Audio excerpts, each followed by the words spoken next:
The custom of the country. I. Undine Spragg, how can you? Her mother wailed, raising a prematurely wrinkled hand heavy with rings to defend the note which a languid bellboy had just brought in. But her defense was as feeble as her protest, and she continued to smile on her visitor while Miss Spragg, with a turn of her quick young fingers, possessed herself of the missive and withdrew to the window to read it. I guess it's meant for me, she merely threw over her shoulder at her mother. Did you ever, Mrs. Heeny? Mrs. Spragg murmured with deprecating pride. Mrs. Heeny, a stout professional-looking person in a waterproof, her rusty veil thrown back, and a shabby alligator bag at her feet, followed the mother's glance with good-humored approval. I never met with a lovelier form, she agreed, answering the spirit rather than the letter of her hostess's inquiry. Mrs. Spragg and her visitor were enthroned in two heavy gilt armchairs in one of the private drawing rooms of the Hotel Stentorian. The Spragg rooms were known as one of the Louis suites, and the drawing room walls, above their wainscoting of highly varnished mahogany, were hung with salmon-pink damask and adorned with oval portraits of Marie Antoinette and the Princess de Lamballe. In the center of the florid carpet, a gilt table with a top of Mexican onyx sustained a palm in a gilt basket tied with a pink bow. But for this ornament, and a copy of The Hound of the Baskervilles which lay beside it, the room showed no traces of human use, and Mrs. Spragg herself wore as complete an air of detachment as if she had been a wax figure in a show window. Her attire was fashionable enough to justify such a post, and her pale, soft-cheeked face, with puffy eyelids and drooping mouth, suggested a partially melted wax figure which had run to double chin. Mrs. Heeny, in comparison, had a reassuring look of solidity and reality. The planting of her firm black bulk in its chair, and the grasp of her broad red hands on the gilt arms, bespoke an organized and self-reliant activity, accounted for by the fact that Mrs. Heeny was a society manicure and masseuse. Toward Mrs. Spragg and her daughter, she filled the double role of manipulator and friend, and it was in the latter capacity that, her day's task ended, she had dropped in for a moment to cheer up the lonely ladies of the Stentorian. The young girl whose form had won Mrs. Heeny's professional commendation suddenly shifted its lovely lines as she turned back from the window. "Here you can have it after all," she said, crumpling the note and tossing it with a contemptuous gesture into her mother's lap. "We isn't it from Mr. Popple," Mrs. Spragg exclaimed unguardedly. "Noit is not. What made you think I thought it was?" snapped her daughter, but the next instant she added, with an outbreak of childish disappointment, "It's only from Mr. Marvell's sister, at least she says she's his sister." Mrs. Spragg, with a puzzled frown, groped for her eyeglass among the jet fringes of her tightly girded front. Mrs. Heeny's small blue eyes shot out sparks of curiosity. "Marvell, what Marvell is that?" The girl explained languidly. "A little fellow, I think Mr. Popple said his name was Ralph," while her mother continued, "Undine met them both last night at that party downstairs. And from something Mr. Popple said to her about going to one of the new plays, she thought." "How on earth do you know what I thought?" Undine flashed back, her gray eyes darting warnings at her mother under their straight black brows.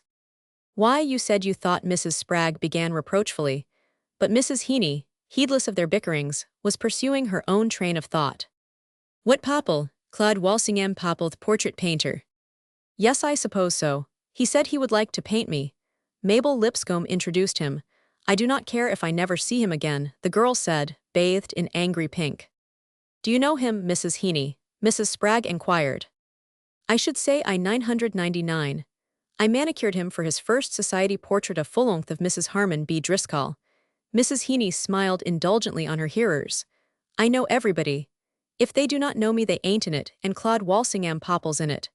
But he ain't nearly as in it," she continued judicially, "as Ralph Marvell, little fellow, as you call him." Undine Spragg, at the word, swept round on the speaker with one of the quick turns that revealed her youthful flexibility. She was always doubling and twisting on herself, and every movement she made seemed to start at the nape of her neck, just below the lifted roll of reddish gold hair, and flow without a break through her whole slim length to the tips of her fingers and the points of her slender, restless feet. "Why do you know the Marvells? Are they stylish?" she asked. Mrs. Heeny gave the discouraged gesture of a pedagogue who has vainly striven to implant the rudiments of knowledge in a rebellious mind. "Why, Undine Spragg, I have told you all about them time and again." His mother was a Dagonet. They live with old urban Dagonet down in Washington Square. To Mrs. Spragg, this conveyed even less than to her daughter, way down there. Why do they live with somebody else? Have not they got the means to have a home of their own? Undine's perceptions were more rapid, and she fixed her eyes searchingly on Mrs. Heeny. Do you mean to say Mr. Marvell's as swell as Mr. Popple? As swell? Why, Claude Walsingham Popple ain't in the same class with him. The girl was upon her mother with a spring, snatching and smoothing out the crumpled note. Laura Fairfordy's that the sister's name? Mrs. Henley Fairford, yes, what does she write about? Undine's face, lit up as if a shaft of sunset had struck it through the triple-curtained windows of the Stentorian. She says she wants me to dine with her next Wednesday. Is not it queer? Why does she want me? She's never seen me. Her tone implied that she had long been accustomed to being wanted by those who had. Mrs. Heeny laughed. He saw you, did not he?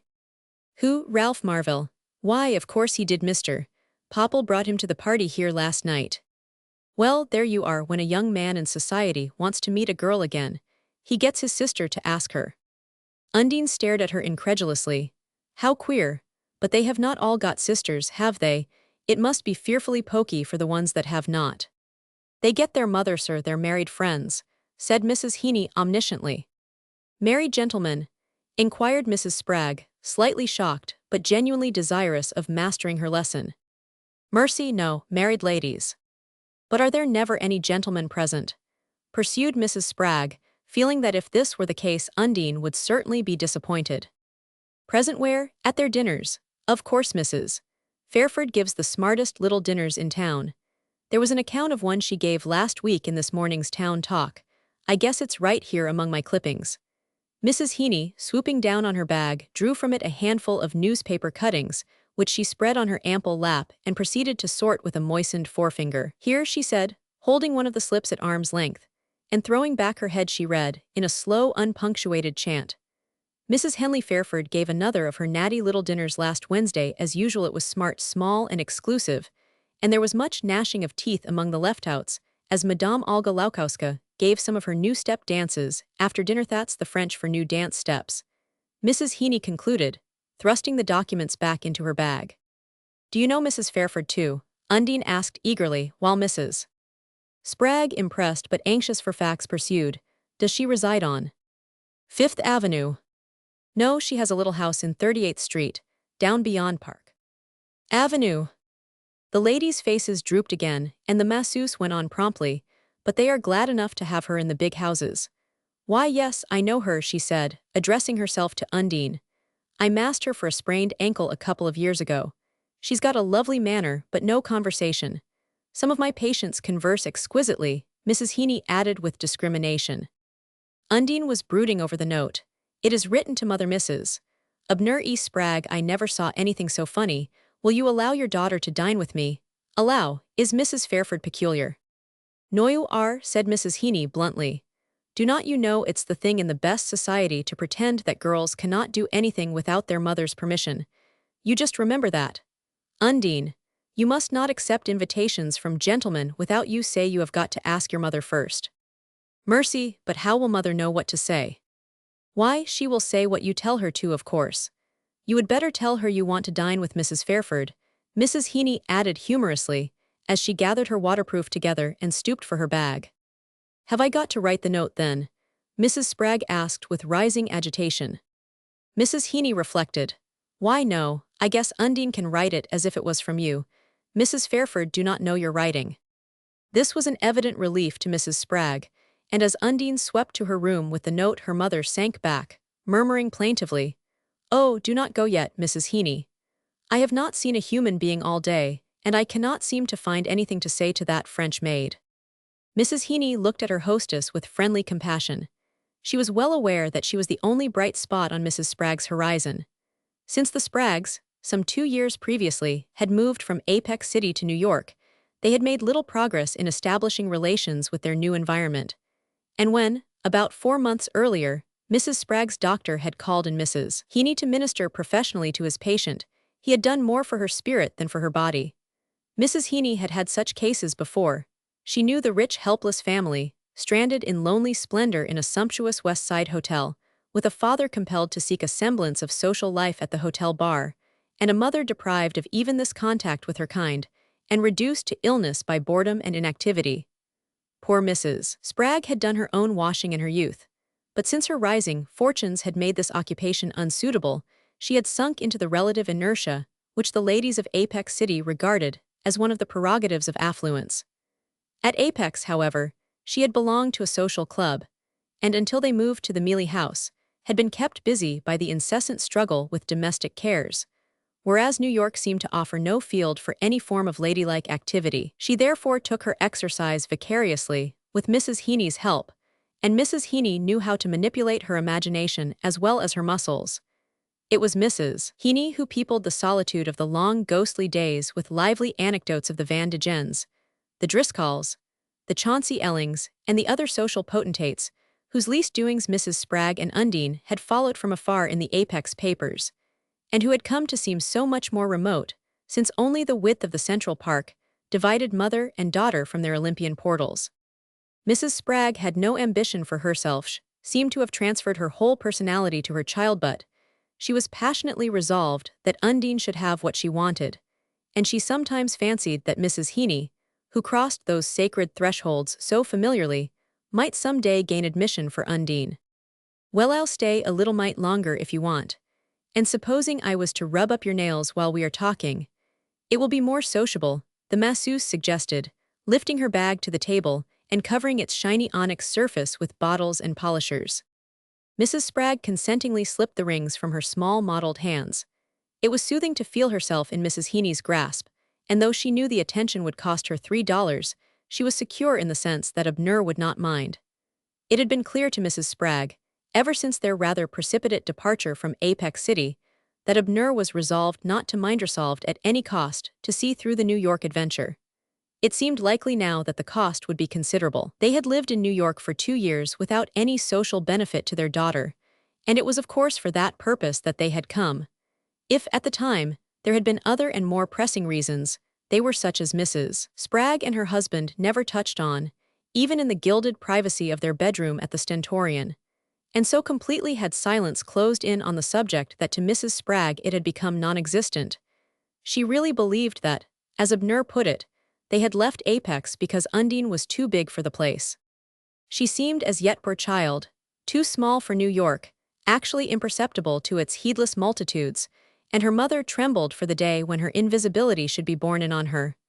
Mrs. Spragg did not mind the long delay, for herself had stores of lymphatic patience, but she had noticed lately that Undine was beginning to be nervous, and there was nothing that Undine's parents dreaded so much as her being nervous. Mrs. Spragg's maternal apprehensions unconsciously escaped in her next words. "I do hope she will quiet down now," she murmured, feeling quieter herself as her hand sank into Mrs. Heeny's roomy palm. "Who's that, Undine?" "Yes, she seemed so set on that Mr. Popple's coming round. From the way he acted last night, she thought he would be sure to come round this morning. She's so lonesome, poor child, I cannot say as I blame her." "Oh, he will come round. Things do not happen as quick as that in New York," said Mrs. Heeny, driving her nail polisher cheeringly. Mrs. Spragg sighed again. "They do not appear to. They say New Yorkers are always in a hurry, but I cannot say as they have hurried much to make our acquaintance." Mrs. Heeny drew back to study the effect of her work. "You wait, Mrs. Spragg, you wait. If you go too fast you sometimes have to rip out the whole seam." "Oh, that so," Mrs. Spragg exclaimed, with a tragic emphasis that made the masseuse glance up at her. "Of course it's so, and it's more so in New York than anywhere.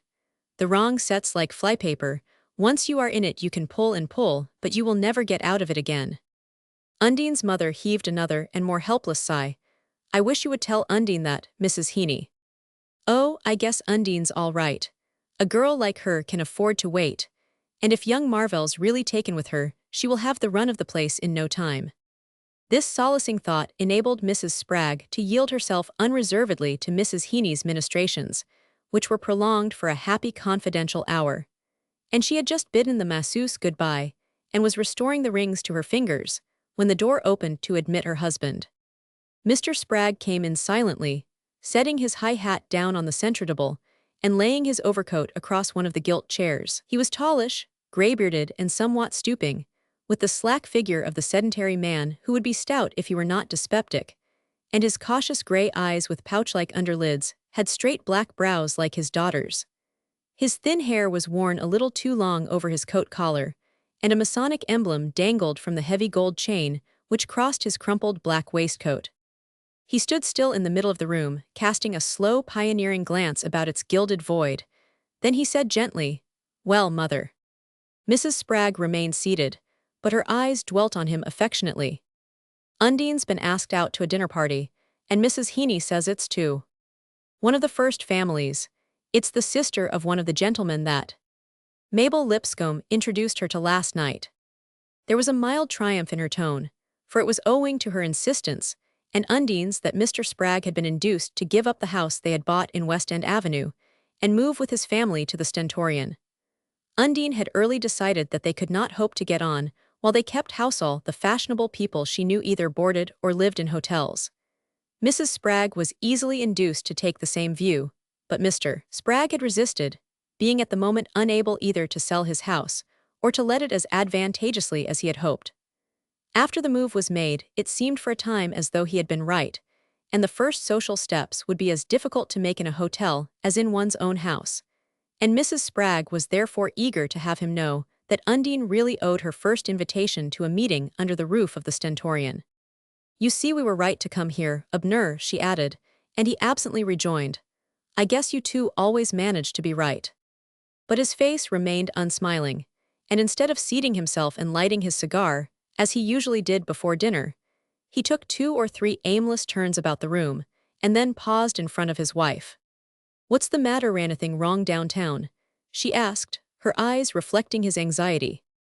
Mrs. Spragg's knowledge of what went on downtown was of the most elementary kind, but her husband's face was the barometer in which she had long been accustomed to read the leave to go on unrestrictedly, or the warning to pause and abstain till the coming storm should be weathered. He shook his head. "No, nothing worse than what I can see to, if you and Undine will go steady for a while." He paused and looked across the room at his daughter's door. "Where is she out?" "I guess she's in her room, going over her dresses with that French maid. I do not know as she's got anything fit to wear to that dinner," Mrs. Spragg added in a tentative murmur. Mr. Spragg smiled at last. "Well, I guess she will have," he said prophetically. He glanced again at his daughter's door, as if to make sure of its being shut. Then, standing close before his wife, he lowered his voice to say, "I saw Elmer Moffat downtown today." "Oh, Abner." A wave of almost physical apprehension passed over Mrs. Spragg. Her jeweled hands trembled in her black brocade lap, and the pulpy curves of her face collapsed as if it were a pricked balloon. "Oh, Abner," she moaned again, her eyes also on her daughter's door. Mr. Spragg's black eyebrows gathered in an angry frown, but it was evident that his anger was not against his wife. "What's the good of Abnering? Elmer Moffat's nothing to us no morn if we never laid eyes on him." "No, I know it, but what's he doing here? Did you speak to him?" she faltered. He slipped his thumbs into his waistcoat pockets. "No, I guess Elmer and I are pretty well talked out." Mrs. Spragg took up her moan. "Do not you tell her you saw him, Abner." "I will do as you say, but she may meet him herself." "Oh, I guess not in this new set she's going with. Do not tell her." "Anyhow." He turned away, feeling for one of the cigars which he always carried loose in his pocket, and his wife, rising, stole after him and laid her hand on his arm. "He cannot do anything to her, can he?" "Do anything to her?" He swung about furiously. "I would like to see him touch her, that's all." Roman 2. Undine's white and gold bedroom, with sea-green panels and old rose carpet, looked along 7 Tyscon Street toward the leafless treetops of the Central Park. She went to the window, and drawing back its many layers of lace, gazed eastward down the long brownstone perspective. Beyond the park lay 5th Avenue, and 5th Avenue was where she wanted to be. She turned back into the room, and going to her writing table laid Mrs. Fairford's note before her, and began to study it minutely. She had read in the boudoir chat of one of the Sunday papers that the smartest women were using the new pigeon-blood notepaper with white ink, and rather against her mother's advice, she had ordered a large supply, with her monogram in silver. It was a disappointment, therefore, to find that Mrs. Fairford wrote on the old-fashioned white sheet, without even a monogram, simply her address and telephone number. It gave Undine rather a poor opinion of Mrs. Fairford's social standing, and for a moment she thought with considerable satisfaction of answering the note on her pigeon-blood paper. Then she remembered Mrs. Heeny's emphatic commendation of Mrs. Fairford, and her pen wavered. What if white paper were really newer than pigeon blood? It might be more stylish, anyhow. Well, she did not care if Mrs. Fairford did not like red paper, she did, and she was not going to truckle to any woman who lived in a small house down beyond Park Avenue. Undine was fiercely independent, and yet passionately imitative. She wanted to surprise everyone by her dash and originality, but she could not help modeling herself on the last person she met, and the confusion of ideals thus produced caused her much perturbation when she had to choose between two courses. She hesitated a moment longer, and then took from the drawer a plain sheet with the hotel address. It was amusing to write the note in her mother's name. She giggled as she formed the phrase, "I shall be happy to permit my daughter to take dinner with you." Take dinner seemed more elegant than Mrs. Fairford's dine, but when she came to the signature she was met by a new difficulty. Mrs. Fairford had signed herself Laura Fairford, just as one schoolgirl would write to another. But could this be a proper model for Mrs. Spragg? Undine could not tolerate the thought of her mother's abasing herself to a denizen of regions beyond Park Avenue, and she resolutely formed the signature. Sincerely, Mrs. Abner E. Spragg. Then uncertainty overcame her, and she rewrote her note and copied Mrs. Fairford's formula. Yours sincerely, Leota B. Spragg. But this struck her as an odd juxtaposition of formality and freedom, and she made a third attempt. Yours with love, Leota B. Spragg. This, however, seemed excessive, as the ladies had never met, and after several other experiments she finally decided on a compromise and ended the note. Yours sincerely, Mrs. Leota B. Spragg. That might be conventional. Undine reflected, but it was certainly correct. This point settled, she flung open her door, calling imperiously down the passage, "Celeste," and adding, as the French maid appeared, "I want to look over all my dinner dresses." Considering the extent of Miss Spragg's wardrobe, her dinner dresses were not many. She had ordered a number the year before, but, vexed at her lack of use for them, had tossed them over impatiently to the maid. Since then, indeed, she and Mrs. Spragg had succumbed to the abstract pleasure of buying 2 or 3 more, simply because they were too exquisite and Undine looked too lovely in them. But she had grown tired of these, also tired of seeing them hang unworn in her wardrobe, like so many derisive points of interrogation. And now, as Celeste spread them out on the bed, they seemed disgustingly commonplace, and as familiar as if she had danced them to shreds. Nevertheless, she yielded to the maid's persuasions and tried them on. The first and second did not gain by prolonged inspection. They looked old-fashioned already. "It's something about the sleeves," Undine grumbled as she threw them aside. The third was certainly the prettiest. But then it was the one she had worn at the hotel dance the night before, and the impossibility of wearing it again within the week was too obvious for discussion. Yet she enjoyed looking at herself in it, for it reminded her of her sparkling passages with Claude Walsingham Popple, and her quieter but more fruitful talk with his little friend, the young man she had hardly noticed. "You can go, Celeste, I'll take off the dress myself," she said, and when Celeste had passed out, laden with discarded finery, Undine bolted her door, dragged the tall pierglass forward, and rummaging in a drawer for fan and gloves, swept to a seat before the mirror with the air of a lady arriving at an evening party. Celeste, before leaving, had drawn down the blinds and turned on the electric light, and the white and gold room, with its blazing wall brackets, formed a sufficiently brilliant background to carry out the illusion. So untempered a glare would have been destructive to all halftones and subtleties of modeling, but Undine's beauty was as vivid, and almost as crude, as the brightness suffusing it. Her black brows, her reddish tawny hair, and the pure red and white of her complexion defied the searching, decomposing radiance. She might have been some fabled creature whose home was in a beam of light. Undine, as a child, had taken but a lukewarm interest in the diversions of her playmates.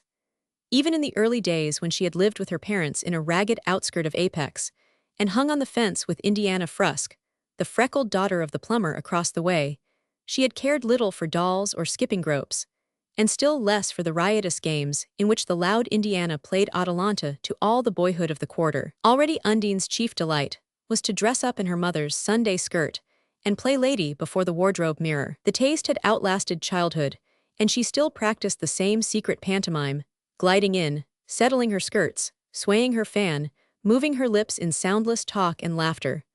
But lately she had shrunk from everything that reminded her of her baffled social yearnings. Now, however, she could yield without afterthought to the joy of dramatizing her beauty. Within a few days, she would be enacting the scene she was now mimicking, and it amused her to see in advance just what impression she would produce on Mrs. Fairford's guests. For a while she carried on her chat with an imaginary circle of admirers, twisting this way and that, fanning, fidgeting, twitching at her draperies, as she did in real life when people were noticing her. Her incessant movements were not the result of shyness. She thought it the correct thing to be animated in society, and noise and restlessness were her only notion of vivacity. She therefore watched herself approvingly, admiring the light on her hair, the flash of teeth between her smiling lips, the pure shadows of her throat and shoulders as she passed from one attitude to another. Only one fact disturbed her. There was a hint of too much fullness in the curves of her neck and in the spring of her hips. She was tall enough to carry off a little extra weight, but excessive slimness was the fashion, and she shuddered at the thought that she might some day deviate from the perpendicular. Presently she ceased to twist and sparkle at her image, and sinking into her chair gave herself up to retrospection. She was vexed, in looking back, to think how little notice she had taken of young Marvell, who turned out to be so much less negligible than his brilliant friend.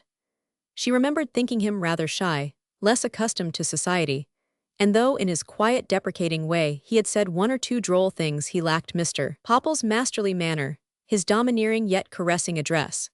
When Mr. Popple had fixed his black eyes on Undine, and murmured something artistic about the color of her hair, she had thrilled to the depths of her being. Even now it seemed incredible that he should not turn out to be more distinguished than young Marvell. He seemed so much more in the key of the world she read about in the Sunday papers, dazzling auriferous world of the Van de Gens, the Driscolls and their peers. She was roused by the sound in the hall of her mother's last words to Mrs. Heeny. Undine waited till their adieus were over. Then, opening her door, she seized the astonished masseuse and dragged her into the room. Mrs. Heeny gazed in admiration at the luminous apparition in whose hold she found herself. "Mercy, Undine, you do look stunning. Are you trying on your dress for Mrs. Fairford's?" "Yesnathes is only an old thing." The girl's eyes glittered under their black brows. "Mrs. Heeny, you have got to tell me the truth. Are they as swell as you said?" "Who, the Fairfords and Marvells, if they ain't swell enough for you?" "Undine Spragg, you would better go right over to the court of England." Undine straightened herself. "I want the best. Are they as swell as the Driscolls and Van de Gens?" Mrs. Heeny sounded a scornful laugh. "Look at here, now, you unbelieving girl. As sure as I am standing here before you, I have seen Mrs. Harmon B. Driscoll of Fifth Avenue laying in her pink velvet bed with Honiton lace sheets on it, and crying her eyes out because she could not get asked to one of Mrs. Paul Marvell's musicals. She would never have dreamt of being asked to a dinner there. Not all of her money could not have bought her that, and she knows it." Undine stood for a moment with bright cheeks and parted lips, then she flung her soft arms about the masseuse. "Oh, Mrs. Heeny, you are lovely to me," she breathed, her lips on Mrs. Heeny's rusty veil, while the latter, freeing herself with a good-natured laugh, said as she turned away, "Go steady, Undine, and you will get anywheres." Go steady, Undine. Yes, that was the advice she needed. Sometimes, in her dark moods, she blamed her parents for not having given it to her. She was so young and they had told her so little. As she looked back, she shuddered at some of her escapes. Even since they had come to New York, she had been on the verge of one or two perilous adventures. And there had been a moment during their first winter when she had actually engaged herself to the handsome Austrian riding master who accompanied her in the park. He had carelessly shown her a card case with a coronet, and had confided in her that he had been forced to resign from a crack cavalry regiment for fighting a duel about a countess. And as a result of these confidences, she had pledged herself to him, and bestowed on him her pink pearl ring in exchange for one of twisted silver, which he said the countess had given him on her deathbed, with the request that he should never take it off till he met a woman more beautiful than herself. Soon afterward, luckily, Undine had run across Mabel Lipscomb, whom she had known at a Middle Western boarding school as Mabel Blitch. Miss Blitch occupied a position of distinction as the only New York girl at the school, and for a time, there had been sharp rivalry for her favor between Undine and Indiana Frusk, whose parents had somehow contrived for one term to obtain her admission to the same establishment. In spite of Indiana's unscrupulous methods, and of a certain violent way she had of capturing attention, the victory remained with Undine, whom Mabel pronounced more refined. And the discomfited Indiana, denouncing her schoolmates as a bunch of mushes, had disappeared forever from the scene of her defeat. Since then, Mabel had returned to New York and married a stockbroker, and Undine's first steps in social enlightenment dated from the day when she had met Mrs. Harry Lipscomb and been again taken under her wing. Harry Lipscomb had insisted on investigating the Ridding Master's record, and had found that his real name was Aronson, and that he had left Krakow under a charge of swindling servant girls out of their savings. In the light of which discoveries, Undine noticed for the first time that his lips were too red, and that his hair was pomaded. That was one of the episodes that sickened her as she looked back, and made her resolve once more to trust less to her impulse, especially in the matter of giving away rings. In the interval, however, she felt she had learned a good deal, especially since, by Mabel Lipscomb's advice, the Spraggs had moved to the Stentorian, where that lady was herself established. There was nothing of the monopolist about Mabel, and she lost no time in making Undine free of the Stentorian group and its affiliated branches, a society addicted to days and linked together by membership in countless clubs, mundane, cultural, or earnest. Mabel took Undine to the days and introduced her as a guest to the club meetings, where she was supported by the presence of many other guests. Me friend Miss Stager, of Phalanx, Georgia, or if the lady were literary, simply, my friend Ora Prance Chettle of Nebraska. Know what Mrs. Chettle stands for. Some of these reunions took place in the lofty hotels moored like a sonorously named fleet of battleships along the upper reaches of the West Side. The Olympian, the Incandescent, the Ormolu. While others, perhaps the more exclusive, were held in the equally lofty but more romantically styled apartment houses, the Parthenon, the Tintern Abbey, or the Lido. Undine's preference was for the worldly parties, at which games were played, and she returned home laden with prizes in Dutch silver.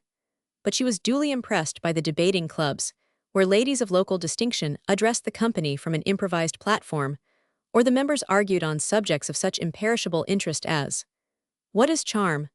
or the problem novel, after which pink lemonade and rainbow sandwiches were consumed amid heated discussion of the ethical aspect of the question. It was all very novel and interesting, and at first Undine envied Mabel Lipscomb for having made herself a place in such circles, but in time she began to despise her for being content to remain there. For it did not take Undine long to learn that introduction to Mabel's set had brought her no nearer to Fifth Avenue. Even in Apex, Undine's tender imagination had been nurtured on the feats and gestures of Fifth Avenue. She knew all of New York's golden aristocracy by name, and the lineaments of its most distinguished scions had been made familiar by passionate poring over the daily press. In Mabel's world, she sought in vain for the originals, and only now and then caught a tantalizing glimpse of one of their familiars.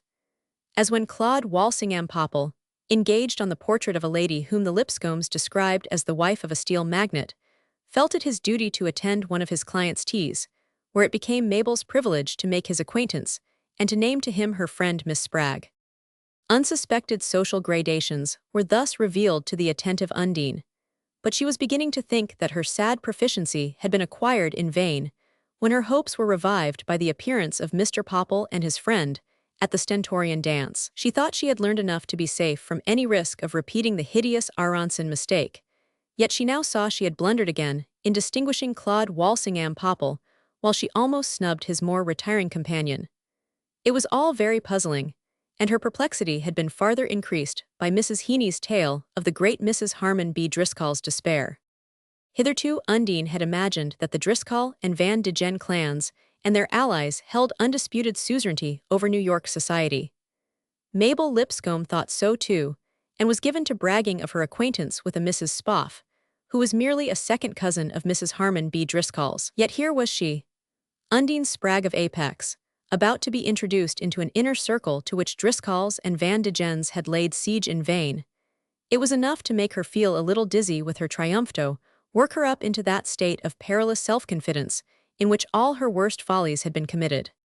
She stood up and, going close to the glass, examined the reflection of her bright eyes and glowing cheeks. This time her fears were superfluous. There were to be no more mistakes and no more follies now. She was going to know the right people at last, was going to get what she wanted. As she stood there, smiling at her happy image, she heard her father's voice in the room beyond, and instantly began to tear off her dress, strip the long gloves from her arms, and unpin the rose in her hair. Tossing the fallen finery aside, she slipped on a dressing gown and opened the door into the drawing room. Mr. Spragg was standing near her mother, who sat in a drooping attitude, her head sunk on her breast, as she did when she had one of her turns. He looked up abruptly as Undine entered. "Father, has mother told you? Mrs. Fairford has asked me to dine. She's Mrs. Paul Marvell's daughter, Mrs. Marvell was a Dagonet, and they are sweller than anybody. They will not know the Driscolls and Van de Gens." Mr. Spragg surveyed her with humorous fondness. "That's so. What do they want to know you for, I wonder?" he jeered. "Cannot imagine unless they think I will introduce you." She jeered back in the same key, her arms around his stooping shoulders, her shining hair against his cheek. "Well, and are you going to? Have you accepted?" He took up her joke as she held him pinioned, while Mrs. Spragg, behind them, stirred in her seat with a little moan. Undine threw back her head, plunging her eyes in his, and pressing so close that to his tired, elderly sight her face was a mere bright blur. "I want to awfully," she declared, "but I have not got a single thing to wear." Mrs. Spragg, at this, moaned more audibly. "Undine, I would not ask father to buy any more clothes right on top of those last bills." "I ain't on top of those last bills yet, I'm way down under them," Mr. Spragg interrupted, raising his hands to imprison his daughter's slender wrists.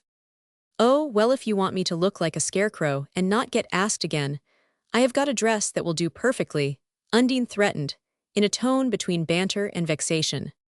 Mr. Spragg held her away at arm's length, a smile drawing up the loose wrinkles about his eyes. "Well, that kind of dress might come in mighty handy on some occasions, so I guess you would better hold on to it for future use, and go and select another for this Fairford dinner," he said. And before he could finish, he was in her arms again, and she was smothering his last word in little cries and kisses. Roman 3. Though she would not for the world have owned it to her parents, Undine was disappointed in the Fairford dinner. The house, to begin with, was small and rather shabby. There was no gilding, no lavish diffusion of light.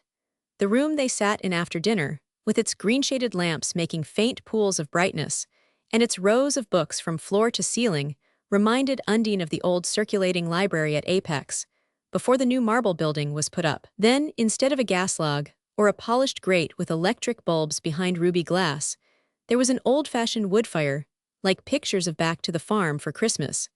And when the logs fell forward, Mrs. Fairford or her brother had to jump up to push them in place, and the ashes scattered over the hearth untidily. The dinner, too, was disappointing. Undine was too young to take note of culinary details, but she had expected to view the company through a bower of orchids and eat pretty-colored entrees in ruffled papers. Instead, there was only a low centre-dish of ferns, and plain roasted and broiled meat that one could recognize as if they would been dyspeptics on a diet. With all the hints in the Sunday papers, she thought it dull of Mrs. Fairford not to have picked up something newer. And as the evening progressed, she began to suspect that it was not a real dinner party, and that they had just asked her in to share what they had when they were alone. But a glance about the table convinced her that Mrs. Fairford could not have meant to treat her other guests so lightly. They were only 8 in number, but one was no less a person than young Mrs. Peter Van de Gens, one who had been a Dagonet, and the consideration which this young lady, herself, one of the choicest ornaments of the society column, displayed toward the rest of the company, convinced Undine that they must be more important than they looked. She liked Mrs. Fairford, a small incisive woman, with a big nose and good teeth revealed by frequent smiles. In her dowdy black and antiquated ornaments, she was not what Undine would have called stylish, but she had a droll kind way which reminded the girl of her father's manner when he was not tired or worried about money. One of the other ladies, having white hair, did not long arrest Undine's attention, and the fourth, a girl like herself, who was introduced as Miss Harriet Ray, she dismissed at a glance as plain and wearing a last year's model. The men, too, were less striking than she had hoped. She had not expected much of Mr. Fairford, since married men were intrinsically uninteresting, and his baldness and gray mustache seemed naturally to relegate him to the background. But she had looked for some brilliant youths of her own age. In her inmost heart, she had looked for Mr. Popple. He was not there, however, and of the other men one, whom they called Mr. Bowen, was hopelessly elderlish. Supposed he was the husband of the white-haired lady, and the other two, who seemed to be friends of young Marvell's, were both lacking in Claude Walsingham's dash. Undine sat between Mr. Bowen and young Marvell, who struck her as very sweet. It was her word for friendliness, but even shyer than at the hotel dance. Yet she was not sure if he were shy, or if his quietness were only a new kind of self-possession, which expressed itself negatively instead of aggressively. Small, well-knit, fair, he sat stroking his slight blonde mustache and looking at her with kindly, almost tender eyes. But he left it to his sister and the others to draw her out and fit her into the pattern. Mrs. Fairford talked so well that the girl wondered why Mrs. Heeny had found her lacking in conversation. But though Undine thought silent people awkward, she was not easily impressed by verbal fluency. All the ladies in Apex City were more voluble than Mrs. Fairford, and had a larger vocabulary. The difference was that with Mrs. Fairford conversation seemed to be a concert, and not a solo. She kept drawing in the others, giving each a turn, beating time for them with her smile, and somehow harmonizing and linking together what they said. She took particular pains to give Undine her due part in the performance, but the girl's expansive impulses were always balanced by odd reactions of mistrust, and tonight the latter prevailed. She meant to watch and listen without letting herself go, and she sat very straight and pink, answering promptly but briefly, with the nervous laugh that punctuated all her phrases, saying, "I do not care if I do," when her host asked her to try some grapes, and I would not wonder when she thought anyone was trying to astonish her. This state of lucidity enabled her to take note of all that was being said. The talk ran more on general questions, and less on people, than she was used to. But though the allusions to pictures and books escaped her, she caught and stored up every personal reference, and the pink in her cheeks deepened at a random mention of Mr. Popple. "Yes, is doing me," Mrs. Peter Van de Gen was saying, in her slightly drawling voice. "He's doing everybody this year, you know." As if that were a reason, Undine heard Mrs. Fairford breathe to Mr. Bowen, who replied at the same pitch, "It's a Van de Gen reason, is not it?" To which Mrs. Fairford shrugged assentingly. "That delightful Popple paints so exactly as he talks." The white-haired lady took it up. "All his portraits seem to proclaim what a gentleman he is, and how he fascinates women. They are not pictures of Mrs. or Miss So-and-so, but simply of the impression Popple thinks he's made on them." Mrs. Fairford smiled. "I have sometimes thought," she mused, "that Mr. Popple must be the only gentleman I know. At least he's the only man who has ever told me he was a gentleman, and Mr. Popple never fails to mention it." Undine's ear was too well attuned to the national note of irony for her not to perceive that her companions were making sport of the painter. She winced at their banter as if it had been at her own expense, yet it gave her a dizzy sense of being at last in the very stronghold of fashion. Her attention was diverted by hearing Mrs. Van de Gen, under cover of the general laugh, say in a low tone to young Marvell, "I thought you liked his things, or I would not have had him paint me." Something in her tone made all Undine's perceptions bristle, and she strained her ears for the answer. "I think he will do you capital. You must let me come and see some day soon." Marvell's tone was always so light, so unemphasized, that she could not be sure of its being as indifferent as it sounded. She looked down at the fruit on her plate, and shot a side glance through her lashes at Mrs. Peter Van de Gen. Mrs. Van de Gen was neither beautiful nor imposing, just a dark, girlish-looking creature with plaintive eyes and a fidgety, frequent laugh. But she was more elaborately dressed and jeweled than the other ladies, and her elegance and her restlessness made her seem less alien to Undine. She had turned on Marvell a gaze at once pleading and possessive, but whether betokening merely an inherited intimacy, Undine had noticed that they were all more or less cousins, or a more personal feeling. Her observer was unable to decide. Just as the tone of the young man's reply might have expressed the open avowal of good fellowship, or the disguise of a different sentiment. All was blurred and puzzling to the girl in this world of half-lights, half-tones, eliminations and abbreviations, and she felt a violent longing to brush away the cobwebs and assert herself as the dominant figure of the scene. Yet in the drawing-room with the ladies, where Mrs. Fairford came and sat by her, the spirit of caution once more prevailed. She wanted to be noticed, but she dreaded to be patronized, and here again her hostess's gradations of tone were confusing. Mrs. Fairford made no tactless allusions to her being a newcomer in New York. There was nothing as bitter to the girl as that, but her questions as to what pictures had interested Undine at the various exhibitions of the moment, and which of the new books she had read, were almost as open to suspicion, since they had to be answered in the negative. Undine did not even know that there were any pictures to be seen, much less that people went to see them, and she had read no new book. But when the kissing had to stop, of which Mrs. Fairford seemed not to have heard. On the theatre they were equally at odds, for while Undine had seen Ullaloo 14 times and was wild about Ned Norris in the soda-water fountain, she had not heard of the famous Berlin comedians who were performing Shakespeare at the German theatre, and knew only by name the clever American actress who was trying to give repertory plays with a good stock company. The conversation was revived for a moment by her recalling that she had seen Sarah Bernhardt in a play she called Leglong, and another which she pronounced Fade.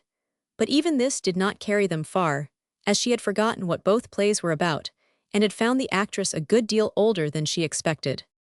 Matters were not improved by the return of the men from the smoking room. Henley Fairford replaced his wife at Undine's side, and since it was unheard of at Apex for a married man to force his society on a young girl, she inferred that the others did not care to talk to her, and that her host and hostess were in league to take her off their hands. This discovery resulted in her holding her vivid head very high, and answering I could not really say, or is that so, to all Mr. Fairford's ventures, and as these were neither numerous nor striking, it was a relief to both when the rising of the elderly lady gave the signal for departure.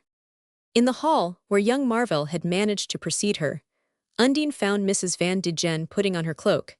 As she gathered it about her, she laid her hand on Marvell's arm. "Ralphie, dear, you will come to the opera with me on Friday. We will dine together. First Peter's got a club dinner." They exchanged what seemed a smile of intelligence, and Undine heard the young man accept. Then Mrs. Van Degen turned to her. "Goodbye, Miss Spragg, I hope you will come to dine with me too." That must be what she was going to say, and Undine's heart gave a bound. "To see me some afternoon," Mrs. Van Degen ended, going down the steps to her motor, at the door of which a much-furred footman waited with more furs on his arm. Undine's face burned as she turned to receive her cloak.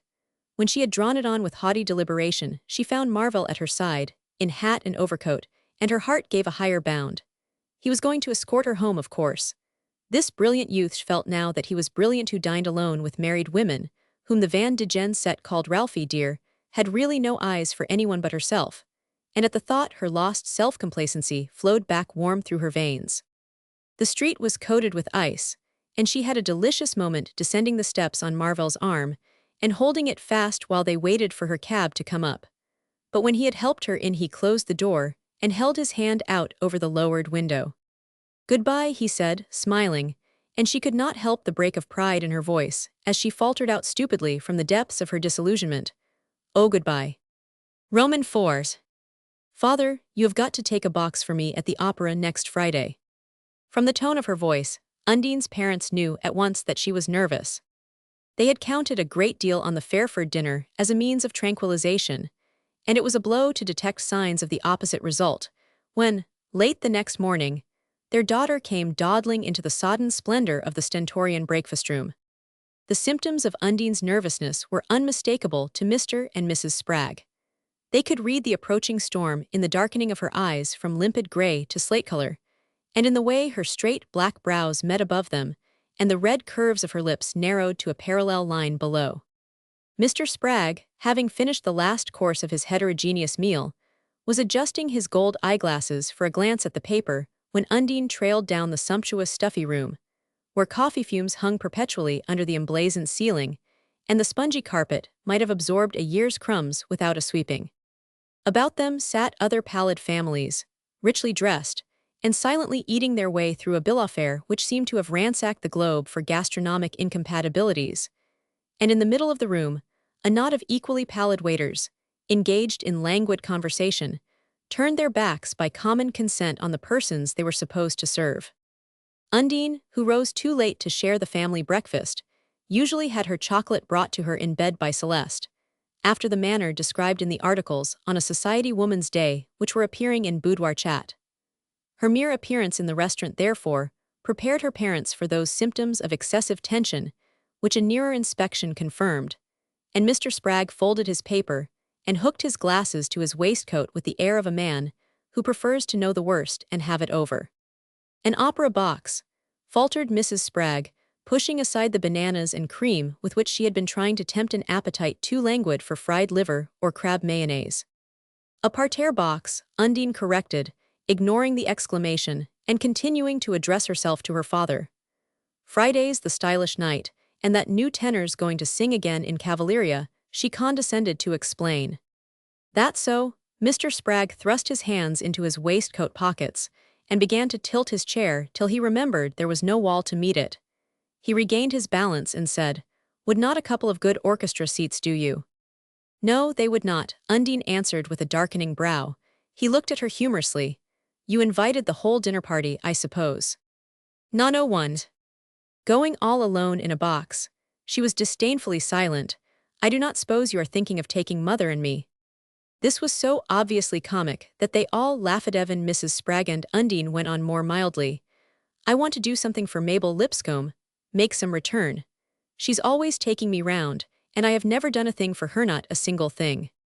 This appeal to the national belief in the duty of reciprocal treating could not fail of its effect, and Mrs. Spragg murmured, "She never has, obner," but Mr. Spragg's brow remained unrelenting. "Do you know what a box costs?" "No, but I suppose you do," Undine returned with unconscious flippancy. "I do, that's the trouble. Why will not seats do you?" "Mabel could buy seats for herself." "That's so," interpolated Mrs. Spraggleways the first to succumb to her daughter's arguments. "Well, I guess I cannot buy a box for her." Undine's face gloomed more deeply. She sat silent, her chocolate thickening in the cup, while one hand, almost as much bearinged as her mother's, drummed on the crumpled tablecloth. "We might as well go straight back to Apex," she breathed at last between her teeth. Mrs. Spragg cast a frightened glance at her husband. These struggles between two resolute wills always brought on her palpitations, and she wished she had her file of digitalis with her. "A parterre box costs $125 a night," said Mr. Spragg, transferring a toothpick to his waistcoat pocket. "I only want it once." He looked at her with a quizzical puckering of his crow's feet. "You only want most things once, Undine." It was an observation they had made in her earliest youth. Undine never wanted anything long, but she wanted it right off. And until she got it, the house was uninhabitable. "I would a good deal rather have a box for the season," she rejoined, and he saw the opening he had given her. She had two ways of getting things out of him against his principles, the tender wheedling way, and the harsh-lipped and cold end. He did not know which he dreaded most. As a child they had admired her assertiveness, had made Apex ring with their boasts of it, but it had long since cowed Mrs. Spragg, and it was beginning to frighten her husband. "Fact is, Undine," he said, weakening, "I am a little mite strapped just this month." Her eyes grew absent-minded, as they always did when he alluded to business. That was man's province, and what did men go downtown for but to bring back the spoils to their women? She rose abruptly, leaving her parents seated, and said, more to herself than the others, "Think I will go for a ride." "Oh, Undine," fluttered Mrs. Spragg. She always had palpitations when Undine rode, and since the Aronson episode her fears were not confined to what the horse might do. "Why do not you take your mother out shopping a little?" Mr. Spragg suggested, conscious of the limitation of his resources. Undine made no answer, but swept down the room, and out of the door ahead of her mother, with scorn and anger in every line of her arrogant young back. Mrs. Spragg tottered meekly after her, and Mr. Spragg lounged out into the marble hall to buy a cigar before taking the subway to his office. Undine went for a ride, not because she felt particularly disposed for the exercise, but because she wished to discipline her mother. She was almost sure she would get her opera box, but she did not see why she should have to struggle for her rights, and she was especially annoyed with Mrs. Spragg for seconding her so half-heartedly. If she and her mother did not hold together in such crises, she would have twice the work to do. Undine hated scenes. She was essentially peace-loving, and would have preferred to live on terms of unbroken harmony with her parents. But she could not help it if they were unreasonable. Ever since she could remember there had been fusses about money. Yet she and her mother had always got what they wanted, apparently without lasting detriment to the family fortunes. It was therefore natural to conclude that there were ample funds to draw upon, and that Mr. Spragg's occasional resistances were merely due to an imperfect understanding of what constituted the necessities of life. When she returned from her ride, Mrs. Spragg received her as if she had come back from the dead. It was absurd, of course, but Undine was inured to the absurdity of parents. "Has father telephoned?" was her first brief question. "No, he has not yet." Undine's lips tightened, but she proceeded deliberately with the removal of her habit. You would think I would ask him to buy me the opera house, the way he's acting over a single box, she muttered, flinging aside her smartly fitting coat. Mrs. Spragg received the flying garment and smoothed it out on the bed. Neither of the ladies could bear to have their maid about when they were at their toilet, and Mrs. Spragg had always performed these ancillary services for Undine. You know, Undine, father has not always got the money in his pocket, and the bills have been pretty heavy lately. Father was a rich man for Apex, but that's different from being rich in New York. She stood before her daughter, looking down on her appealingly. Undine, who had seated herself while she detached her stock and waistcoat, raised her head with an impatient jerk. "Why on earth did we ever leave Apex then?" she exclaimed. Mrs. Spragg's eyes usually dropped before her daughter's inclement gaze, but on this occasion they held their own with a kind of awestruck courage, till Undine's lids sank above her flushing cheeks. She sprang up, tugging at the waistband of her habit, while Mrs. Spragg, relapsing from temerity to meekness, hovered about her with obstructive zeal. "If you would only just let go of my skirt, mother, I can unhook it twice as quick myself."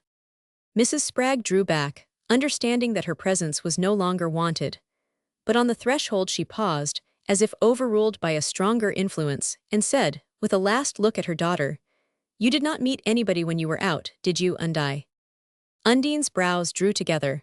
She was struggling with her long patent leather boot. "Meet anybody? Do you mean anybody I know? I do not know anybody, I never shall, if father cannot afford to let me go round with people." The boot was off with a wrench, and she flung it violently across the old rose carpet, while Mrs. Spragg, turning away to hide a look of inexpressible relief, slipped discreetly from the room. The day wore on. Undine had meant to go down and tell Mabel Lipscomb about the Fairford dinner, but its aftertaste was flat on her lips. What would it lead to? Nothing, as far as she could see. Ralph Marvell had not even asked when he might call, and she was ashamed to confess to Mabel that he had not driven home with her. Suddenly, she decided that she would go and see the pictures of which Mrs. Fairford had spoken. Perhaps she might meet some of the people she had seen at dinner. From their talk, one might have imagined that they spent their lives in picture regaleries. The thought reanimated her, and she put on her handsomest furs, and a hat for which she had not yet dared present the bill to her father. It was the fashionable hour in Fifth Avenue, but Undine knew none of the ladies who were bowing to each other from interlocked motors. She had to content herself with the gaze of admiration which she left in her wake along the pavement, but she was used to the homage of the streets, and her vanity craved a choicer fare. When she reached the art gallery, which Mrs. Fairford had named, she found it even more crowded than Fifth Avenue. And some of the ladies and gentlemen, wedged before the pictures, had the look which signified social consecration. As Undine made her way among them, she was aware of attracting almost as much notice as in the street, and she flung herself into rapt attitudes before the canvases, scribbling notes in the catalogue in imitation of a tall girl in sables, while ripples of self-consciousness played up and down her watchful back. Presently her attention was drawn to a lady in black, who was examining the pictures through a tortoiseshell eyeglass, adorned with diamonds, and hanging from a long pearl chain. Undine was instantly struck by the opportunities which this toy presented for graceful wrist movements and supercilious turns of the head. It seemed suddenly plebeian and promiscuous to look at the world with a naked eye, and all her floating desires were merged in the wish for a jeweled eyeglass and chain. So violent was this wish that, drawn on in the wake of the owner of the eyeglass, she found herself inadvertently bumping against a stout, tight-coated young man whose impact knocked her catalogue from her hand. As the young man picked the catalogue up and held it out to her, she noticed that his bulging eyes and queer retreating face were suffused with a glow of admiration. He was so unpleasant-looking that she would have resented his homage had not his odd physiognomy called up some vaguely agreeable association of ideas. Where had she seen before this grotesque saurian head, with eyelids as thick as lips and lips as thick as earlobes? It fled before her down a perspective of innumerable newspaper portraits, all, like the original before her, tightly coated, with a huge pearl transfixing a silken tie. "Oh, thank you," she murmured, all gleams and graces, while he stood hat in hand, saying sociably, "The crowd's simply awful, is not it?" At the same moment the lady of the eyeglass drifted closer, and with a tap of her wand, and a careless "Peter, look at this," swept him to the other side of the gallery. Undine's heart was beating excitedly, for as he turned away she had identified him. Peter Van de Gen. Who could he be but young Peter Van de Gen, the son of the great banker, Thurber Van de Gen, the husband of Ralph Marvell's cousin, the hero of Sunday supplements, the captor of blue ribbons at horse shows, of gold cups at motor races, the owner of winning racehorses and crack sloops, the supreme exponent, in short, of those crowning arts that made all life seem stale and unprofitable outside the magic ring of the society column. Undine smiled as she recalled the look with which his pale, protruding eyes had rested on Harriet, almost consoled her for his wife's indifference. When she reached home, she found that she could not remember anything about the pictures she had seen. There was no message from her father, and a reaction of disgust set in. Of what good were such encounters if they were to have no sequel? She would probably never meet Peter Van de Gen again. If she did run across him in the same accidental way, she knew they could not continue their conversation without being introduced. What was the use of being beautiful and attracting attention if one were perpetually doomed to relapse again into the obscure mass of the uninvited? Her gloom was not lightened by finding Ralph Marvell's card on the drawing-room table. She thought it unflattering and almost impolite of him to call without making an appointment. It seemed to show that he did not wish to continue their acquaintance. But as she tossed the card aside, her mother said, "He was real sorry not to see you. Undine sat here nearly an hour." Undine's attention was roused. "Sat here ill alone, did not you tell him?" "I was out." "Yes, but he came up all the same. He asked for me." "Asked for you?"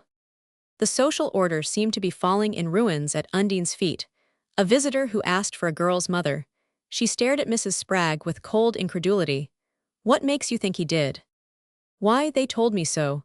I telephoned down that you were out, and they said he would ask for me." Mrs. Spragg let the fact speak for itself. It was too much out of the range of her experience to admit of even a hypothetical explanation. Undine shrugged her shoulders. "It was a mistake, of course. Why on earth did you let him come up?" "I thought maybe he had a message for you, Undine." This plea struck her daughter as not without weight. "Well, did he?" she asked, drawing out her hatpins and tossing down her hat on the onyx table. "Why, no, just conversed. He was lovely to me, but I could not make out what he was after," Mrs. Spragg was obliged to own. Her daughter looked at her with a kind of chill commiseration. "You never can," she murmured, turning away. She stretched herself out moodily on one of the pink and gold sofas, and lay there brooding, an unread novel on her knee. Mrs. Spragg timidly slipped a cushion under her daughter's head, and then dissembled herself behind the lace window curtains and sat watching the lights spring out down the long street and spread their glittering net across the park. It was one of Mrs. Spragg's chief occupations to watch the nightly lighting of New York. Undine lay silent, her hands clasped behind her head.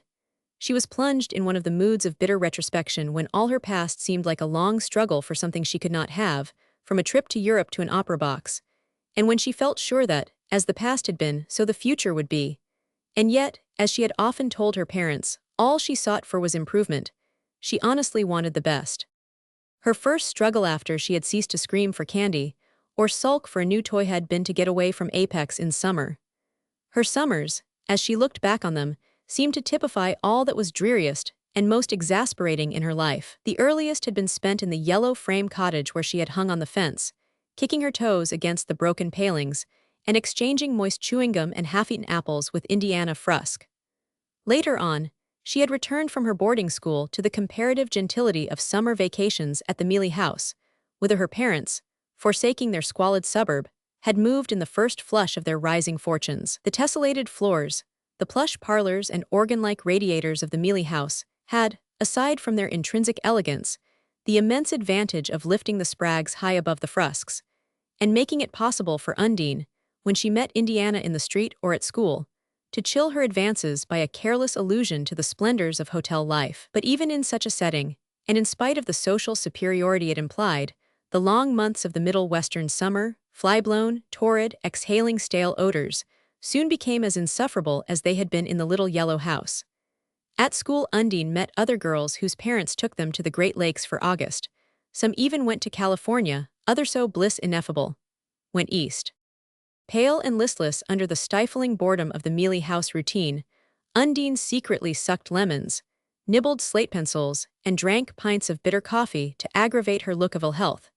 And when she learned that even Indiana Frusk was to go on a month's visit to Buffalo, it needed no artificial aids to emphasize the ravages of envy. Her parents, alarmed by her appearance, were at last convinced of the necessity of change, and timidly, tentatively, they transferred themselves for a month to a staring hotel on a glaring lake. There Undine enjoyed the satisfaction of sending ironic postcards to Indiana, and discovering that she could more than hold her own against the youth and beauty of the other visitors. Then she made the acquaintance of a pretty woman from Richmond, whose husband, a mining engineer, had brought her west with him while he inspected the newly developed Yuba mines. And the southern visitor's dismay, her repugnances, her recoil from the faces, the food, the amusements, the general bareness and stridency of the scene, were a terrible initiation to Undine. There was something still better beyond, than more luxurious, more exciting, more worthy of her. She once said to herself afterward that it was always her fate to find out just too late about the something beyond. But in this case it was not too late, and obstinately, inflexibly, she set herself to the task of forcing her parents to take her east the next summer. Yielding to the inevitable, they suffered themselves to be impelled to a Virginia resort, where Undine had her first glimpse of more romantic possibilities: moonlight rides and drives, picnics in mountain glades, and an atmosphere of Christmas-Romo sentimentality that tempered her hard edges a little, and gave her glimpses of a more delicate kind of pleasure. But here again, everything was spoiled by a peep through another door. Undine, after a first mustering of the other girls in the hotel, had, as usual, found herself easily first till the arrival, from Washington, of Mr. and Mrs. Wincher and their daughter. Undine was much handsomer than Miss Wincher, but she saw at a glance that she did not know how to use her beauty as the other used her plainness. She was exasperated, too, by the discovery that Miss Wincher seemed not only unconscious of any possible rivalry between them, but actually unaware of her existence. Listless, long-faced, supercilious, the young lady from Washington sat apart reading novels or playing solitaire with her parents, as though the huge hotel's loud life of gossip and flirtation were invisible and inaudible to her. Undine never even succeeded in catching her eye. She always lowered it to her book when the apex beauty trailed or rattled past her secluded corner. But one day an acquaintance of the Winchers turned up a lady from Boston, who had come to Virginia on a botanizing tour, and from scraps of Miss Wincher's conversation with the newcomer, Undine, straining her ears behind a column of the long veranda, obtained a new glimpse into the unimagined. The Winchers, it appeared, found themselves at Potash Springs merely because a severe illness of Mrs. Wincher's had made it impossible, at the last moment, to move her farther from Washington. They had let their house on the North Shore, and as soon as they could leave this dreadful hole were going to Europe for the autumn. Miss Wincher simply did not know how she got through the days, though no doubt it was as good as a rest cure after the rush of the winter. Of course they would have preferred to hire a house, but the hole, if one could believe it, did not offer one.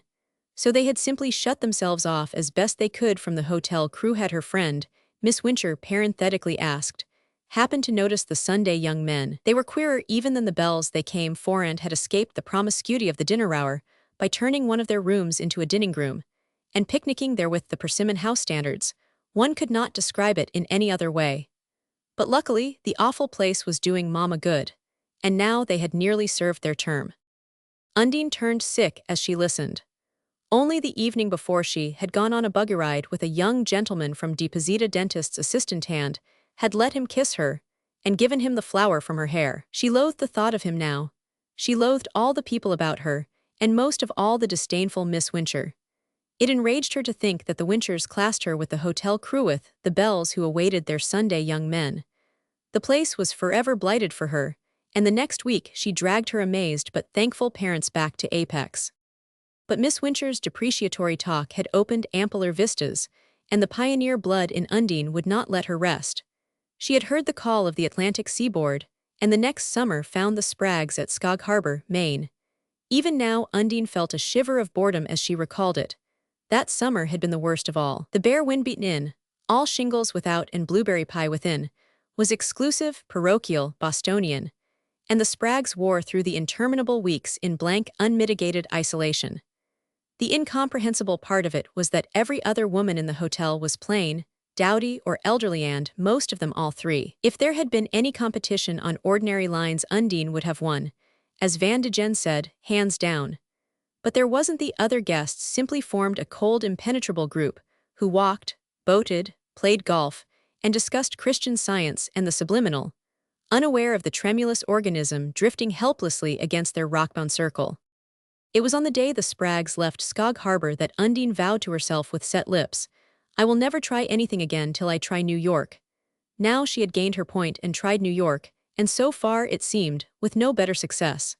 From small things to great, everything went against her. In such hours of self-searching, she was ready enough to acknowledge her own mistakes, but they exasperated her less than the blunders of her parents. She was sure, for instance, that she was on what Mrs. Heaney called the right tack at last. Yet just at the moment when her luck seemed about to turn, she was to be thwarted by her father's stupid obstinacy about the opera box. She lay brooding over these things till long after Mrs. Spragg had gone away to dress for dinner, and it was nearly 8 o'clock when she heard her father's dragging tread in the hall. She kept her eyes fixed on her book while he entered the room and moved about behind her, laying aside his hat and overcoat. Then his steps came close, and a small parcel dropped on the pages of her book. "Oh, father," she sprang up, all alight, the novel on the floor, her fingers twitching for the tickets. But a substantial packet emerged, like nothing she had ever seen. She looked at it, hoping, fearing she beamed blissful interrogation on her father while his sallow smile continued to tantalize her. Then she closed on him with a rush, smothering his words against her hair. "It's for more than one night, it's for every other Friday. Oh, you darling," she exulted. Mr. Spragg, through the glittering meshes, feigned dismay. "That's so, they must have given me the wrong." Then, convicted by her radiant eyes as she swung round on him, "I knew you only wanted it once for yourself, Undine, but I thought maybe, off nights, you would like to send it to your friends." Mrs. Spragg, who from her doorway had assisted with moist eyes at this closing pleasantry, came forward as Undine hurried away to dress. "Abner, can you really manage it all right?" He answered her with one of his awkward brief caresses. "Do not you fret about that, Leota. I am bound to have her go round with these people she knows. I want her to be with them all she can." A pause fell between them, while Mrs. Spragg looked anxiously into his fagged eyes. "You seen Elmer again?" "No, once was enough," he returned with a scowl like Undine's. "Why, you said he could not come after her, Abner." "No more he can. But what if she was to get nervous and lonesome, and want to go after him?" Mrs. Spragg shuddered away from the suggestion. "How would he look, just the same?" she whispered. "No, spruced up, that's what scared me." It scared her too, to the point of blanching her habitually lifeless cheek. She continued to scrutinize her husband broodingly. "You look fairly sick, Abner. You better let me get you some of those stomach drops right off," she proposed. But he parried this with his unfailing humor. "I guess I am too sick to risk that." He passed his hand through her arm with the conjugal gesture familiar to Apex City. "Come along down to dinner, mother. I guess Undine will not mind if I do not rig up tonight." "Ve." She had looked down at them, enviously from the balconish, had looked up at them, reverentially from the stalls. But now at last she was on a line with them, among them. She was part of the sacred semicircle whose privilege it is, between the acts, to make the mere public forget that the curtain has fallen. As she swept to the left-hand seat of their crimson niche, waving Mabel Lipscomb to the opposite corner, with a gesture learned during her apprenticeship in the stalls, Undine felt that quickening of the faculties that comes in the high moments of life. Her consciousness seemed to take in at once the whole bright curve of the auditorium, from the unbroken lines of spectators below her to the culminating blaze of the central chandelier. And she herself was the core of that vast illumination, the sentient, throbbing surface which gathered all the shafts of light into a center. It was almost a relief when, a moment later, the lights sank, the curtain rose, and the focus of illumination was shifted. The music, the scenery, and the movement on the stage were like a rich mist tempering the radiance that shot on her from every side, and giving her time to subside, draw breath, adjust herself to this new clear medium, which made her feel so oddly brittle and transparent. When the curtain fell on the first act, she began to be aware of a subtle change in the house. In all the boxes, cross-currents of movement had set in.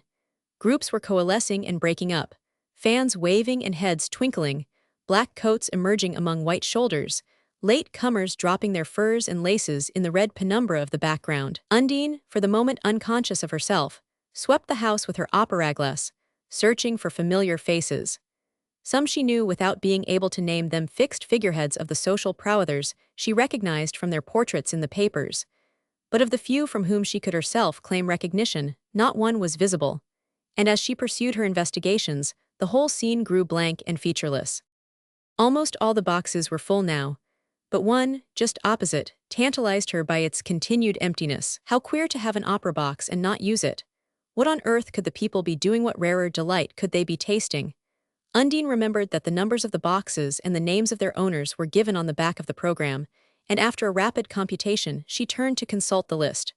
Mondays and Fridays, Mrs. Peter Van de Gen. That was it. The box was empty because Mrs. Van de Gen was dining alone with Ralph Marvell.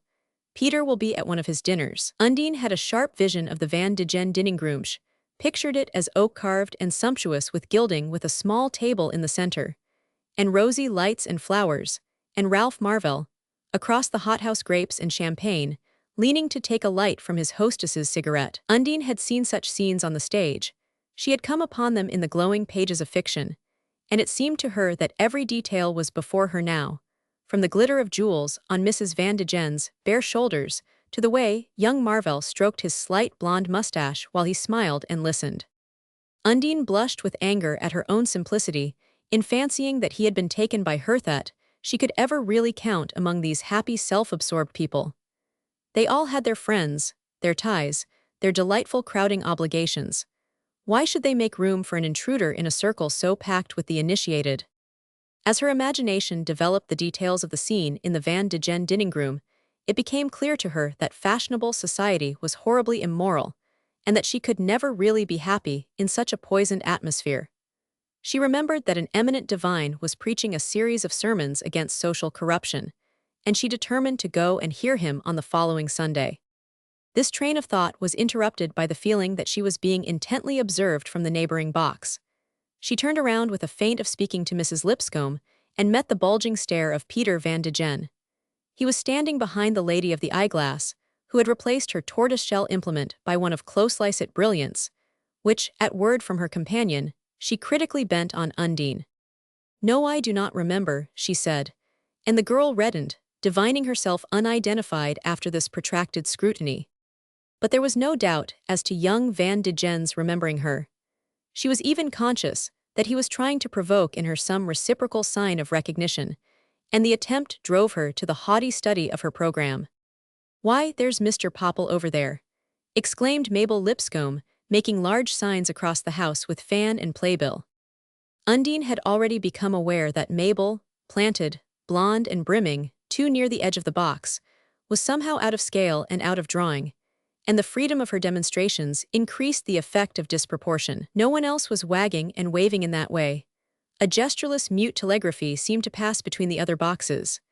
Still, Undine could not help following Mrs. Lipscomb's glance, and there in fact was Claude Popple, taller and more dominant than ever, and bending easily over what she felt must be the back of a brilliant woman.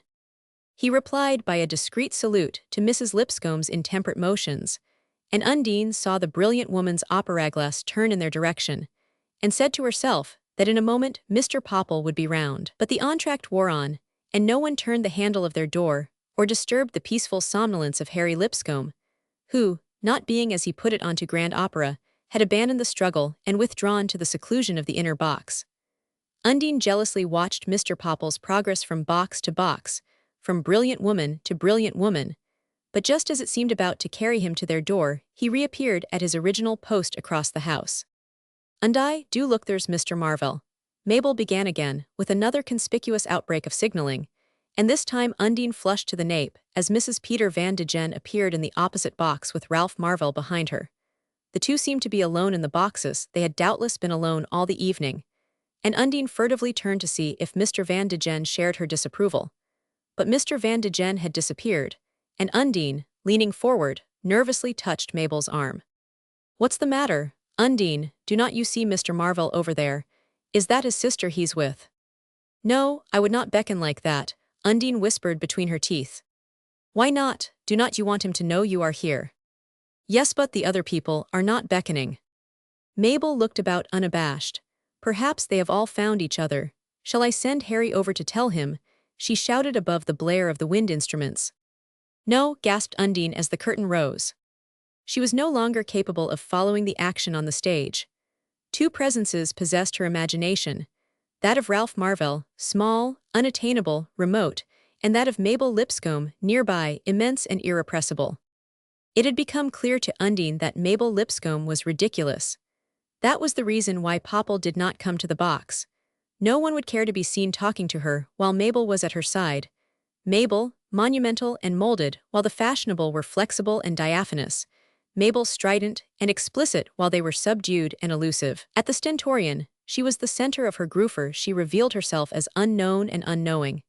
Why, she did not even know that Mrs. Peter Van de Gen was not Ralph Marvell's sister. And she had a way of trumpeting out her ignorances that jarred on Undine's subtler methods. It was precisely at this point that there dawned on Undine what was to be one of the guiding principles of her career. It's better to watch than to ask questions. Curtain fell again, and Undine's eyes flew back to the Van de Gen box. Several men were entering it together, and a moment later she saw Ralph Marvell rise from his seat and pass out. Half unconsciously she placed herself in such a way as to have an eye on the door of the box. But its handle remained unturned, and Harry Lipscomb, leaning back on the sofa, his head against the opera cloaks, continued to breathe stentorously through his open mouth and stretched his legs a little farther across the threshold. The entr'acte was nearly over when the door opened, and two gentlemen stumbled over Mr. Lipscomb's legs. The foremost was Claude Walsingham Popple, and above his shoulder shone the batrachian countenance of Peter Van de Gen. A brief murmur from Mr. Popple made his companion known to the two ladies, and Mr. Van de Gen promptly seated himself behind Undine, relegating the painter to Mrs. Lipscomb's elbow. "Queer go I happened to see your friend there waving to old Pop across the house. So I bolted over and collared him, told him he would got to introduce me before he was a minute older. I tried to find out who you were the other day at the motor show. No, where was it? Oh, those pictures at Goldmark's. What do you think of 'em, by the way? You ought to be painted yourself. No, I mean it. You know you ought to get old Pop to do you. He would do your hair ripplingly. You must let me come and talk to you about it, about the picture or your hair. Well, your hair if you do not mind. Where would you say you were staying? Oh, you live here, do you? I say, that's first rate." Undine sat well forward, curving toward him a little, as she had seen the other women do, but holding back sufficiently to let it be visible to the house that she was conversing with no less a person than Mr. Peter Van de Gen. Mr. Popple's talk was certainly more brilliant and purposeful, and she saw him cast longing glances at her from behind Mrs. Lipscomb's shoulder. But she remembered how lightly he had been treated at the Fairford dinner, and she wanted, oh, how she wanted, to have Ralph Marvell see her talking to Van de Gen. She poured out her heart to him, improvising an opinion on the pictures and an opinion on the music, falling in gaily with his suggestion of a jolly little dinner some night soon, at the Café Martin, and strengthening her position, as she thought, by an easy allusion to her acquaintance with Mrs. Van de Gen. But at the word her companion's eye clouded, and a shade of constraint dimmed his enterprising smile. "My wife, oh, she does not go to restaurants, moves on too high a plane. But we will get old Pop, and Mrs. What would you say your fat friend's name was? Just a select little crowd of four-and some kind of a cheerful show afterward. Jove. There's the curtain, and I must skip." As the door closed on him, Undine's cheeks burned with resentment. If Mrs. Van de Gen did not go to restaurants, why had he supposed that she would? And to have to drag Mabel in her wake. The leaden sense of failure overcame her again. Here was the evening nearly over, and what had it led to? Looking up from the stalls, she had fancied that to sit in a box was to be in society. No, she saw it might but emphasize one's exclusion. And she was burdened with the box for the rest of the season. It was really stupid of her father to have exceeded his instructions. Why had he not done as she told him? Undine felt helpless, and tired, hateful memories of Apex crowded back on her. Was it going to be as dreary here as there?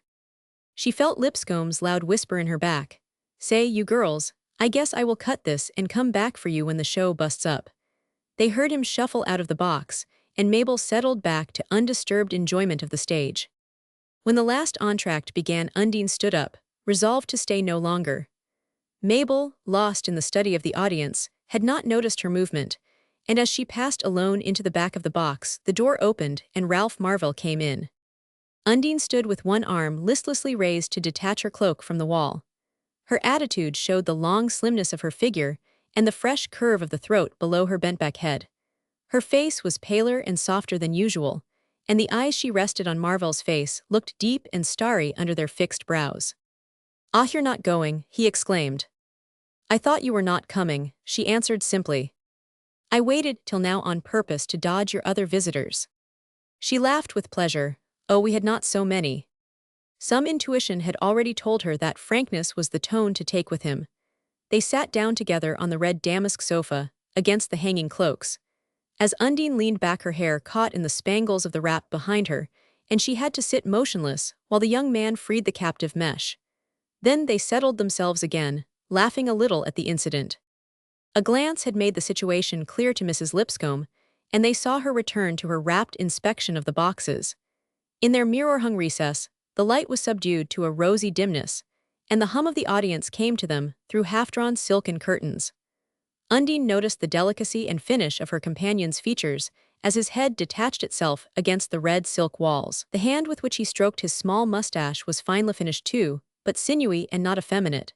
She had always associated finish and refinement entirely with her own sex, but she began to think they might be even more agreeable in a man. Marvell's eyes were gray, like her own, with chestnut eyebrows and darker lashes, and his skin was as clear as a woman's, but pleasantly reddish, like his hands. As he sat talking in a low tone, questioning her about the music, asking her what she had been doing since he had last seen her, she was aware that he looked at her less than usual, and she also glanced away. But when she turned her eyes suddenly, they always met his gaze. His talk remained impersonal. She was a little disappointed that he did not compliment her on her dress, or her hair. Undine was accustomed to hearing a great deal about her hair, and the episode of the spangles had opened the way to a graceful allusion, but the instinct of sex told her that, under his quiet words, he was throbbing with the sense of her proximity, and his self-restraint sobered her, made her refrain from the flashing and fidgeting which were the only way she knew of taking part in the immemorial love dance. She talked simply and frankly of herself, of her parents, of how few people they knew in New York, and of how, at times, she was almost sorry she had persuaded them to give up Apex. "You see, they did it entirely on my account. They are awfully lonesome here, and I do not believe I shall ever learn New York ways either," she confessed, turning on him the eyes of youth and truthfulness. "Of course I know a few people, but they are not the way I expected New York people to be." She risked what seemed an involuntary glance at Mabel. "I have seen girls here tonight that I just long to know. They look so lovely and refined, but I do not suppose I ever shall. New York's not very friendly to strange girls, is it? I suppose you have got so many of your own already, and they are all so fascinating you do not care." As she spoke, she let her eyes rest on his, half laughing, half wistful, and then dropped her lashes while the pink stole slowly up to them. When he left her, he asked if he might hope to find her at home the next day. The night was fine, and Marvell, having put his cousin into her motor, started to walk home to Washington Square. At the corner, he was joined by Mr. Popple. "Hallo, Ralph, old man, did you run across our Auburn beauty of the Stentorian? Who would have thought old Harry Lipscomb have put us onto anything as good as that?" Peter Van de Gen was fairly taken off his feet, pulled me out of Mrs. Monty Thurber's box, and dragged me round by the collar to introduce him. "Planning a dinner at Martin's already. Gad, young Peter must have what he wants when he wants it. I put in a word for you, told him you and I ought to be let in on the ground floor. Funny the luck some girls have about getting started. I believe this one'll take if she can manage to shake the Lipscombs. I think I will ask to paint her. Might be a good thing for the spring show. She would show up splendidly as a pendant to my Mrs. Van de Gen blonde and brunette knight, and mourning. Of course I prefer Mrs. Van de Gen's type personally. I must have breeding, but as a mere bit of flesh and blood. Hallo, ain't you coming into the club?" Marvell was not coming into the club, and he drew a long breath of relief as his companion left him. Was it possible that he had ever thought leniently of the egregious Popple? The tone of social omniscience which he had once found so comic was now as offensive to him as a coarse physical touch. And the worst of it was that Popple, with the slight exaggeration of a caricature, really expressed the ideals of the world he frequented.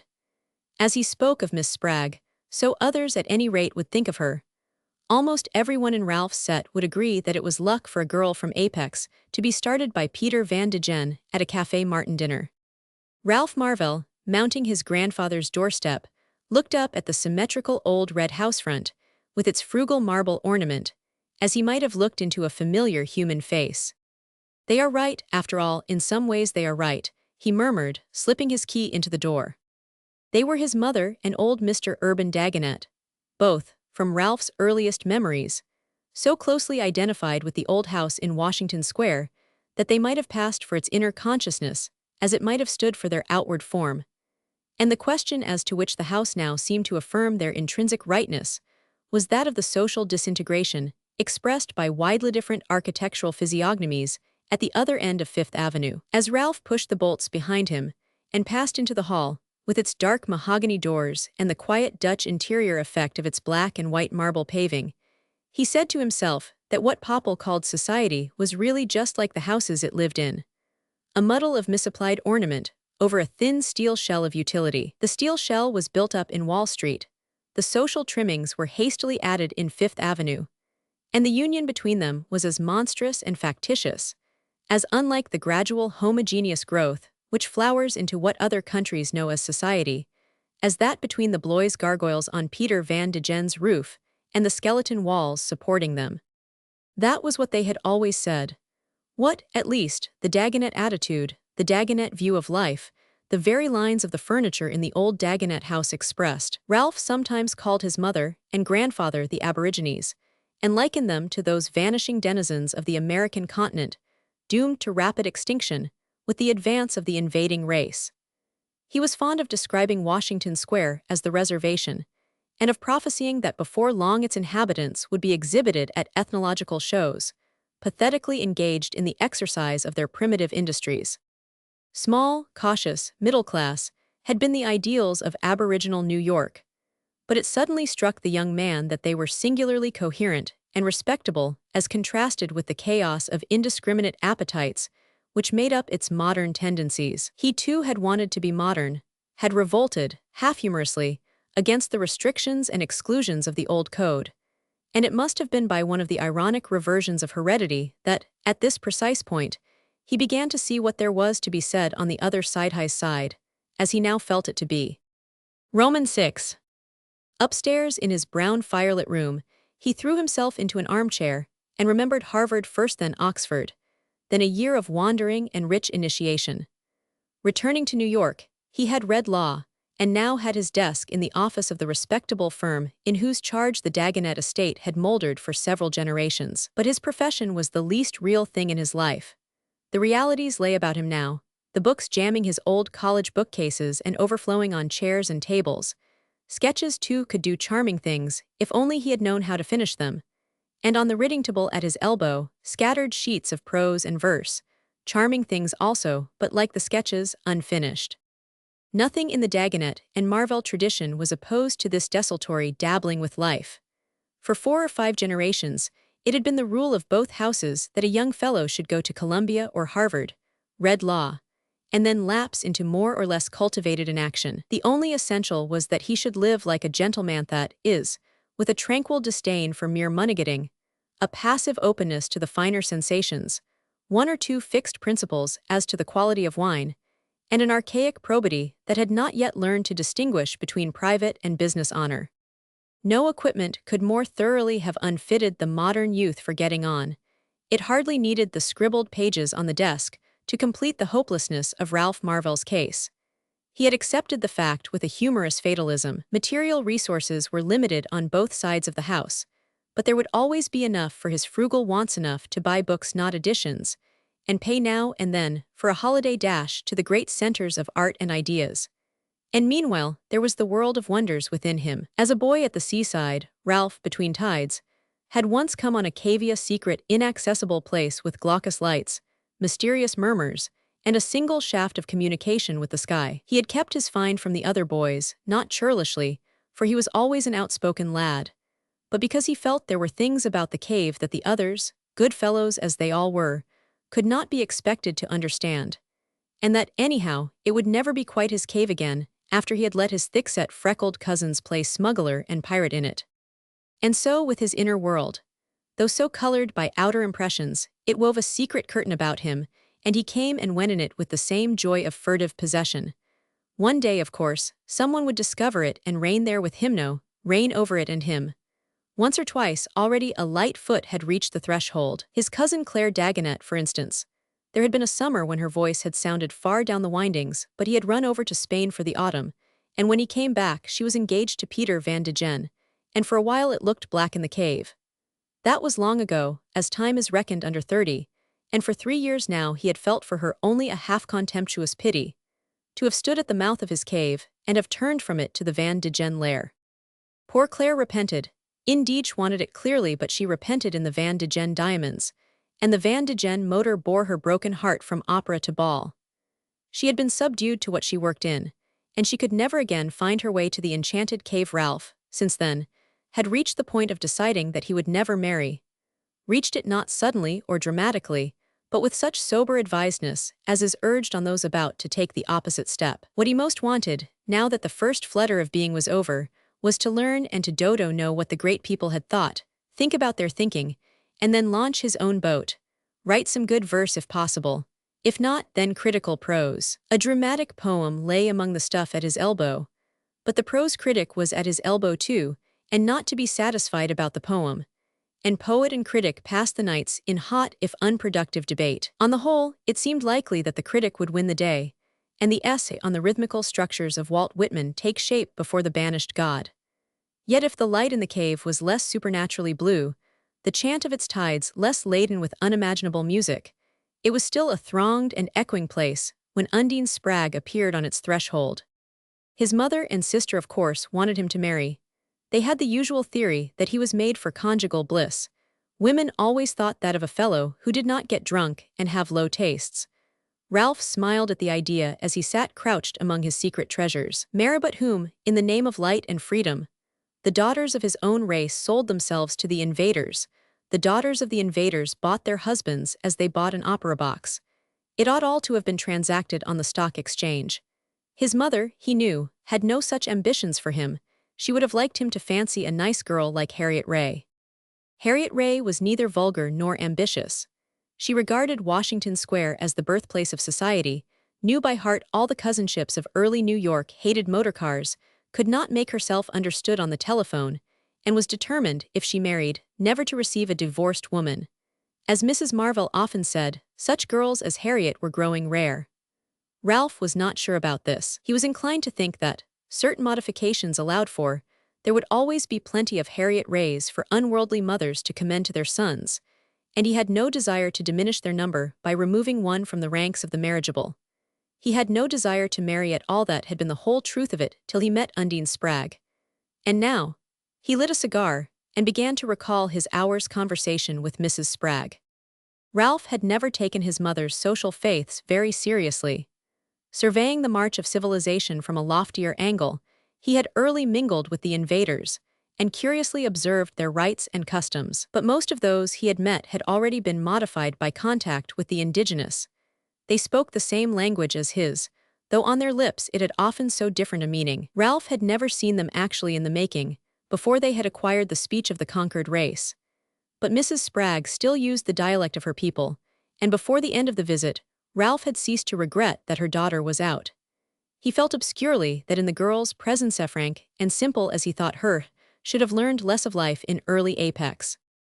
Mrs. Spragg, once reconciled or at least resigned to the mysterious necessity of having to entertain a friend of Undine's, had yielded to the first touch on the weak springs of her garrulity.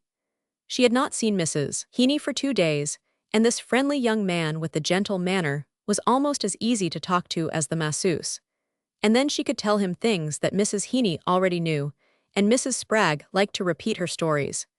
To do so gave her almost her sole sense of permanence among the shifting scenes of life, so that, after she had lengthily deplored the untoward accident of Undine's absence, and her visitor, with a smile, and echoes of divers et onduant in his brain, had repeated her daughter's name after her, saying, "It's a wonderful find. How could you tell it would be such a fit?" It came to her quite easily to answer, "Why, we called her after a hair-waver father put on the market the week she was born," and then to explain, as he remained struck and silent, "It's from Undule, you know, the French for crimping.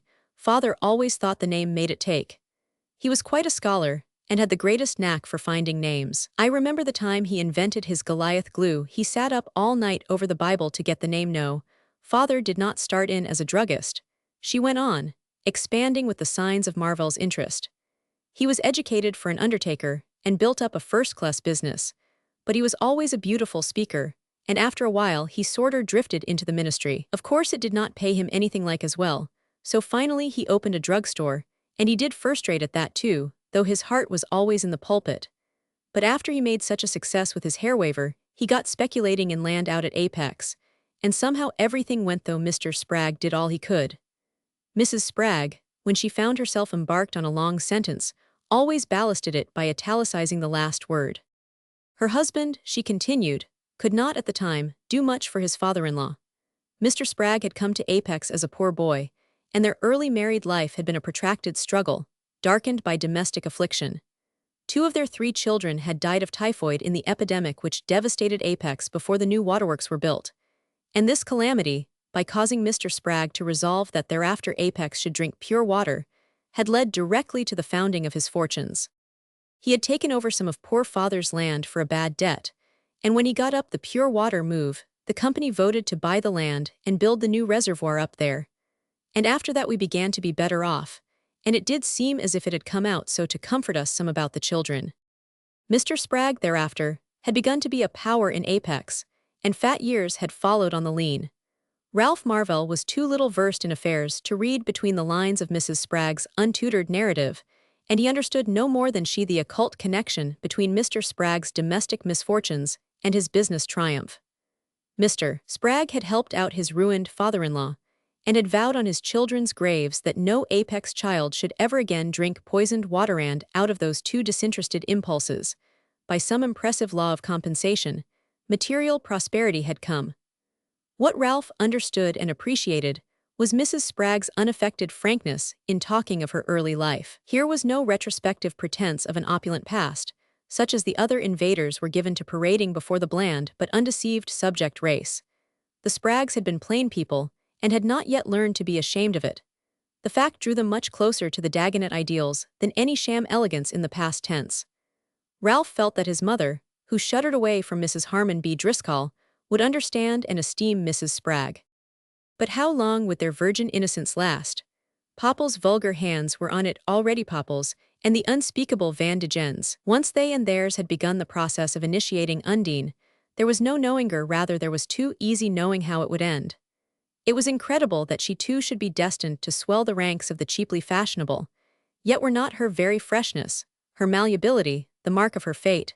She was still at the age when the flexible soul offers itself to the first grasp. That the grasp should chance to be Van de Gens, that was what made Ralph's temples buzz, and swept away all his plans for his own future like a beaver's dam in a spring flood. To save her from Van de Gen and Van de Genism, was that really to be his missionth call for which his life had obscurely waited? It was not in the least what he had meant to do with the fugitive flash of consciousness he called self, but all that he had purposed for that transitory being sank into insignificance under the pressure of Undine's claims. Ralph Marvell's notion of women had been formed on the experiences common to good-looking young men of his kind. Women were drawn to him as much by his winning, appealing quality, by the sense of a youthful warmth behind his light, ironic exterior, as by his charms of face and mind. Except during Claire Dagonet's brief reign, the depths in him had not been stirred, but in taking what each sentimental episode had to give he had preserved, through all his minor adventures, his faith in the great adventure to come. It was this faith that made him so easy a victim when love had at last appeared clad in the attributes of romance, the imaginative man's indestructible dream of a rounded passion. The clearness with which he judged the girl and himself seemed the surest proof that his feeling was more than a surface thrill. He was not blind to her crudity and her limitations, but they were a part of her grace and her persuasion. Diverse et indentiso, he had seen her from the first, but was not that merely the sign of a quicker response to the world's manifold appeal? There was Harriet Ray, sealed up tight in the vacuum of inherited opinion, where not a breath of fresh sensation could get at her. There could be no call to rescue young ladies, so secured from the perils of reality.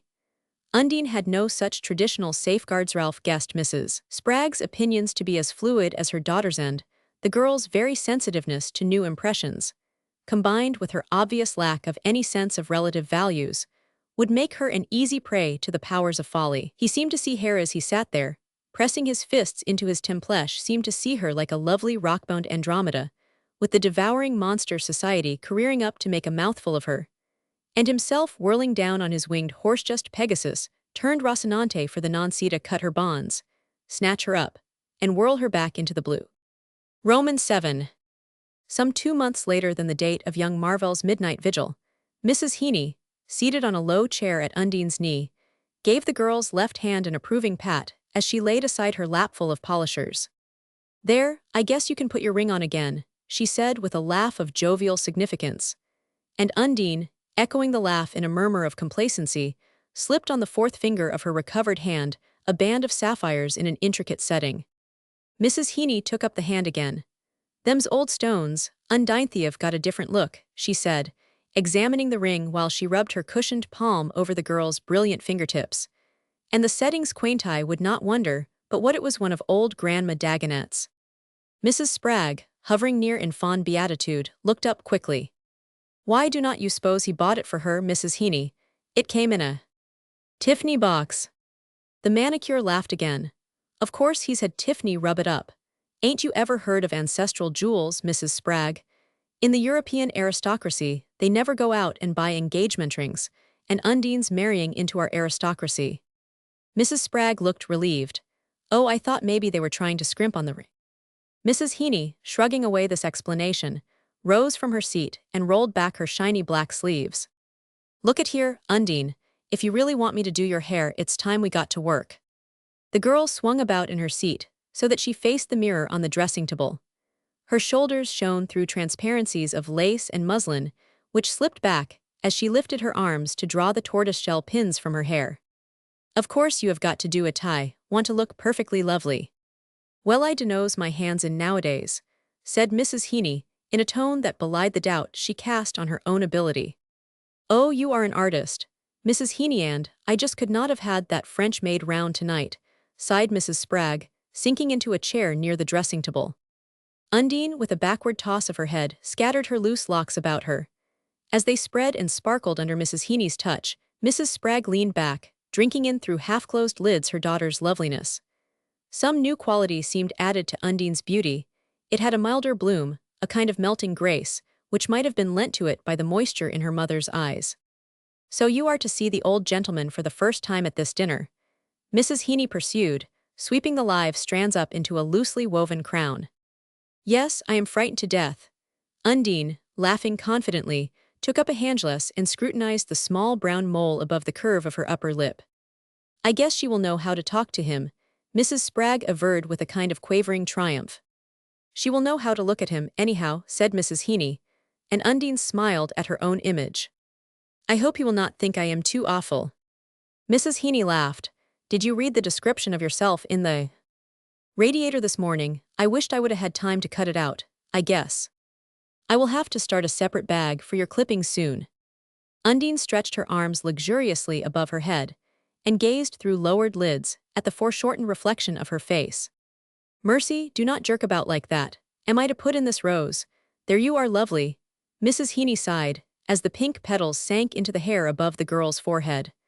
Undine pushed her chair back and sat supporting her chin on her clasped hands while she studied the result of Mrs. Heeny's manipulations.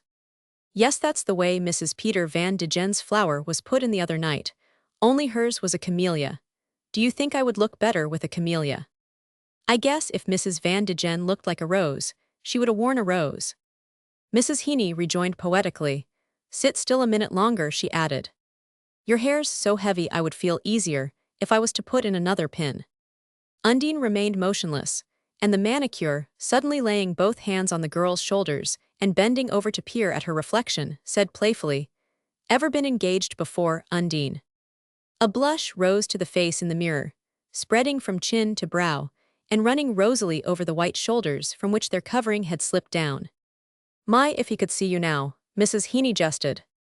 Mrs. Spragg, rising noiselessly, glided across the room and became lost in a minute examination of the dress laid out on the bed. With a supple twist, Undine slipped from Mrs. Heeny's hold. "Engaged, mercy, yes, did not you know, to the Prince of Wales. I broke it off because I would not live in the Tower." Mrs. Spragg, lifting the dress cautiously over her arm, advanced with a reassured smile. "I suppose Undine'll go to Europe now," she said to Mrs. Heeny. "I guess Undine will," the young lady herself declared. "We're going to sail right afterward. "Here, mother, do be careful of my hair." She ducked gracefully to slip into the lacy fabric which her mother held above her head. As she rose Venus-like above its folds, there was a tap on the door, immediately followed by its tentative opening. "Mabel," Undine muttered, her brows lowering like her father's, and Mrs. Spragg, wheeling about to screen her daughter, addressed herself protestingly to the half-open door. "Who's there? Oh, that you, Mrs. Lipscomb. Well, I do not know as you. Can Undine is not half dressed yet." "Just like Harrelway's pushing in," Undine murmured as she slipped her arms into their transparent sleeves. "Oh, that do not matter, I'll help dress her." Mrs. Lipscomb's large blonde person surged across the threshold. "Seems to me I ought to lend a hand tonight, considering I was the one that introduced them." Undine forced a smile, but Mrs. Spragg, her soft wrinkles deepening with resentment, muttered to Mrs. Heeny, as she bent down to shake out the girl's train, "I guess my daughter's only got to show herself." The first meeting with old Mr. Dagonet was less formidable than Undine had expected. She had been once before to the house in Washington Square, when with her mother, she had returned Mrs. Marvell's ceremonial visit, but on that occasion Ralph's grandfather had not been present. All the rites connected with her engagement were new and mysterious to Undine, and none more so than the unaccountable necessity of dragging, as she phrased it, Mrs. Spragg into the affair. It was an accepted article of the Apex Creed that parental detachment should be completest at the moment when the filial fate was decided, and to find that New York reversed this rule was as puzzling to Undine as to her mother. Mrs. Spragg was so unprepared for the part she was to play that on the occasion of her visit to Mrs. Marvell, her helplessness had infected Undine, and their half-hour in the sober, faded drawing-room remained among the girl's most unsatisfactory memories. She re-entered it alone with more assurance. Her confidence in her beauty had hitherto carried her through every ordeal, and it was fortified now by the feeling of power that came with the sense of being loved. If they would only leave her mother out, she was sure, in her own phrase, of being able to run the thing, and Mrs. Spragg had providentially been left out of the Dagonet dinner. It was to consist, it appeared, only of the small family group Undine had already met, and seated at old Mr. Dagonet's right, in the high dark dining-room with mahogany doors and dim portraits of signers and their females, she felt a conscious joy in her ascendancy. Old Mr. Dagonet, small, frail and softly sardonic, appeared to fall at once under her spell. If she felt, beneath his amenity, a kind of delicate dangerousness, like that of some fine surgical instrument, she ignored it as unimportant, for she had as yet no clear perception of forces that did not directly affect her. Mrs. Marvell, low-voiced, faded, yet impressive, was less responsive to her arts, and Undine divined in her the head of the opposition to Ralph's marriage. Mrs. Heeny had reported that Mrs. Marvell had other views for her son, and this was confirmed by such echoes of the short, sharp struggle as reached the throbbing listeners at the Stentorian. But the conflict over, the air had immediately cleared, showing the enemy in the act of unconditional surrender. It surprised Undine that there had been no reprisals, no return on the points conceded. That was not her idea of warfare, and she could ascribe the completeness of the victory only to the effect of her charms. Mrs. Marvell's manner did not express entire subjugation, yet she seemed anxious to dispel any doubts of her good faith, and if she left the burden of the talk to her lively daughter, it might have been because she felt more capable of showing indulgence by her silence than in her speech. As for Mrs. Fairford, she had never seemed more brilliantly bent on fusing the various elements under her hand. Undine had already discovered that she adored her brother, and had guessed that this would make her either a strong ally or a determined enemy. The latter alternative, however, did not alarm the girl. She thought Mrs. Fairford bright, and wanted to be liked by her, and she was in the state of dizzy self-assurance when it seemed easy to win any sympathy she chose to seek. For the only other guests, Mrs. Fairford's husband, and the elderly Charles Bowen, who seemed to be her special friend, Undine had no attention to spare. They remained on a plane with the dim pictures hanging at her back. She had expected a larger party, but she was relieved, on the whole, that it was small enough to permit of her dominating it, not that she wished to do so by any loudness of assertion. Her quickness in noting external differences had already taught her to modulate and lower her voice, and to replace the idea, and I would not wonder, by more polished locutions, and she had not been 10 minutes at table before she found that to seem very much in love, and a little confused and subdued by the newness and intensity of the sentiment, was, to the Dagonet mind, the becoming attitude for a young lady in her situation. The part was not hard to play, for she was in love, of course. It was pleasant, when she looked across the table, to meet Ralph's gray eyes with that new look in them, and to feel that she had kindled it. But it was only part of her larger pleasure in the general homage to her beauty, in the sensations of interest and curiosity excited by everything about her, from the family portraits overhead to the old Dagonet silver on the table which were to be hers too, after all. The talk, as at Mrs. Fairford's, confused her by its lack of the personal illusion, its tendency to turn to books, pictures, and politics. Politics, to Undine, had always been like a kind of back kitchen to business place where the refuse was thrown and the doubtful messes were brewed. As a drawing-room topic, and one to provoke disinterested sentiments, it had the hollowness of 4th of July orations, and her mind wandered in spite of the desire to appear informed and competent. Old Mr. Dagonet, with his reedy staccato voice, that gave polish and relief to every syllable, tried to come to her aid by questioning her affably about her family and the friends she had made in New York. But the caryatid parent, who exists simply as a filial prop, is not a fruitful theme, and Undine, called on for the first time to view her own progenitors as a subject of conversation, was struck by their lack of points. She had never paused to consider what her father and mother were interested in, and challenged to specify, could have named with sincerity herself. On the subject of her New York friends, it was not much easier to enlarge, for so far her circle had grown less rapidly than she expected. She had fancied Ralph's wooing would at once admit her to all his social privileges, but he had shown a puzzling reluctance to introduce her to the Van de Gen set, where he came and went with such familiarity.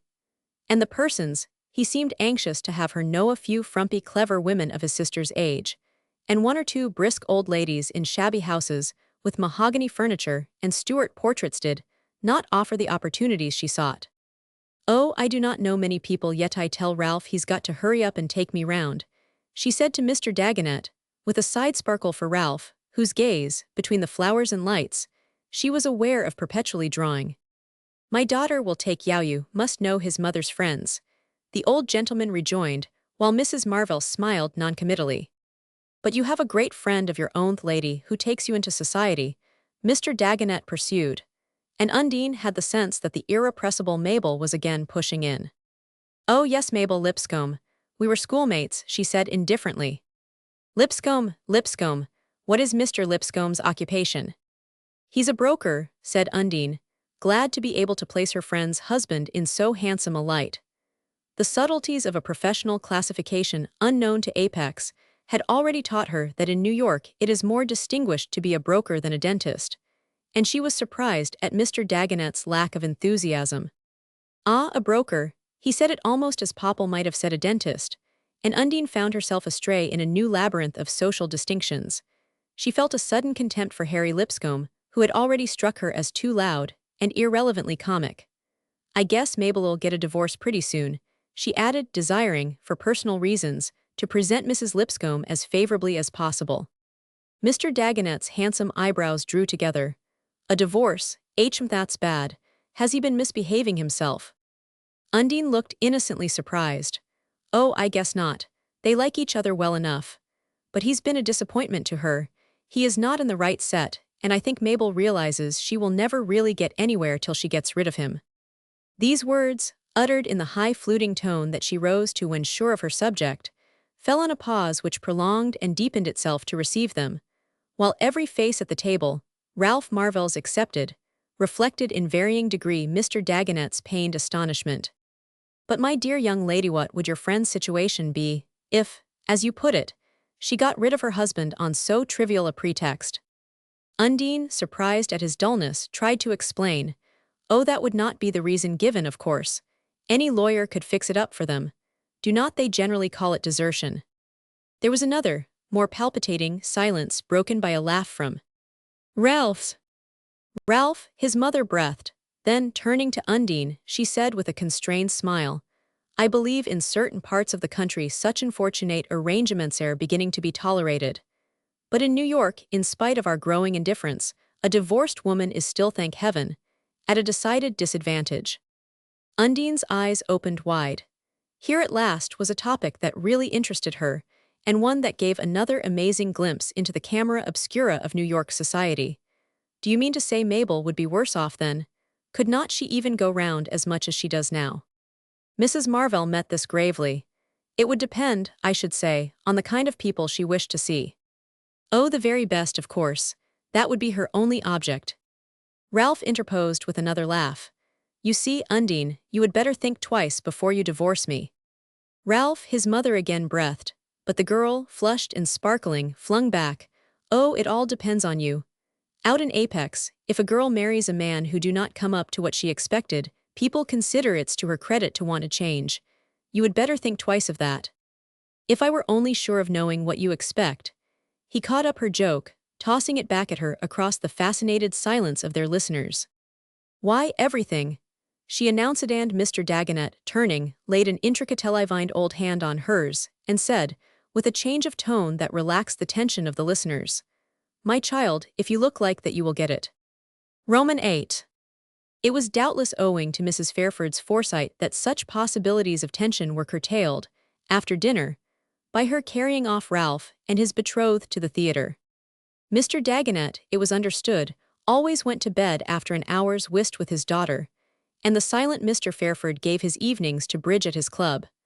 The party, therefore, consisted only of Undine and Ralph, with Mrs. Fairford and her attendant friend. Undine vaguely wondered why the grave and grey-haired Mr. Bowen formed so invariable a part of that lady's train, but she concluded that it was the York custom for married ladies to have gentlemen round, as girls had in Apex, and that Mr. Bowen was the sole survivor of Laura Fairford's earlier triumphs.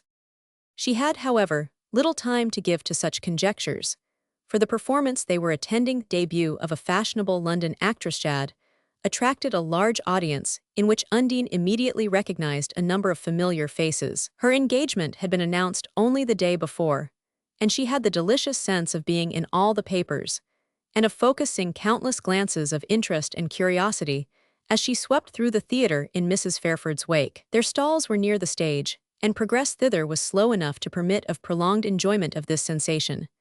Before passing to her place, she paused for Ralph to remove her cloak, and as he lifted it from her shoulders, she heard a lady say behind her, There she is, one in white, with the lovely back, and a man answer, Gad, where did he find anything as good as that? Anonymous approval was sweet enough, but she was to taste a moment more exquisite when, in the proscenium box across the house, she saw Claire Van de Gen, seated beside the prim figure of Miss Harriet Ray. They are here to see me with him, they hate it, but they could not keep away. She turned and lifted a smile of possessorship to Ralph. Mrs. Fairford seemed also struck by the presence of the two ladies, and Undine heard her whisper to Mr. Bowen, Do you see Claire over there, and Harriet with her? Harriet would come, I call it Spartan, and so like Claire to ask her. Her companion laughed.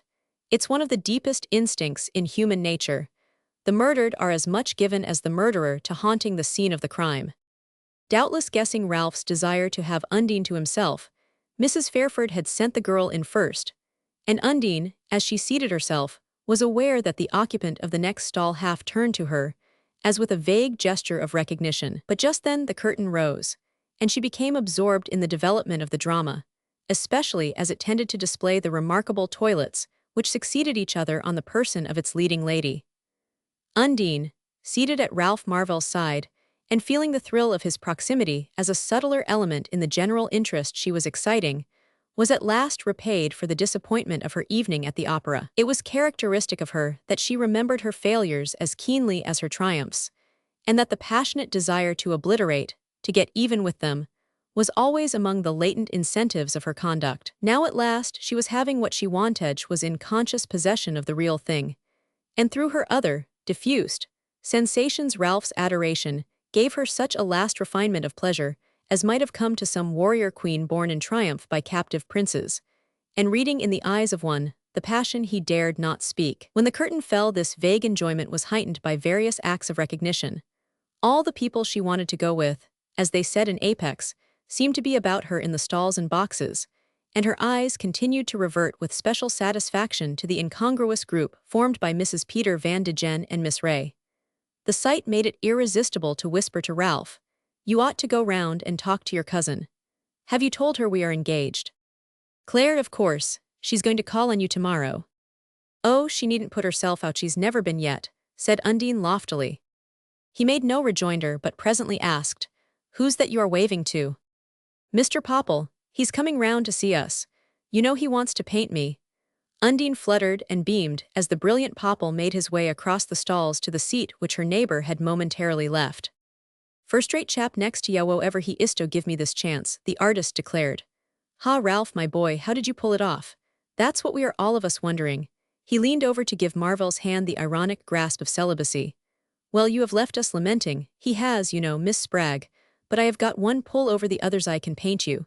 He cannot forbid that, can he? Not before marriage, anyhow. Undine divided her shining glances between the two. I guess he is not going to treat me any different afterward, she proclaimed with joyous defiance. Ah well, there's no telling, you know. Had not we better begin at once? Seriously, I want awfully to get you into the spring show. Oh really, that would be too lovely. You would be, certain lithe way I mean to do you. But I see Ralph getting glum. Cheer up, my dear fellow, I dare say you will be invited to some of the sittings that's for Miss Spragg to say. Ah, here comes your neighbor back, confound him, you'll let me know when we can begin. As Popple moved away, Undine turned eagerly to Marvell. Do you suppose there's time? I would love to have him to do me. Ralph smiled. My poor child would do you, with a vengeance. Infernal cheek, his asking you to sit. She stared, but why? He's painted your cousin and all the smart women. Oh, if a smart portrait's all you want. I want what the others want, she answered, frowning and pouting a little. She was already beginning to resent in Ralph the slightest sign of resistance to her pleasure, and her resentment took the form of familiar one in Apex courtshipsoft turning on him, in the next entr'acte, a deliberately averted shoulder. The result of this was to bring her, for the first time, in more direct relation to her other neighbor. As she turned he turned too, showing her, above a shining shirt-front fastened with a large imitation pearl, a ruddy plump snub face without an angle in it, which yet looked sharper than a razor. Undine's eyes met his with a startled look, and for a long moment they remained suspended on each other's stare. Undine at length shrank back with an unrecognizing face, but her movement made her opera slip to the floor, and her neighbor bent down and picked it up. Well, don't you know me yet? He said with a slight smile as he restored the glass to her. She had grown white to the lips, and when she tried to speak the effort produced only a faint click in her throat.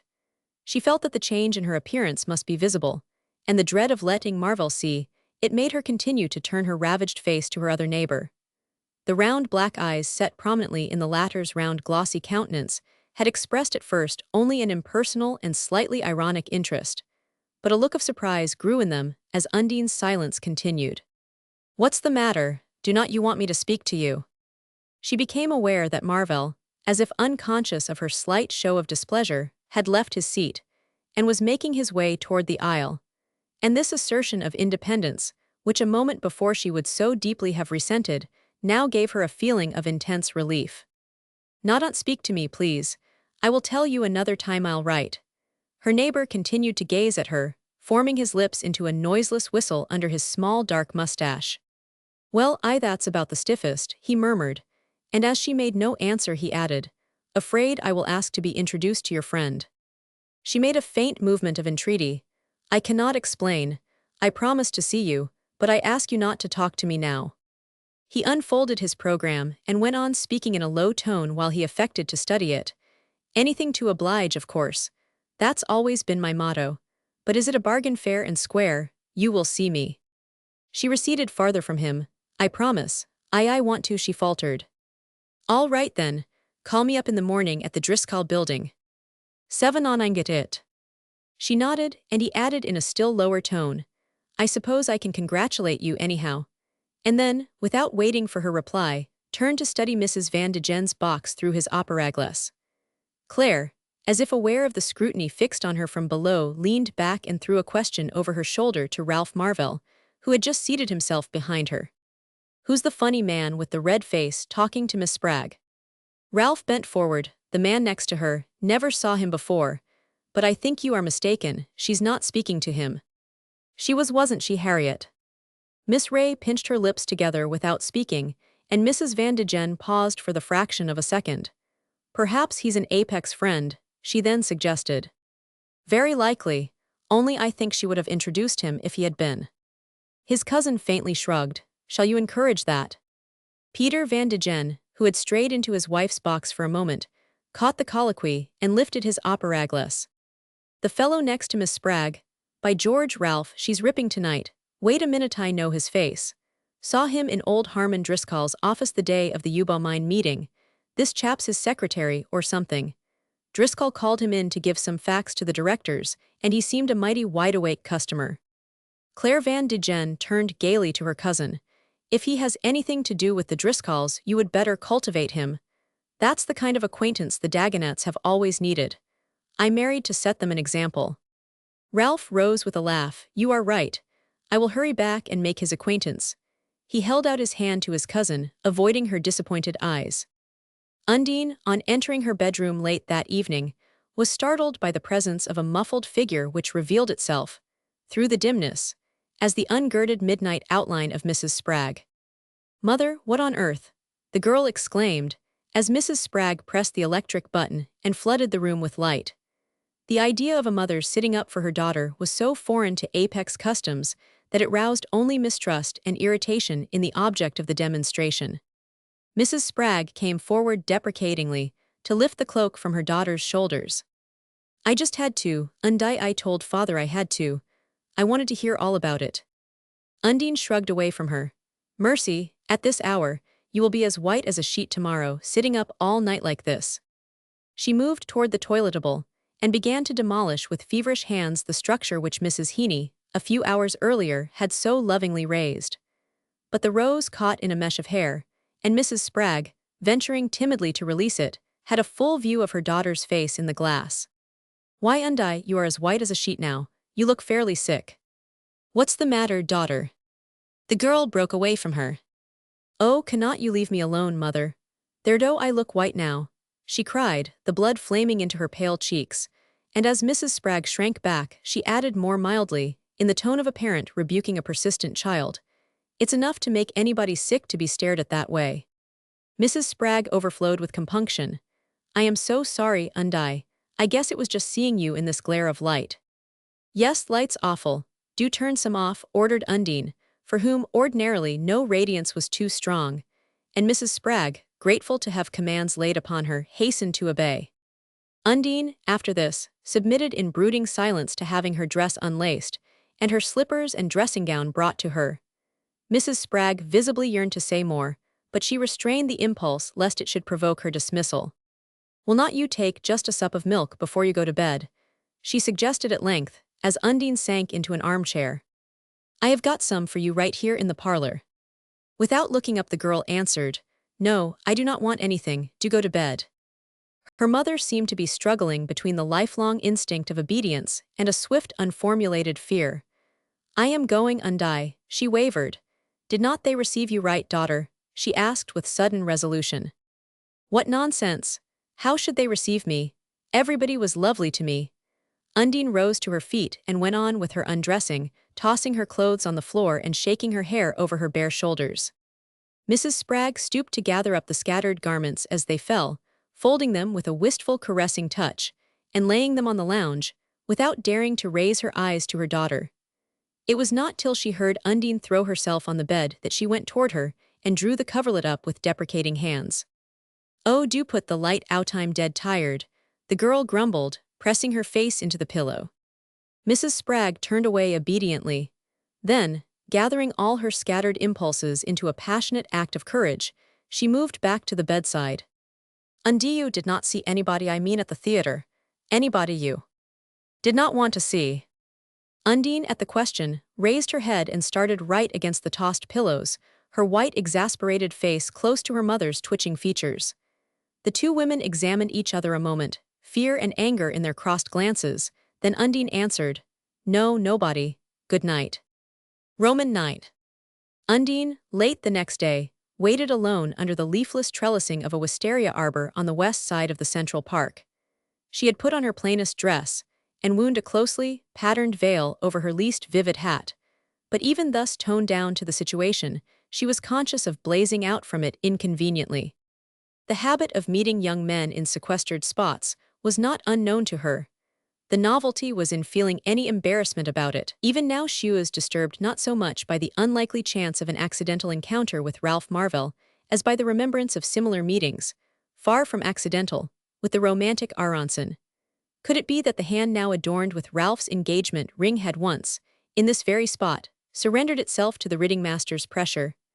At the thought a wave of physical disgust passed over her, blotting out another memory as distasteful but more remote.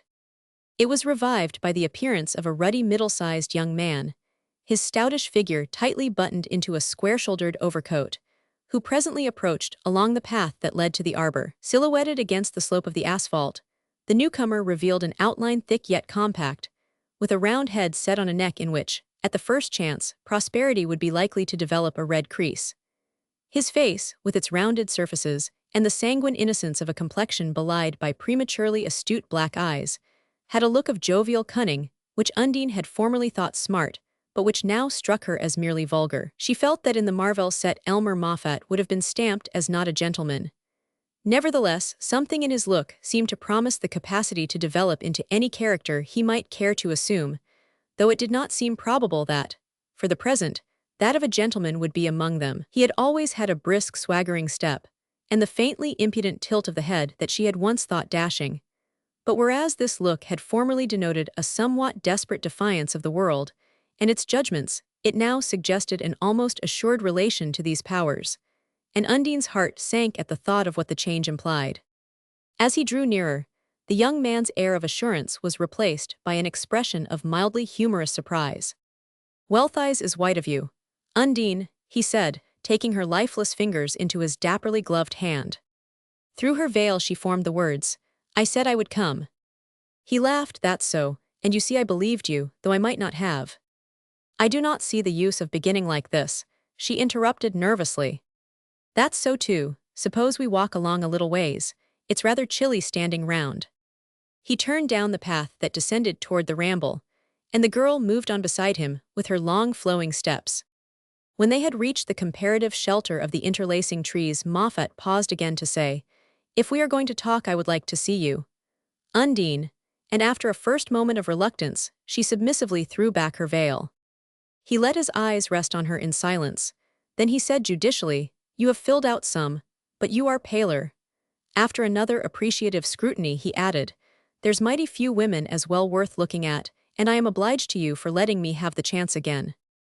Undine's brows drew together, but she softened her frown to a quivering smile. "I am glad to see you too, Elmer. I am, really."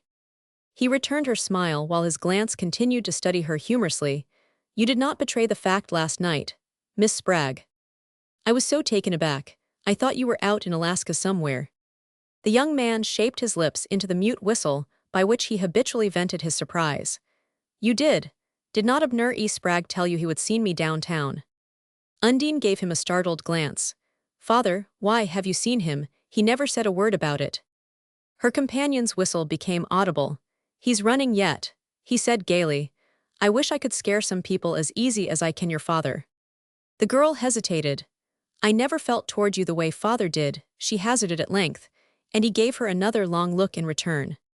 "Well, if they would left you alone, I do not believe you would ever have acted mean to me," was the conclusion he drew from it. "I did not mean to, Elmer, I give you my word, but I was so young. I did not know anything." His eyes had a twinkle of reminiscent pleasantry. "No, I do not suppose it would teach a girl much to be engaged 2 years to a stiff, like Millard Binch, and that was about all that had happened to you before I came along." Undine flushed to the forehead. "Oh, Elmer, I was only a child when I was engaged to Millard." "That's a fact, and you went on being one a good while afterward. The Apex Eagle always headlined you the child bride. I cannot see what's the use o. That ruled out of court too. See here, Undine, what can we talk about?" "I understood, that was what we were here for." "Of course," she made an effort at recovery. "I only meant to say, what's the use of raking up things that are over?" "Rake up, that's the idea, is it? Was that why you tried to cut me last night?" "Oh, Elmer, I did not mean to, only you see I am engaged." "Oh, I saw that fast enough. I would have seen it even if I did not read the papers." He gave a short laugh. "He was feeling pretty good, sitting there alongside of you, was not he?" "I do not wonder he was, I remember. But I do not see that that was a reason for cold-shouldering me. I am a respectable member of society now. I'm one of Harmon B. Driscoll's private secretaries." He brought out the fact with mock solemnity. But to Undine, though undoubtedly impressive, the statement did not immediately present itself as a subject for pleasantry. Elmer Moffat you are. He laughed again. Guess you would have remembered me last night if you had known it. She was following her own train of thought with a look of pale intensity. You are living in New York, then you're going to live here right along. Well, it looks that way, as long as I can hang on to this job. Great men always gravitate to the metropolis, and I gravitated here just as Uncle Harmon B. was looking round for somebody who could give him an inside tip on the Yuba mine deal. You know the Driscolls are pretty deep in Yuba. I happened to go out there after our little unpleasantness at Apex, and it was just the time the deal went through. So in one way your folks did me a good turn when they made Apex too hot for me. Funny to think of, ain't it? Undine, recovering herself, held out her hand impulsively. I am real glad of it. I mean, I am real glad you have had such a stroke of luck. Much obliged, he returned. By the way, you might mention the fact too. Undine Spragg, next time you run across him. Father'll be real glad too, Elmer. She hesitated, and then went on. You must see now that it was natural father and mother should have felt the way they did. Oh, the only thing that struck me as unnatural was their making you feel so too, but I am free to admit I was not a promising case in those days. His glance played over her for a moment. Say, Undine, it was good while it lasted, though, was not it? She shrank back with a burning face and eyes of misery. Why, what's the matter? That ruled out too. Oh, all right. Look at here, Undine, suppose you let me know what you are here to talk about anyhow.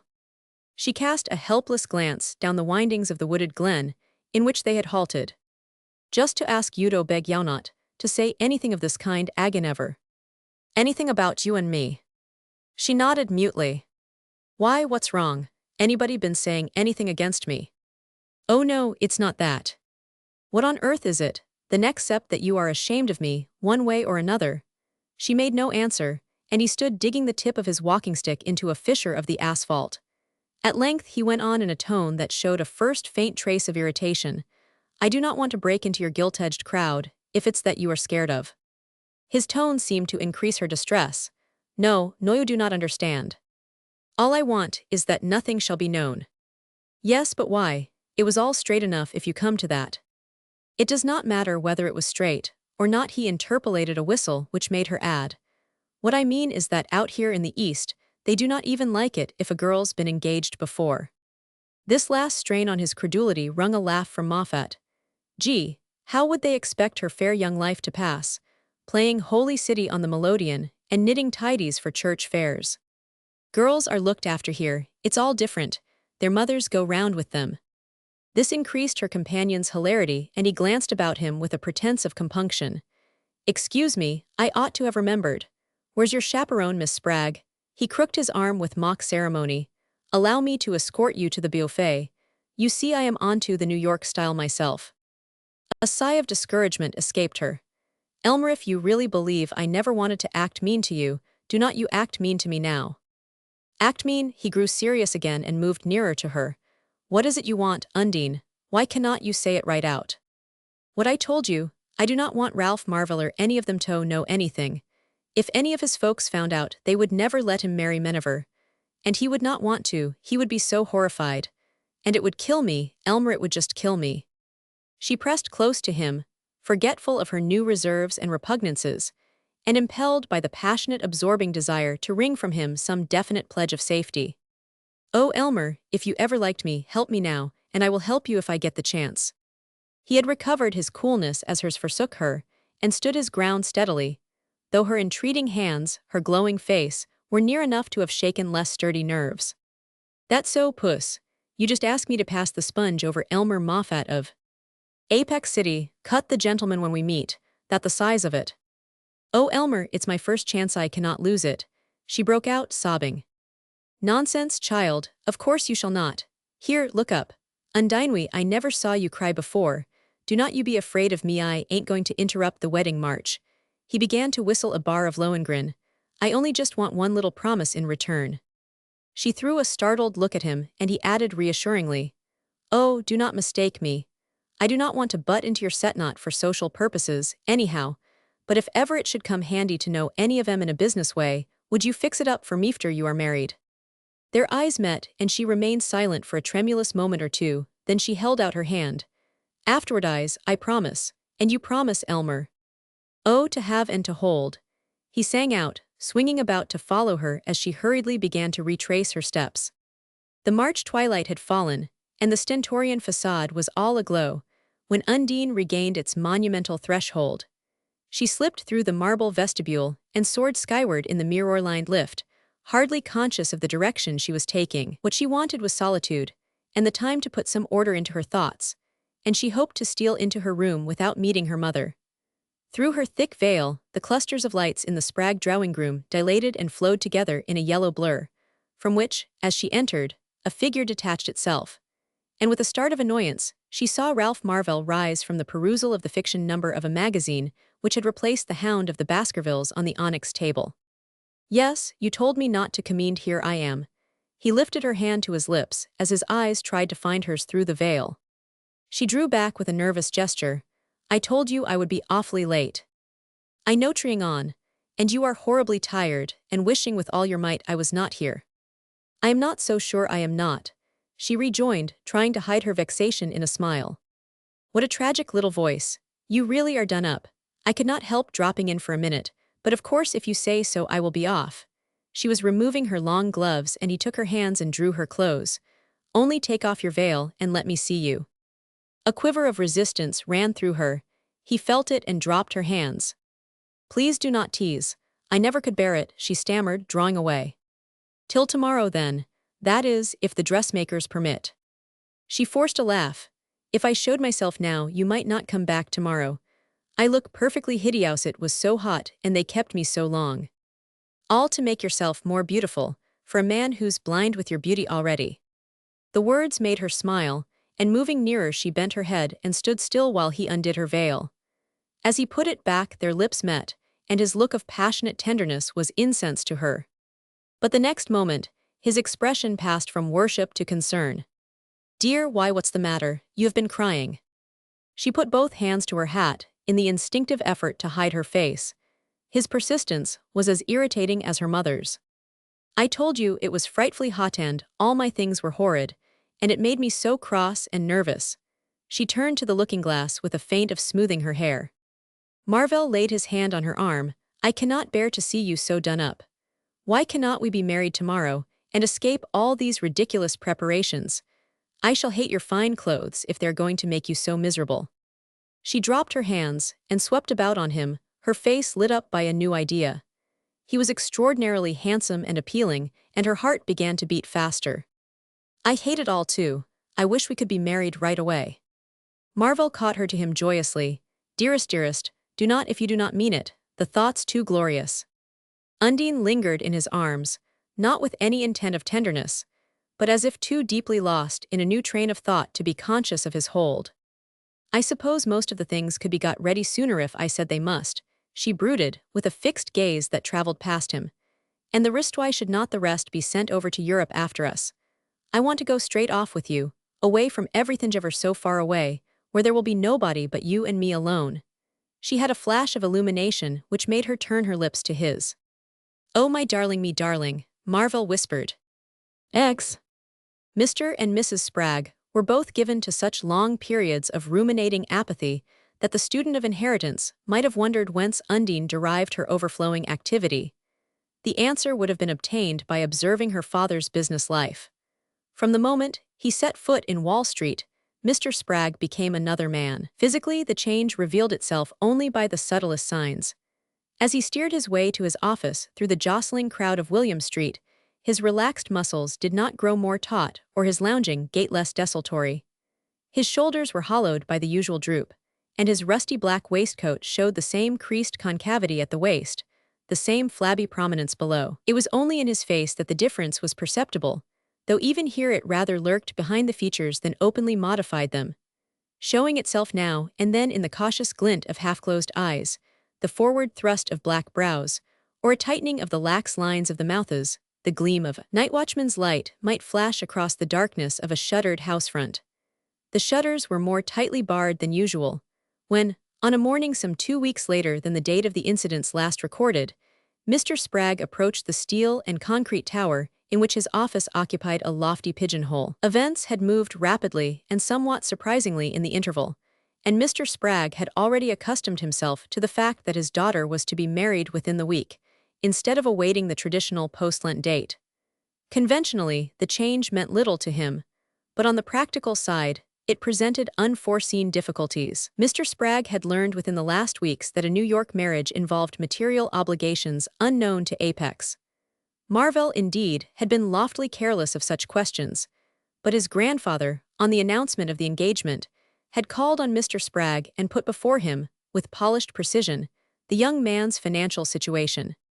Mr. Spragg, at the moment, had been inclined to deal with his visitor in a spirit of indulgent irony.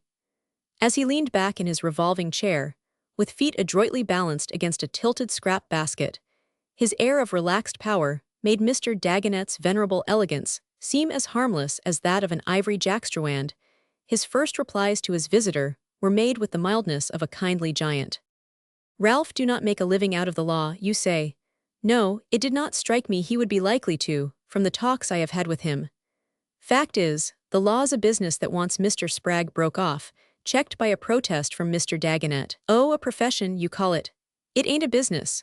His smile grew more indulgent as this novel distinction dawned on him. "Why, I guess that's the whole trouble with Ralph. Nobody expects to make money in a profession, and if you have taught him to regard the law that way, he would better go right into cooking stoves and done with it." Mr. Dagonet, within a narrower range, had his own play of humor, and it met Mr. Spragg's with a leap.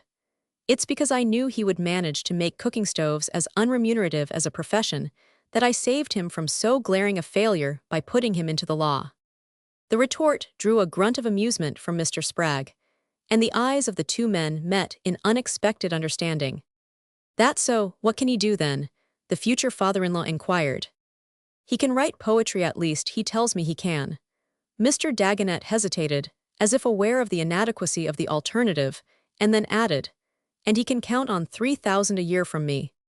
Mr. Spragg tilted himself farther back, without disturbing his subtly calculated relation to the scrap basket. "Does it cost anything like that to print his poetry?" Mr. Dagonet smiled again. He was clearly enjoying his visit. "Dear, no, does not go in for luxe editions, and now and then he gets $10 from a magazine." Mr. Spragg mused. Was not he ever taught to work? "No, I really could not have afforded that." "I see, then they have got to live on $250 a month." Mr. Dagonet remained pleasantly unmoved. "Does it cost anything like that to buy your daughter's dresses?" A subterranean chuckle agitated the lower folds of Mr. Spragg's waistcoat. "I might put him in the way of something. I guess he's smart enough."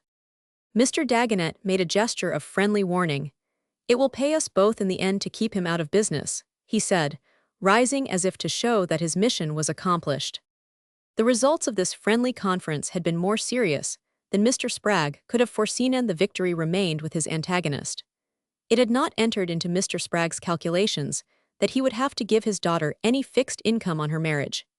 He meant that she should have the handsomest wedding the New York press had ever celebrated, and her mother's fancy was already afloat on a sea of luxurious motor, a Fifth Avenue house, and a tiara that should outblaze Mrs. Van de Gen's, but these were movable benefits, to be conferred whenever Mr. Spragg happened to be on the right side of the market. It was a different matter to be called on, at such short notice, to bridge the gap between young Marvell's allowance and Undine's requirements, and her father's immediate conclusion was that the engagement had better be broken off.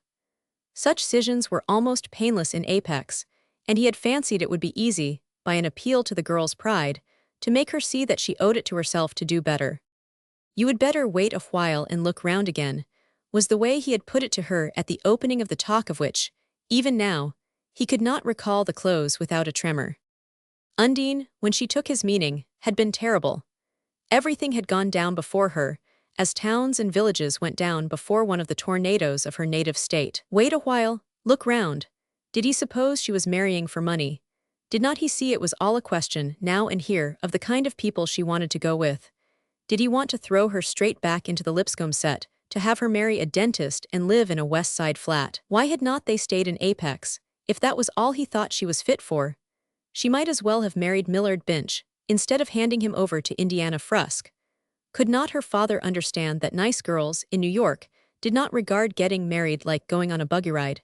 It was enough to ruin a girl's chances if she broke her engagement to a man in Ralph Marvell's set. All kinds of spiteful things would be said about her, and she would never be able to go with the right people again. They had better go back to Apex right off. It was they, and not she, who had wanted to leave Apex. Anyhow, she could call her mother to witness it. She had always, when it came to that, done what her father and mother wanted, but she would given up trying to make out what they were after, unless it was to make her miserable. And if that was it, had not they had enough of it by this time? She had anyhow. But after this she meant to lead her own life, and they needn't ask her where she was going or what she meant to do, because this time she would die before she told Themend they would made life so hateful to her that she only wished she was dead already. Mr. Spragg heard her out in silence, pulling at his beard with one sallow wrinkled hand, while the other dragged down the armhole of his waistcoat. Suddenly he looked up and said, "Ain't you in love with the fellow, Undine?" The girl glared back at him, her splendid brows beetling like an Amazon's. "Do you think I would care a cent for all the rest of it if I was not? Well, if you are, you and he will not mind beginning in a small way." Her look poured contempt on his ignorance. "Do you suppose I would drag him down?" With a magnificent gesture she tore Marvell's ring from her finger. "I will send this back this minute.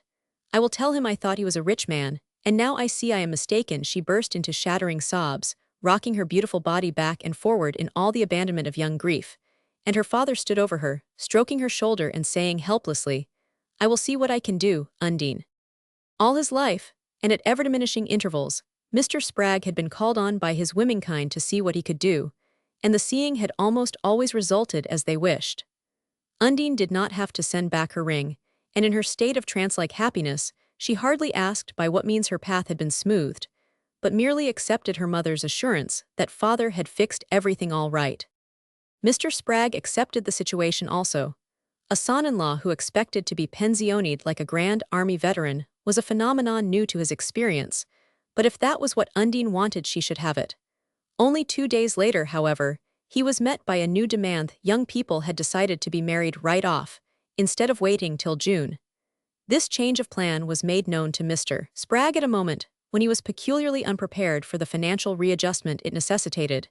He had always declared himself able to cope with any crisis if Undine and her mother would go steady, but he now warned them of his inability to keep up with the new pace they had set.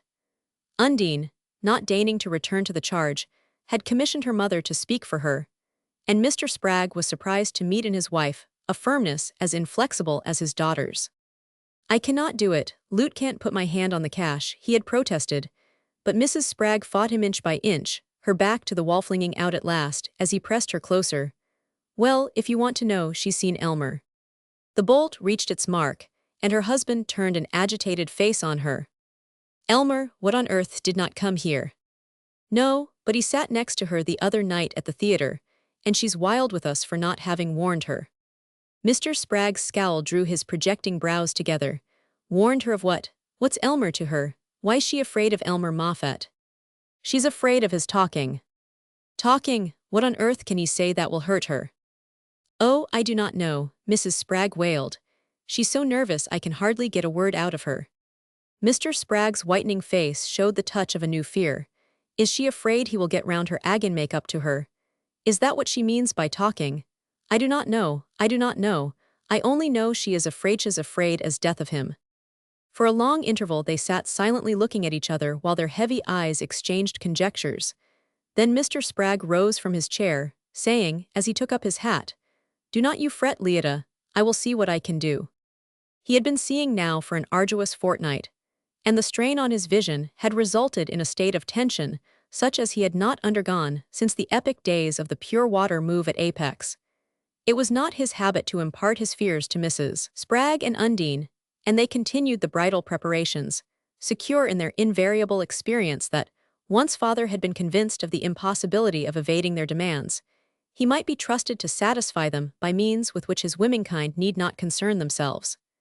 Mr. Spragg, as he approached his office on the morning in question, felt reasonably sure of fulfilling these expectations, but he reflected that a few more such victories would mean disaster. He entered the vast marble vestibule of the Ararat Trust Building and walked toward the express elevator that was to carry him up to his office. At the door of the elevator, a man turned to him, and he recognized Elmer Moffat, who put out his hand with an easy gesture. Mr. Spragg did not ignore the gesture. He did not even withhold his hand. In his code, the cut, as a conscious sign of disapproval, did not exist. In the South, if you had a grudge against a man, you tried to shoot him. In the West, you tried to do him in a mean turn in business. But in neither region was the cut among the social weapons of offense. Mr. Spragg, therefore, seeing Moffat in his path, extended a lifeless hand while he faced the young man scowlingly. Moffat met the hand and the scowl with equal coolness. "Going up to your office, I was on my way there." The elevator door rolled back, and Mr. Spragg, entering it, found his companion at his side. They remained silent during the ascent to Mr. Spragg's threshold, but there the latter turned to inquire ironically of Moffat, "Anything left to say?" Moffat smiled. "Nothing left, no, I am carrying a whole new line of goods." Mr. Spragg pondered the reply, then he opened the door and suffered Moffat to follow him in. Behind an inner glazed enclosure, with its one window dimmed by a sooty perspective barred with chimneys, he seated himself at a dusty littered desk and groped instinctively for the support of the scrap basket. Moffat, uninvited, dropped into the nearest chair, and Mr. Spragg said, after another silence, "I am pretty busy this morning." "I know you are. That's why I am here," Moffat serenely answered. He leaned back, crossing his legs, and twisting his small stiff mustache with a plump hand adorned by a cameo. "Fact is," he went on, "this is a coal-so-fire call. You think I owe you a grudge, and I am going to show you I am not that kind. I am going to put you onto a good thingo, not because I am so fond of you, just because it happens to hit my sense of a joke." While Moffat talked, Mr. Spragg took up the pile of letters on his desk and sat shuffling them like a pack of cards. He dealt them deliberately to two imaginary players. Then he pushed them aside and drew out his watch. "All right, I carry one too," said the young man easily, "but you will find it's time gained to hear what I have got to say."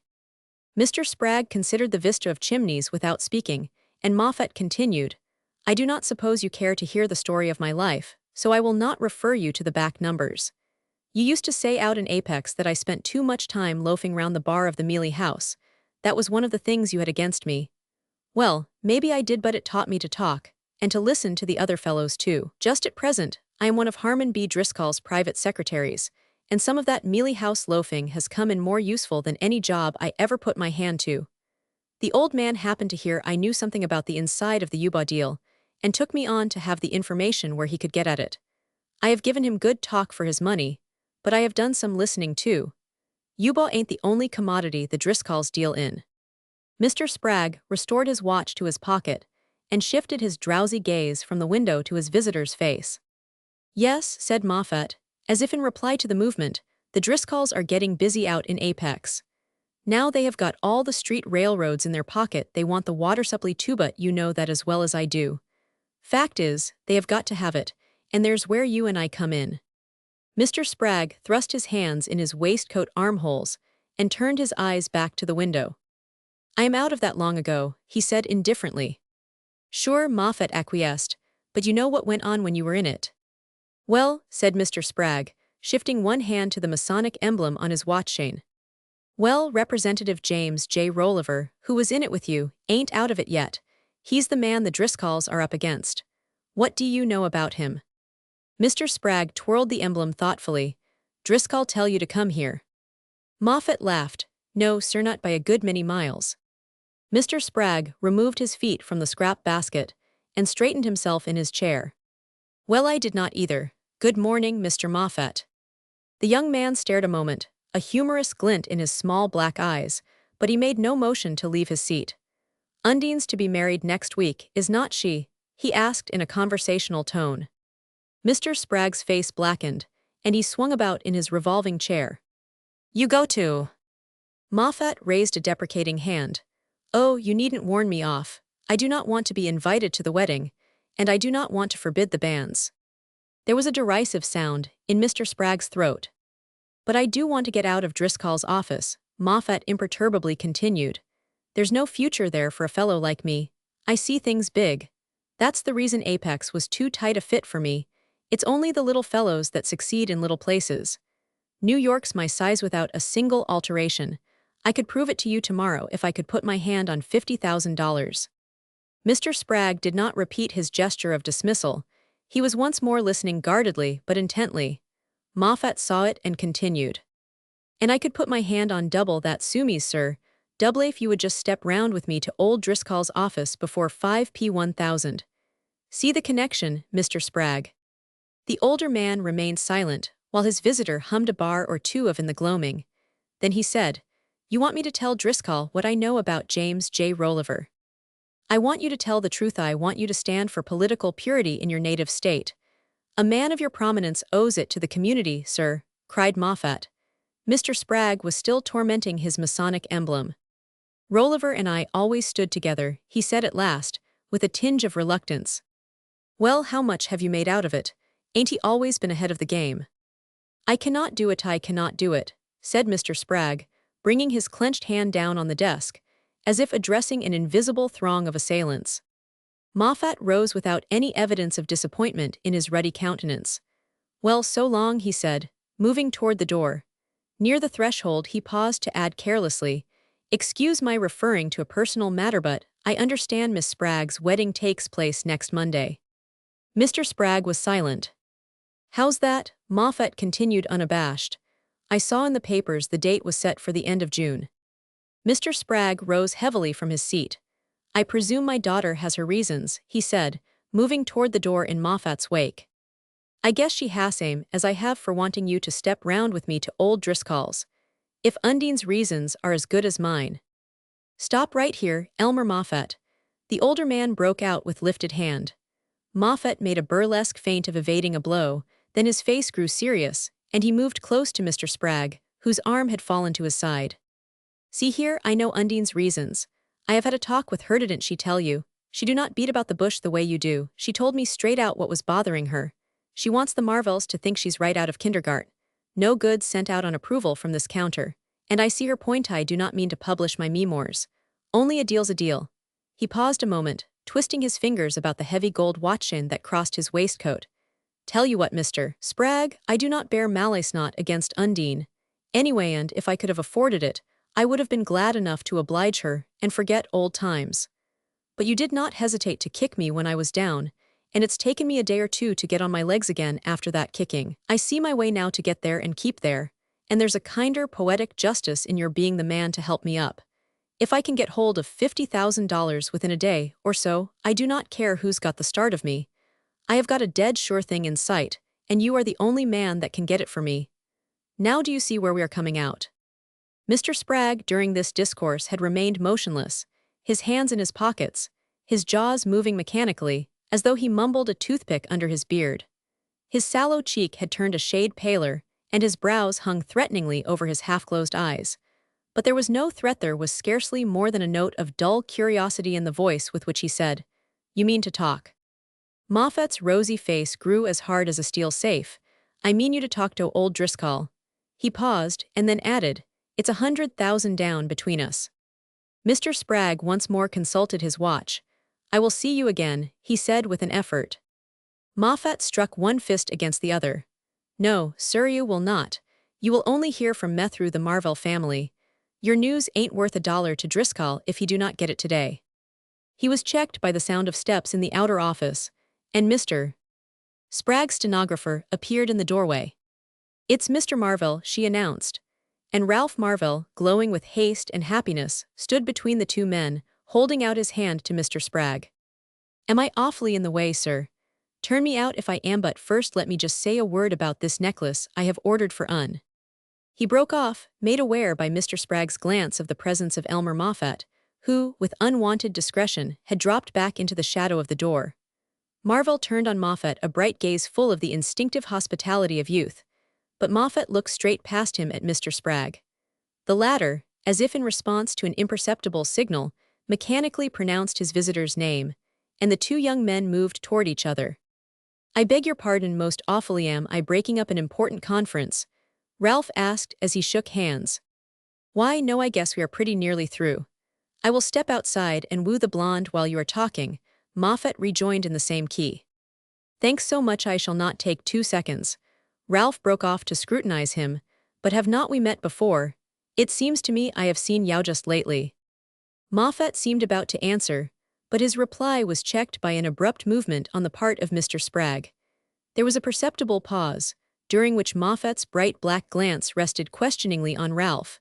Then he looked again at the older man, and their eyes held each other for a silent moment. "Why not as I am aware of, Mr. Marvell," Moffat said, addressing himself amicably to Ralph. "Better late than never, though, and I hope to have the pleasure soon again."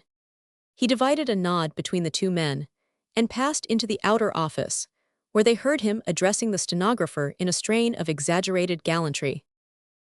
The July sun, enclosed in a ring of fire, the ilex grove of a villa in the hills near Siena.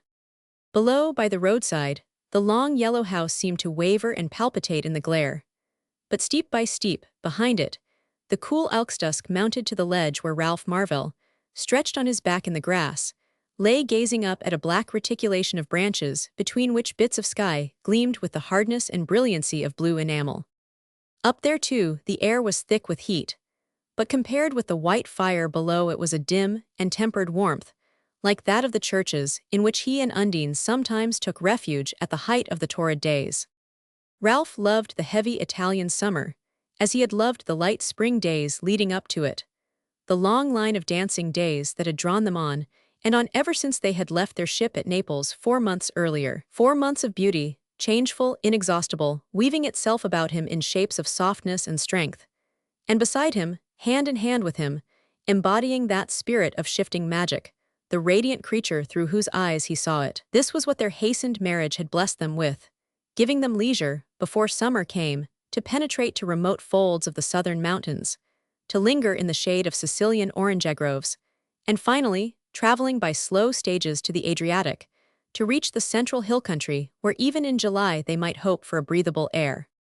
To Ralph, the Sienese air was not only breathable but intoxicating. The sun, treading the earth like a vintager, drew from it heady fragrances, crushed out of it new colors. All the values of the temperate landscape were reversed. The noon highlights were whiter, but the shadows had unimagined color. On the blackness of cork and ilex and cypress lay the green and purple lusters, the coppery iridescences, of old bronze, and night after night the skies were wine-blue and bubbling with stars. Ralph said to himself that no one who had not seen Italy thus prostrate beneath the sun knew what secret treasures she could yield.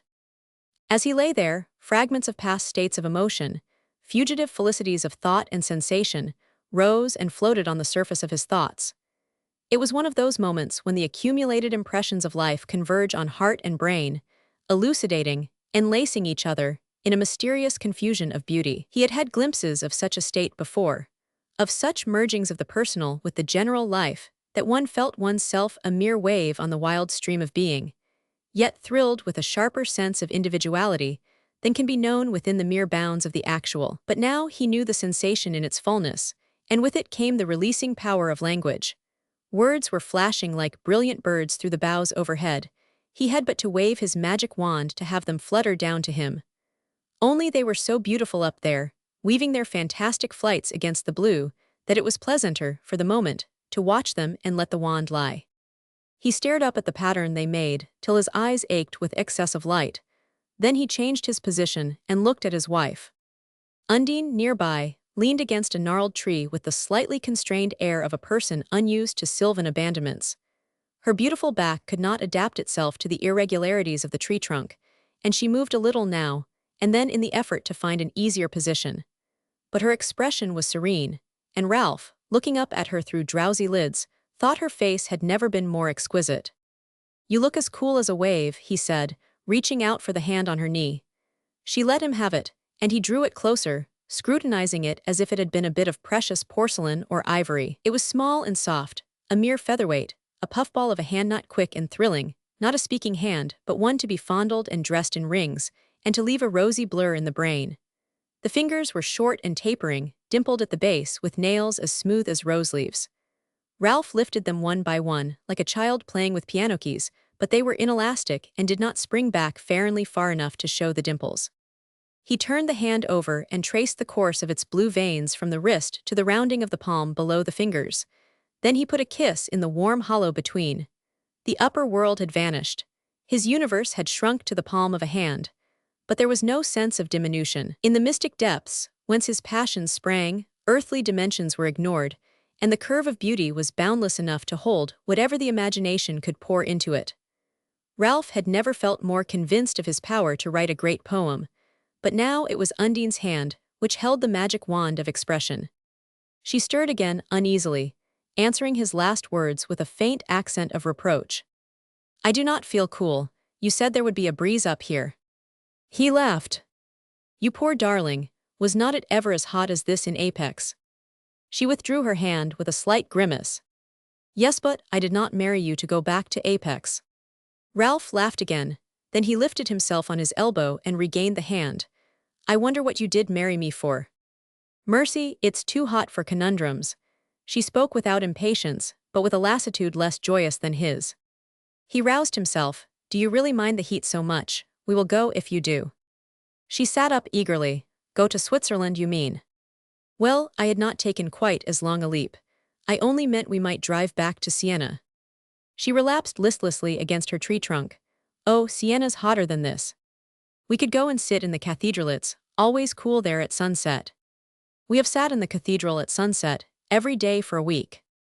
"Well, what do you say to stopping at Lexido on the way? I have not shown you Lexido yet, and the drive back by moonlight would be glorious." This woke her to a slight show of interest. "It might be nice, but where could we get anything to eat?" Ralph laughed again. "I do not believe we could. You're too practical." "Well, somebody's got to be. And the food in the hotel is too disgusting if we are not on time.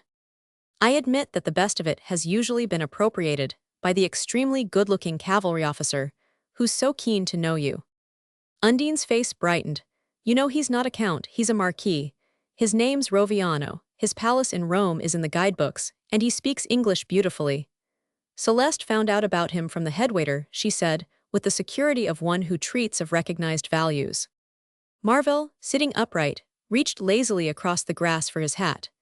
"Then there's all the more reason for rushing back to defend our share." He spoke in the bantering tone, which had become the habitual expression of his tenderness, but his eyes softened as they absorbed in a last glance the glimmering submarine light of the ancient grove, through which Undine's figure wavered nereid-like above him.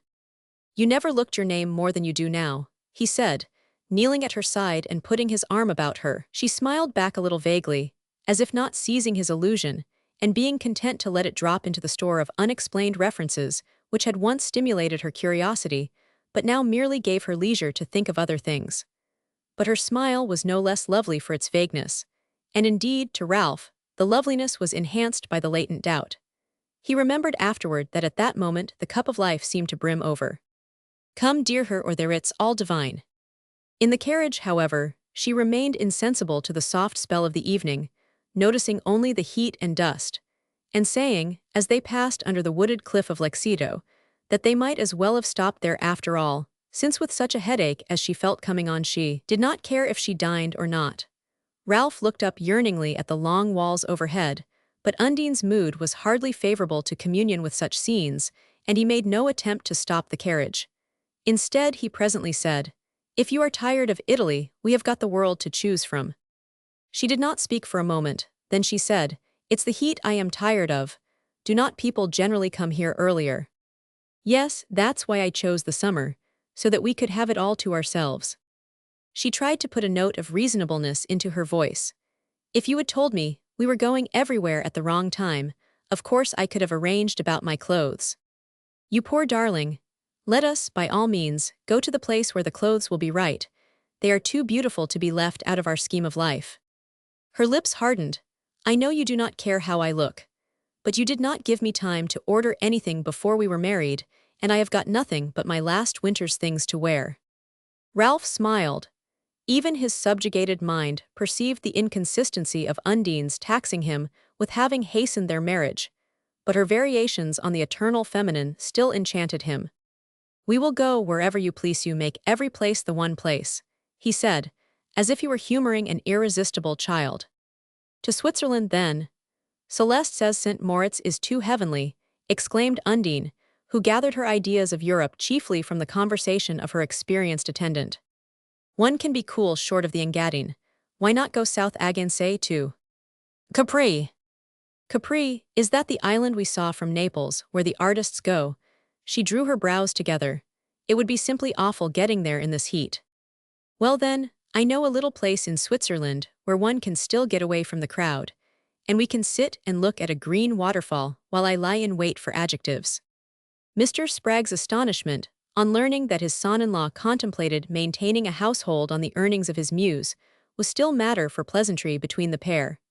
And one of the humors of their first weeks together had consisted in picturing themselves as a primeval couple setting forth across a virgin continent, and subsisting on the adjectives which Ralph was to trap for his epic. On this occasion, however, his wife did not take up the joke, and he remained silent while their carriage climbed the long dusty hill to the Fontebranda gate. He had seen her face droop as he suggested the possibility of an escape from the crowds in Switzerland, and it came to him, with the sharpness of a knife thrust, that a crowd was what she wanted, that she was sick to death of being alone with him. He sat motionless, staring ahead at the red-brown walls and towers on the steep above them. After all, there was nothing sudden in his discovery. For weeks it had hung on the edge of consciousness, but he had turned from it with the heart's instinctive clinging to the unrealities by which it lives. Even now, 100 qualifying reasons rushed to his aid. They told him it was not of himself that Undine had wearied, but only of their present way of life. He had said a moment before, without conscious exaggeration, that her presence made any place the one place. Yet how willingly would he have consented to share in such a life as she was leading before their marriage?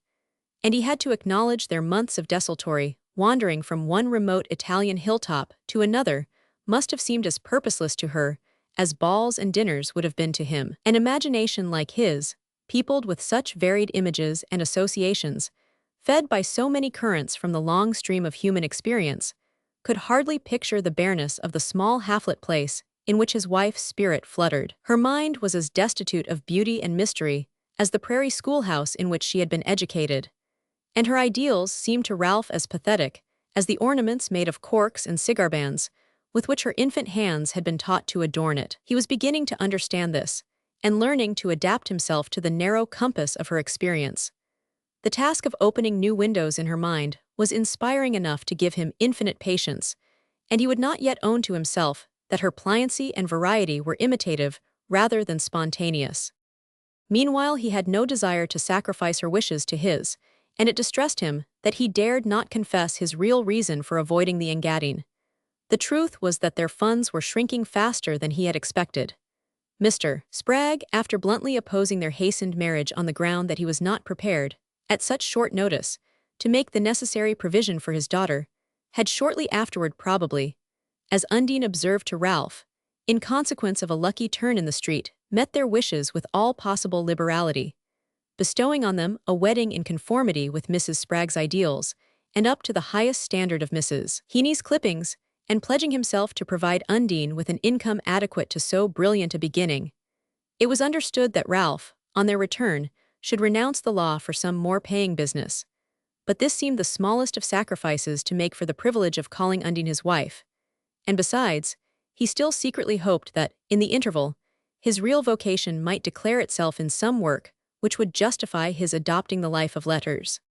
He had assumed that Undine's allowance, with the addition of his own small income, would be enough to satisfy their needs.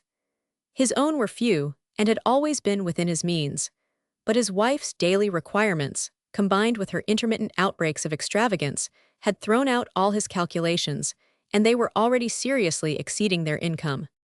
If anyone had prophesied before his marriage that he would find it difficult to tell this to Undine, he would have smiled at the suggestion.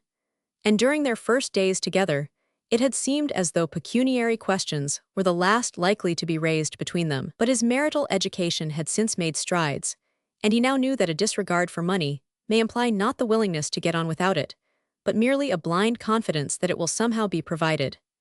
If Undine, like the lilies of the field, took no care, it was not because her wants were as few, but because she assumed that care would be taken for her by those whose privilege it was to enable her to unite floral insouciance with Sheban elegance. She had met Ralph's first note of warning with the assurance that she did not mean to worry, and her tone implied that it was his business to do so for her. He certainly wanted to guard her from this as from all other cares. He wanted also, and still more passionately after the topic had once or twice recurred between them, to guard himself from the risk of judging where he still adored. These restraints to frankness kept him silent during the remainder of the drive, and when, after dinner, Undine again complained of her headache, he let her go up to her room and wandered out into the dimly lit streets to renewed communion with his problems. They hung on him insistently as darkness fell, and Siena grew vocal with that shrill diversity of sounds that breaks, on summer nights, from every cleft of the masonry in old Italian towns.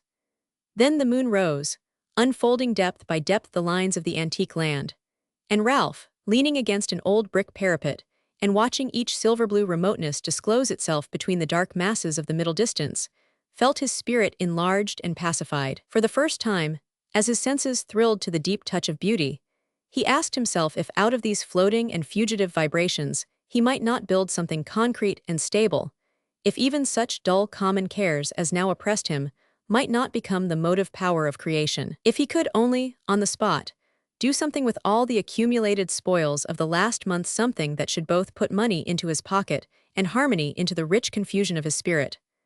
I'll write. That must be what the whole thing means, he said to himself, with a vague clutch at some solution which should keep him a little longer hanging halfway down the steep of disenchantment. He would have stayed on, heedless of time, to trace the ramifications of his idea in the complex beauty of the scene, but for the longing to share his mood with Undine. For the last few months, every thought and sensation had been instantly transmuted into such emotional impulses, and though the currents of communication between himself and Undine were neither deep nor numerous, each fresh rush of feeling seemed strong enough to clear a way to her heart. He hurried back, almost breathlessly, to the inn, but even as he knocked at her door, the subtle emanation of other influences seemed to arrest and chill him. She had put out the lamp and sat by the window in the moonlight, her head propped on a listless hand. As Marvell entered, she turned, then, without speaking, she looked away again. He was used to this mute reception, and had learned that it had no personal motive, but was the result of an extremely simplified social code. Mr. and Mrs. Spragg seldom spoke to each other when they met, and words of greeting seemed almost unknown to their domestic vocabulary. Marvell, at first, had fancied that his own warmth would call forth a response from his wife, who had been so quick to learn the forms of worldly intercourse. But he soon saw that she regarded intimacy as a pretext for escaping from such forms into a total absence of expression. Tonight, however, he felt another meaning in her silence, and perceived that she intended him to feel it. He met it by silence, but of a different kind, letting his nearness speak for him as he knelt beside her and laid his cheek against hers. She seemed hardly aware of the gesture, but to that he was also used. She had never shown any repugnance to his tenderness, but such response as it evoked was remote and Ariel-like, suggesting, from the first, not so much of the recoil of ignorance as the coolness of the element from which she took her name. As he pressed her to him, she seemed to grow less impassive, and he felt her resign herself like a tired child. He held his breath, not daring to break the spell. At length he whispered, "I have just seen such a wonderful thing. I wish you had been with me." "What sort of a thing?" She turned her head with a faint show of interest. "I do not know a vision. It came to me out there just now with the moonrise." "A vision?" Her interest flagged. "I never cared much about spirits. Mother used to try to drag me to seances, but they always made me sleepy." Ralph laughed. "I do not mean a dead spirit, but a living one. I saw the vision of a book one, mean to do. It came to me suddenly, magnificently, swooped down on me as that big white moon swooped down on the black landscape, tore at me like a great white eagle, like the bird of Jove. After all, imagination was the eagle that devoured Prometheus." She drew away abruptly, and the bright moonlight showed him the apprehension in her face. "You are not going to write a book here?" He stood up and wandered away a step or two, then he turned and came back. "Of course not here. Wherever you want. The main point is that it's come to Menno, that it's come back to me. For it's all these months together, it's all our happiness, it's the meaning of life that I have found, and it's you, dearest, you who have given it to me." He dropped down beside her again, but she disengaged herself, and he heard a little sob in her throat. "Undine, what's the matter?" "Nothing. I do not know. I suppose I am homesick." "Homesick, you poor darling, you are tired of traveling. What is it?" "I do not know. I do not like Europe. It's not what I expected, and I think it's all too dreadfully dreary." The words broke from her in a long wail of rebellion. Marvell gazed at her perplexedly. It seemed strange that such unguessed thoughts should have been stirring in the heart pressed to his.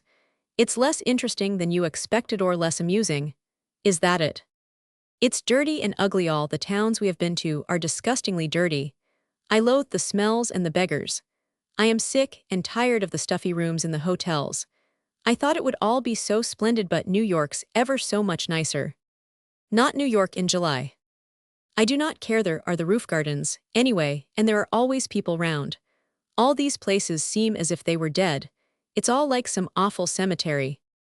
A sense of compunction checked Marvell's laughter.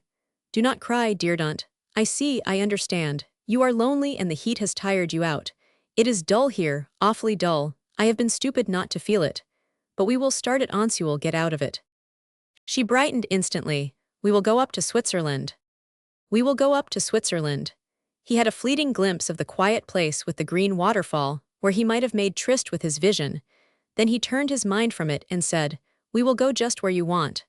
How soon can you be ready to start? Oh, tomorrow, the first thing tomorrow. I will make Celeste get out of bed now and pack. Can we go right through to St. Moritz? I would rather sleep in the train than in another of these awful places. She was on her feet in a flash, her face alight, her hair waving and floating about her as though it rose on her happy heartbeats. Oh, Ralph, it's sweet of you and I love you, she cried out, letting him take her to his breast. Roman 12. In the quiet place, with the green waterfall, Ralph's vision might have kept faith with him. But how could he hope to surprise it in the midsummer crowds of St. Moritz? Undine, at any rate, had found there what she wanted, and when he was at her side and her radiant smile included him, every other question was in abeyance. But there were hours of solitary striding over bare grassy slopes, face to face with the ironic interrogation of sky and mountains, when his anxieties came back, more persistent and importunate.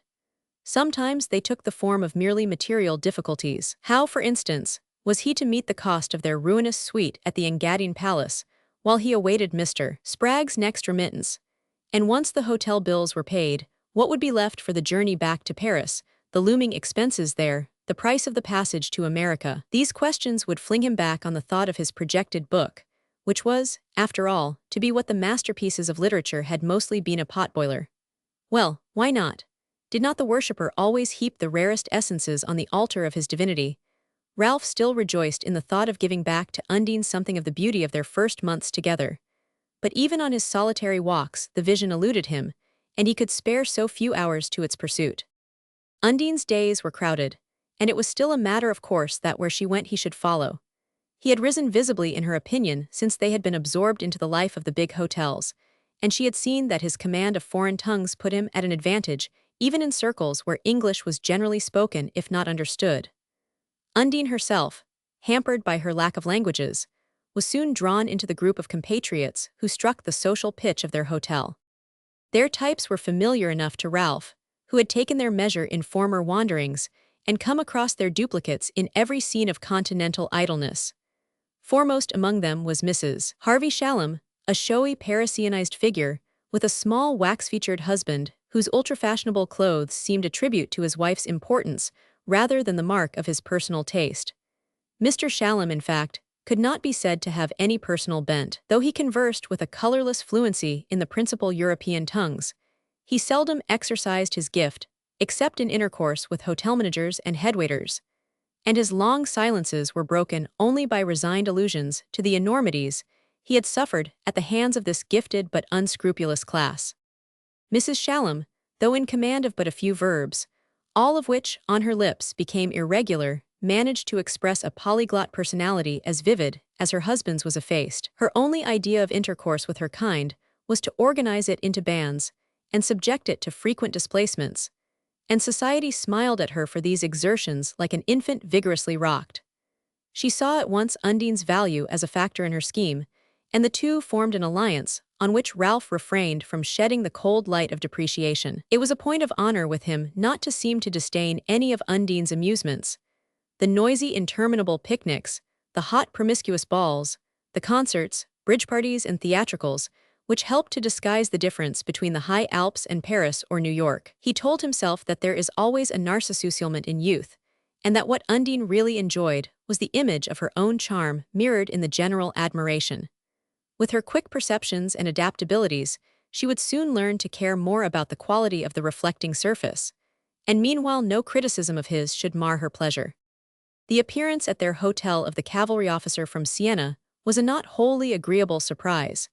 But even after the handsome Marquis had been introduced to Undine and had whirled her through an evening's dances, Ralph was not seriously disturbed.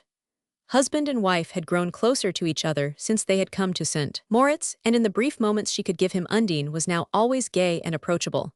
Her fitful humors had vanished, and she showed qualities of comradeship that seemed the promise of a deeper understanding. But this very hope made him more subject to her moods, more fearful of disturbing the harmony between them. Least of all could he broach the subject of money. He had too keen a memory of the way her lips could narrow, and her eyes turn from him as if he were a stranger. It was a different matter that one day brought the look he feared to her face. She had announced her intention of going on an excursion with Mrs. Shallum and 3 or 4 of the young men who formed the nucleus of their shifting circle, and for the first time she did not ask Ralph if he were coming, but he felt no resentment at being left out. He was tired of these noisy assaults on the high solitudes, and the prospect of a quiet afternoon turned his thoughts to his book. Now if ever there seemed a chance of recapturing the moonlight vision. From his balcony he looked down on the assembling party. Mrs. Shallum was already screaming bilingually at various windows in the long façade, and Undine presently came out of the hotel with the Marchese Roviano and 2 young English diplomatists. Slim and tall in her trim mountain garb, she made the ornate Mrs. Shallum look like a piece of ambulant upholstery. The high air brightened her cheeks and struck new lights from her hair, and Ralph had never seen her so touched with morning freshness. The party was not yet complete, and he felt a movement of annoyance when he recognized, in the last person to join it, a Russian lady of cosmopolitan notoriety whom he had run across in his unmarried days, and as to whom he had already warned Undine. Knowing what strange specimens from the depths slip through the wide meshes of the watering-place world, he had foreseen that a meeting with the Baroness Adelschein was inevitable, but he had not expected her to become one of his wife's intimate circle. When the excursionists had started he turned back to his writing table and tried to take up his work, but he could not fix his thoughts. They were far away in pursuit of Undine.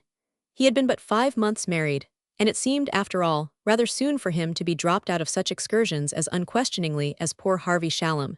He smiled away this first twinge of jealousy, but the irritation it left found a pretext in his displeasure at Undine's choice of companions. Mrs. Shallum grated on his taste, but she was as open to inspection as a shop window, and he was sure that time would teach his wife the cheapness of what she had to show. Roviano and the Englishmen were well enough too, frankly bent on amusement, but pleasant and well-bred. But they would naturally take their tone from the women they were with, and Madame Adelschein's tone was notorious. He knew also that Undine's faculty of self-defense was weakened by the instinct of adapting herself to whatever company she was in, of copying the others in speech and gesture as closely as she reflected them in dress, and he was disturbed by the thought of what her ignorance might expose her to. She came back late, flushed with her long walk, her face all sparkle and mystery, as he had seen it in the first days of their courtship, and the look somehow revived his irritated sense of having been intentionally left out of the party. "You have been gone forever. Was it the Adelschein who made you go such lengths?" he asked her, trying to keep to his usual joking tone. Undine, as she dropped down on the sofa and unpinned her hat, shed on him the light of her guileless gaze. "I do not know, everybody was amusing. The Marquis is awfully bright. I would no idea you, or Bertha Shallum, knew Madame Adelschein well enough to take her off with you in that way." Undine sat absently smoothing the tuft of glossy cock's feathers in her hat. "I do not see that you have got to know people particularly well to go for a walk with them. The Baroness is awfully bright too."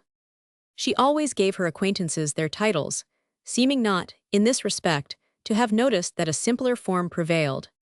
"I do not dispute the interest of what she says, but I have told you what decent people think of what she does," Ralph retorted, exasperated by what seemed a willful pretense of ignorance. She continued to scrutinize him with her clear eyes, in which there was no shadow of offense. "You mean they do not want to go round with her? You are mistaken, it's not true, she goes round with everybody. She dined last night with the Grand Duchess, Roviano told me so." This was not calculated to make Ralph take a more tolerant view of the question. "Does he also tell you what's said of her?" "What's said of her?" Undine's limpid glance rebuked him.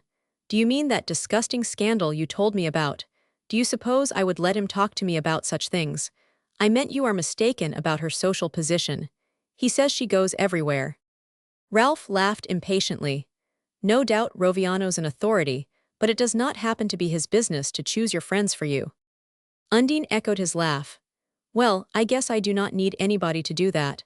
I can do it myself, she said, with the good-humored curtness that was the habitual note of intercourse with the Spraggs. Ralph sat down beside her and laid a caressing touch on her shoulder. No, you cannot, you foolish child. You know nothing of this society you are in, of its antecedents, its rules, its conventions, and it's my affair to look after you and warn you when you are on the wrong track. Mercy, what a solemn speech. She shrugged away his hand without ill temper. I do not believe an American woman needs to know such a lot about their old rules.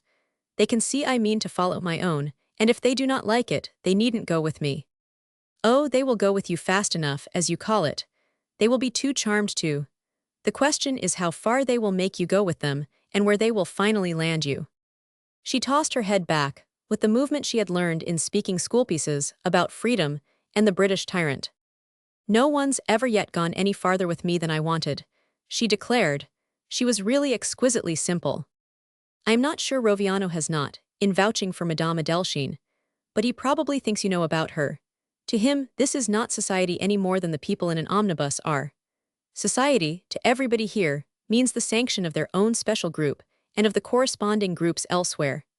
The Adelschein goes about in a place like this because it's nobody's business to stop her, but the women who tolerate her here would drop her like a shot if she set foot on their own ground. The thoughtful air with which Undine heard him out made him fancy this argument had carried, and as be ended, she threw him a bright look. Well, that's easy enough. I can drop her if she comes to New York.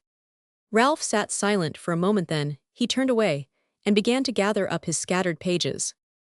Undine, in the ensuing days, was no less often with Madame Adelschein, and Ralph suspected a challenge in her open frequentation of the lady.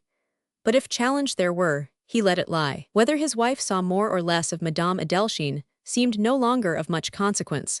She had so amply shown him her ability to protect herself. The pang lay in the completeness of the proofin, the perfect functioning of her instinct of self-preservation. For the first time, he was face to face with his hovering dread. He was judging where he still adored. Before long, more pressing cares absorbed him.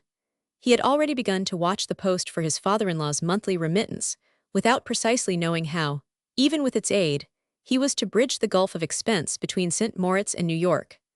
The non-arrival of Mr. Spragg's check was productive of graver tears, and these were abruptly confirmed when, coming in one afternoon, he found Undine crying over a letter from her mother. Her distress made him fear that Mr. Spragg was ill, and he drew her to him soothingly, but she broke away with an impatient movement. Oh, they are all well enough, but father's lost a lot of money. He's been speculating, and he cannot send us anything for at least 3 months. Ralph murmured reassuringly, as long as there's no one ill, but in reality, he was following her despairing gaze down the long perspective of their barren quarter. 3 months, 3 months. Undine dried her eyes, and sat with set lips and tapping foot while he read her mother's letter. Your poor father, it's a hard knock for him. I am sorry, he said as he handed it back.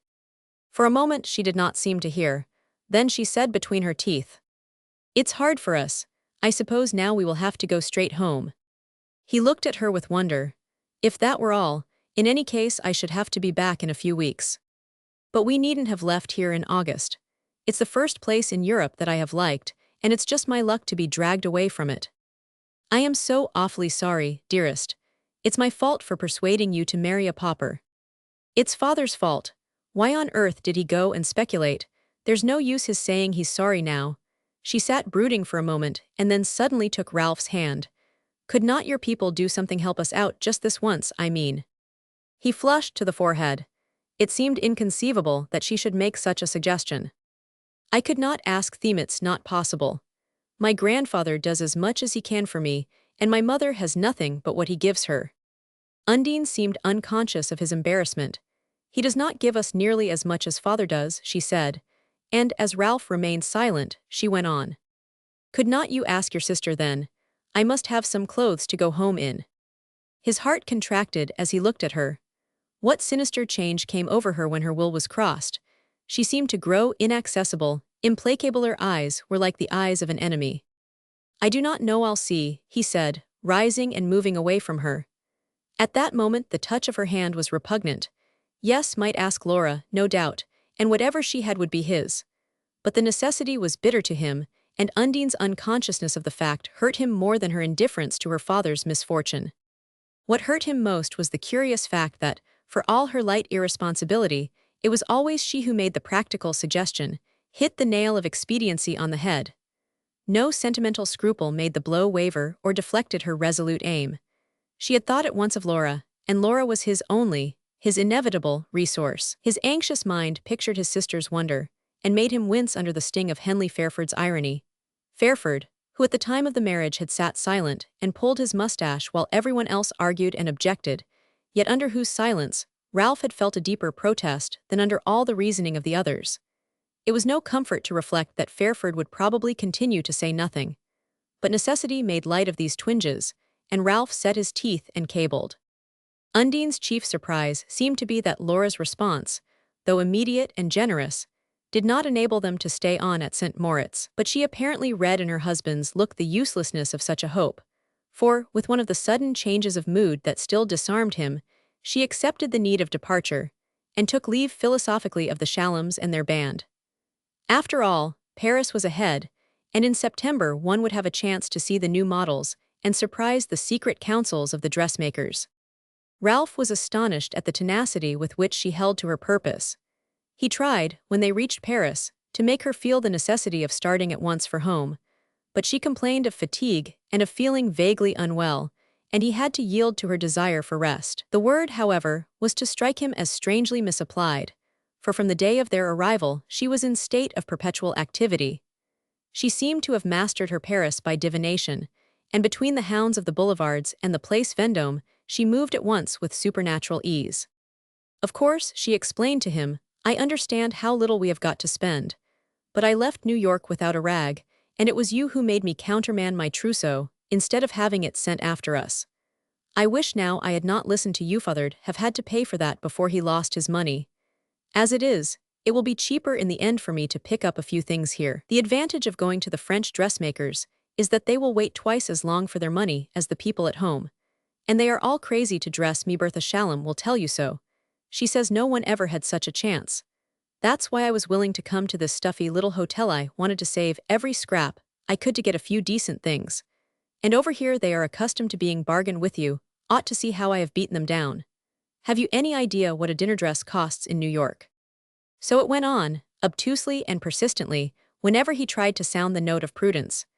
But on other themes she was more than usually responsive. Paris enchanted her, and they had delightful hours at the theatresse, little once-amusing dinners at fashionable restaurants, and reckless evenings in haunts where she thrilled with simple glee at the thought of what she must so obviously be taken for. All these familiar diversions regained, for Ralph, a fresh zest in her company. Her innocence, her high spirits, her astounding comments and credulities, renovated the old Parisian adventure and flung a veil of romance over its hackneyed scenes. Beheld through such a medium, the future looked less near and implacable, and Ralph, when he had received a reassuring letter from his sister, let his conscience sleep and slipped forth on the high tide of pleasure. After all, in New York amusements would be fewer, and their life, for a time, perhaps more quiet. Moreover, Ralph's dim glimpses of Mr. Spragg's past suggested that the latter was likely to be on his feet again at any moment, and atoning by redoubled prodigalities for his temporary straits. And beyond all these possibilities, there was the book to be written, the book on which Ralph was sure he should get a real hold as soon as they settled down in New York. Meanwhile, the daily cost of living, and the bills that could not be deferred, were eating deep into Laura's subsidy. Ralph's anxieties returned, and his plight was brought home to him with a shock when, on going one day to engage passages, he learned that the prices were that of the rush season, and one of the conditions immediate payment. At other times, he was told the rules were easier, but in September and October no exception could be made. As he walked away with this fresh weight on his mind, he caught sight of the strolling figure of Peter Van de Gen Peter lounging, and luxuriating among the seductions of the boulevard, with the disgusting ease of a man whose wants are all measured by money, and who always has enough to gratify them. His present sense of these advantages revealed itself in the affability of his greeting to Ralph, and in his offhand request that the latter should look up Claire, who had come over with him to get her winter finery. "She's motoring to Italy next week with some of her long-haired friends, but I am off for the other side, going back on the Sorceress. She's just been overhauled at Greenock, and we ought to have a good spin over. Better come along with me, old man." The Sorceress was Van de Gen's steam yacht, most huge and complicated of her kind. It was his habit, after his semi-annual flights to Paris and London, to take a joyous company back on her and let Claire return by steamer. The character of these parties made the invitation almost an offense to Ralph, but reflecting that it was probably a phrase distributed to every acquaintance when Van de Gen was in a rosy mood, he merely answered, "Much obliged, my dear fellow, but Undine and I are sailing immediately." Peter's glassy eye grew livelier. "Ah, to be sure you are not over the honeymoon yet. How's the bride? Stunning as ever. My regards to her, please. I suppose she's too deep in dressmaking to be called on. Do not you forget to look up Claire." He hurried on in pursuit of a flitting petticoat, and Ralph continued his walk home. He prolonged it a little in order to put off telling Undine of his plight, for he could devise only one way of meeting the cost of the voyage, and that was to take it at once, and thus curtail their Parisian expenses. But he knew how unwelcome this plan would be, and he shrank the more from seeing Undine's face harden, since, of late, he had so basked in its brightness. When at last he entered the little salon she called stuffy, he found her in conference with a blonde-bearded gentleman who wore the red ribbon in his lapel, and who, on Ralph's appearance at a sign, as it appeared, from Mrs. Marvell swept into his note-case some small objects that had lain on the table, and bowed himself out with a Madame Monsieur worthy of the highest traditions. Ralph looked after him with amusement. "Who's your friend, an ambassador, or a tailor?" Undine was rapidly slipping on her rings, which, as he now saw, had also been scattered over the table. "Oh, it was only that jeweler I told you about, one Bertha Shallam goes to." "A jeweler? Good heavens, my poor girl, you are buying jewels." The extravagance of the idea struck a laugh from him. Undine's face did not harden. It took on, instead, almost deprecating look. "Of course not, how silly you are. I only wanted a few old things reset, but I will not if you would rather not." She came to him and sat down at his side, laying her hand on his arm. He took the hand up and looked at the deep gleam of the sapphires in the old family ring he had given her. "You will not have that reset," he said, smiling and twisting the ring about on her finger. Then he went on with his thankless explanation. "It's not that I do not want you to do this or that. It's simply that, for the moment, we are rather strapped. I have just been to see the steamer people, and our passages will cost a good deal more than I thought." He mentioned the sum, and the fact that he must give an answer the next day.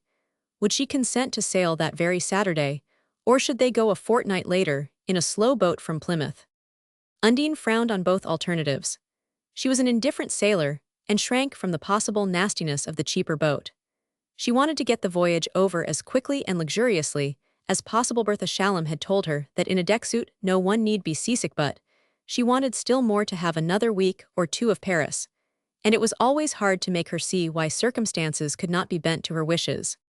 "This week, but how on earth can I be ready? Besides, we're dining at Enghien with the Shallams on Saturday and motoring to Chantilly with the Jim Driscolls on Sunday. I cannot imagine how you thought we could go this week." But she still opposed the cheap steamer, and after they had carried the question on to Voisin's, and there unprofitably discussed it through a long luncheon, it seemed no nearer a solution. "Well, think it over, let me know this evening," Ralph said, proportioning the waiter's fee to a bill burdened by Undine's reckless choice of primeurs. His wife was to join the newly-arrived Mrs. Shallam in a round of the Rue de la Paix, and he had seized the opportunity of slipping off to a classical performance at the Franchise. On their arrival in Paris, he had taken Undine to one of these entertainments, but it left her too weary and puzzled for him to renew the attempt, and he had not found time to go back without her. He was glad now to shed his cares in such an atmosphere. The play was of the greatest, the interpretation that of the vanishing grand manner which lived in his first memories of the Parisian stage, and his surrender such influences as complete as in his early days. Caught up in the fiery chariot of art, he felt once more the tug of its coursers in his muscles, and the rush of their flight still throbbed in him when he walked back late to the hotel. Roman 13. He had expected to find Undine still out, but on the stairs he crossed Mrs. Shallum, who threw at him from under an immense hat brim. "Yes, she's in, but you would better come and have tea with me at the Lux. I do not think husbands are wanted." Ralph laughingly rejoined that that was just the moment for them to appear, and Mrs. Shallum swept on, crying back, "All the same, I will wait for you." In the sitting-room Ralph found Undine seated behind a tea table on the other side of which, in an attitude of easy intimacy, Peter Van de Gen stretched his lounging length. He did not move on Ralph's appearance, no doubt thinking their kinship close enough to make his nod and hullo a sufficient greeting. Peter in intimacy was given to miscalculations of the sort, and Ralph's first movement was to glance at Undine and see how it affected her. But her eyes gave out the vivid rays that noise and banter always struck from them. Her face, at such moments, was like a theater with all the lustres blazing. That the illumination should have been kindled by his cousin's husband was not precisely agreeable to Marvell, who thought Peter a bore in society and an insufferable nuisance on closer terms. But he was becoming blunted to Undine's lack of discrimination, and his own treatment of Van de Gen was always tempered by his sympathy for Claire. He therefore listened with apparent good humor to Peter's suggestion of an evening at a petty theater with the Harvey Shallums, and joined in the laugh with which Undine declared, "Oh, Ralph will not go, only likes the theaters where they walk around in bathtowels and talk poetries, not that what you have just been seeing," she added, with a turn of the neck that shed her brightness on him. "What, one of those five-barreled shows at the Franchise? Great Scott! Ralph, no wonder your wife's pining for the Foley's Berger." "She needn't, my dear fellow. We never interfere with each other's vices." Peter, unsolicited, was comfortably lighting a cigarette. "Ah, there's the secret of domestic happiness. Marry somebody who likes all the things you do not, and make love to somebody who likes all the things you do." Undine laughed appreciatively. "Only it dooms poor Ralph to such awful frumps. Cannot you see the sort of woman who would love his sort of play?" "Oh, I can see her fast enough, me wife loves 'em," said their visitor, rising with a grin, while Ralph threw out, "So do not waste your pity on me." And Undine's laugh had the slight note of asperity that the mention of Claire always elicited. "Tomorrow night, then, at Paillard's," Van de Gen concluded. "And about the other business that's a go too, I leave it to you to settle the date." The nod and laugh they exchanged seemed to hint at depths of collusion from which Ralph was pointedly excluded, and he wondered how large a program of pleasure they had already had time to sketch out. He disliked the idea of Undine's being too frequently seen with Van de Gen, whose Parisian reputation was not fortified by the connections that propped it up in New York. But he did not want to interfere with her pleasure, and he was still wondering what to say when, as the door closed, she turned to him gaily. "I am so glad you have come. I have got some news for you." She laid a light touch on his arm. Touch and tone were enough to disperse his anxieties, and he answered that he was in luck to find her already in when he had supposed her engaged, over a nouveau luxe tea table, in repairing the afternoon's ravages. "Oh, I did not shop much, I did not stay out long." She raised a kindling face to him. "And what do you think I have been doing? While you were sitting in your stuffy old theater, worrying about the money I was spending, oh, you needn't fib, I know you were. I was saving you hundreds and thousands. I have saved you the price of our passage." Ralph laughed in pure enjoyment of her beauty. When she shone on him like that, what did it matter what nonsense she talked? "You wonderful woman, how did you do it?" "By countermanding a tiara." "You know I am not such a fool as you pretend." She held him at arm's length with a nod of joyous mystery. "You will simply never guess. I have made Peter Van de Gen ask us to go home on the Sorceress." "What do you say to that?" She flashed it out on a laugh of triumph, without appearing to have a doubt of the effect the announcement would produce. Ralph stared at her. "The Sorceress, you made him." "Well, I managed it. I worked him round to it. He's crazy about the idea, no, but I do not think he would thought of it before he came." "I should say not," Ralph ejaculated. "He never would have had the cheek to think of it." "Well, I have made him anyhow. Did you ever know such luck?" "Such luck?" He groaned at her obstinate innocence. "Do you suppose I will let you cross the ocean on the Sorceress?" She shrugged impatiently. "You say that because your cousin does not go on her. If she does not, it's because it's no place for decent women. It's Claire's fault if it is not. Everybody knows she's crazy about you, and she makes him feel it. That's why he takes up with other women." Her anger reddened her cheeks and dropped her brows like a black bar above her glowing eyes. Even in his recoil from what she said, Ralph felt the tempestuous heat of her beauty. But for the first time, his latent resentments rose in him, and he gave her back wrath for wrath. Is that the precious stuff he tells you? Do you suppose I had to wait for him to tell me? Everybody knows everybody in New York knew she was wild when you married. That's why she's always been so nasty to me. If you will not go on the sorceress, they will all say it's because she was jealous of me and would not let you. Ralph's indignation had already flickered down to disgust. Undine was no longer beautiful, she seemed to have the face of her thoughts. He stood up with an impatient laugh. Is that another of his arguments? I do not wonder they are convincing, but as quickly as it had come the sneer dropped, yielding to a wave of pity, the vague impulse to silence and protect her. How could he have given way to the provocation of her weakness, when his business was to defend her from it and lift her above it? He recalled his old dreams of saving her from Van de Genesmit, was not thus that he had imagined the rescue. Do not let's pay Peter the compliment of squabbling over him, he said, turning away to pour himself a cup of tea. When he had filled his cup, he sat down beside Undine, with a smile. No doubt he was joking, Gan thought you were, but if you really made him believe we might go with him, you would better drop him a line. Undine's brow still gloomed. You refuse then? Refuse, I do not need to. Do you want to succeed to half the chorus world of New York? They will not be on board with us, I suppose. The echoes of their conversation will. It's the only language Peter knows.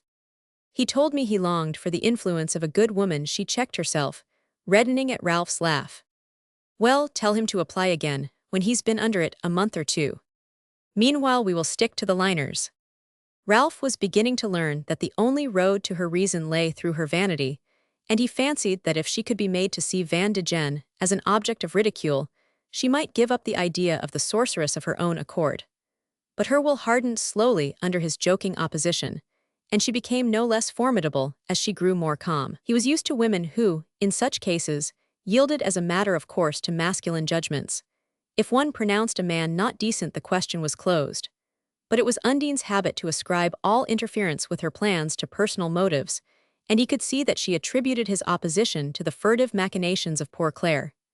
It was odious to him to prolong the discussion, for the accent of recrimination was the one he most dreaded on her lips. But the moment came when he had to take the brunt of it, averting his thoughts as best he might from the glimpse it gave of a world of mean familiarities, of reprisals drawn from the vulgarest of vocabularies. Certain retorts sped through the air like the flight of household utensils. Certain charges rang out like accusations of tampering with the groceries. He stiffened himself against such comparisons, but they stuck in his imagination and left him thankful when Undine's anger yielded to a burst of tears. He had held his own and gained his point. The trip on the sorceress was given up, and a note of withdrawal dispatched to Van de Gen. But at the same time, Ralph cabled his sister to ask if she could increase her loan. For he had conquered only at the cost of a concession. Undine was to stay in Paris till October, and they were to sail on a fast steamer, in a deck-suit, like the Harvey Shallums. Undine's ill humor was soon dispelled by any new distraction, and she gave herself to the untroubled enjoyment of Paris. The Shallums were the center of a like-minded group, and in the hours the ladies could spare from their dressmakers, the restaurants shook with their hilarity, and the suburbs with the shriek of their motors. Van de Gen, who had postponed his sailing, was a frequent sharer in these amusements, but Ralph counted on New York influences to detach him from Undine's train.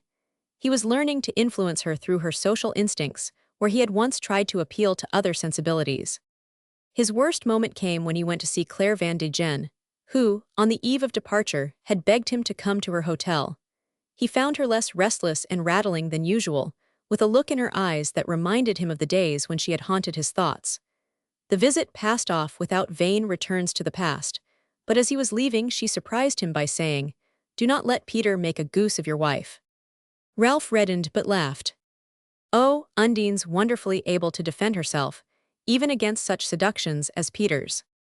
Mrs. Van de Gen looked down with a smile at the bracelets on her thin brown wrist. His personal seduction size, but as an inventor of amusements he's inexhaustible, and Undine likes to be amused. Ralph made no reply but showed no annoyance. He simply took her hand and kissed it as he said goodbye, and she turned from him without audible farewell. As the day of departure approached, Undine's absorption in her dresses almost precluded the thought of amusement.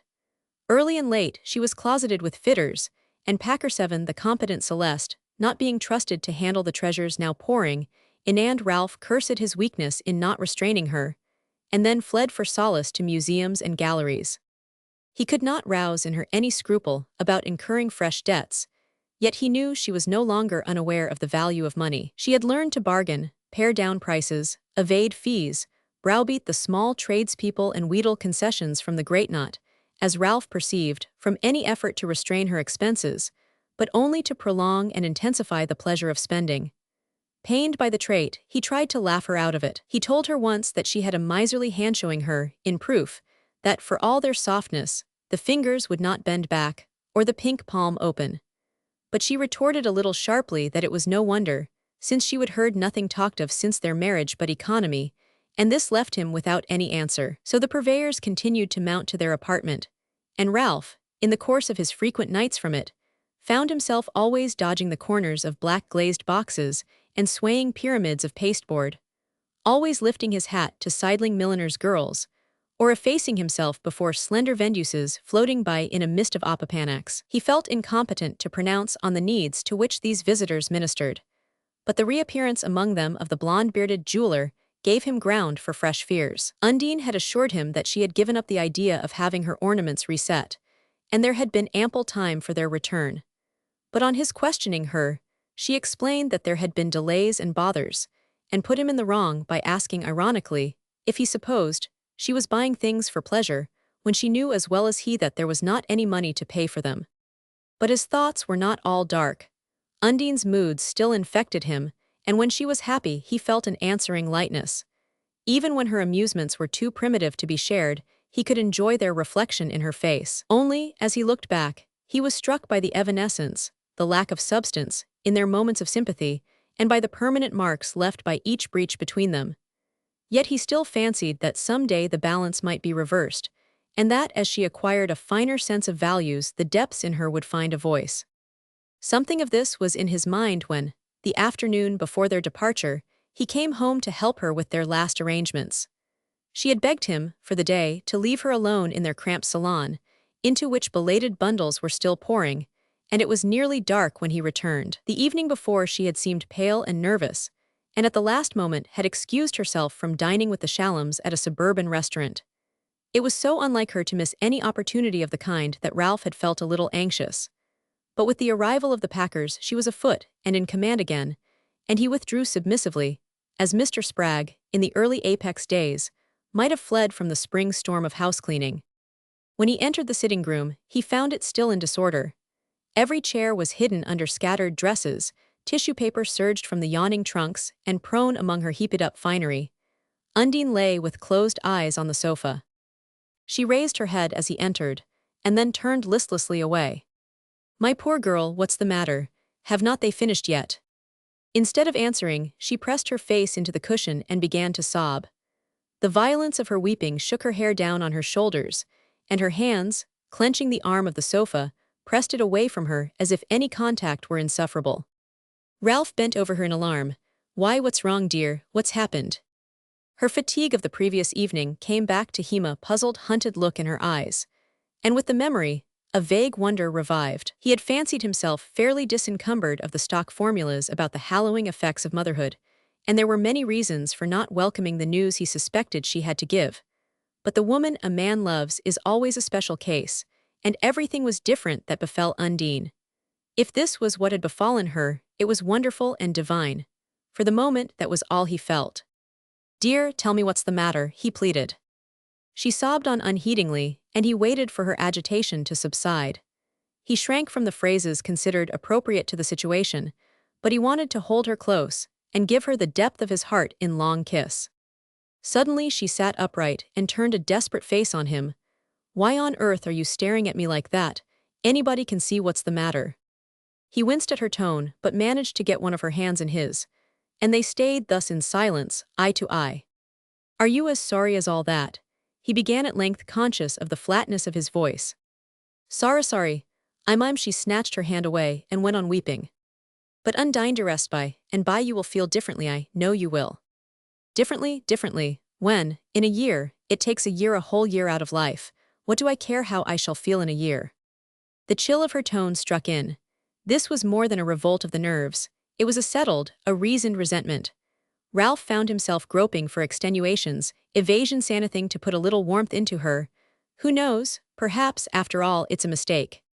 There was no answering light in her face. She turned her head from him wearily. Do not you think, dear, you may be mistaken? Mistaken? How on earth can I be mistaken? Even in that moment of confusion, he was struck by the cold competence of her tone, and wondered how she could be so sure. You mean you have asked, you've consulted? The irony of it took him by the throat. They were the very words he might have spoken in some miserable secret colloquy words he was speaking to his wife. She repeated dully, I know I am not mistaken. There was another long silence.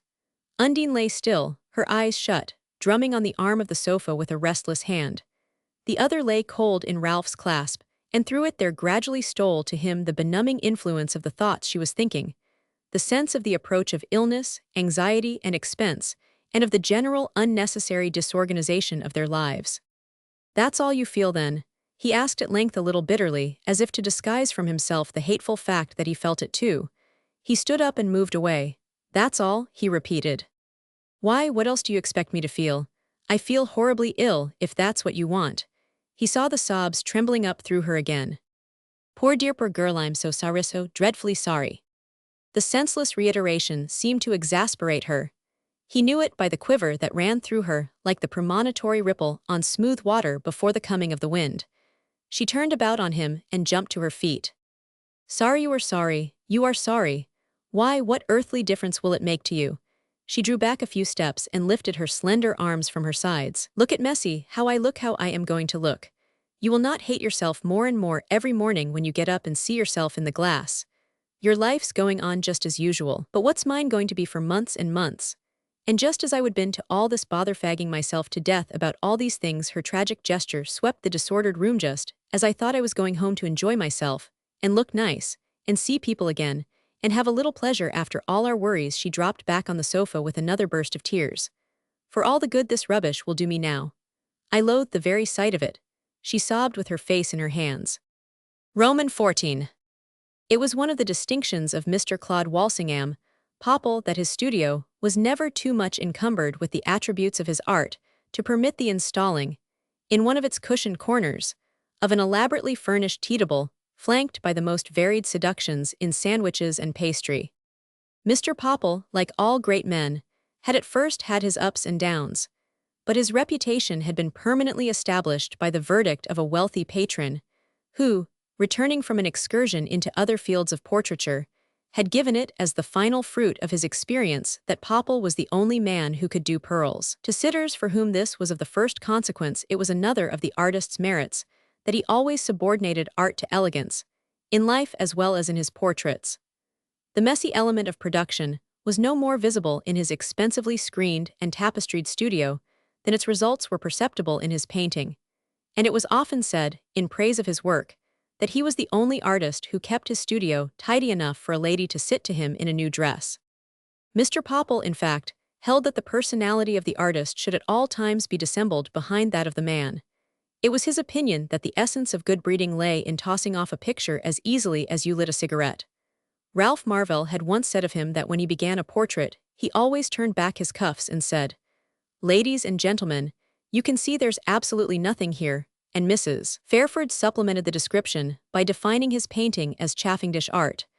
On a certain late afternoon of December, some 4 years after Mr. Popple's first meeting with Miss Undine Spragg of Apex, even the symbolic chafing-dish was nowhere visible in his studio, the only evidence of its recent activity being the full-length portrait of Mrs. Ralph Marvell, who, from her lofty easel and her heavily garlanded frame, faced the doorway with the air of having been invited to receive for Mr. Popple. The artist himself, becomingly clad in mouse-colored velveteen, had just turned away from the picture to hover above the teacups, but his place had been taken by the considerably broader bulk of Mr. Peter Van de Gen, who, tightly molded into a coat of the latest cut, stood before the portrait in the attitude of a first arrival. "Yes, it's good, it's damn good, Pop. You have hit the hair off ripplingly, but the pearls ain't big enough," he pronounced. A slight laugh sounded from the raised dais behind the easel. Of course they're not. But it's not his fault, poor man. He did not give them to me. As she spoke, Mrs. Ralph Marvell rose from a monumental gilt armchair of pseudo-Venetian design and swept her long draperies to Van de Gen's side. He might, then, for the privilege of painting you, the latter rejoined, transferring his bulging stare from the counterfeit to the original. His eyes rested on Mrs. Marvell's in what seemed a quick exchange of understanding. Then they passed on to a critical inspection of her person.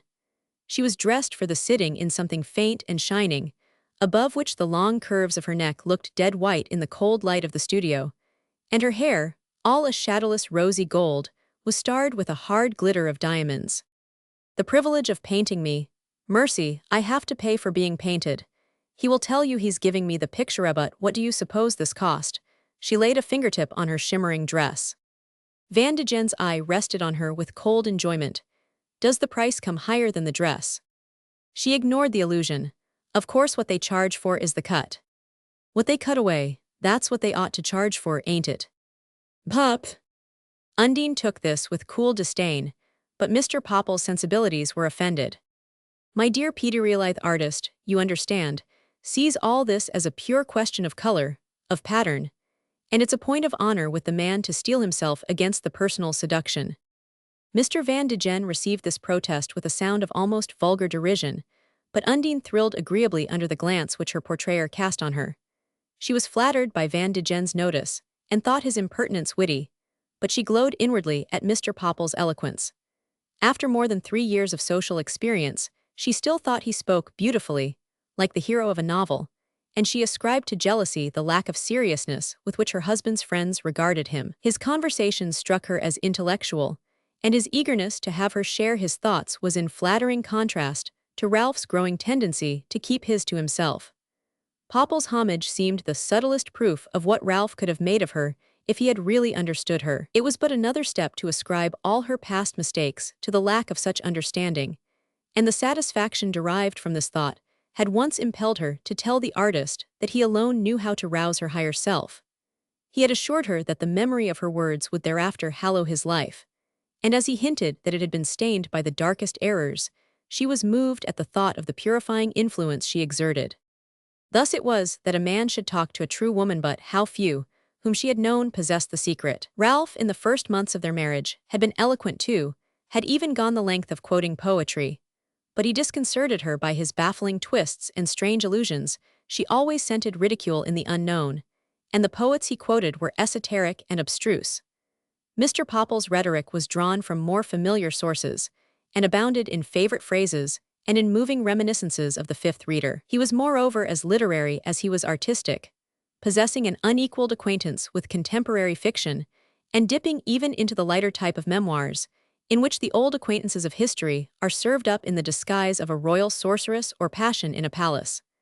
The mastery with which Mr. Popple discussed the novel of the day, especially in relation to the sensibilities of its hero and heroine, gave Undine a sense of intellectual activity which contrasted strikingly with Marvell's flippant estimate of such works. Passion, the artist implied, would have been the dominant note of his life, had it not been held in check by a sentiment of exalted chivalry, and by the sense that a nature of such emotional intensity as his must always be ridden on the curb. Van de Gen was helping himself from the tray of iced cocktails which stood near the tea table, and Popple, turning to Undine, took up the thread of his discourse. But why, he asked, why allude before others to feelings so few could understand? The average man, lucky devil. With a compassionate glance at Van de Gen's back, the average man knew nothing of the fierce conflict between the lower and higher natures, and even the woman whose eyes had kindled how much did she guess of its violence? Did she know? Popple recklessly asked how often the artist was forgotten in the man, how often the man would take the bit between his teeth, were it not that the look in her eyes recalled some sacred memory, some lesson learned perhaps beside his mother's knee. I say, Pop, was that where you learned to mix this drink? Because it does the old lady credit, Van de Gen called out, smacking his lips, while the artist, dashing a nervous hand through his hair, muttered, Hang it, Peterus, nothing sacred to you.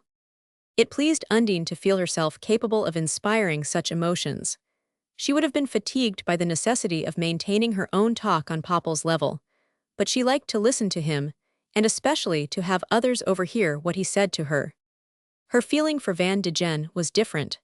There was more similarity of tastes between them, though his manner flattered her vanity less than Popple's. She felt the strength of Van de Gen's contempt for everything he did not understand or could not buy. That was the only kind of exclusiveness that impressed her. And he was still to her, as in her inexperienced days, the master of the mundane science she had once imagined that Ralph Marvell possessed. During the 3 years since her marriage, she had learned to make distinctions unknown to her girlish categories. She had found out that she had given herself to the exclusive and the dowdy when the future belonged to the showy and the promiscuous, that she was in the case of those who have cast in their lot with a fallen cause, or to use an analogy more within her range, have hired an opera box on the wrong night. It was all confusing and exasperating. Apex ideals had been based on the myth of old families ruling New York from a throne of revolutionary tradition, with the new millionaires paying them feudal allegiance. But experience had long since proved the delusiveness of the simile. Mrs. Marvell's classification of the world into the visited and the unvisited was as obsolete as a medieval cosmogony. Some of those whom Washington Square left unvisited were the center of social systems far outside its ken, and as indifferent to its opinions as the constellations to the reckonings of the astronomers, and all these systems joyously revolved about their central sun of gold. There were moments after Undine's return to New York when she was tempted to class her marriage with the hateful early mistakes from the memories of which she had hoped it would free her.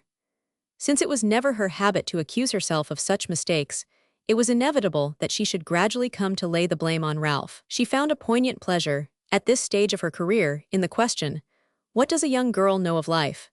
And the poignancy was deepened by the fact that each of the friends to whom she put the question seemed convinced that had the privilege been Heesh would have known how to spare her the disenchantment it implied. The conviction of having blundered was never more present to her than when, on this particular afternoon, the guests invited by Mr. Popple to view her portrait began to assemble before it. Some of the principal figures of Undine's group had rallied for the occasion, and almost all were in exasperating enjoyment of the privileges for which she pined.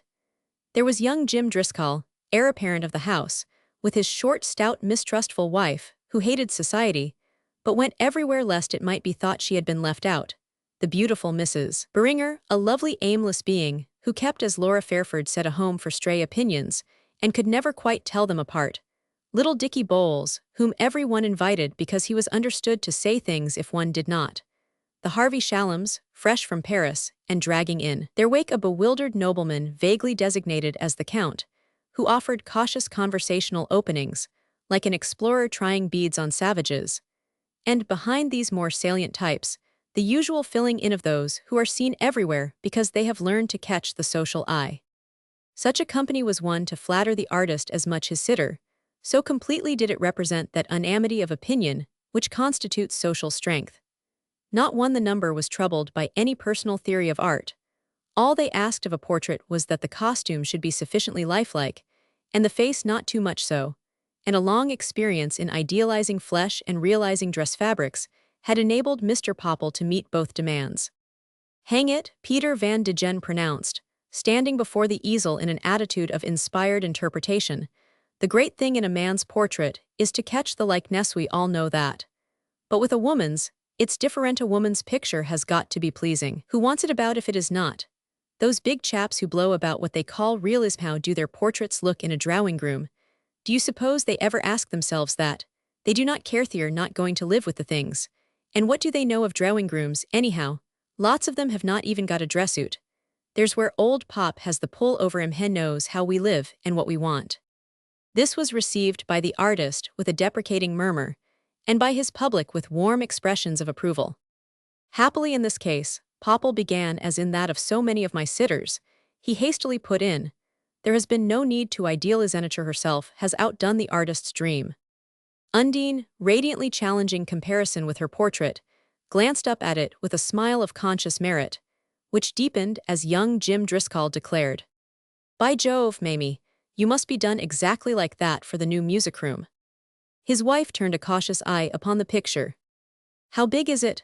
For our house it would have to be a good deal bigger," she objected, and Popple, fired by the thought of such a dimensional opportunity, rejoined that it would be the chance of all others to work in a marble portico and a quatrain. He had just done Mrs. Lycurgus Ambler in A Quatrain and Feathers, and as that was for Buffalo, of course the pictures needn't clash. Well, it would have to be a good deal bigger than Mrs. Ambler's, Mrs. Driscoll insisted, and on Popple's suggestion that in that case he might work in Driscoll, in court dress also you've been presented. Well, you will have to, if I do the picture which will make a lovely memento. Van de Gen turned aside to murmur to Undine. Pure bluff, you know Jim could not pay for a photograph. Old Driscoll's high and dry since the Ararat investigation. She threw him a puzzled glance, having no time, in her crowded existence, to follow the perturbations of Wall Street save as they affected the hospitality of Fifth Avenue. You mean they have lost their money? Will not they give their fancy ball then? Van de Gen shrugged. Nobody knows how it's coming out that queer chap Elmer Moffat threatens to give old Driscoll a fancy ball, says he's going to dress him in stripes. It seems he knows too much about the Apex street railways. Undine paled a little. Though she had already tried on her costume for the Driscoll ball, her disappointment at Van de Gen's announcement was effaced by the mention of Moffat's name. She had not had the curiosity to follow the reports of the Ararat Trust investigation, but once or twice lately, in the snatches of smoking-room talk, she had been surprised by a vague allusion to Elmer Moffat, as to an erratic financial influence, half ridiculed, yet already half redoubtable. Was it possible that the redoubtable element had prevailed, that the time had come when Elmer Moffat of Apex, could, even for a moment, cause consternation in the Driscoll camp? He had always said he saw things big, but no one had ever believed he was destined to carry them out on the same scale. Yet apparently in those idle Apex days, while he seemed to be loafing and fooling, as her father called it, he had really been sharpening his weapons of aggression. There had been something, after all, in the effect of lucid-drifting power she had always felt in him. Her heart beat faster, and she longed to question Van de Gen, but she was afraid of betraying herself, and turned back to the group about the picture. Mrs. Driscoll was still presenting objections in a tone of small mild obstinacy. Oh, it's a likeness, of course I can see that. But there's one thing I must say, Mr. Popple, it looks like a last year's dress. The attention of the ladies instantly rallied to the picture, and the artist paled at the challenge. It does not look like a last year's face, anyhow that's what makes them all wild, Van de Gen murmured. Undine gave him back a quick smile. She had already forgotten about Moffat. Any triumph in which she shared left a glow in her veins, and the success of the picture obscured all other impressions. She saw herself throning in a central panel at the spring exhibition, with the crowd pushing about the picture, repeating her name, and she decided to stop on the way home and telephone her press agent to do a paragraph about Popple's tea. But in the hall, as she drew on her cloak, her thoughts reverted to the Driscoll fancy ball. What a blow if it were given up after she had taken so much trouble about her dress. She was to go as the Empress Josephine, after the Prudhon portrait in the Louvre. The dress was already fitted and partly embroidered, and she foresaw the difficulty of persuading the dressmaker to take it back. Why so pale and sad, fair cousin? What's up? Van de Gen asked, as they emerged from the lift in which they had descended alone from the studio. I do not know, I'm tired of posing, and it was so frightfully hot. Yes, Popple always keeps his place at low neck temperature, as if the portraits might catch cold. Van de Gen glanced at his watch. Where are you off to? West End Avenue. Of course if I can find a cab to take me there. It was not the least of Undine's grievances that she was still living in the house, which represented Mr. Spragg's first real estate venture in New York. It had been understood at the time of her marriage that the young couple were to be established within the sacred precincts of fashion. But on their return from the honeymoon, the still untenanted house in West End Avenue had been placed at their disposal, and in view of Mr. Spragg's financial embarrassment, even Undine had seen the folly of refusing it. That first winter, moreover, she had not regretted her exile. While she awaited her boy's birth, she was glad to be out of sight of Fifth Avenue and to take her hateful compulsory exercise where no familiar eye could fall on her. And the next year, of course, her father would give them a better house.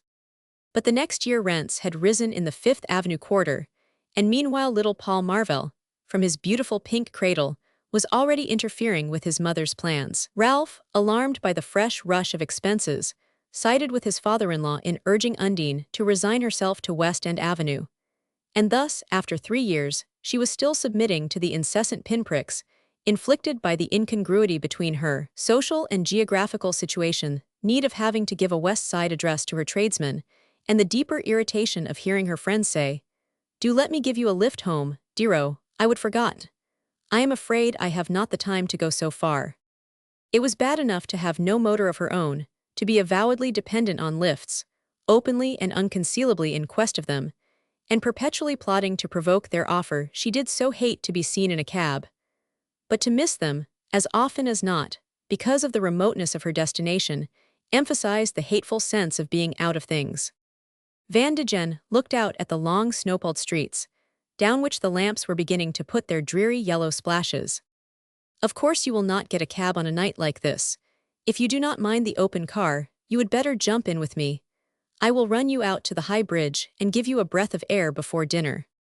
The offer was tempting, for Undine's triumph in the studio had left her tired, and Nervoust was beginning to learn that success may be as fatiguing as failure. Moreover, she was going to a big dinner that evening, and the fresh air would give her the eyes and complexion she needed. But in the back of her mind, there lingered the vague sense of a forgotten engagement. As she tried to recall it, she felt Van de Gen raising the fur collar about her chin. "Got anything you can put over your head? Will that lace thing do? Come along then."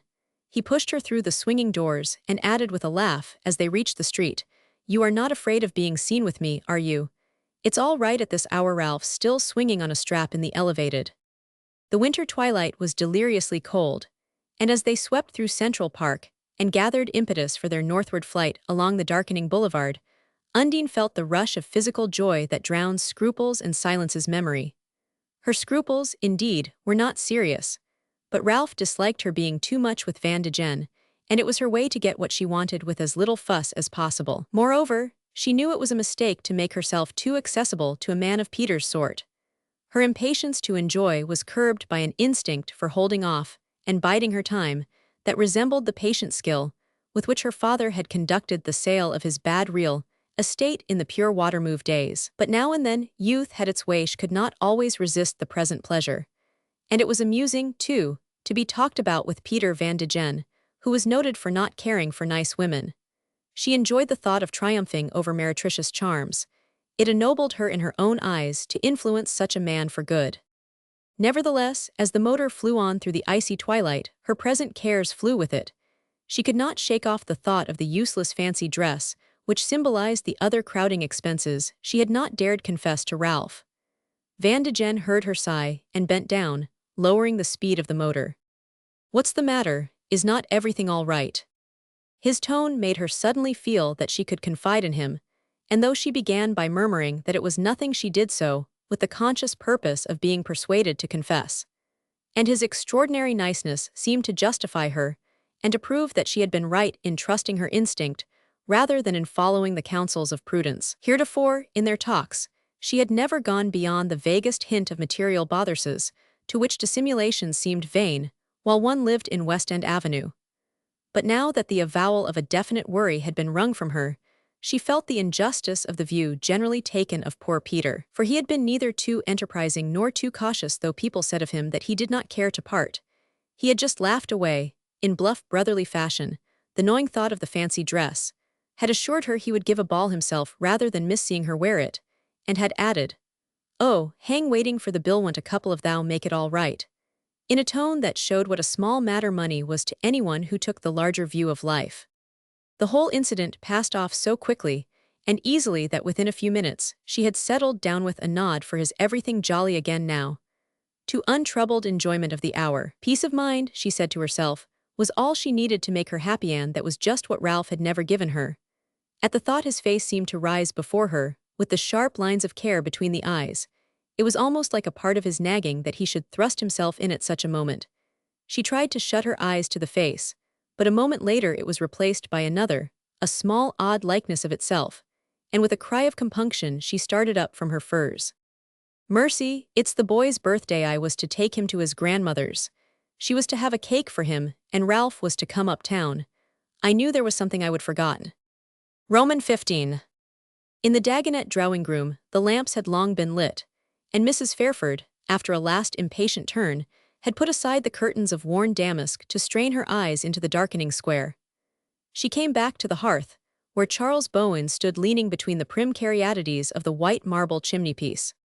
No sign of her, she simply forgot. Bowen looked at his watch and turned to compare it with the high-waisted Empire clock. 6 o'clock, why not telephone again? There must be some mistake. Perhaps she knew Ralph would be late. Laura laughed. I have not noticed that she follows Ralph's movements so closely. When I telephoned just now, the servant said she would been out since 2. The nurse waited till 4:30, not liking to come without orders, and now it's too late for Paul to come. She wandered away toward the farther end of the room, where, through half-open doors, a shining surface of mahogany reflected a flower-wreathed cake in which 2 candles dwindled. Put them out, please, she said to someone in the background. Then she shut the doors and turned back to Bowen. It's all so unlucky, me grandfather giving up his drive, and mother backing out of her hospital meeting, and having all the committee down on her. And Henley, I would even coaxed Henley away from his bridge. He escaped again just before you came. Undine promised she would have the boy here at 4. It's not as if it had never happened before. She's always breaking her engagements. She has so many that it's inevitable some should get broken. All if she would only choose. Now that Ralph has had into business and is kept in his office so late, it's cruel of her to drag him out every night. He told us the other day they had not dined at home for a month. Undine does not seem to notice how hard he works. Bowen gazed meditatively at the crumbling fire. No, should she? Why should she, really, Charles? Why should she, when she knows nothing about it? She may know nothing about his business, but she must know it's her extravagance that's forced him into it. Mrs. Fairford looked at Bowen reproachfully. You talk as if you were on her side. Are there sides already? If so, I want to look down on them impartially from the heights of pure speculation. I want to get a general view of the whole problem of American marriages. Mrs. Fairford dropped into her armchair with a sigh. If that's what you want, you must make haste. Most of them do not last long enough to be classified. I grant you it takes an active mind. But the weak point is so frequently the same that after a time one knows where to look for it. What do you call the weak point? He paused. The fact that the average American looks down on his wife. Mrs. Fairford was up with a spring. If that's where paradox lands you. Bowen mildly stood his ground. Well, doesn't he prove it? How much does he let her share in the real business of life? How much does he rely on her judgment and help in the conduct of serious affairs? Take Ralph for instance. I say his wife's extravagance forces him to work too hard, but that's not what's wrong. It's normal for a man to work hard for a woman. What's abnormal is his not caring to tell her anything about it. To tell Undine, she would be bored to death if he did. Just so, she would even feel aggrieved. But why? Because it's against the custom of the country. And whose fault is that? The man's. Again, I do not mean Ralph, I mean the genus he belongs to, Homo sapiens Americanus. Why have not we taught our women to take an interest in our work? Simply because we do not take enough interest in them. Mrs. Fairford, sinking back into her chair, sat gazing at the vertiginous depths above which his thought seemed to dangle her. You do not. The American man doesn't. The most slaving, self-effacing, self-sacrificing. Yes, and the most indifferent. There's the point. The slaving's no argument against the indifference to slave for women is part of the old American tradition. Lots of people give their lives for dogmas they have ceased to believe in. Then again, in this country the passion for making money has preceded the knowing how to spend it, and the American man lavishes his fortune on his wife because he does not know what else to do with it. Then you call it a mere want of imagination for a man to spend his money on his wife.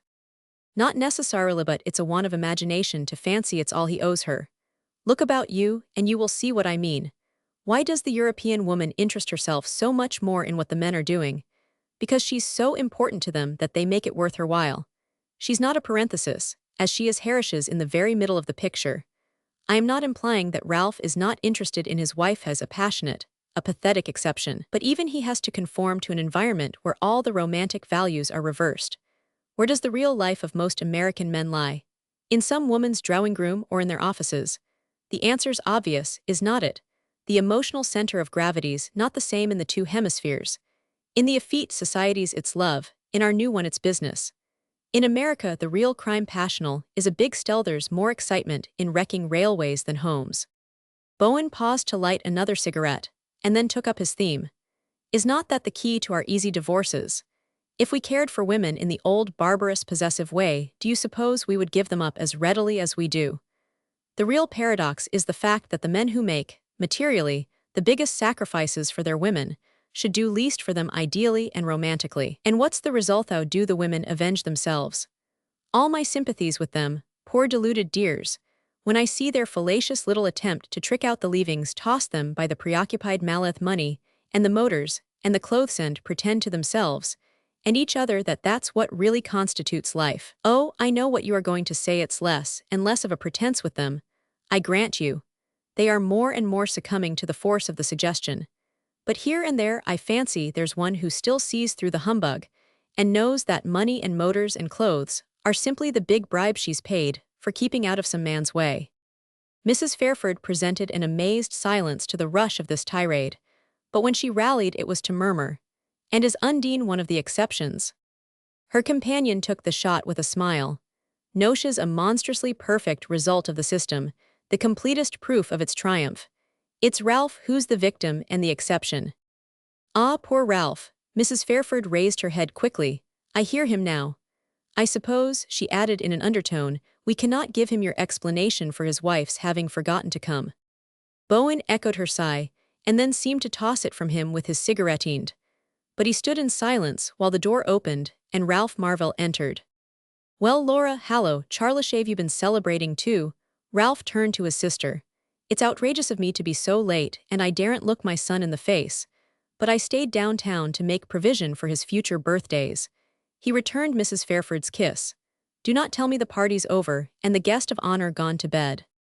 As he stood before them, laughing and a little flushed, the strain of long fatigue sounding through his gaiety and looking out of his anxious eyes, Mrs. Fairford threw a glance at Bowen and then turned away to ring the bell.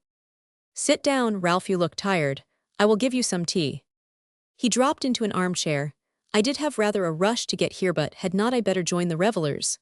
"Where are they?" He walked to the end of the room and threw open the dining-room doors. "Hallo, where have they all gone to? What a jolly cake." He went up to it. "Why, it's never even been cut." Mrs. Fairford called after him, "Come and have your tea first." "No, Nodia, afterward, thanks." "Are they all upstairs with my grandfather?" "I must make my peace with Undine." His sister put her arm through his and drew him back to the fire. "Undine did not come." "Did not come? Who brought the boy then?" "He did not come either. That's why the cake's not cut." Ralph frowned. "What's the mystery? Is he ill or what's happened?" "Nothing's happened. Paul's all right. Apparently Undine forgot. She never went home for him, and the nurse waited till it was too late to come."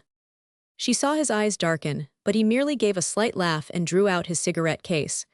"Poor little pauper chap." He moved toward the fire. "Yes, please, some tea." He dropped back into his chair with a look of weariness, as if some strong stimulant had suddenly ceased to take effect on him. But before the teatable was brought back, he had glanced at his watch and was on his feet again. "But this will not do. I must rush home and see the poor chap before dinner. And my mother and my grandfather, I want to say a word to them. I must make Paul's excuses. Grandfather's taking his nap. And mother had to rush out for a postponed committee meeting. Left as soon as we heard Paul was not coming." "Ah, I see." He sat down again. "Yes, make the strong, please. I have had a beastly fagging sort of day." He leaned back with half-closed eyes, his untouched cup in his hand. Bowen took leave, and Laura sat silent, watching her brother under lowered lids while she feigned to be busy with the kettle. Ralph presently emptied his cup and put it aside. Then, sinking into his former attitude, he clasped his hands behind his head and lay staring apathetically into the fire. But suddenly he came to life and started up. A motor horn had sounded outside, and there was a noise of wheels at the door. "There's Undine. I wonder what could have kept her." He jumped up and walked to the door, but it was Claire Van de Gen who came in. At sight of him she gave a little murmur of pleasure. "What luck to find you." "No, not luck. I came because I knew you would be here. He never comes near me, Laura. I have to hunt him down to get a glimpse of him." Slender and shadowy in her long furs, she bent to kiss Mrs. Fairford and then turned back to Ralph. "Yes, I knew I would catch you here. I knew it was the boy's birthday, and I have brought him a present, a vulgar, expensive Van de Gen offering. I have not enough imagination left to find the right thing, the thing it takes feeling and not money to buy. When I look for a present nowadays, I never say to the shopman, 'I want this or that.' I simply say, 'Give me something that costs so much.'" She drew a parcel from her muff. Where's the victim of my vulgarity? Let me crush him under the weight of my gold. Mrs. Fairford sighed out Claire, and Ralph smiled at his cousin. I am sorry, but you will have to depute me to present it. The birthday's over, you are too late. She looked surprised. Why, I have just left Mamie Driscoll, and she told me Undine was still at Popple's studio a few minutes ago. Popple's giving a tea to show the picture. Popple's giving a tea? Ralph struck an attitude of mock consternation. Ah, in that case, in Popple's society who would not forget the flight of time? He had recovered his usual easy tone, and Laura sat that Mrs. Van Digen's words had dispelled his preoccupation. He turned to his cousin. Will you trust me with your present for the boy? Claire gave him the parcel. I am sorry not to give it myself. I said what I did because I knew what you and Laura were thinking, but it's really a battered old Dagonet bowl that came down to me from our revered great-grandmother. What, the heirloom you used to eat your porridge out of? Ralph detained her hand to put a kiss on it. That's dear of you. She threw him one of her strange glances. Why not say, that's like you, but you do not remember what I am like. She turned away to glance at the clock. It's late, and I must be off. I am going to a big dinner at the Chauncey Ellings, but you must be going there too, Ralph. You would better let me drive you home. In the motor, Ralph leaned back in silence, while the rug was drawn over their knees, and Claire restlessly fingered the row of gold-topped objects in the rack at her elbow. It was restful to be swept through the crowded streets in this smooth fashion, and Claire's presence at his side gave him a vague sense of ease. For a long time now feminine nearness had come to mean to him, not this relief from tension, but the ever-renewed dread of small daily deceptions, evasions, subterfuges. The change had come gradually, marked by one disillusionment after another, but there had been one moment that formed the point beyond which there was no returning. It was the moment, a month or two before his boy's birth, when glancing over a batch of belated Paris bills, he had come on one from the jeweler he had once found in private conference with Undine. The bill was not large, but two of its items stood out sharply: resetting pearl and diamond pendant, resetting sapphire and diamond ring. The pearl and diamond pendant was his mother's wedding present. The ring was the one he had given Undine on their engagement. That they were both family relics, kept unchanged through several generations, scarcely mattered to him at the time. He felt only the stab of his wife's deception. She had assured him in Paris that she had not had her jewels reset. He had noticed, soon after their return to New York, that she had left off her engagement ring. But the others were soon discarded also, and in answer to his question she had told him that, in her ailing state, rings worried her. Now he saw she had deceived him, and forgetting everything else he went to her, bill in hand. Her tears and distress filled him with immediate contrition. Was this a time to torment her about trifles? His anger seemed to cause her actual physical fear, and at the sight he abased himself in entreaties for forgiveness. When the scene ended she had pardoned him, and the reset ring was on her finger. Soon afterward, the birth of the boy seemed to wipe out these humiliating memories, yet Marvell found in time that they were not effaced, but only momentarily crowded out of sight. In reality, the incident had a meaning out of proportion to its apparent seriousness, for it put in his hand a clue to a new side of his wife's character. He no longer minded her having lied about the jeweler. What pained him was that she had been unconscious of the wound she inflicted in destroying the identity of the jewels. He saw that, even after their explanation, she still supposed he was angry only because she had deceived him, and the discovery that she was completely unconscious of states of feeling on which so much of his inner life depended marked a new stage in their relation. He was not thinking of all this as he sat beside Claire Van Digen, but it was part of the chronic disquietude which made him more alive to his cousin's sympathy, her shy unspoken understanding. After all, he and she were of the same blood and had the same traditions. She was light and frivolous, without strength of will or depth of purpose, but she had the frankness of her foibles, and she would never have lied to him or traded on his tenderness. Claire's nervousness gradually subsided, and she lapsed into a low-voiced mood which seemed like an answer to his secret thought.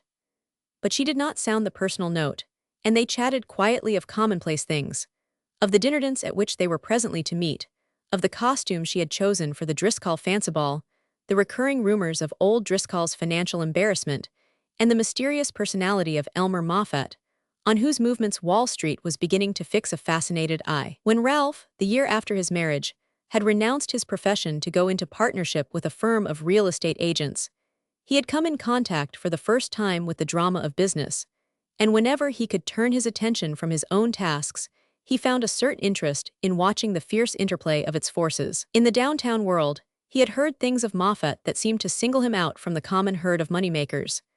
Anecdotes of his coolness, his lazy good temper, the humorous detachment he preserved in the heat of conflicting interests, and his figure was enlarged by the mystery that hung about it, the fact that no one seemed to know whence he came, or how he had acquired the information which, for the moment, was making him so formidable. "I should like to see him," Ralph said. "He must be a good specimen of one of the few picturesque types we have got." Yes, it might be amusing to fish him out, but the most picturesque types in Wall Street are generally the tamest in a drawing-room. Claire considered. But does not Undine know him? I seem to remember seeing them together. Undine and Moffat, then you know him, you've met him. Not actually met him, but he's been pointed out to me. It must have been some years ago.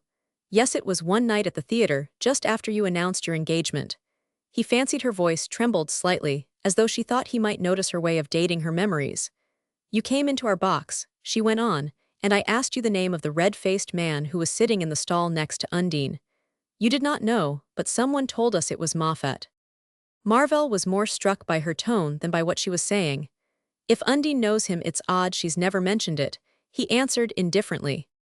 The motor stopped at his door and Claire, as she held out her hand, turned a first full look on him. "Why do you never come to see me? I miss you more than ever," she said. He pressed her hand without answering, but after the motor had rolled away, he stood for a while on the pavement, looking after it.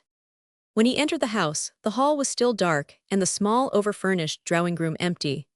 The parlor-maid told him that Mrs. Marvell had not yet come in, and he went upstairs to the nursery. But on the threshold, the nurse met him with the whispered request not to make a noise, as it had been hard to quiet the boy after the afternoon's disappointment, and she had just succeeded in putting him to sleep. Ralph went down to his own room and threw himself in the old college armchair in which, 4 years previously, he had sat the night out, dreaming of Undine. He had no study of his own, and he had crowded into his narrow bedroom his prints and bookshelves, and the other relics of his youth. As he sat among them now, the memory of that other night swept over him, the night when he had heard the call. Fool as he had been not to recognize its meaning then, he knew himself triply mocked in being, even now, at its mercy. The flame of love that had played about his passion for his wife had died down to its embers. All the transfiguring hopes and illusions were gone, but they had left an unquenchable ache for her nearness, her smile, her touch. His life had come to be nothing but a long effort to win these mercies, by one concession after another.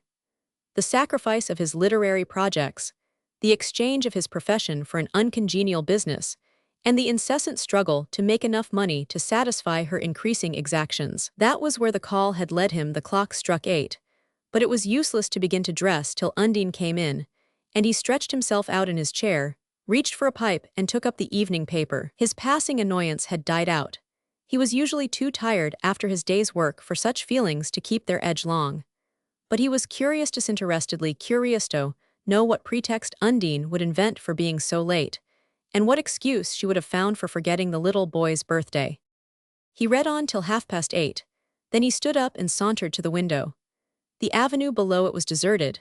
Not a carriage or motor turned the corner around which he expected Undine to appear, and he looked idly in the opposite direction. There too the perspective was nearly empty, so empty that he singled out, a dozen blocks away, the blazing lamps of a large touring car that was bearing furiously down the avenue from Morningside. As it drew nearer, its speed slackened, and he saw it hug the curb and stop at his door. By the light of the street lamp, he recognized his wife as she sprang out and detected a familiar silhouette in her companion's fur-coated figure. Then the motor flew on and Undine ran up the steps. Ralph went out on the landing. He saw her coming up quickly, as if to reach her room unperceived. But when she caught sight of him, she stopped, her head thrown back and the light falling on her blown hair and glowing face. "Well," she said, smiling up at him. "They waited for you all the afternoon in Washington Square. Boy never had his birthday," he answered. Her color deepened, but she instantly rejoined, "Why, what happened? Why did not the nurse take him? You said you were coming to fetch him, so she waited." "But I telephoned." He said to himself, "Is that the lie?" and answered, "Where from?" "Why, the studio." Of course she flung her cloak open, as if to attest her veracity. The sitting lasted longer than usual. There was something about the dress he could not get. But I thought he was giving a tea. He had tea afterward, he always does. And he asked some people in to see my portrait. That detained me too. I did not know they were coming, and when they turned up I could not rush away. It would have looked as if I did not like the picture. She paused and they gave each other a searching simultaneous glance. Who told you it was a tea? She asked. Claire Van de Gen. I saw her at my mother's. So you were not unconsoled after all. The nurse did not get any message. My people were awfully disappointed, and the poor boy has cried his eyes out. Dear me, what a fuss. But I might have known my message would not be delivered. Everything always happens to put me in the wrong with your family. With a little air of injured pride, she started to go to her room, but he put out a hand to detain her. You have just come from the studio. Yes, it is awfully late. I must go and dress. We are dining with the Ellings, you know. I know. How did you come? In a cab. She faced him limpidly. No, I could not find one that would bring me, so Peter gave me a lift like an angel. I am blown to bits. He had his open car. Her color was still high, and Ralph noticed that her lower lip twitched a little. He had led her to the point they had reached solely to be able to say, If you are straight from the studio, how was it that I saw you coming down from Morningside? Unless he asked her that, there would be no point in his cross-questioning, and he would have sacrificed his pride without a purpose. But suddenly, as they stood there face to face, almost touching, she became something immeasurably alien and far off, and the question died on his lips. Is that all? She asked with a slight smile. Yes, you would better go and dress, he said, and turned back to his room. Romans 16. The turnings of life seldom show a signpost. Or rather, though the sign is always there, it is usually placed some distance back, like the notices that give warning of a bad hill or a level railway crossing. Ralph Marvell, pondering upon this, reflected that for him the sign had been set, more than 3 years earlier, in an Italian Alpsgrove. That day his life had brimmed over, so he had put it at the time. He saw now that it had brimmed over indeed. Brimmed to the extent of leaving the cup empty, or at least of uncovering the dregs beneath the nectar. He knew now that he should never hereafter look at his wife's hand without remembering something he had read in it that day. Its surface language had been sweet enough, but under the rosy lines he had seen the warning letters. Since then he had been walking with a ghost, the miserable ghost of his illusion. Only he had somehow vivified, colored, substantiated it. By the force of his own great needs, a man might breathe a semblance of life into a dear drowned body that he cannot give up for dead. All this came to him with aching distinctness the morning after his talk with his wife on the stairs. He had accused himself, in midnight retrospect, of having failed to press home his conclusion because he dared not face the truth. But he knew this was not the case. It was not the truth he feared, it was another lie. If he had foreseen a chance of her saying, Yes, I was with Peter Van de Gen, and for the reason you think, he would have put it to the touch, stood up to the blow like a man. But he knew she would never say that. She would go on alluding and doubling, watching him as he watched her, and at that game she was sure to beat him in the end. On their way home from the Elling dinner, this certainty had become so insufferable that it nearly escaped him in the cry, You needn't watch me, I shall never again watch you. But he had held his peace, knowing she would not understand. How little, indeed, she ever understood, had been made clear to him when, the same night, he had followed her upstairs through the sleeping house. She had gone on ahead while he stayed below to lock doors and put out lights, and he had supposed her to be already in her room when he reached the upper landing. But she stood there waiting in the spot where he had waited for her a few hours earlier. She had shown her vividest at dinner, with revolving brilliancy that collective approval always struck from her. And the glow of it still hung on her as she paused there in the dimness. Her shining cloak dropped from her white shoulders. Ralphie, she began, a soft hand on his arm. He stopped, and she pulled him about so that their faces were close, and he saw her lips curving for a kiss. Every line of her face sought him, from the sweep of the narrowed eyelids to the dimples that played away from her smile. His eye received the picture with distinctness, but for the first time it did not pass into his veins. It was as if he had been struck with a subtle blindness that permitted images to give their color to the eye, but communicated nothing to the brain. Good night, he said, as he passed on. When a man felt in that way about a woman, he was surely in a position to deal with his case impartially. This came to Ralph as the joyless solace of the morning. At last the bandage was off and he could see. And what did he see? Only the uselessness of driving his wife to subterfuges that were no longer necessary. Was Van de Gen her lover? Probably not, suspicion died as it rose. She would not take more risks than she could help, and it was admiration, not love, that she wanted. She wanted to enjoy herself, and her conception of enjoyment was publicity, promiscuity, band, the banners, the crowd, the close contact of covetous impulses, and the sense of walking among them in cool security. Any personal entanglement might mean bother, and bother was the thing she most abhorred. Probably, as the queer formula went, his honor was safe. He could count on the letter of her fidelity. At moment, the conviction meant no more to him than if he had been assured of the honesty of the first strangers he met in the street. A stranger, that was what she had always been to him. So malleable outwardly, she had remained insensible to the touch of the heart. These thoughts accompanied him on his way to business the next morning. Then, as the routine took him back, the feeling of strangeness diminished. There he was again at his daily task. Nothing tangible was altered. He was there for the same purpose as yesterday, to make money for his wife and child. The woman he had turned from on the stairs a few hours earlier was still his wife and the mother of Paul Marvell. She was an inherent part of his life.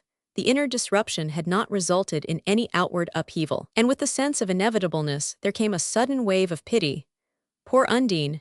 She was what the gods had made her, a creature of sky-deep reactions, a mote in the beam of pleasure. He had no desire to preach down such heart, as she had felt only a stronger wish to reach it, teach it, move it to something of the pity that filled his own. They were fellow victims in the noyade of marriage, but if they ceased to struggle, perhaps the drowning would be easier for both. Meanwhile, the first of the month was at hand, with its usual batch of bills, and there was no time to think of any struggle less pressing than that connected with paying them. Undine had been surprised, and a little disconcerted, at her husband's acceptance of the birthday incident.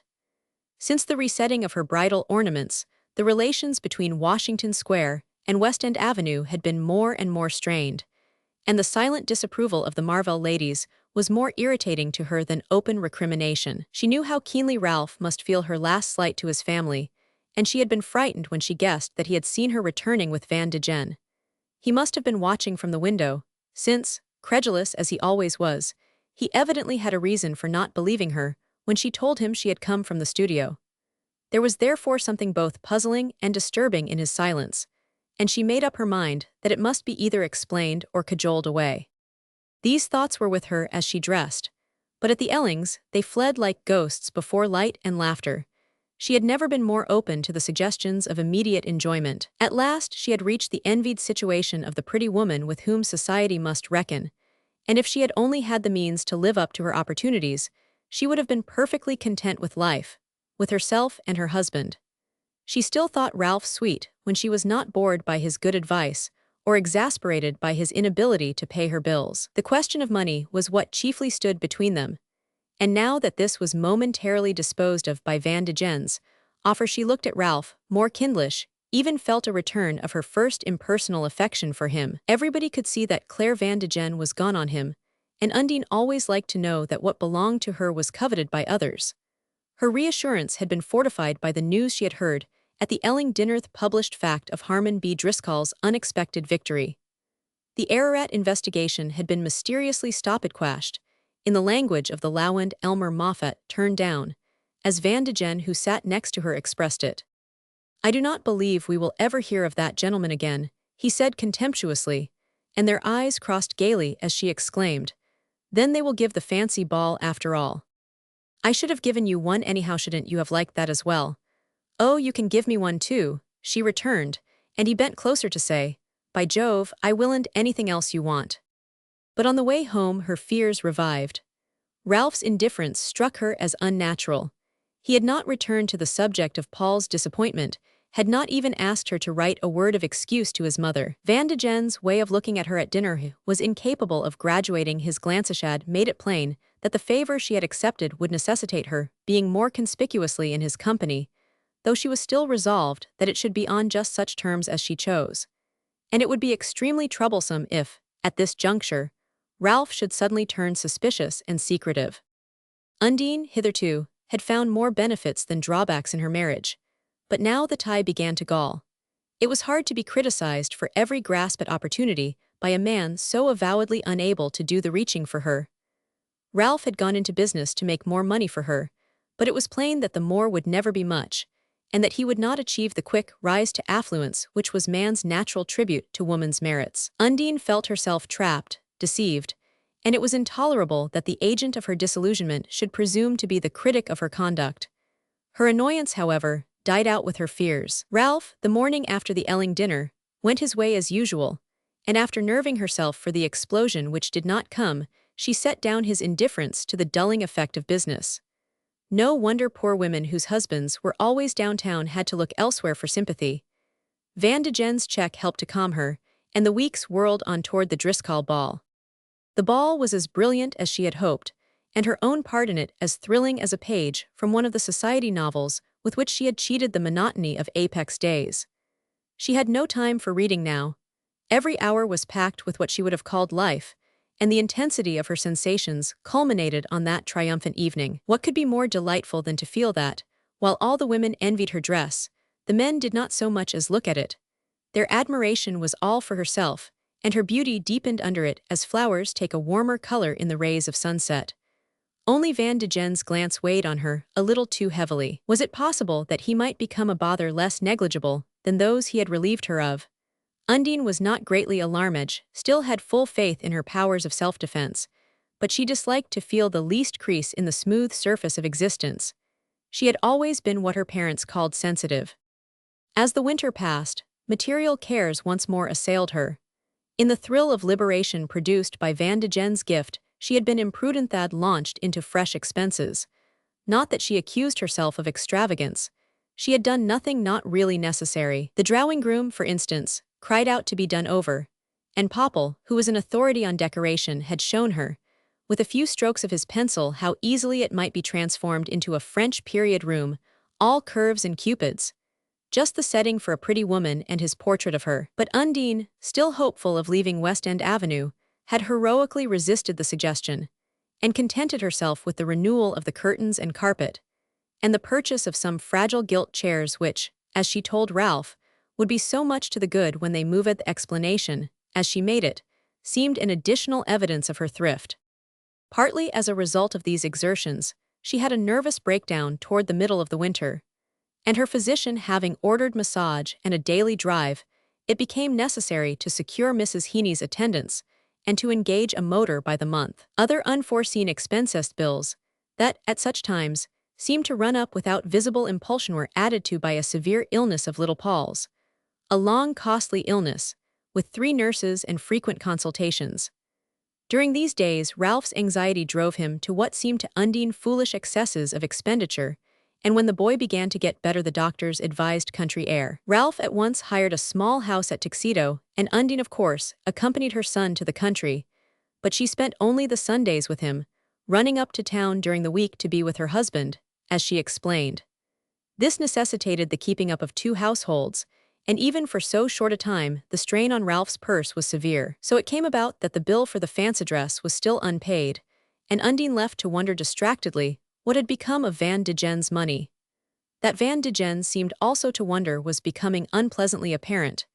His check had evidently not brought in the return he expected, and he put his grievance to her frankly one day when he motored down to lunch at Tuxedo. They were sitting, after luncheon, in the low-ceilinged drawing-room to which Undine had adapted her usual background of cushions, bric-a-brac and flower scents. One must make one's setting homelike, however little one's habits happen to correspond with that particular effect. Undine, conscious of the intimate charm of her mise-en-scene, and of the recovered freshness and bloom which put her in harmony with it, had never been more sure of her power to keep her friend in the desired state of adoring submission. But Peter, as he grew more adoring, became less submissive, and there came a moment when she needed all her wits to save the situation. It was easy enough to rebuff him, the easier as his physical proximity always roused in her a vague instinct of resistance, but it was hard so to temper the rebuff with promise that the game of suspense should still delude him. He put it to her at last, standing squarely before her, his batrachian sallowness unpleasantly flushed, and primitive man looking out of the eyes from which a frock-coated gentleman usually pined at her. "Look, Harith, installment plan's all right, but ain't you a bit behind even on that?" She had brusquely eluded a nearer approach. "Anyhow, I think I would rather let the interest accumulate for a while. This is goodbye till I get back from Europe." The announcement took her by surprise. "Europe? Why, when are you sailing?" On the 1st of April, good day for a fool to acknowledge his folly. I am beaten, and I am running away. She sat looking down, her hand absently occupied with the twist of pearls he had given her. In a flash she saw the peril of this departure. Once off on the sorceress, he was lost to her. The power of old associations would prevail. Yet if she were as nice to him as he askedness enough to keep him, the end might not be much more to her advantage. Hitherto she had let herself drift on the current of their adventure, but she now saw what port she had half unconsciously been trying for. If she had striven so hard to hold him, had played him with such patience and such skill, it was for something more than her passing amusement and convenience, for a purpose the more tenaciously cherished that she had not dared name it to herself. In the light of this discovery, she saw the need of feigning complete indifference. "Ah, you happy man. It's goodbye indeed then," she threw back at him, lifting a plaintive smile to his frown. "Oh, you will turn up in Paris later. I suppose get your things for Newport. Paris, Newport, they are not on my map. When Ralph can get away we shall go to the Adirondacks for the boy. I hope I shall not need Paris clothes there. It does not matter, at any rate," she ended, laughing, "because nobody I care about will see me." Van de Gen echoed her laugh.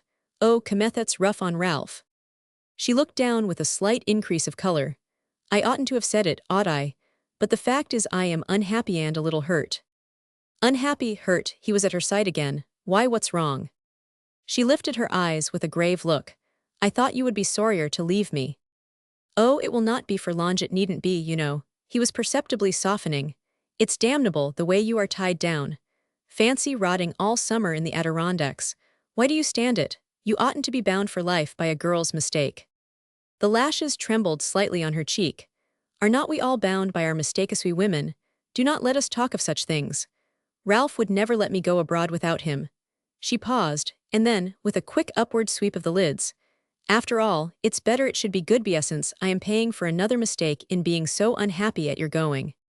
"Another mistake, why do you call it that?" "Because I have misunderstood you me." She continued to smile at him wistfully. "And some things are best mended by a break."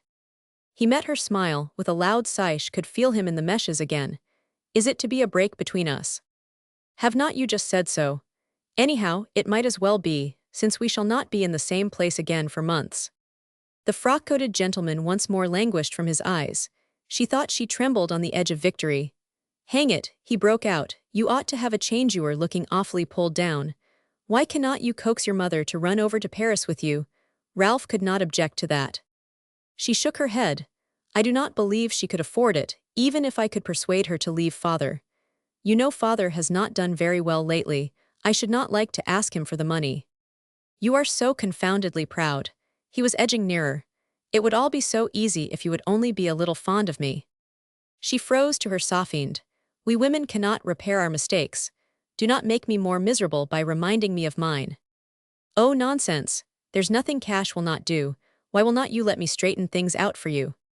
Her color rose again, and she looked him quickly and consciously in the eye. It was time to play her last card. "You seem to forget that I am married," she said. Van de Gen was silent for a moment. She thought he was swaying to her in the flush of surrender. But he remained doggedly seated, meeting her look with an odd clearing of his heated gaze, as if a shrewd businessman had suddenly replaced the pining gentleman at the window. "Hang it, so am I," he rejoined, and Undine saw that in the last issue he was still the stronger of the two. Romans 17.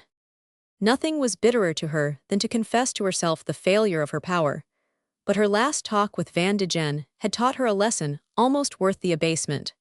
She saw the mistake she had made in taking money from him, and understood that if she drifted into repeating that mistake her future would be irretrievably compromised. What she wanted was not a handsometh existence of precarious intrigue.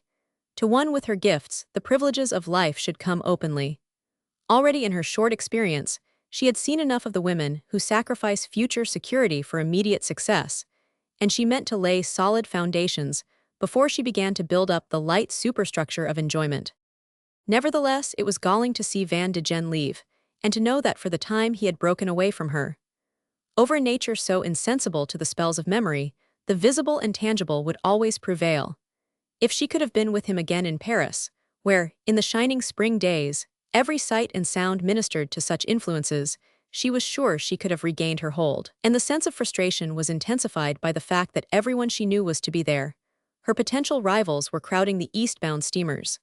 New York was a desert, and Ralph's seeming unconsciousness of the fact increased her resentment.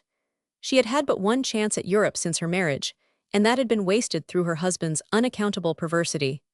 She knew now with what packed hours of Paris and London they had paid for their empty weeks in Italy. Meanwhile, the long months of the New York spring stretched out before her, in all their social vacancy, to the measureless blank of a summer in the Adirondacks. In her girlhood she had plumbed the dim depths of such summers, but then she had been sustained by the hope of bringing some capture to the surface. Now she knew better. There were no finds for her in that direction. The people she wanted would be at Newport or in Europe, and she was too resolutely bent on a definite object, too sternly animated by her father's business instinct, to turn aside in quest of casual distractions. The chief difficulty in the way of her attaining any distant end had always been her reluctance to plod through the intervening stretches of dullness and privation. She had begun to see this, but she could not always master the weakness. Never had she stood in greater need of Mrs. Heeny's go slow. Undine, her imagination was incapable of long flights. She could not cheat her impatience with the mirage of far-off satisfactions, and for the moment present and future seemed equally void. But her desire to go to Europe, and to rejoin the little New York world that was reforming itself in London and Paris, was fortified by reasons which seemed urgent enough to justify an appeal to her father. She went down to his office to plead her case, fearing Mrs. Spragg's intervention. For some time past, Mr. Spragg had been rather continuously overworked, and the strain was beginning to tell on him. He had never quite regained, in New York, the financial security of his apex days. Since he had changed his base of operations, his affairs had followed an uncertain course, and Undine suspected that his breach with his old political ally, the representative Rolliver who had seen him through the muddiest reaches of the pure water move, was not unconnected with his failure to get a footing in Wall Street. But all this was vague and shadowy to her, even had business been less of a mystery. She was too much absorbed in her own affairs to project herself into her father's case, and she thought she was sacrificing enough to delicacy of feeling in sparing him the bother of Mrs. Spragg's opposition. When she came to him with a grievance, he always heard her out with the same mild patience. But the long habit of managing him had made her, in his own language, discount this tolerance, and when she ceased to speak her heart throbbed with suspense as he leaned back, twirling an invisible toothpick under his sallow mustache. Presently he raised a hand to stroke the limp beard in which the mustache was merged. Then he groped for the Masonic emblem that had lost itself in one of the folds of his depleted waistcoat. He seemed to fish his answer from the same rusty depths, for as his fingers closed about the trinket he said, "Yes, the heated term is trying in New York. That's why the Fresh Air Fund pulled my last dollar out of me last week." Undine frowned. There was nothing more irritating, in these encounters with her father, than his habit of opening the discussion with a joke. "I wish you would understand that I am serious, father. I have never been strong since the baby was born, and I need a change. But it's not only that, there are other reasons for my wanting to go." Mr. Spragg still held to his mild tone of banter. "I never knew you short on reasons, Undine. Trouble is you do not always know other people's when you see 'em." His daughter's lips tightened. "I know your reasons when I see them, father. I have heard them often enough. But you cannot know mine because I have not told you not the real ones." "Jehoshaphat, I thought they were all real as long as you had a use for them." Experience had taught her that such protracted trifling usually concealed an exceptional vigor of resistance, and the suspense strengthened her determination. "My reasons are all real enough," she answered, "but there's one more serious than the others." Mr. Spragg's brows began to jut. "More bills?" "No," she stretched out her hand and began to finger the dusty objects on his desk. "I am unhappy at home." Unhappy, his start overturned the gorged wastepaper basket and shot a shower of paper across the rug. He stooped to put the basket back, then he turned his slow, fagged eyes on his daughter. "Why, he worships the ground you walk on, Undine." That's not always a reason. For a woman it was the answer she would have given to Popple or Van de Gen. But she saw in an instant the mistake of thinking it would impress her father. In the atmosphere of sentimental casuistry to which she had become accustomed, she had forgotten that Mr. Spragg's private rule of conduct was as simple as his business morality was complicated. He glowered at her under thrust-out brows. It is not a reason, is not it? I can seem to remember the time when you used to think it was equal to a whole carload of whitewash. She blushed a bright red, and her own brows were leveled at his above her stormy steel-gray eyes. The sense of her blunder made her angrier with him, and more ruthless. I cannot expect you to understand, you never have, you or mother, when it came to my feelings. I suppose some people are born sensitive. I cannot imagine anybody'd choose to be so. Because I have been too proud to complain, you have taken it for granted that I was perfectly happy. But my marriage was a mistake from the beginning, and Ralph feels just as I do about it. His people hate me, they have always hated me, and he looks at everything as they do. They have never forgiven me for his having had to go into business with their aristocratic ideas. They look down on a man who works for his living. Of course it's all right for you to do it, because you are not a Marvell or a Dagonet. But they think Ralph ought to just lie back and let you support the baby and me. This time she had found the right note. She knew it by the tightening of her father's slack muscles and the sudden straightening of his back. By George, he pretty near does, he exclaimed, bringing down his fist on the desk. They have not been taking it out of you about that, have they? They do not fight fair enough to say so. They just egg him on to turn against me. They only consented to his marrying me because they thought you were so crazy about the match you would give us everything, and he would have nothing to do but sit at home and write books. Mr. Spragg emitted a derisive groan. From what I hear of the amount of business he's doing, I guess he could keep the Poets' Corner going right along. I suppose the old man was right, he has not got it in him to make money. Of course not, he was not brought up to it, and in his heart of hearts he's ashamed of having to do it. He told me it was killing a little more of him every day. Do they back him up in that kind of talk? They back him up in everything. Their ideas are all different from ours. They look down on us, can't you see that? Cannot you guess how they treat me from the way they have acted to you and mother? He met this with a puzzled stare. The way they have acted to me and mother, why, we never so much as set eyes on them. That's just what I mean. I do not believe they have even called on mother this year, have they? Last year they just left their cards without asking. And why do you suppose they never invite you to dine?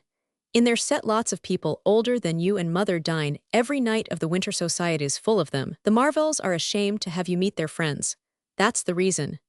They are ashamed to have it known that Ralph married an Apex girl, and that you and mother have not always had your own servants and carriages. And Ralph's ashamed of it too, now he's got over being crazy about me.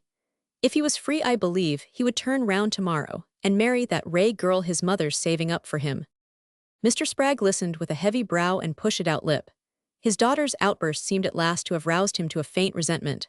After she had ceased to speak, he remained silent, twisting an inky pen handle between his fingers. Then he said, I guess mother and I can worry along without having Ralph's relatives drop in. But I would like to make it clear to them that if you came from Apex, your income came from there too. I presume they would be sorry if Ralph was left to support you on his. She saw that she had scored in the first part of the argument, but every watchful nerve reminded her that the hardest stage was still ahead. Oh, they are willing enough he should take your money, that's only natural, they think. A chuckle sounded deep down under Mr. Spragg's loose collar. There seems to be practical unanimity on that point, he observed. But I do not see, he continued, jerking round his bushy brows on her, how going to Europe is going to help you out. Undine leaned close enough for her lowered voice to reach him. Cannot you understand that, knowing how they all feel about me and how Ralph feels, I'd give almost anything to get away? Her father looked at her compassionately. I guess most of us feel that once in a way when we are youngy, Undine. Later on you will see going away ain't much use when you have got to turn round and come back.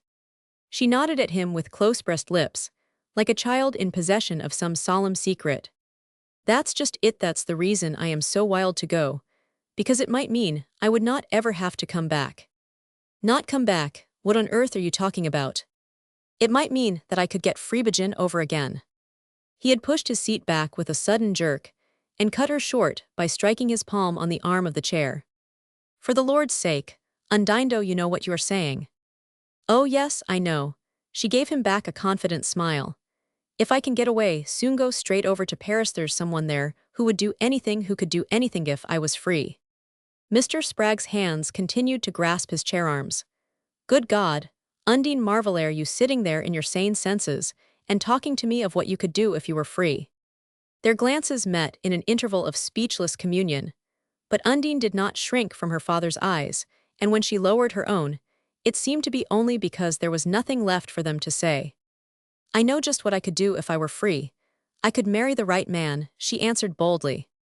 He met her with a murmur of helpless irony. The right man, have not you had enough of trying for him yet? As he spoke, the door behind them opened, and Mr. Spragg looked up abruptly. The stenographer stood on the threshold, and above her shoulder, Undine perceived the ingratiating grin of Elmer Moffat. A little farther lend thy guiding hand, but I guess I can go the rest of the way alone, he said, insinuating himself through the doorway with an airy gesture of dismissal. Then he turned to Mr. Spragg and Undine. I agree entirely with Mrs. Marveland. I am happy to have the opportunity of telling her so, he proclaimed, holding his hand out gallantly. Undine stood up with a laugh. It sounded like old times. I suppose you thought father and I were quarreling, but we never quarrel anymore. He always agrees with me. She smiled at Mr. Spragg and turned her shining eyes on Moffat. I wish that treaty had been signed a few years sooner. The latter rejoined in his usual tone of humorous familiarity. Undine had not met him since her marriage, and of late the adverse turn of his fortunes had carried him quite beyond her thoughts. But his actual presence was always stimulating, and even through her self-absorption, she was struck by his air of almost defiant prosperity. He did not look like a man who has been beaten, or rather he looked like a man who does not know when he is beaten, and his eye had the gleam of mocking confidence that had carried him unabashed through his lowest hours at apex. I presume you are here to see me on business, Mr. Spragg inquired, rising from his chair with a glance that seemed to ask his daughter's silence. Why, yes, Senator, rejoined Moffat, who was given, in playful moments, to the bestowal of titles high-sounding. At least I am here to ask you a little question that may lead to business. Mr. Spragg crossed the office and held open the door. Step this way, please, he said, guiding Moffat out before him, though the latter hung back to exclaim, No family secrets, Mrs. Marvelanabody can turn the fierce white light on me. With the closing of the door, Undine's thoughts turned back to her own preoccupations.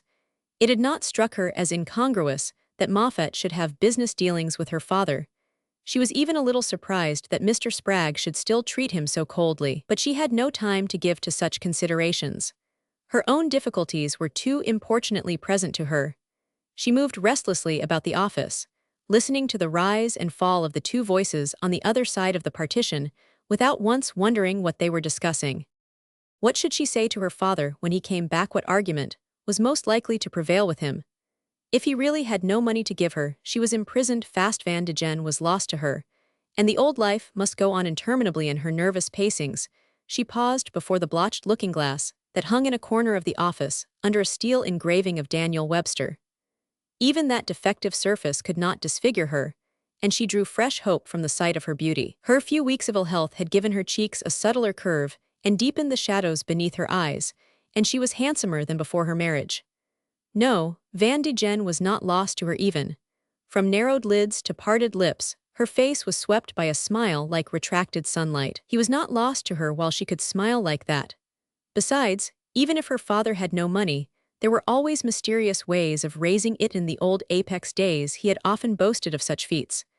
As the hope rose, her eyes widened trustfully, and this time the smile that flowed up to them was as limpid as a child's. That was her father liked her to look at him. The door opened, and she heard Mr. Spragg say behind her, No, sir, I won't, that's final. He came in alone, with a brooding face, and lowered himself heavily into his chair. It was plain that the talk between the two men had had an abrupt ending. Undine looked at her father with a passing flicker of curiosity. Certainly, it was an odd coincidence that Moffat should have called while she was there. What did he want? She asked, glancing back toward the door. Mr. Spragg mumbled his invisible toothpick. Oh, just another of his wildcat schemes, some real estate deal he's in. Why did he come to you about it? He looked away from her, fumbling among the letters on the desk. Guess he would tried everybody else first. He would go and ring the devil's front door bell if he thought he could get anything out of him. I suppose he did himself a lot of harm by testifying in the Ararat investigation. Yes, sir's down and out this time. He uttered the words with a certain satisfaction. His daughter did not answer, and they sat silent, facing each other across the littered desk. Under their brief about Elmer Moffat, currents of rapid intelligence seemed to be flowing between them. Suddenly Undine leaned over the desk, her eyes widening trustfully, and the limpid smile flowing up to them. "Father, I did what you wanted that one time. Anyhow, won't you listen to me and help me out now?" Roman 18. Undine stood alone on the landing outside her father's office.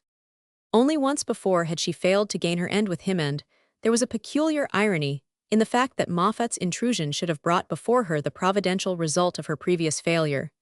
Not that she confessed to any real resemblance between the two situations. In the present case, she knew well enough what she wanted and how to get it. But the analogy had served her father's purpose, and Moffat's unlucky entrance had visibly strengthened his resistance. The worst of it was that the obstacles in the way were real enough.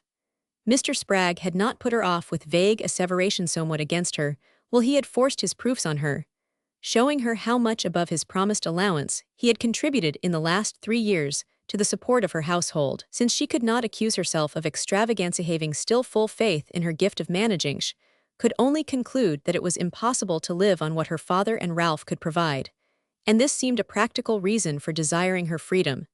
If she and Ralph parted, he would of course return to his family, and Mr. Spragg would no longer be burdened with a helpless son-in-law.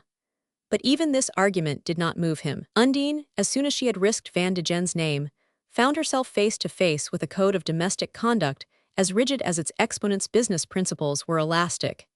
Mr. Spragg did not regard divorce as intrinsically wrong or even inexpedient, and of its social disadvantages he had never even heard. Lots of women did it, as Undine said, and if their reasons were adequate, they were justified. If Ralph Marvell had been a drunkard or unfaithful, Mr. Spragg would have approved Undine's desire to divorce him, but that it should be prompted by her inclination for another man, and a man with a wife of his own, was as shocking to him as it would have been to the most uncompromising of the Dagonets and Marvells. Such things happened, as Mr. Spragg knew, but they should not happen to any woman of his name while he had the power to prevent it, and Undine recognized that for the moment he had that power. As she emerged from the elevator, she was surprised to see Moffat in the vestibule. His presence was an irritating reminder of her failure, and she walked past him with a rapid bow, but he overtook her. "Mrs. Marvell, I've been waiting to say a word to you." If it had been anyone else she would have passed on, but Moffat's voice had always a detaining power. Even now that she knew him to be defeated and negligible, the power asserted itself, and she paused to say, "I am afraid I cannot stop. I'm late for an engagement." "I shall not make you much later, but if you would rather have me call round at your house." "Oh, I am so seldom in." She turned a wondering look on him. "What is it you wanted to say?" "Just 2 words. I have got an office in this building, and the shortest way would be to come up there for a minute." As her look grew distant, he added, "I think what I have got to say is worth the trip." His face was serious, without underlying irony, the face he wore when he wanted to be trusted. "Very well," she said, turning back. Undine, glancing at her watch as she came out of Moffat's office, saw that he had been true to his promise of not keeping her more than 10 minutes. The fact was characteristic. Under all his incalculableness, there had always been a hard foundation of reliability. It seemed to be a matter of choice with him, whether he let one feel that solid bottom or not. And in specific matters, the same quality showed itself in an accuracy of statement, a precision of conduct, that contrasted curiously with his usual hyperbolic banter and his loose lounging manner. No one could be more elusive, yet no one could be firmer to the touch. Her face had cleared, and she moved more lightly as she left the building. Moffat's communication had not been completely clear to her, but she understood the outline of the plan he had laid before her, and was satisfied with the bargain they had struck. He had begun by reminding her of her promise to introduce him to any friend of hers who might be useful in the way of business. Over 3 years had passed since they had made the pact, and Moffat had kept loyally to his side of it. With the lapse of time, the whole matter had become less important to her, but she wanted to prove her good faith, and when he reminded her of her promise, she at once admitted it. "Well, then I want you to introduce me to your husband." Undine was surprised, but beneath her surprise, she felt a quick sense of relief. Ralph was easier to manage than so many of her friends, and it was a mark of his present indifference to acquiesce in anything she suggested. "My husband, why, what can he do for you?" Moffat explained at once, in the fewest words, as his way was when it came to business. He was interested in a big deal, which involved the purchase of a piece of real estate held by a number of wrangling heirs. The real estate broker with whom Ralph Marvell was associated represented these heirs, but Moffat had his reasons for not approaching him directly, and he did not want to go to Marvell with a business proposition. It would be better to be thrown with him socially as if by accident. It was with that object that Moffat had just appealed to Mr. Spragg, but Mr. Spragg, as usual, had turned him down, without even consenting to look into the case. He would rather have you miss a good thing than have it come to you through me. I do not know what on earth he thinks it's in my power to do to you or ever was, for that matter, he added. Anyhow, he went on to explain, the power's all on your side now, and I will show you how little the doing will hurt you as soon as I can have a quiet chat with your husband. He branched off again into technicalities, nebulous projections of capital and interest, taxes and rents, from which she finally extracted, and clung to, the central fact that if the deal went through it would mean a commission of $40,000 to Marvell's firm, of which something over a fourth would come to Ralph. By Jove, that's an amazing fellow, Ralph Marvell exclaimed, turning back into the drawing-room, a few evenings later, at the conclusion of one of their little dinners. Undine looked up from her seat by the fire. She had had the inspired thought of inviting Moffat to meet Claire Van de Gen, Mrs. Fairford and Charles Bowen. It had occurred to her that the simplest way of explaining Moffat was to tell Ralph that she had unexpectedly discovered an old Apex acquaintance in the protagonist of the great Ararat Trust fight. Moffat's defeat had not wholly divested him of interest. As a factor in affairs, he no longer inspired apprehension, but as the man who had dared to defy Harmon B. Driscoll he was a conspicuous, and to some minds, almost an heroic figure. Undine remembered that Claire and Mrs. Fairford had once expressed a wish to see this braver of the Olympians, and her suggestion that he should be asked to meet them gave Ralph evident pleasure. It was long since she had made any conciliatory sign to his family. Moffat's social gifts were hardly of a kind to please the two ladies. He would have shone more brightly in Peter Van de Gen's set than in his wife's, but neither Claire nor Mrs. Fairford had expected a man of conventional cut, and Moffat's loud easiness was obviously less disturbing to them than to their hostess. Undine felt only his crudeness, and the tacit criticism passed on it by the mere presence of such men as her husband and Bowen, but Mrs. Fairford seemed to enjoy provoking him to fresh excesses of slang and hyperbole. Gradually, she drew him into talking of the Driscoll campaign, and he became recklessly explicit. He seemed to have nothing to hold back. All the details of the prodigious exploit poured from him with Homeric volume. Then he broke off abruptly, thrusting his hands into his trouser pockets, and shaping his red lips to a whistle which he checked as his glance met Undine's. To conceal his embarrassment, he leaned back in his chair, looked about the table with complacency, and said, "I do not mind if I do," to the servant who approached to refill his champagne glass. The men sat long over their cigars, but after an interval Undine called Charles Bowen into the drawing-room to settle some question in dispute between Claire and Mrs. Fairford, and thus gave Moffat a chance to be alone with her husband. Now that their guests had gone, she was throbbing with anxiety to know what had passed between the two. But when Ralph rejoined her in the drawing-room, she continued to keep her eyes on the fire and twirl her fan listlessly. "That's an amazing chap," Ralph repeated, looking down at her. "Where was it you ran across him out at Apex?" As he leaned against the chimney-piece, lighting his cigarette, it struck Undine that he looked less fagged and lifeless than usual, and she felt more and more sure that something important had happened during the moment of isolation she had contrived. She opened and shut her fan reflectively. Yes, years ago, Father had some business with him and brought him home to dinner one day. "And you have never seen him since?" She waited, as if trying to piece her recollections together. "I suppose I must have, but all that seems so long ago," she said, sighing. She had been given, of late, to such plaintive glances toward her happy girlhood, but Ralph seemed not to notice the allusion. "Do you know," he exclaimed after a moment, "I do not believe the fellow's beaten yet." She looked up quickly. "Do not you?" "No, and I could see that Bowen did not either. He strikes me as the kind of man who develops slowly, needs a big field, and perhaps makes some big mistakes, but gets where he wants to in the end. Jove, I wish I could put him in a book. There's something epic about him, a kind of epic effrontery." Undine's pulses beat faster as she listened. Was it not what Moffat had always said of himself, that all he needed was time and elbowroom? How odd that Ralph, who seemed so dreamy and unobservant, should instantly have reached the same conclusion. But what she wanted to know was the practical result of their meeting. "What did you and he talk about when you were smoking?" "Oh, he got on the Driscoll fight." Agin gave us some extraordinary details. "The man's a thundering brute, but he's full of observation and humor. Then, after Bowen joined you, he told me about a new deal he's gone in Torather, a promising scheme, but on the same titanic scale. It's just possible, by the way, that we may be able to do something for him. Part of the property he's after is held in our office." He paused, knowing Undine's indifference to business matters, but the face she turned to him was alive with interest. "You mean you might sell the property to him?" "Well, if the thing comes off. There would be a big commission if we 999. He glanced down on her half ironically. "You would like that, would not you?" She answered with a shade of reproach. "Why do you say that? I have not complained." "Oh no, but I know I have been a disappointment as a money-maker." She leaned back in her chair, closing her eyes as if in utter weariness and indifference, and in a moment she felt him bending over her. "What's the matter? Do not you feel well?" "I am a little tired, it's nothing." She pulled her hand away and burst into tears. Ralph knelt down by her chair and put his arm about her. It was the first time he had touched her since the night of the boy's birthday, and the sense of her softness woke a momentary warmth in his veins. "What is it, dear, what is it?"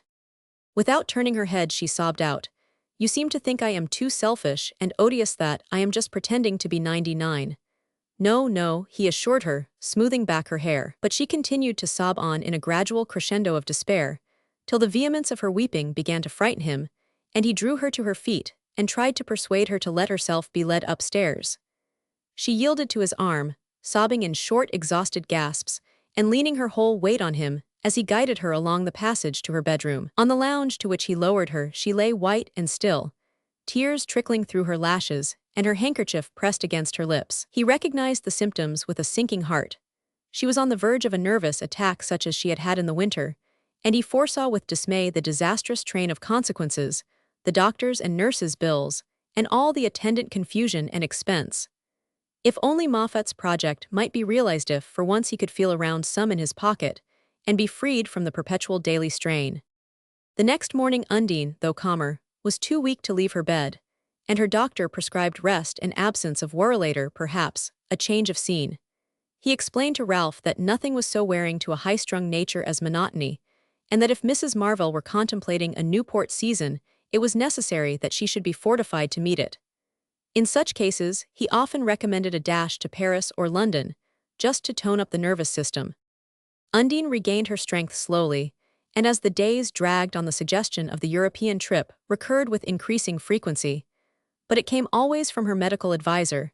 She herself had grown strangely passive and indifferent.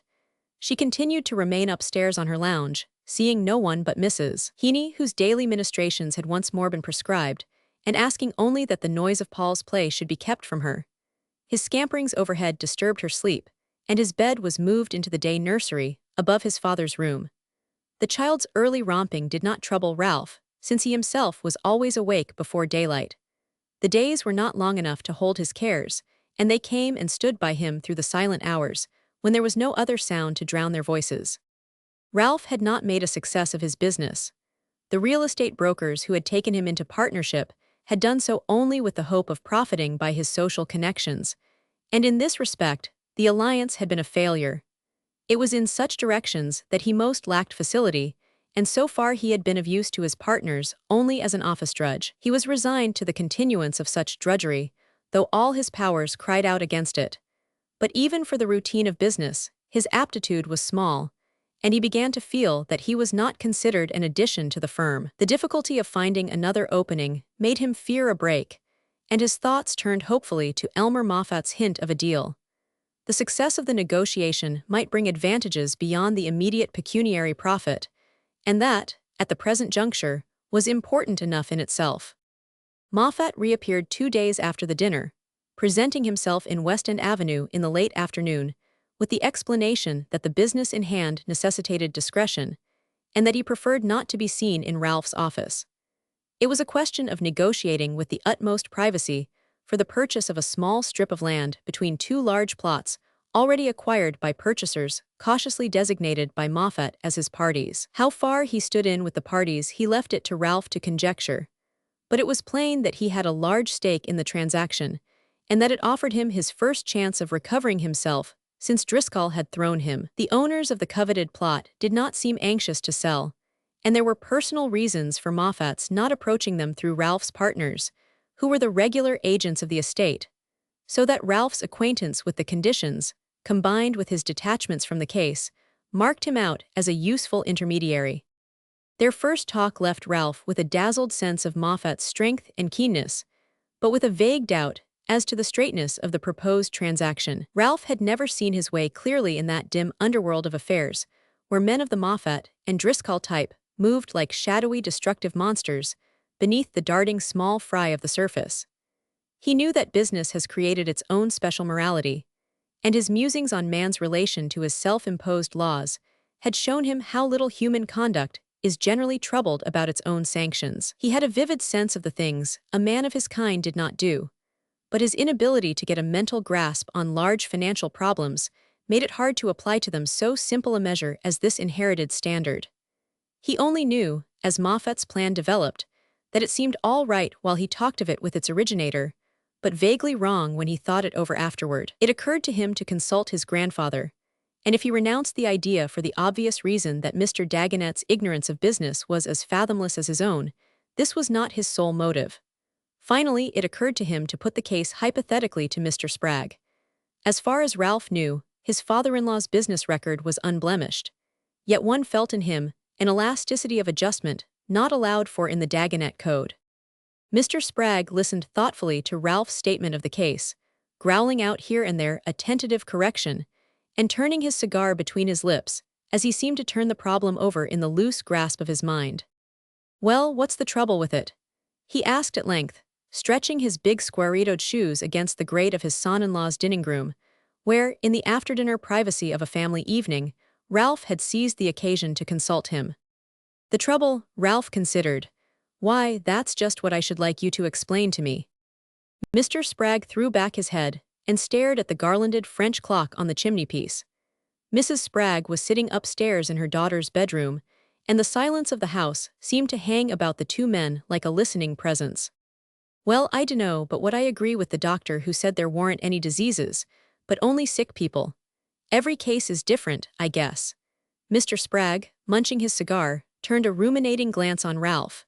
"Seems to me it all boils down to one thing. Was this fellow we are supposing about under any obligation to the other partith one he was trying to buy the property from?" Ralph hesitated. Only the obligation recognized between decent men to deal with each other decently. Mr. Spragg listened to this with the suffering air of a teacher compelled to simplify upon his simplest questions.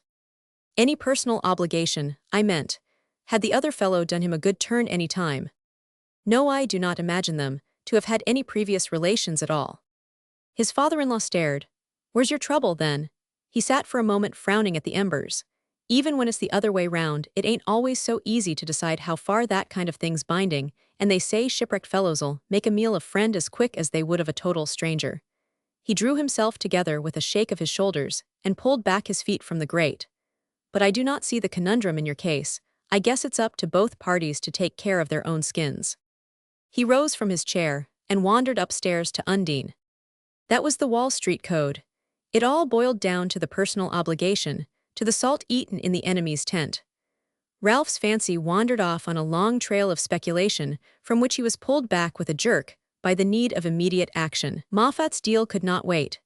Quick decisions were essential to effective action, and brooding over ethical shades of difference might work more ill than good in a world committed to swift adjustments. The arrival of several unforeseen bills confirmed this view, and once Ralph had adopted it, he began to take a detached interest in the affair. In Paris, in his younger days, he had once attended a lesson in acting given at the Conservatoire by one of the great lights of the theater, and had seen an apparently uncomplicated role of the classic repertory, familiar to him through repeated performances, taken to pieces before his eyes, dissolved into its component elements, and built up again with a minuteness of elucidation and a range of reference that made him feel as though he had been let into the secret of some age-long natural process.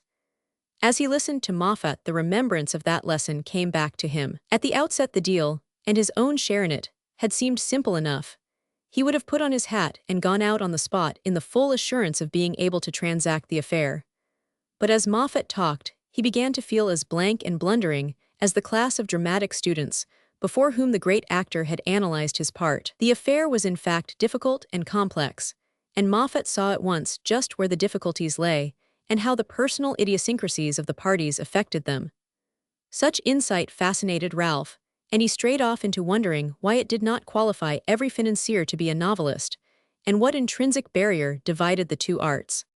Both men had strong incentives for hastening the affair, and within a fortnight after Moffat's first advance, Ralph was able to tell him that his offer was accepted. Over and above his personal satisfaction, he felt the thrill of the agent whom some powerful negotiator has charged with a delicate mission. He might have been an eager young Jesuit carrying compromising papers to his superior. It had been stimulating to work with Moffat, and to study at close range the large, powerful instrument of his intelligence. As he came out of Moffat's office, at the conclusion of this visit, Ralph met Mr. Spragg descending from his eyrie. He stopped short with a backward glance at Moffat's door. "Hallowhat were you doing in there with those cutthroats?" Ralph judged discretion to be essential. "Oh, just a little business for the firm." Mr. Spragg said no more, but resorted to the soothing labial motion of revolving his phantom toothpick. "How's Undine getting along?" he merely asked, as he and his son-in-law descended together in the elevator. "She does not seem to feel much stronger. The doctor wants her to run over to Europe for a few weeks. She thinks of joining her friends the Shallums in Paris." Mr. Spragg was again silent, but he left the building at Ralph's side, and the two walked along together toward Wall Street. Presently the older man asked, "How did you get acquainted with Moffat?" "Why, by chance Undine ran across him somewhere, and asked him to dine the other night." "Undine asked him to dine?" "Yes, she told me you used to know him out at Apex." Mr. Spragg appeared to search his memory for confirmation of the fact. "I believe he used to be round there at one time. I have never heard any good of him yet." He paused at a crossing and looked probingly at his son-in-law. "Is she terribly set on this trip to Europe?" Ralph smiled. "You know how it is when she takes a fancy to do anything." Mr. Spragg, by a slight lift of his brooding brows, seemed to convey a deep if unspoken response. "Well, I would let her do it this time. I'd let her do it," he said, as he turned down the steps of the subway. Ralph was surprised, for he had gathered from some frightened references of Mrs. Spragg's that Undine's parents had wind of her European plan and were strongly opposed to it. He concluded that Mr. Spragg had long since measured the extent of profitable resistance, and knew just when it became vain to hold out against his daughter or advise others to do so. Ralph, for his own part, had no inclination to resist. As he left Moffat's office, his inmost feeling was one of relief. He had reached the point of recognizing that it was best for both that his wife should go. When she returned, perhaps their lives would readjust themselves, but for the moment he longed for some kind of benumbing influence. Something that should give relief to the dull daily ache of feeling her so near, and yet so inaccessible. Certainly, there were more urgent uses for their brilliant windfall. Heavy arrears of household debts had to be met, and the summer would bring its own burden. But perhaps another stroke of luck might befall him. He was getting to have the drifting dependence on luck of the man conscious of his inability to direct his life. And meanwhile, it seemed easier to let Undine have what she wanted. Undine, on the whole, behaved with discretion. She received the good news languidly, and showed no unseemly haste to profit by it. But it was as hard to hide the light in her eyes as to dissemble the fact that she had not only thought out every detail of the trip in advance, but had decided exactly how her husband and son were to be disposed of in her absence. Her suggestion that Ralph should take Paul to his grandparents, and that the West End Avenue house should be let for the summer, was too practical not to be acted on. And Ralph found she had already put her hand on the Harry Lipscombs, who, after 3 years of neglect, were to be dragged back to favor and made to feel, as the first step in their reinstatement, the necessity of hiring for the summer months a cool, airy house on the west side. On her return from Europe, Undine explained, she would of course go straight to Ralph and the boy in the Adirondacks, and it seemed a foolish extravagance to let the house stand empty when the Lipscombs were so eager to take it. As the day of departure approached, it became harder for her to temper her beams, but her pleasure showed itself so amiably that Ralph began to think she might, after all, miss the boy and himself more than she imagined. She was tenderly preoccupied with Paul's welfare, and to prepare for his translation to his grandparents, she gave the household in Washington Square more of her time than she had accorded it since her marriage. She explained that she wanted Paul to grow used to his new surroundings, and with that object, she took him frequently to his grandmother's, and won her way into old Mr. Dagonet's sympathies by her devotion to the child and her pretty way of joining in his games. Undine was not consciously acting a part. This new phase was as natural to her as the other. In the joy of her gratified desires, she wanted to make everybody about her happy. If only everyone would do as she wished, she would never be unreasonable. She much preferred to see smiling faces about her, and her dread of the reproachful and dissatisfied countenance gave the measure of what she would do to avoid it. These thoughts were in her mind when, a day or two before sailing, she came out of the Washington Square house with her boy. It was a late spring afternoon, and she and Paul had lingered on till long past the hour sacred to his grandfather's nap.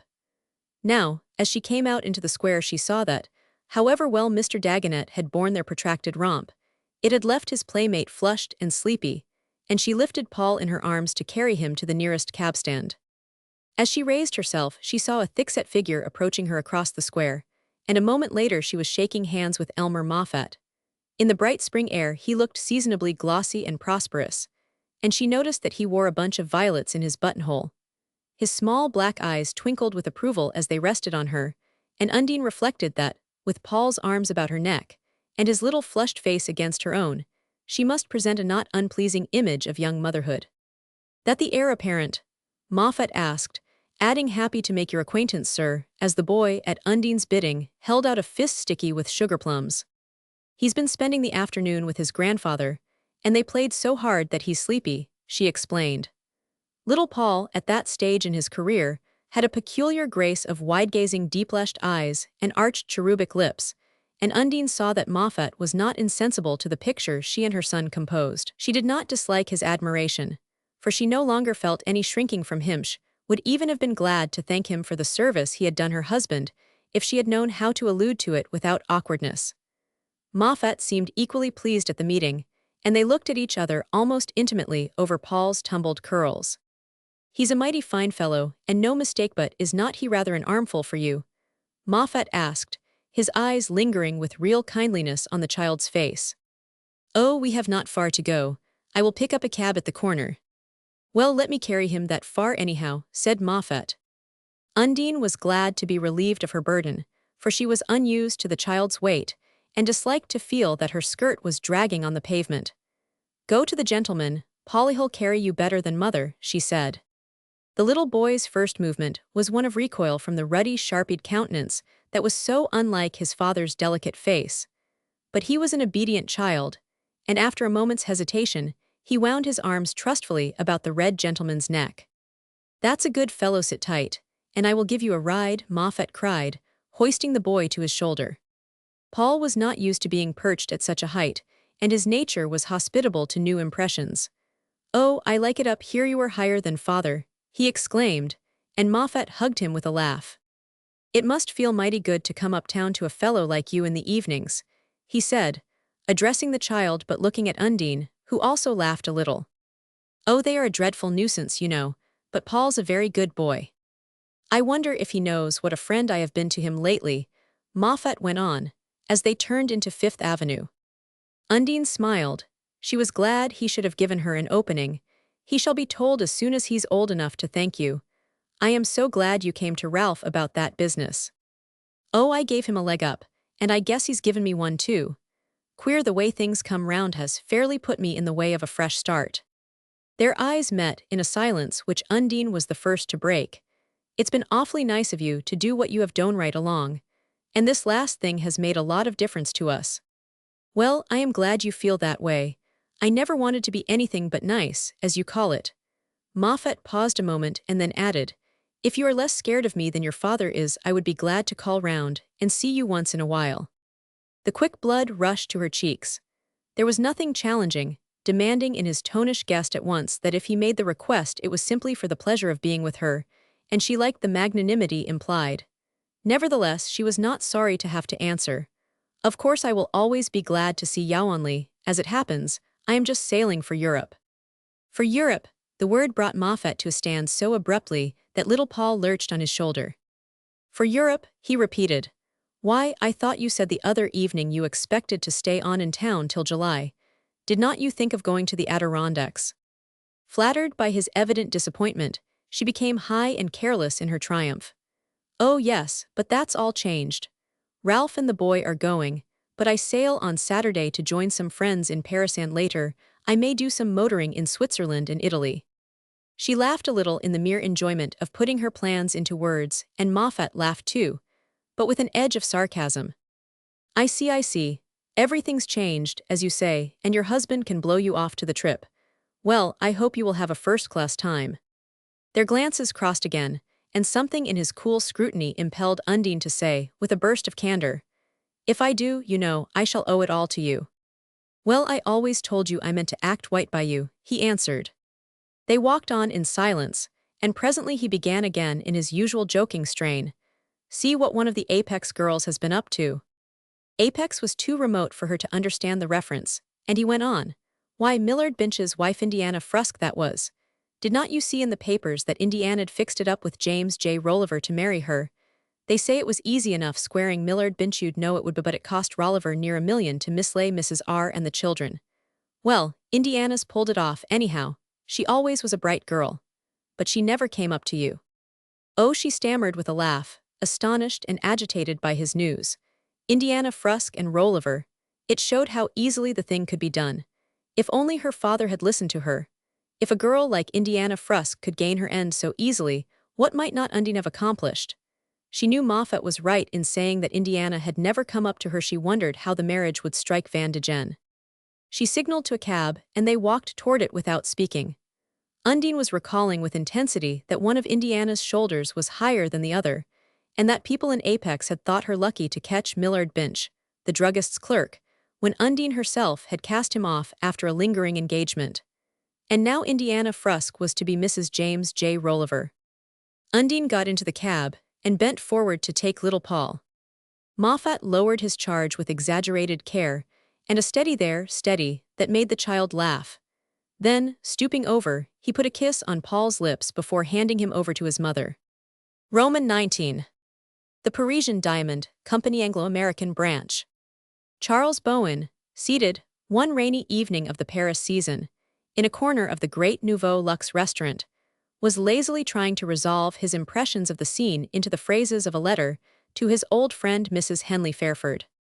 The long habit of unwritten communion with this lady, in no way conditioned by the short rare letters they actually exchanged, usually caused his notations, in absence, to fall into such terms when the subject was of a kind to strike an answering flash from her. And who but Mrs. Fairford would see, from his own precise angle, the fantastic improbability, the layers on layers of unsubstantialness, on which the seemingly solid scene before him rested.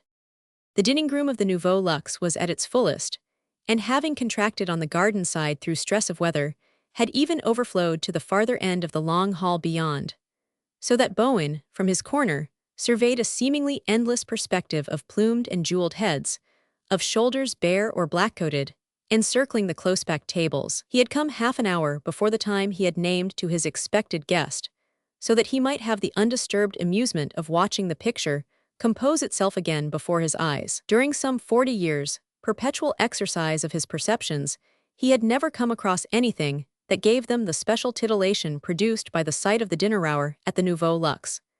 The same sense of putting his hand on human nature's passion for the factitious, its incorrigible habit of imitating the imitation.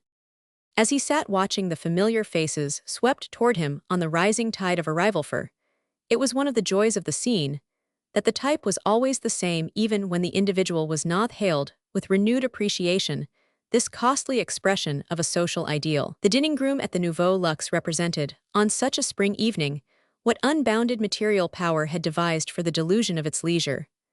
A phantom society, with all the rules, smirks, gestures of its model, but evoked out of promiscuity and incoherence, while the other had been the product of continuity and choice.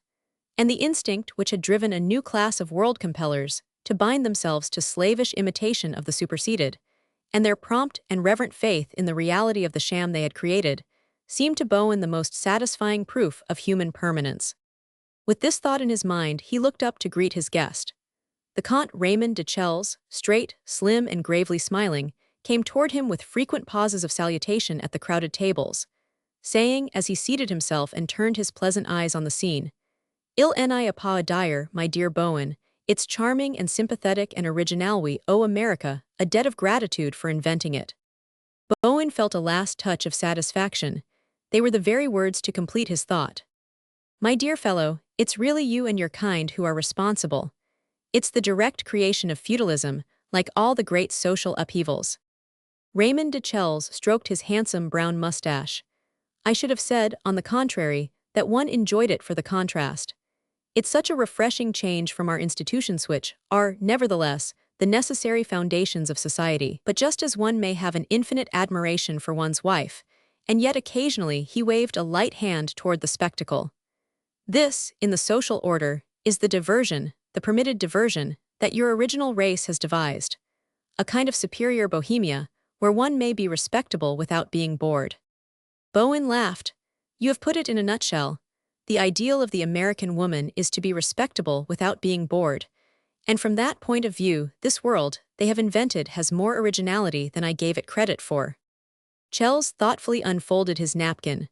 "My impression's a superficial one, of course effort as to what goes on underneath." He looked across the room. "If I married, I should not care to have my wife come here too often."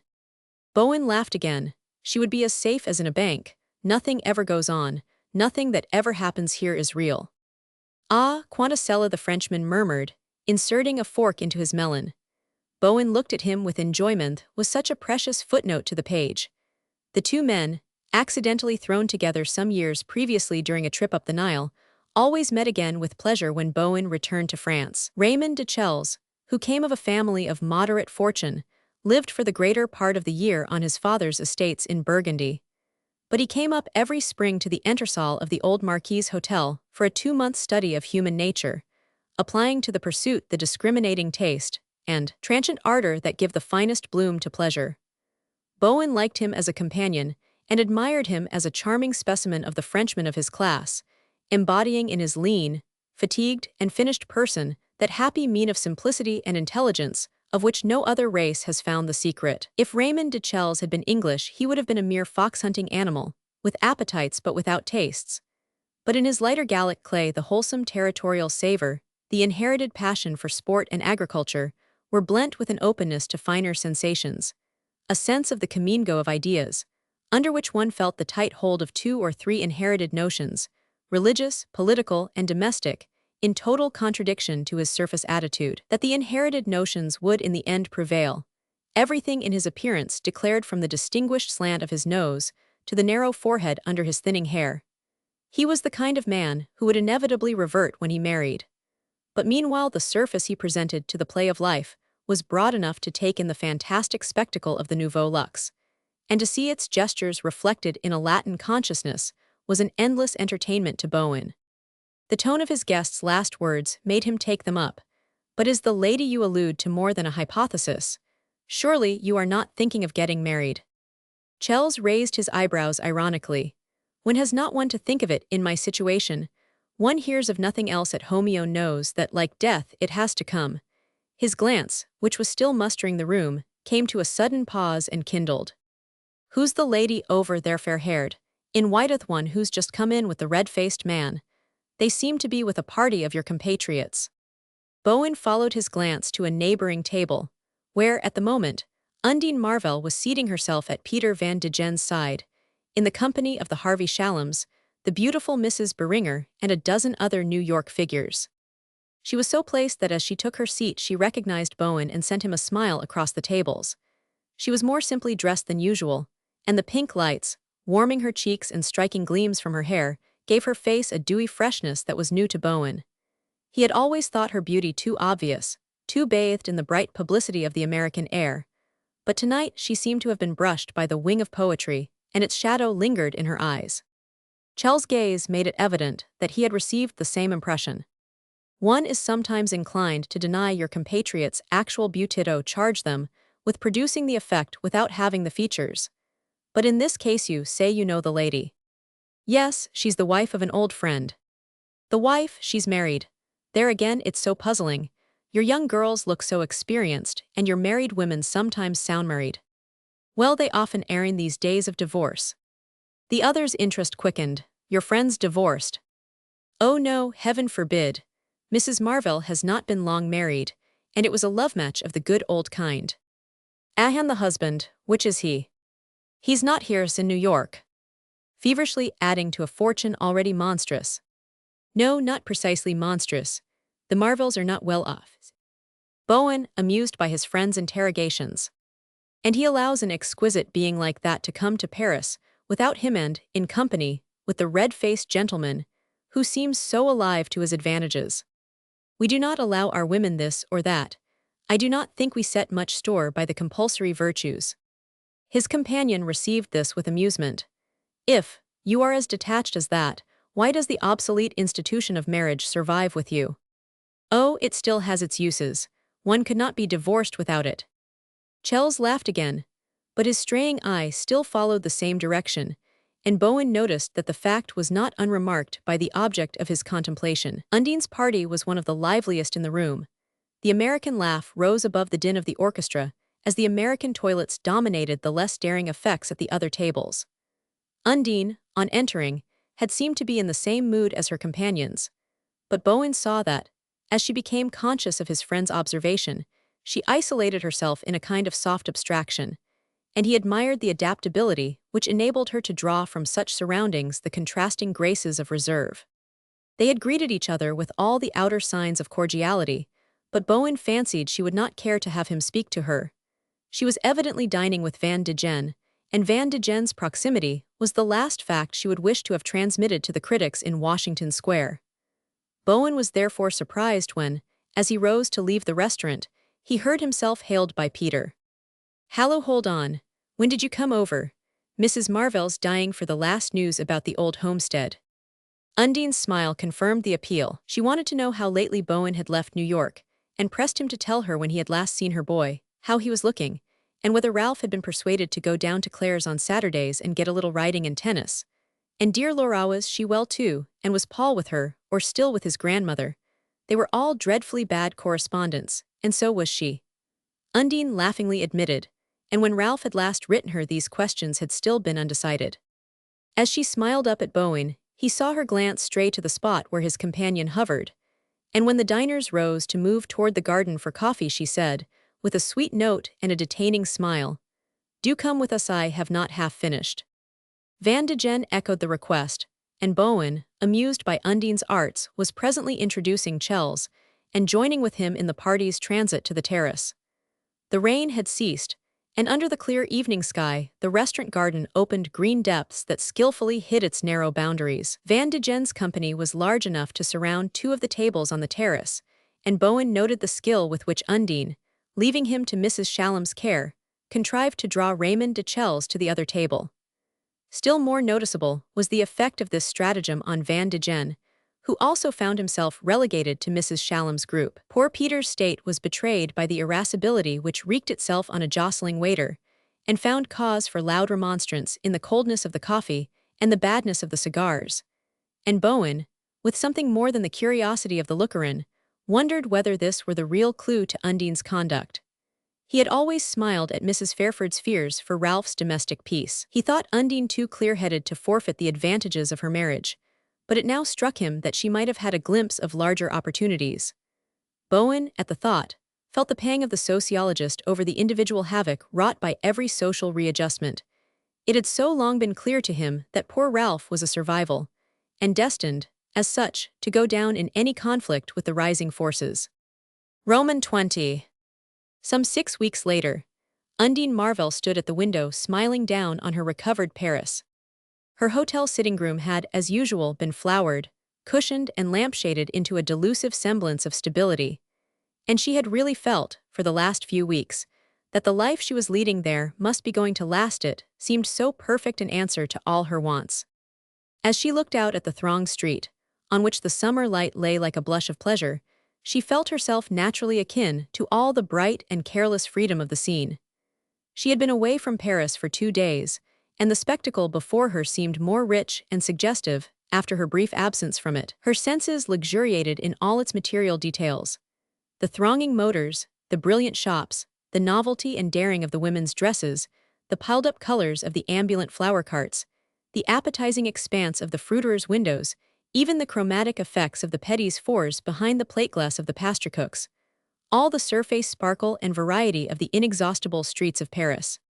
The scene before her typified to Undine her first real taste of life. How meager and starved the past appeared in comparison with this abundant present. The noise, the crowd, the promiscuity beneath her eyes symbolized the glare and movement of her life. Every moment of her days was packed with excitement and exhilaration. Everything amused her. The long hours of bargaining and debate with dressmakers and jewelers, the crowded lunches at fashionable restaurants, the perfunctory dash through a picture show, or the lingering visit to the last new milliner.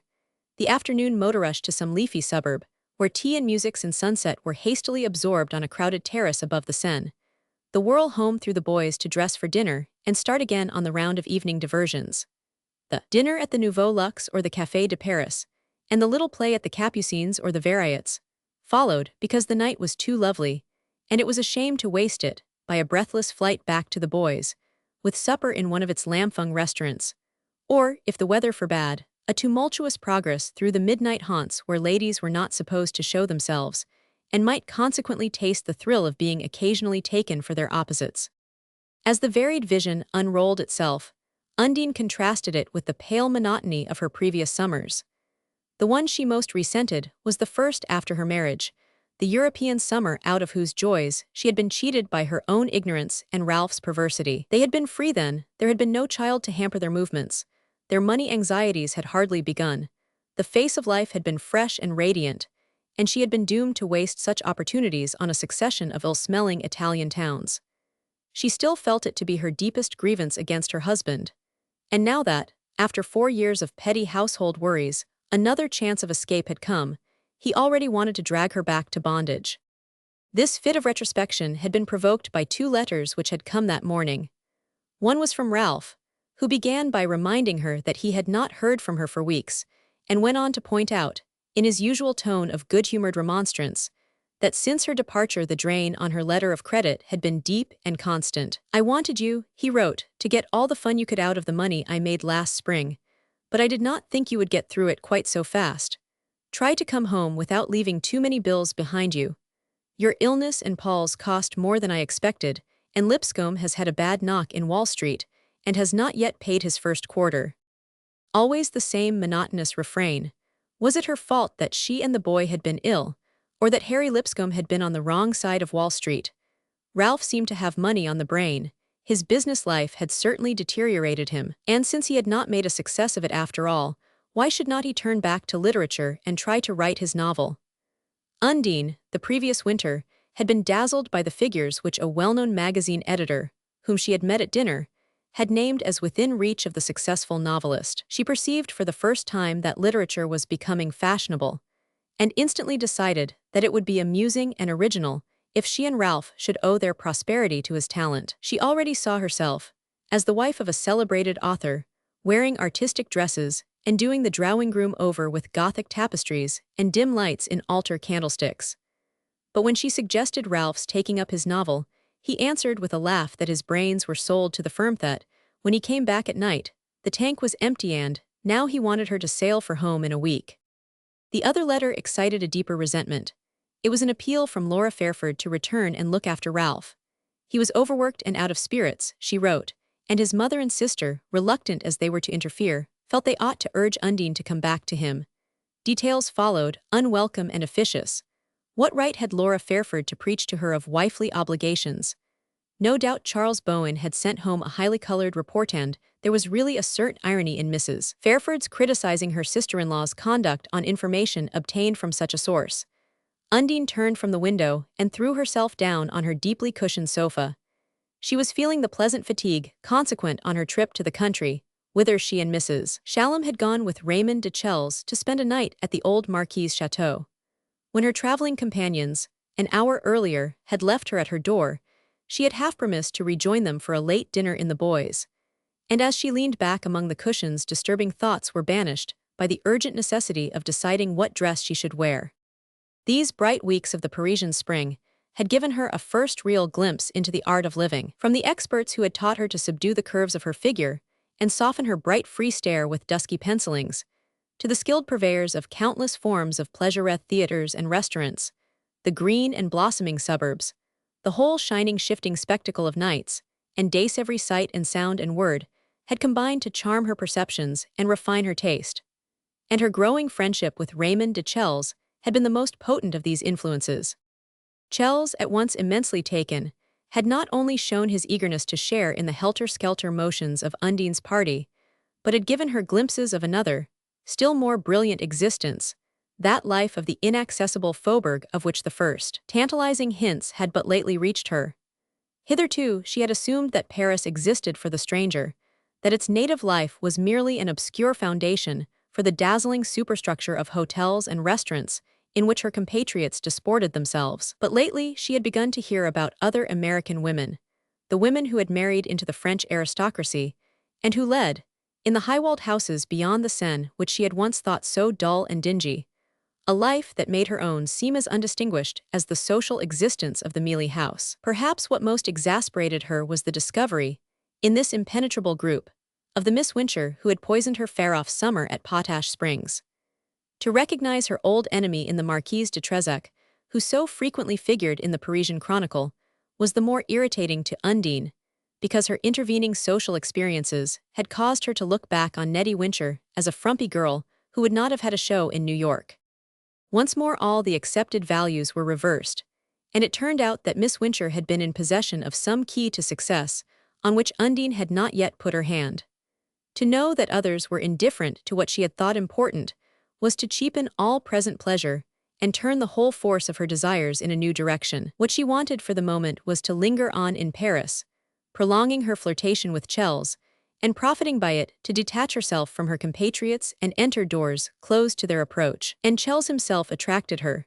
She thought him as sweet as she had once thought Ralph, whose fastidiousness and refinement were blent in him with a delightful foreign vivacity. His chief value, however, lay in his power of exciting Van de Gen's jealousy. She knew enough of French customs to be aware that such devotion as Chelles was not likely to have much practical bearing on her future. But Peter had an alarming way of lapsing into security, and as a spur to his ardor, she knew the value of other men's attentions. It had become Undine's fixed purpose to bring Van de Gen to a definite expression of his intentions. The case of Indiana Frusk, whose brilliant marriage the journals of two continents had recently chronicled with unprecedented richness of detail, had made less impression on him than she hoped.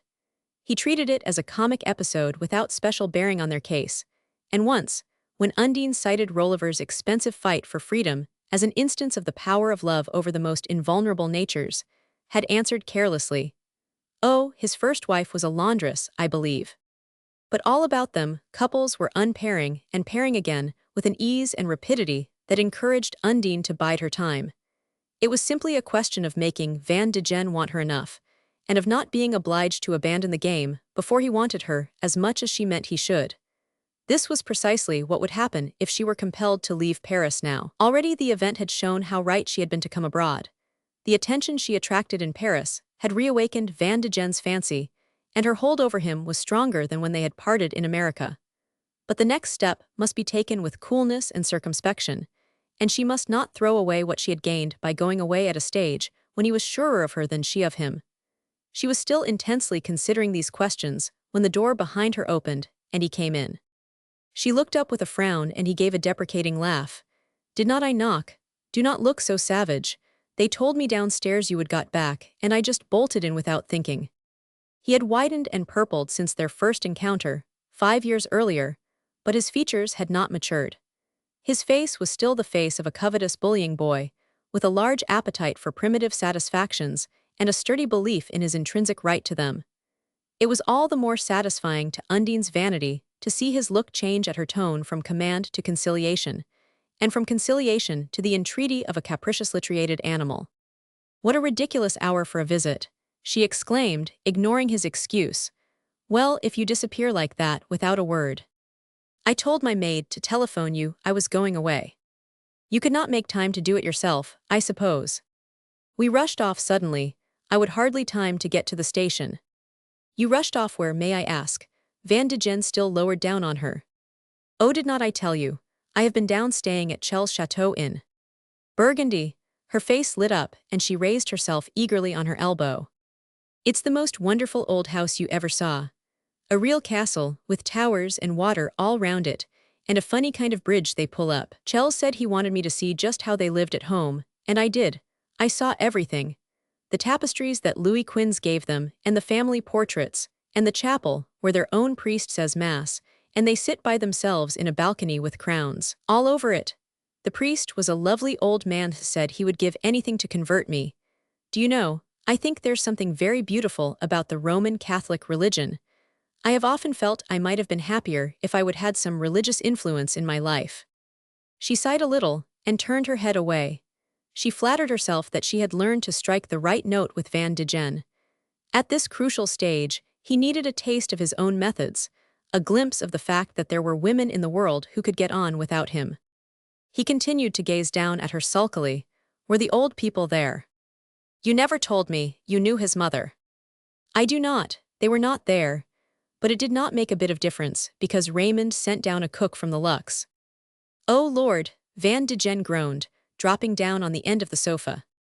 Was the cook got down to chaperone you? Undine laughed. You talk like Ralph. I had Bertha with me. Bertha, his tone of contempt surprised her. She had supposed that Mrs. Shallam's presence had made the visit perfectly correct. You went without knowing his parents, and without their inviting you. Do not you know what that sort of thing means out here? Chelles did it to brag about you at his club. He wants to compromise you, that's his game. Do you suppose he does? A flicker of a smile crossed her lips. I am so unconventional. When I like a man I never stop to think about such things. But I ought to, of course you were quite right. She looked at Van de Gen thoughtfully. At any rate, he's not a married man. Van de Gen had got to his feet again and was standing accusingly before her. But as she spoke the blood rose to his neck and ears. What difference does that make? It might make a good deal.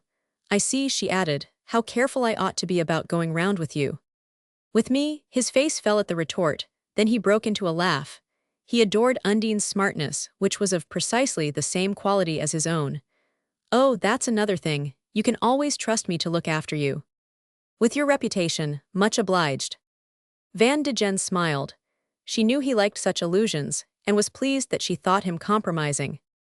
Oh, I am as good as gold. You have made a new man of me. Have I? She considered him in silence for a moment. I wonder what you have done to me, but make a discontented woman, of me discontented with everything I had before I knew you. The change of tone was thrilling to him. He forgot her mockery, forgot his rival, and sat down at her side, almost in possession of her waist. Look here, he asked, where are we going to dine tonight? His nearness was not agreeable to Undine, but she liked his free way, his contempt for verbal preliminaries. Ralph's reserves and delicacies, his perpetual desire that he and she should be attuned to the same key, had always vaguely bored her. Whereas in Van de Gen's manner she felt a hint of the masterful way that had once subdued her in Elmer Moffat. But she drew back, releasing herself. Tonight, I'm engaged. I know you are, engaged to me. You promised last Sunday you would dine with me out of town tonight. How can I remember what I promised last Sunday? Besides, after what you have said, I see I oughtn't to. What do you mean by what I have said? Why, that I am imprudent, that people are talking. He stood up with an angry laugh. I suppose you are dining with Chelles. Is that it? Is that the way you cross-examine Claire? I do not care a hang what Claire does, I never have. That must in some way be rather convenient for her. Glad you think so. Are you dining with him? She slowly turned the wedding ring upon her finger. You know I am not married to Yaoyot. He took a random turn through the room. Then he came back and planted himself wrathfully before her. Cannot you see the man's doing his best to make a fool of you? She kept her amused gaze on him. Does it strike you that it's such an awfully easy thing to do? The edges of his ears were purple. I sometimes think it's easier for these damned little dancing masters than for one of us. Undine was still smiling up at him, but suddenly her grew grave. What does it matter what I do or do not do, when Ralph has ordered me home next week. Ordered you home, his face changed. Well, you are not going, are you? What's the use of saying such things? She gave a disenchanted laugh. I am a poor man's wife, and cannot do the things my friends do. It's not because Ralph loves me that he wants me back, it's simply because he cannot afford to let me stay. Van de Gen's perturbation was increasing. But you must not go, it's preposterous. Why should a woman like you be sacrificed when a lot of dreary frumps have everything they want? Besides, you cannot chuck me like this. Why, we are all to motor down to Aix next week, and perhaps take a dip into Italy. Oh, Italy, she murmured on a note of yearning. He was closer now and had her hands. You would love that, would not you? As far as Venice, anyhow, and then in August there's Trouville. I have never tried Trouville. There's an awfully jolly crowd there and the motoring's ripping in Normandy. If you say so, I will take a villa there instead of going back to Newport. And I will put the sorceress in commission, and you can make up parties and run off whenever you like, to Scotland or Norway. He hung above her. Do not dine with Chelles tonight. Come with me, and we will talk things over, and next week we will run down to Trouville to choose the villa. Undine's heart was beating fast, but she felt within her a strange, lucid force of resistance. Because of that sense of security, she left her hands in Van de Gen's. So Mr. Spragg might have felt at the tensest hour of the pure water move. She leaned forward, holding her suitor off by the pressure of her bent-back palms. Kiss me goodbye, Peter. I sail on Wednesday, she said. It was the first time she had permitted him a kiss, and as his face darkened down on her, she felt a moment's recoil. But her physical reactions were never very acute. She always vaguely wondered why people made such a fuss, were so violently for or against such demonstrations. A cool spirit within her seemed to watch over and regulate her sensations, and leave her capable of measuring the intensity of those she provoked. She turned to look at the clock. You must go now, I shall be hours late for dinner. Go after that, he held her fast. Kiss me again, he commanded. It was wonderful how cool she felt, how easily she could slip out of his grasp. Any man could be managed like a child, if he were really in love with one. Do not be a goose, Peter. Do you suppose I would have kissed you if? If what? He mimicked her ecstatically, not listening. She saw that if she wished to make him hear her, she must put more distance between them, and she rose and moved across the room. From the fireplace, she turned to Edith. We had not been saying goodbye. Goodbieno, what's the use of talking like that? He jumped up and followed her. Look here, Undine, I'll do anything on earth you want, only do not talk of going. If you will only stay, I will make it all as straight and square as you please. I will get Bertha Shallum to stop over with you for the summer. I will take a house at Trouville and make my wife come out there. Hang it, she shall if you say so. Only be a little good to me. Still she stood before him without speaking, aware that her implacable brows and narrowed lips would hold him off as long as she chose. What's the matter, Undine? Why do not you answer? You know you cannot go back to that deadly dry rot. She swept about on him with indignant eyes. I cannot go on with my present life either. It's hateful as hateful as the other. If I do not go home, I have got to decide on something different. What do you mean by something different? She was silent, and he insisted. Are you really thinking of marrying Chelles? She started as if he had surprised a secret. I will never forgive you if you speak of it. Good Lord, he groaned.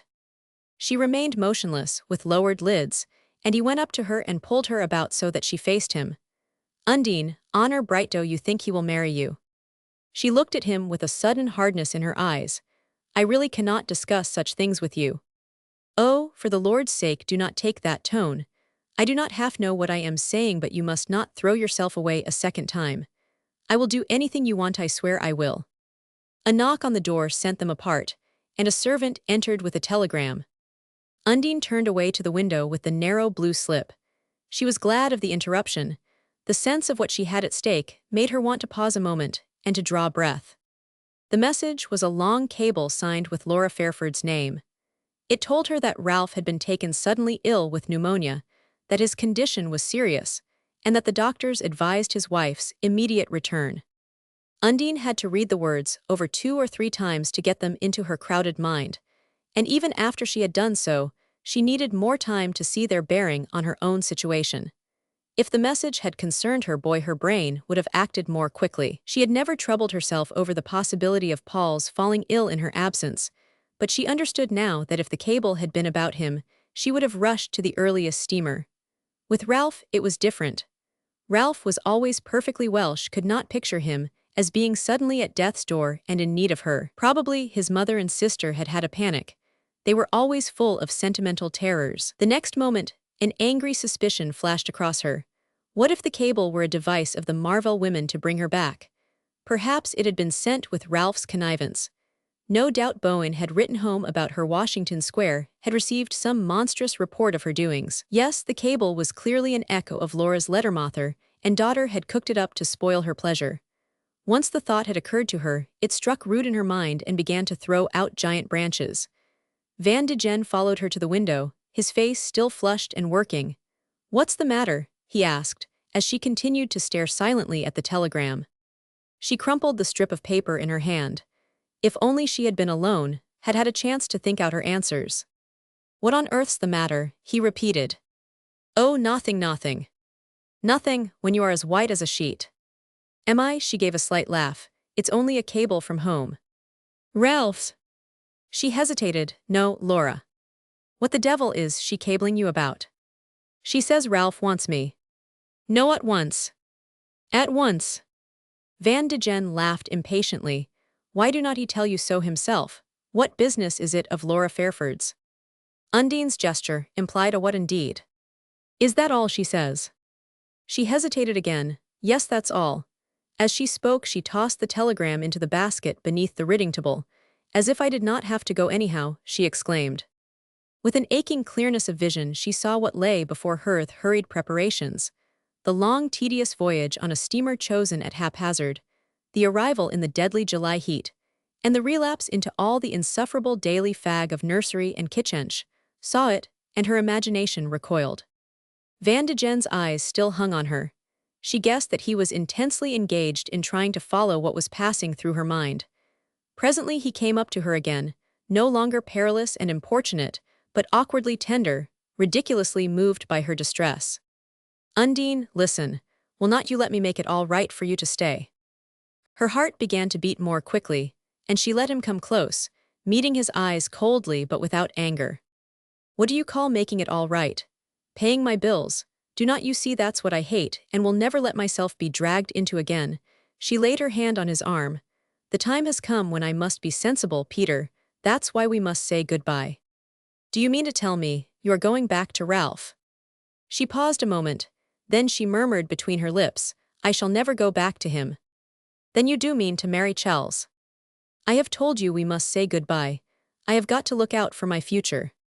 He stood before her, irresolute, tormented, his lazy mind and impatient senses laboring with a problem beyond their power. "Ain't I here to look out for your future?" he said at last. "No one shall look out for it in the way you mean. I would rather never see you again." He gave her a baffled stare. "Oh, damn it if that's the way you feel." He turned and flung away toward the door. She stood motionless where he left her, every nerve strung to the highest pitch of watchfulness.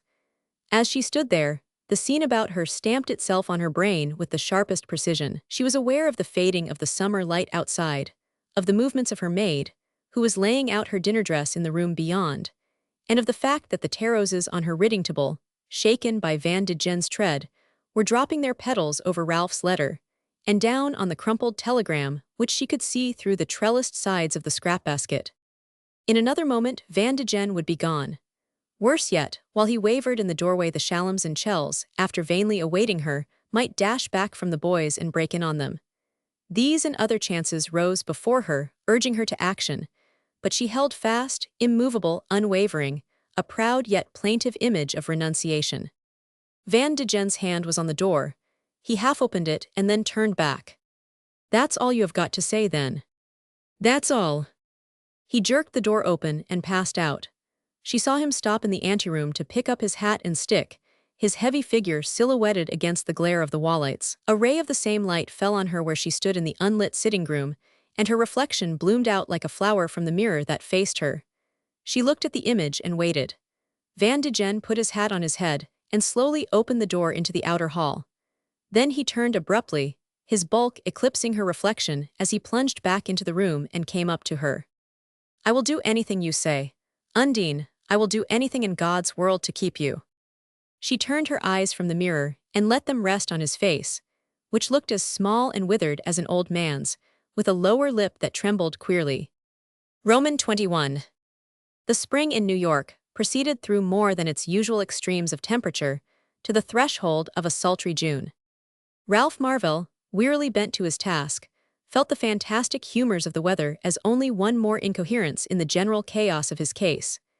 It was strange enough, after 4 years of marriage, to find himself again in his old brown room in Washington Square. It was hardly there that he had expected Pegasus to land him, and like a man returning to the scenes of his childhood, he found everything on a much smaller scale than he had imagined. Had the Dagonet boundaries really narrowed, or had the breach in the walls of his own life let in a wider vision? Certainly, there had come to be other differences between his present and his former self than that embodied in the presence of his little boy in the next room.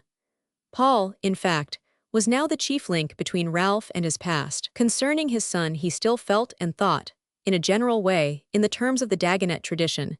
He still wanted to implant in Paul some of the reserves and discriminations which divided that tradition from the new spirit of limitless concession. But for himself, it was different. Since his transaction with Moffat, he had had the sense of living under a new dispensation. He was not sure that it was any worse than the other. But then, he was no longer very sure about anything. Perhaps this growing indifference was merely the reaction from a long nervous strain. That his mother and sister thought it so was shown by the way in which they mutely watched and hovered. Their discretion was like the hushed tread about a sickbed. They permitted themselves no criticism of Undine. He was asked no awkward questions, subjected to no ill-timed sympathy. They simply took him back, on his own terms, into the life he had left them to, and their silence had none of those subtle implications of disapproval which may be so much more wounding than speech. For a while he received a weekly letter from Undine. Vague and disappointing though they were, these missives helped him through the days, but he looked forward to them rather as a pretext for replies than for their actual contents. Undine was never at a loss for the spoken word. Ralph had often wondered at her verbal range and her fluent use of terms outside the current vocabulary. She had certainly not picked these up in books, since she never opened one. They seemed rather like some odd transmission of her preaching grandparents' oratory. But in her brief and colorless letters, she repeated the same bald statements in the same few terms. She was well, she had been round with Bertha Shallum, she had dined with the Jim Driscolls or May Beringer or Dickie Bowles. The weather was too lovely or too awful. Such was the gist of her news. On the last page she hoped Paul was well and sent him a kiss, but she never made a suggestion concerning his care or asked a question about his pursuits. One could only infer that, knowing in what good hands he was, she judged such solicitude superfluous, and it was thus that Ralph put the matter to his mother. "Of course she's not worrying about the boy, should she? She knows that with you and Laura he's as happy as a king." To which Mrs. Marvell would answer gravely, "When you write, be sure to say I shall not put on his thinner flannels as long as this east wind lasts." As for her husband's welfare, Undine's sole allusion to it consisted in the invariable expression of the hope that he was getting along all right. The phrase was always the same, and Ralph learned to know just how far down the third page to look for it. In a postscript, she sometimes asked him to tell her mother about a new way of doing hair or cutting a skirt, and this was usually the most eloquent passage of the letter. What satisfaction he extracted from these communications, he would have found it hard to say. Yet when they did not come, he missed them hardly less than if they had given him all he craved. Sometimes the mere act of holding the blue or mauve sheet and breathing its scent was like holding his wife's hand and being enveloped in her fresh young fragrance. The sentimental disappointment vanished in the penetrating physical sensation. In other moods it was enough to trace the letters of the first line, and the last for the desert of perfunctory phrases between the two to vanish, leaving him only the vision of their interlaced names, as of a mystic bond which her own hand had tied. Or else he saw her, closely, palpably before him, as she sat at her writing table, frowning and a little flushed, her bent nape showing the light on her hair, her short lip pulled up by the effort of composition. And this picture had the violent reality of dream images on the verge of waking. At other times, as he read her letter, he felt simply that at least in the moment of writing it she had been with him.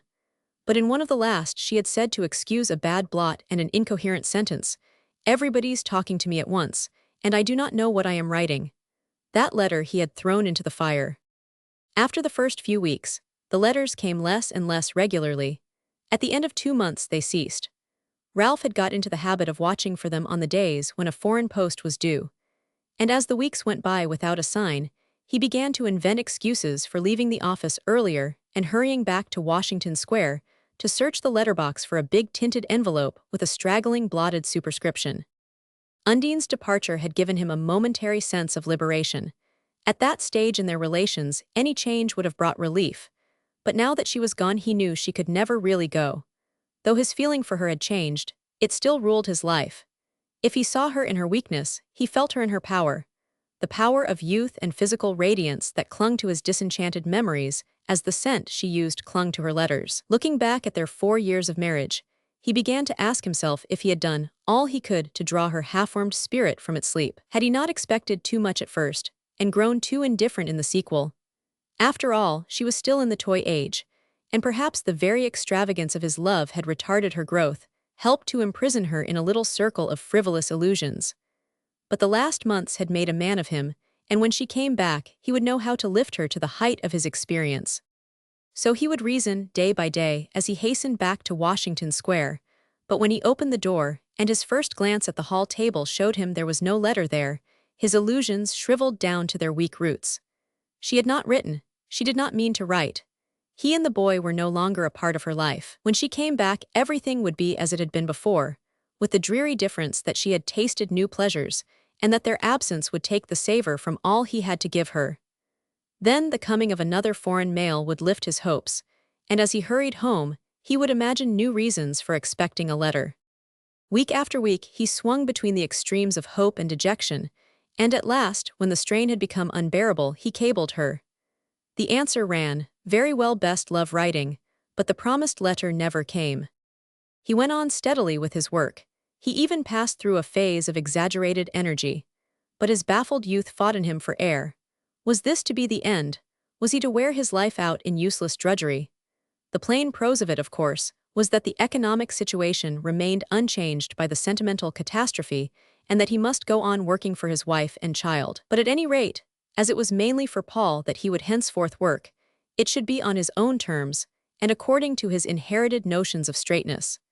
He would never again engage in any transaction resembling his compact with Moffat.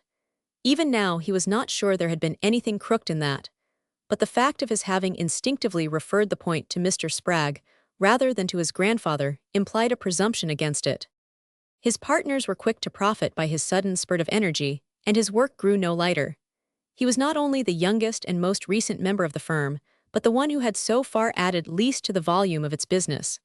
His hours were the longest, his absences, as summer approached, the least frequent and the most grudgingly accorded. No doubt his associates knew that he was pressed for money and could not risk a break. They worked him, and he was aware of it, and submitted because he dared not lose his job.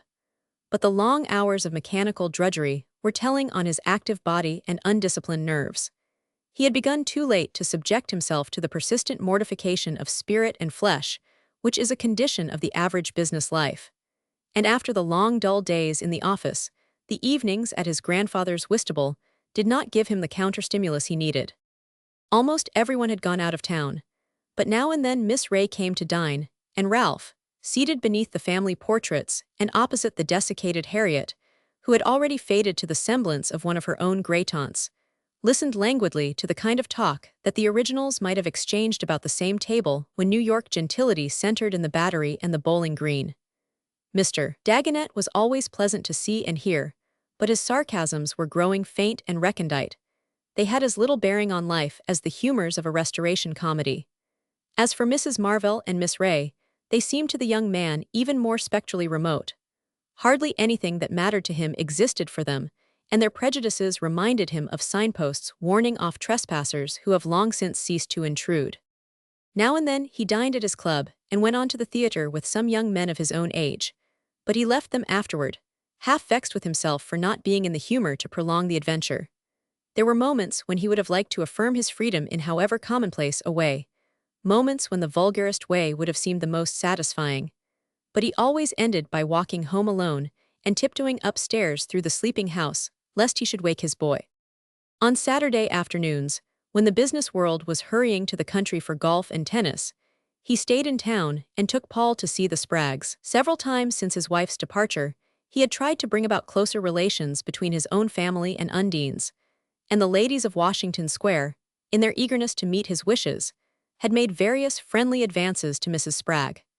But they were met by a mute resistance, which made Ralph suspect that Undine's strictures on his family had taken root in her mother's brooding mind, and he gave up the struggle to bring together what had been so effectually put asunder.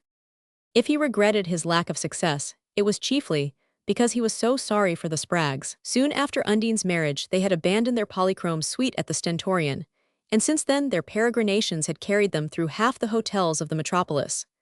Undine, who had early discovered her mistake in thinking hotel life fashionable, had tried to persuade her parents to take a house of their own, but though they refrained from taxing her with inconsistency, they did not act on her suggestion. Mrs. Spragg seemed to shrink from the thought of going back to housekeeping, and Ralph suspected that she depended on the transit from hotel to hotel as the one element of variety in her life. As for Mr. Spragg, it was impossible to imagine anyone in whom the domestic sentiments were more completely unlocalized and disconnected from any fixed habits, and he was probably aware of his changes of abode chiefly as they obliged him to ascend from the subway or descend from the elevated, a few blocks higher up or lower down. Neither husband nor wife complained to Ralph of their frequent displacements, or assigned to them any cause save the vague one of guessing they could do better. But Ralph noticed that the decreasing luxury of their life synchronized with Undine's growing demands for money. During the last few months, they had transferred themselves to the Malibran, a tall, narrow structure resembling a grain elevator divided into cells, where linoleum and lincrusta simulated the stucco and marble of the Stentorian, and fagged businessmen and their families consumed the watery stews dispensed by colored help in the gray twilight of a basement dining room. Mrs. Spragg had no sitting room, and Paul and his father had to be received in one of the long public parlors, between ladies seated at rickety desks, in the throes of correspondence and groups of listlessly conversing residents and callers. The Spraggs were intensely proud of their grandson, and Ralph perceived that they would have liked to see Paul charging uproariously from group to group, and thrusting his bright curls and cherubic smile upon the general attention. The fact that the boy preferred to stand between his grandfather's knees and play with Mr. Spragg's Masonic emblem, or dangle his legs from the arm of Mrs. Spragg's chair, seemed to his grandparents evidence of ill health or undue repression, and he was subjected by Mrs. Spragg to searching inquiries as to how his food set, and whether he did not think his pauper was too strict with him. A more embarrassing problem was raised by the surprise in the shape of peanut candy or chocolate creams, which he was invited to hunt for in Grandma's pockets, and which Ralph had to confiscate on the way home, lest the dietary rules of Washington Square should be too visibly infringed. Sometimes Ralph found Mrs. Heaney, ruddy and jovial, seated in the armchair opposite Mrs. Spragg, and regaling her with selections from a new batch of clippings. During Undine's illness of the previous winter, Mrs. Heaney had become a familiar figure to Paul, who had learned to expect almost as much from her bag as from his grandmother's pockets, so that the intemperate Saturdays at the Malibran were usually followed by languid and abstemious Sundays in Washington Square. Mrs. Heaney, being unaware of this sequel to her bounties, formed the habit of appearing regularly on Saturdays, and while she chatted with his grandmother, the little boy was encouraged to scatter the grimy carpet with face creams and bunches of clippings in his thrilling quest for the sweets at the bottom of her bag. "I declare, if he ain't in just as much of a hurry for everything as his mother," she exclaimed one day in her rich, rolling voice, and stooping to pick up a long strip of newspaper which Paul had flung aside, she added, as she smoothed it out, "I guess if he was a little mite older he would be better pleased with this end with the candy. It's the very thing I was trying to find for you the other day, Mrs. Spragg," she went on, holding the bit of paper at arm's length, and she began to read out, with a loudness proportioned to the distance between her eyes and the text. "With two such sprinters as Pete Van Degen and Dickie Bowles to set the pace, it's no wonder the New York set in Paris has struck a livelier gait than ever this spring. It's a high-pressure season and no mistake, and no one lags behind less than the fascinating Mrs. Ralph Marvell, who is to be seen daily and nightly in all the smartest restaurants and naughtiest theaters, with so many devoted swains in attendance that the rival beauties of both worlds are said to be making catty comments. But then Mrs. Marvell's gowns are almost as good as her looks, and how can you expect the other women to stand for such a monopoly?" To escape the strain of these visits, Ralph once or twice tried the experiment of leaving Paul with his grandparents and calling for him in the late afternoon. But one day, on re-entering the Malibran, he was met by a small abashed figure clad in a kaleidoscopic tartan and a green velvet cap with a silver thistle. After this experience of the surprises of which Grandma was capable when she had a chance to take Paul shopping, Ralph did not again venture to leave his son, and their subsequent Saturdays were passed together in the sultry gloom of the Malibran. Conversation with the Spraggs was almost impossible. Ralph could talk with his father-in-law in his office, but in the hotel parlor Mr. Spragg sat in a ruminating silence, broken only by the emission of an occasional well addressed to his grandson. As for Mrs. Spragg, her son-in-law could not remember having had a sustained conversation with her since the distant day when he had first called at the Stentorian, and had been entertained, in Undine's absence, by her astonished mother. The shock of that encounter had moved Mrs. Spragg to eloquence, but Ralph's entrance into the family, without making him seem less of a stranger, appeared once for all to have relieved her of the obligation of finding something to say to him. The one question she invariably asked, "You heard from Undine," had been relatively easy to answer while his wife's infrequent letters continued to arrive. But a Saturday came when he felt the blood rise to his temples, as, for the fourth consecutive week, he stammered out, under the snapping eyes of Mrs. Heaney, "No, not by this post either. I begin to think I must have lost a letter." And it was then that Mr. Spragg, who had sat silently looking up at the ceiling, cut short his wife's exclamation by an inquiry about real estate in the Bronx. After that, Ralph noticed, Mrs. Spragg never again renewed her question, and he understood that his father-in-law had guessed his embarrassment and wished to spare it. Ralph had never thought of looking for any delicacy of feeling under Mr. Spragg's large lazy irony, and the incident drew the two men nearer together. Mrs. Spragg, for her part, was certainly not delicate, but she was simple and without malice, and Ralph liked her for her silent acceptance of her diminished state. Sometimes, as he sat between the lonely primitive old couple, he wondered from what source Undine's voracious ambitions had been drawn. All she cared for, and attached importance to, was as remote from her parents' conception of life as her impatient greed from their passive stoicism. One hot afternoon, toward the end of June, Ralph suddenly wondered if Claire Van de Gen were still in town. She had dined in Washington Square some 10 days earlier, and he remembered her saying that she had sent the children down to Long Island, but that she herself meant to stay on in town till the heat grew unbearable. She hated her big showy place on Long Island. She was tired of the spring trip to London and Paris, where one met at every turn the faces one had grown sick of seeing all winter, and she declared that in the early summer New York was the only place in which one could escape from New Yorkers. She put the case amusingly, and it was like her to take up any attitude that went against the habits of her set. But she lived at the mercy of her moods, and one could never tell how long any one of them would rule her.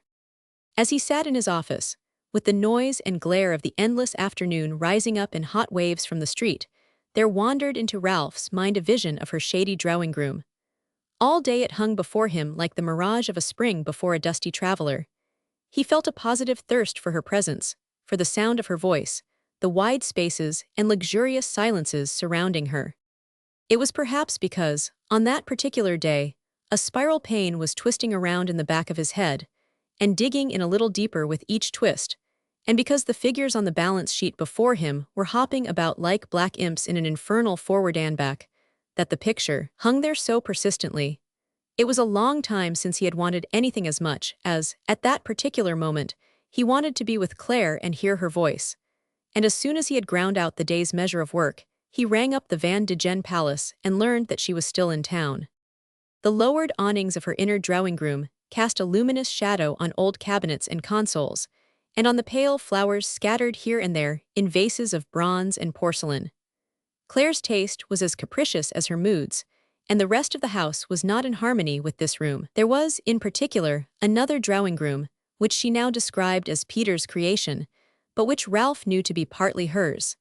A heavily decorated apartment, where Popple's portrait of her throned over a waste of gilt furniture. It was characteristic that today she had had Ralph shown in by another way, and that, as she had spared him the polyphonic drawing-room, so she had skillfully adapted her own appearance to her sober background. She sat near the window, reading, in a clear, cool dress, and at his entrance she merely slipped a finger between the pages and looked up at him. Her way of receiving him made him feel that restlessness and stridency were as unlike her genuine self as the gilded drawing-room, and that this quiet creature was the only real Claire, the Claire who had once been so nearly his, and who seemed to want him to know that she had never wholly been anyone else's. "Why did not you let me know you were still in town?" he asked, as he sat down in the sofa corner near her chair. Her dark smile deepened. "I hoped you would come and see. One never knows, with you." He was looking about the room with a kind of confused pleasure in its pale shadows and spots of dark rich color. The old lacquer screen behind Claire's head looked like a lustreless black pool with gold leaves floating on it, and another piece, a little table at her elbow, had the brown bloom and the pear-like curves of an old violin. "I like to be here," Ralph said. She did not make the mistake of asking, "Then why do you never come?" Instead, she turned away and drew an inner curtain across the window to shut out the sunlight which was beginning to slant in under the awning. The mere fact of her not answering, and the final touch of well-being which her gesture gave, reminded him of other summer days they had spent together, long rambling Boyandril days in the hot woods and fields, when they had never thought of talking to each other unless there was something they particularly wanted to say. His tired fancy strayed off for a second to the thought of what it would have been like come back, at the end of the day, to such a sweet community of silence, but his mind was too crowded with importunate facts for any lasting view of visionary distances. The thought faded, and he merely felt how restful it was to have her near. "I am glad you stayed in town. You must let me come again," he said. "I suppose you cannot always get away," she answered, and she began to listen, with grave, intelligent eyes, to his description of his tedious days. With her eyes on him, he felt the exquisite relief of talking about himself as he had not dared to talk to anyone since his marriage. He would not for the world have confessed his discouragement, his consciousness of incapacity. To Undine and in Washington Square, any hint of failure would have been taken as a criticism of what his wife demanded of him. Only to Claire Van de Gen could he cry out his present despondency and his loathing of the interminable task ahead. A man does not know till he tries it how killing uncongenial work is, and how it destroys the power of doing what one's fit for, even if there's time for both. But there's Paul to be looked out for, and I daren't chuck my job. I'm in mortal terror of its chucking me.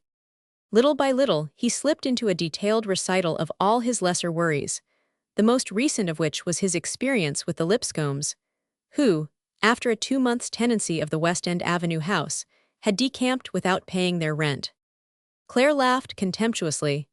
"Yes, I heard he would come to grief and been suspended from the stock exchange, and I see in the papers that his wife's retort has been to sue for a divorce." Ralph knew that, like all their clan, his cousin regarded a divorce suit as a vulgar and unnecessary way of taking the public into one's confidence. His mind flashed back to the family feast in Washington Square in celebration of his engagement. He recalled his grandfather's chance allusion to Mrs. Lipscomb, and Undine's answer, fluted out on her highest note. "Oh, I guess she will get a divorce pretty soon. He's been a disappointment to her." Ralph could still hear the horrified murmur with which his mother had rebuked his laugh, for he had thought Undine's speech fresh and natural. Now he felt the ironic rebound of her words. Heaven knew he had been a disappointment to her, and what was there in her own feeling, or in her inherited prejudices, to prevent her seeking the same redress as Mabel Lipscomb? He wondered if the same thought were in his cousin's mind. They began to talk of other things, books, pictures, plays, and one by one the closed doors opened and light was let into dusty shuttered places. Claire's mind was neither keen nor deep. Ralph, in the past, had smiled at her rash ardors and vague intensities. But she had his own range of illusions and a great gift of momentary understanding, and he had so long beaten his thoughts out against a blank wall of incomprehension that her sympathy seemed full of insight. She began by a question about his writing, but the subject was distasteful to him, and he turned the talk to a new book in which he had been interested. She knew enough of it to slip in the right word here and there, and thence they wandered on to kindred topics. Under the warmth of her attention, his torpid ideas awoke again, and his eyes took their fill of pleasure as she leaned forward, her thin brown hands clasped on her knees and her eager face reflecting all his feelings. There was a moment when the two currents of sensation were merged in one, and he began to feel confusedly that he was young and she was kind, and that there was nothing he would like better than to go on sitting there, not much caring what she said or how he answered, if only she would let him look at her, and give him one of her thin brown hands to hold. Then the corkscrew in the back of his head dug into him again with a deeper thrust, and she seemed suddenly to recede to a great distance and be divided from him by a fog of pain. The fog lifted after a minute, but it left him queerly remote from her, from the cool room with its scents and shadows, and from all the objects which, a moment before, had so sharply impinged upon his senses.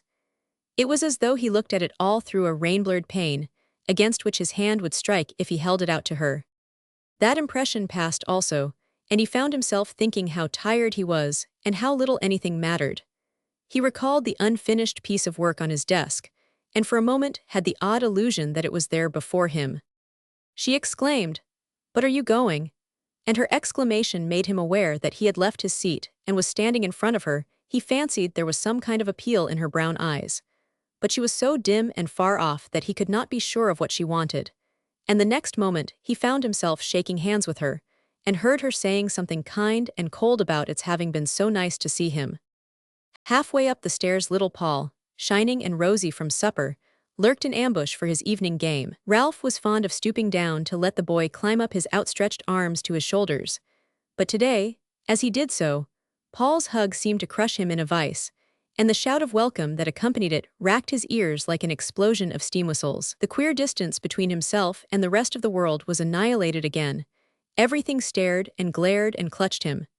He tried to turn away his face from the child's hot kisses, and as he did so, he caught sight of a mauve envelope among the hats and sticks on the hall table.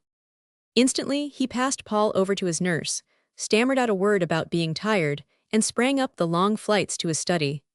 The pain in his head had stopped, but his hands trembled as he tore open the envelope. Within it was a second letter bearing a French stamp and addressed to himself. It looked like a business communication and had apparently been sent to Undine's hotel in Paris and forwarded to him by her hand. Another bill, he reflected grimly, as he threw it aside and felt in the outer envelope for her letter. There was nothing there, and after a first sharp pang of disappointment, he picked up the enclosure and opened it. Inside was a lithographed circular, headed confidential, and bearing the Paris address of a firm of private detectives who undertook, in conditions of attested and inviolable discretion, to investigate delicate situations, look up doubtful antecedents, and furnish reliable evidence of misconduct all on the most reasonable terms. For a long time Ralph sat and stared at this document, then he began to laugh and tossed it into the scrap basket. After that, with a groan, he dropped his head against the edge of his writing table. Roman 22. When he woke, the first thing he remembered was the fact of having cried. He could not think how he had come to be such a fool. He hoped to heaven no one had seen him. He supposed he must have been worrying about the unfinished piece of work at the office. Where was it, by the way, he wondered. Where he had left it the day before, of course. What a ridiculous thing to worry about, but it seemed to follow him about like a dog. He said to himself that he must get up presently and go down to the office. Presently when he could open his eyes. Just now there was a dead weight on them. He tried one after another in vain. The effort set him weakly trembling, and he wanted to cry again. Nonsense. He must get out of bed. He stretched his arms out, trying to reach something to pull himself up by, but everything slipped away and evaded him. It was like trying to catch at bright short waves. Then suddenly his fingers clasped themselves about something firm and warm. A hand that gave back his pressure.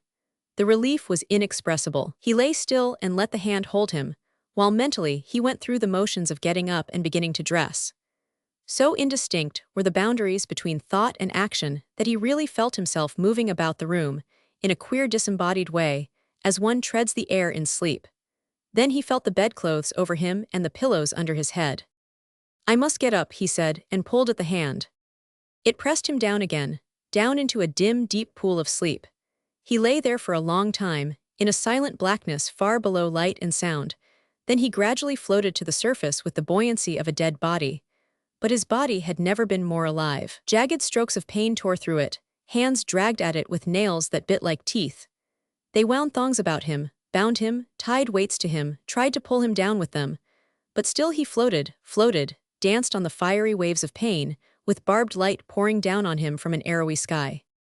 Charmed intervals of rest, blue sailings on melodious seas, alternated with the anguish.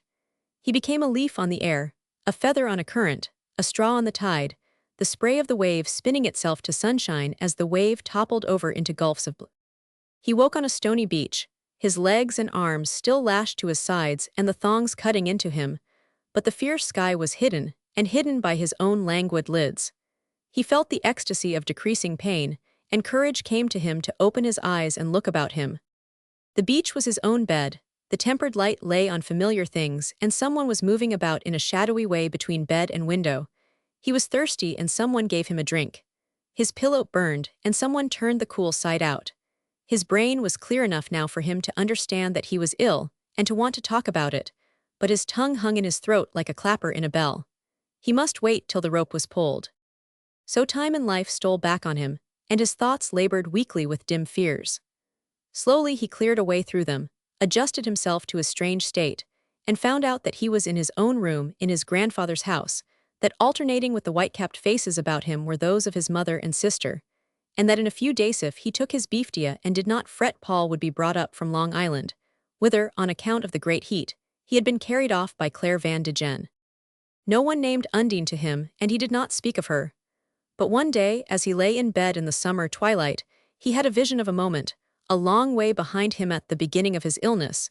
It must have been when he had called out for her in his anguish, and someone had said, "She's coming, she will be here next week." Could it be that next week was not yet here? He supposed that illness robbed one of all sense of time, and he lay still, as if in ambush, watching his scattered memories come out one by one and join themselves together. If he watched long enough, he was sure he should recognize one that fitted into his picture of the day when he had asked for Undine. And at length, a face came out of the twilight, a freckled face, benevolently bent over him under a starched cap. He had not seen the face for a long time, but suddenly it took shape and fitted itself into the picture.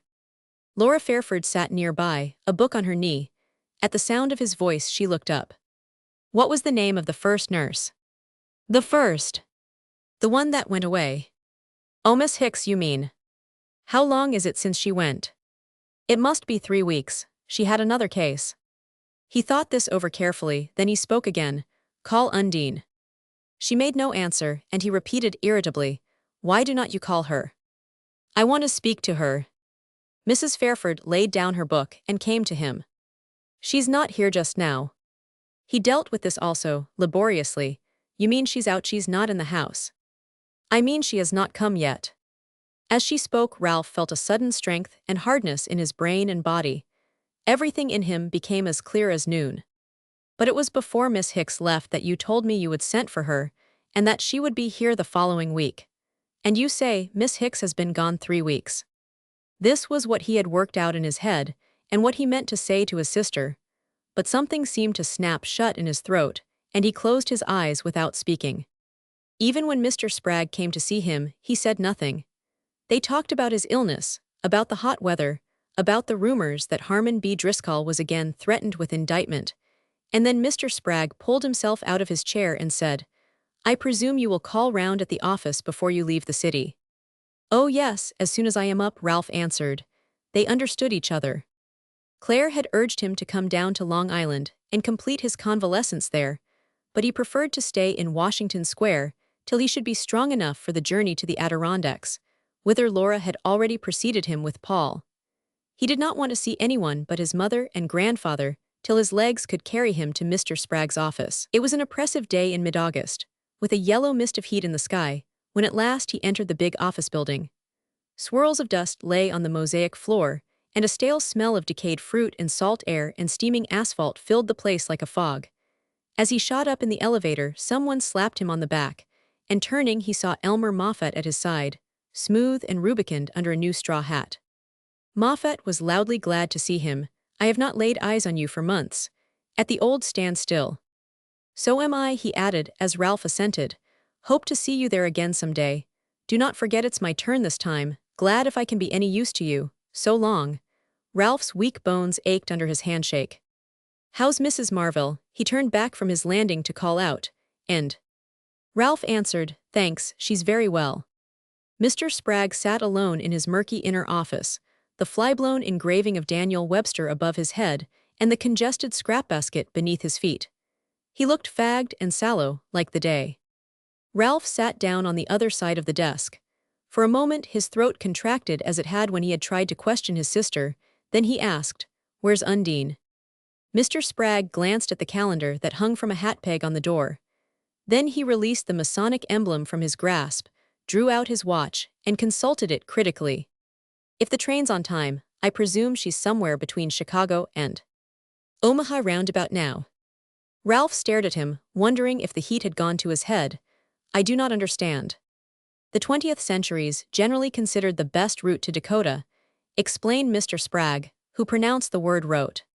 "Do you mean to say Undine's in the United States?" Mr. Spragg's lower lip groped for the phantom toothpick. "Why, let me see, has not Dakota been a state a year or two now?" "Oh God!" Ralph cried, pushing his chair back violently and striding across the narrow room. As he turned, Mr. Spragg stood up and advanced a few steps.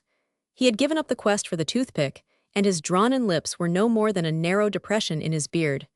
He stood before Ralph, absently shaking the loose change in his trouser pockets. Ralph felt the same hardness and lucidity that had come to him when he had heard his sister's answer. "She's gone, you mean, left me, with another man." Mr. Spragg drew himself up with a kind of slouching majesty. "My daughter is not that style. I understand Undine thinks there have been mistakes on both sides. She considers the tie was formed too hastily. I believe desertion is the usual plea in such cases." Ralph stared about him, hardly listening. He did not resent his father-in-law's tone. In a dim way he guessed that Mr. Spragg was suffering hardly less than himself, but nothing was clear to him save the monstrous fact suddenly upheaved in his path. His wife had left him, and the plan for her evasion had been made and executed while he lay helpless. She had seized the opportunity of his illness to keep him in ignorance of her design. The humor of it suddenly struck him, and he laughed. "Do you mean to tell me that Undine's divorcing me?" "I presume that's her plan," Mr. Spragg admitted. "For desertion," Ralph pursued, still laughing. His father-in-law hesitated a moment. Then he answered, "You have always done all you could for my daughter. There was not any other plea she could think of. She presumed this would be the most agreeable to your family. It was good of her to think of that." Mr. Spragg's only comment was a sigh. "Does she imagine I will not fight it?" Ralph broke out with sudden passion. His father-in-law looked at him thoughtfully. "I presume you realize it ain't easy to change Undine once she's set on a thing." "Perhaps not. But if she really means to apply for a divorce, I can make it a little less easy for her to get." "That's so," Mr. Spragg conceded. He turned back to his revolving chair, and seating himself in it began to drum on the desk with cigar-stained fingers. "And by God, I will," Ralph thundered. Anger was the only emotion in him now.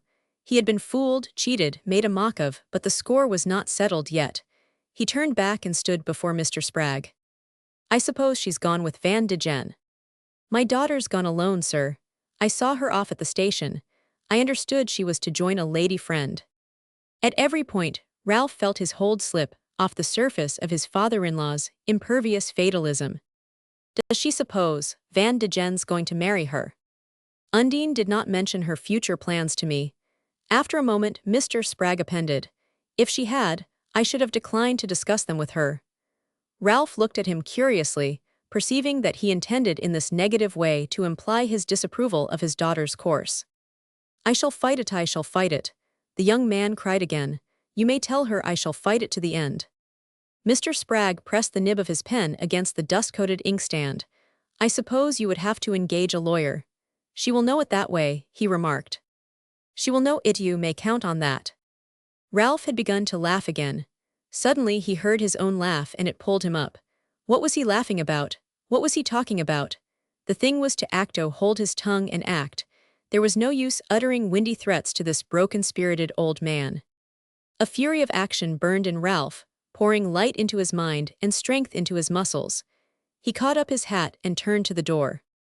As he opened it, Mr. Spragg rose again and came forward with his slow, shambling step. He laid his hand on Ralph's arm.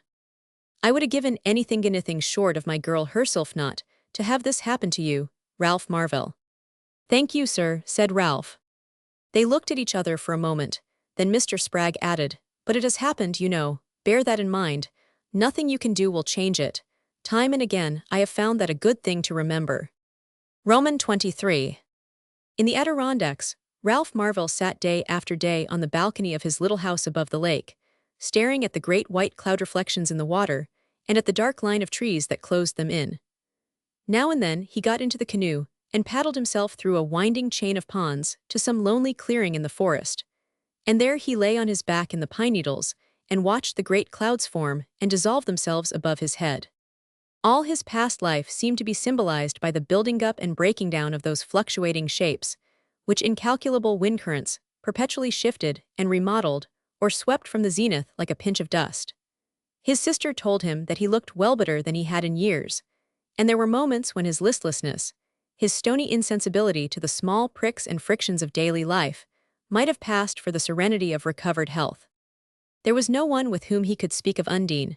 His family had thrown over the whole subject a pall of silence, which even Laura Fairford shrank from raising. As for his mother, Ralph had seen at once that the idea of talking over the situation was positively frightening to her. There was no provision for such emergencies in the moral order of Washington Square. The affair was a scandal, and it was not in the Dagonet tradition to acknowledge the existence of scandals. Ralph recalled a dim memory of his childhood, the tale of a misguided friend of his mother's who had left her husband for a more congenial companion, and who, years later, returning ill and friendless to New York, had appealed for sympathy to Mrs. Marvell. The latter had not refused to give it, but she had put on her black cashmere and 2 veils when she went to see her unhappy friend, and had never mentioned these errands of mercy to her husband. Ralph suspected that the constraint shown by his mother and sister was partly due to their having but a dim and confused view of what had happened. In their vocabulary, the word divorce was wrapped in such a dark veil of innuendo as no ladylike hand would care to lift. They had not reached the point of differentiating divorces, but classed them indistinctively as disgraceful incidents, in which the woman was always to blame, but the man, though her innocent victim, was yet inevitably contaminated. The time involved in the proceedings was viewed as a penitential season during which it behoved the family of the persons concerned to behave as if they were dead. Yet any open allusion to the reason for adopting such an attitude would have been regarded as the height of indelicacy. Mr. Dagonet's notion of the case was almost as remote from reality. All he asked was that his grandson should thrash somebody, and he could not be made to understand that the modern drama of divorce is sometimes cast without a Lovelace. You might as well tell me there was nobody but Adam in the garden when Eve picked the apple. You say your wife was discontented. No woman ever knows she's discontented till some man tells her so. My God, I have seen smash-ups before now, but I never yet saw a marriage dissolved like a business partnership. Divorce without a lover? Why, it's as unnatural as getting drunk on lemonade. After this first explosion, Mr. Dagonet also became silent, and Ralph perceived that what annoyed him most was the fact of the scandals not being one in any gentlemanly sense of the word. It was like some nasty business mess, about which Mr. Dagonet could not pretend to have an opinion, since such things did not happen to men of his kind. That such a thing should have happened to his only grandson was probably the bitterest experience of his pleasantly uneventful life, and it added a touch of irony to Ralph's unhappiness to know how little, in the whole affair, he was cutting the figure Mr. Dagonet expected him to cut. At first he had chafed under the taciturnity surrounding him, had passionately longed to cry out his humiliation, his rebellion, his despair. Then he began to feel the tonic effect of silence, and the next stage was reached when it became clear to him that there was nothing to say. There were thoughts and thoughts. They bubbled up perpetually from the black springs of his hidden misery, they stole on him in the darkness of night, they blotted out the light of day. But when it came to putting them into words and applying them to the external facts of the case, they seemed totally unrelated to it. One more white and sun-touched glory had gone from his sky. But there seemed no way of connecting that with such practical issues as his being called on to decide whether Paul was to be put in knickerbockers or trousers, and whether he should go back to Washington Square for the winter or hire a small house for himself and his son. The latter question was ultimately decided by his remaining under his grandfather's roof. November found him back in the office again, in fairly good health, with an outer skin of indifference slowly forming over his lacerated soul. There had been a hard minute to live through when he came back to his old brown room in Washington Square. The walls and tables were covered with photographs of Undine, effigies of all shapes and sizes, expressing every possible sentiment dear to the photographic tradition. Ralph had gathered them all up when he had moved from West End Avenue after Undine's departure for Europe, and they throned over his other possessions, as her image had throned over his future the night he had sat in that very room and dreamed of soaring up with her into the blue. It was impossible to go on living with her photographs about him, and one evening, going up to his room after dinner, he began to unhang them from the walls and to gather them up from bookshelves and mantelpiece and tables. Then he looked about for some place in which to hide them. There were drawers under his bookcases, but they were full of old discarded things, and even if he emptied the drawers, the photographs in their heavy frames were almost all too large to fit into them. He turned next to the top shelf of his cupboard, but here the nurse had stored Paul's old toys, his sandpills, shovels, and croquet-box. Every corner was packed with the vain impedimenta of living, and the mere thought of clearing a space in the chaos was too great an effort. He began to replace the pictures one by one, and the last was still in his hand when he heard his sister's voice outside. He hurriedly put the portrait back in its usual place on his writing table, and Mrs. Fairford, who had been dining in Washington Square and had come up to bid him good night, flung her arms about him in a quick embrace and went down to her carriage. The next afternoon, when he came home from the office, he did not at first see any change in his room, but when he had lit his pipe and thrown himself into his armchair, he noticed that the photograph of his wife's picture by Popple no longer faced him from the mantelpiece. He turned to his writing table, but her image had vanished from there too.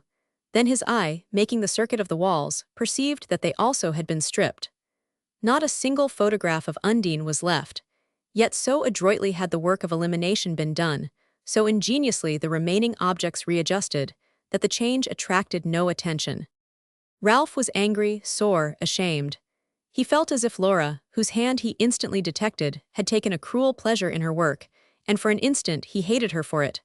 Then a sense of relief stole over him. He was glad he could look about him without meeting Undine's eyes, and he understood that what had been done to his room he must do to his memory and his imagination. He must so readjust his mind that, whichever way he turned his thoughts, her face should no longer confront him.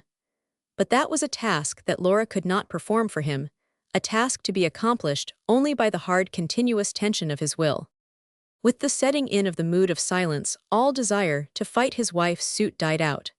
The idea of touching publicly on anything that had passed between himself and Undine had become unthinkable. Insensibly, he had been subdued to the point of view about him, and the idea of calling on the law to repair his shattered happiness struck him as even more grotesque than it was degrading. Nevertheless, some contradictory impulse of his divided spirit made him resent, on the part of his mother and sister, a torridy acceptance of his attitude.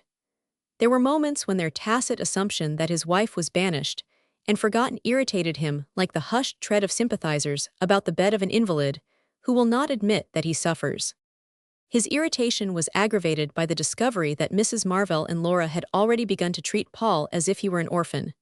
One day, coming unnoticed into the nursery, Ralph heard the boy ask when his mother was coming back, and Mrs. Fairford, who was with him, answered, "She's not coming back, dearest, and you are not to speak of her to father."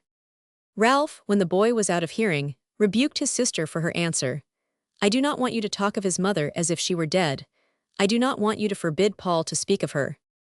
Laura, though usually so yielding, defended herself. "What's the use of encouraging him to speak of her when he's never to see her? The sooner he forgets her the better." Ralph pondered. "Later, if she asks to see him, I shall not refuse." Mrs. Fairford pressed her lips together to check the answer. "She never will." Ralph heard it, nevertheless, and let it pass. Nothing gave him so profound a sense of estrangement from his former life as the conviction that his sister was probably right. He did not really believe that Undine would ever ask to see her boy, but if she did, he was determined not to refuse her request. Time wore on, the Christmas holidays came and went, and the winter continued to grind out the weary measure of its days.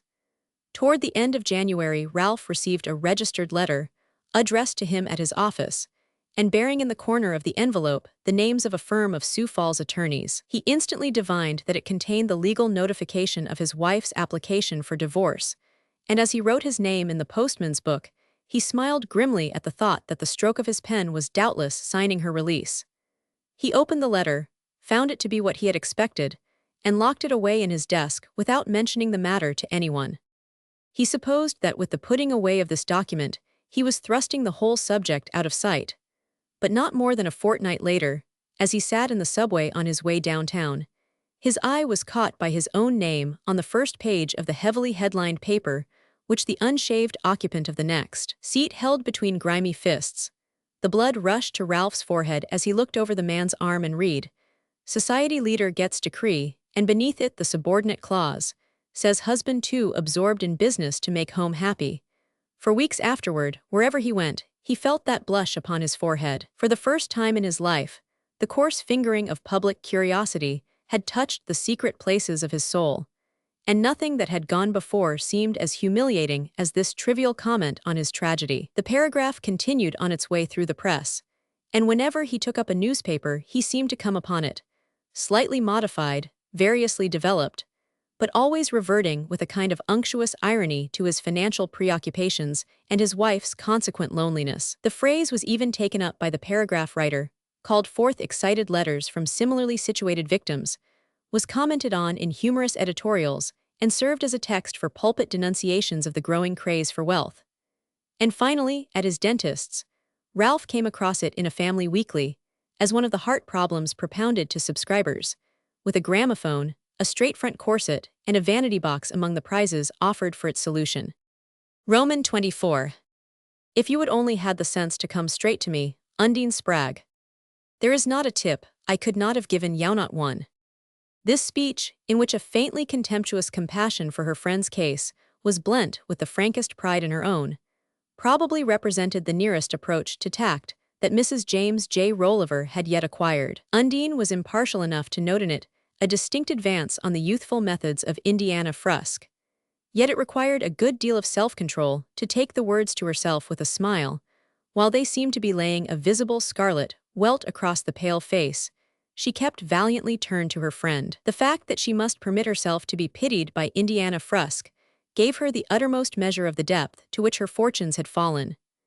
This abasement was inflicted on her in the staring gold apartment of the Hotel Nouveau Luxe, in which the Rollivers had established themselves on their recent arrival in Paris. The vast drawing-room, adorned only by two high-shouldered gilt baskets of orchids drooping on their wires, reminded Undine of the Louis suite, in which the opening scenes of her own history had been enacted.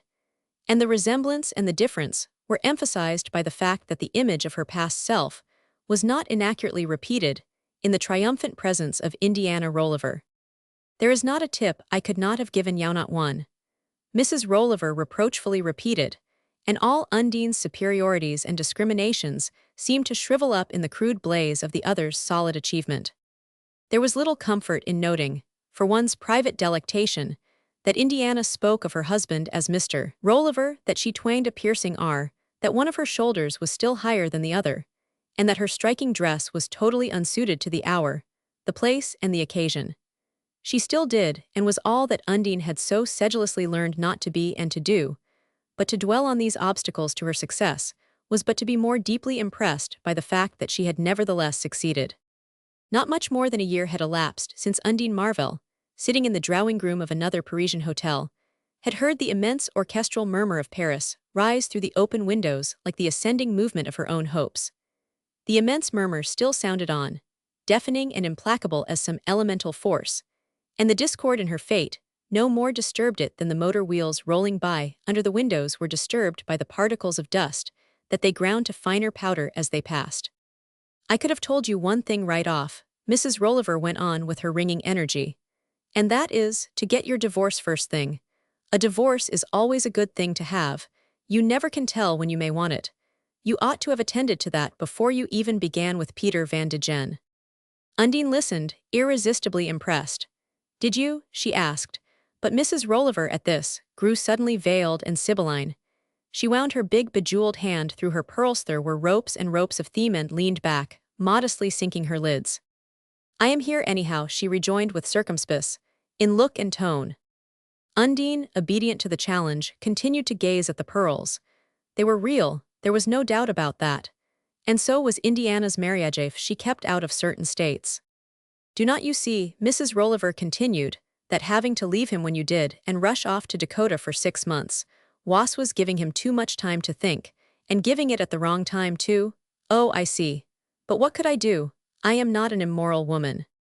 Of course not, dearest. You were merely thoughtless, that's what I meant by saying you ought to have had your divorce ready. A flicker of self-esteem caused Undine to protest. It would not have made any difference. His wife would never have given him up. She's so crazy about him. No, she hates him so. And she hates me too, because she's in love with my husband. Indiana bounced out of her lounging attitude and struck her hands together with a rattle of rings. In love with your husband? What's the matter, then? Why on earth did not the four of you fix it up together? You do not understand. It was an undoubted relief to be able, at last, to say that to Indiana. Claire Van de Gen thinks divorce wronger rather awfully vulgar. Vulgar? Indiana flamed. If that is not just too much. A woman who's in love with another woman's husband. What does she think refined, I would like to know? Having a lover, I suppose, like the women in these nasty French plays.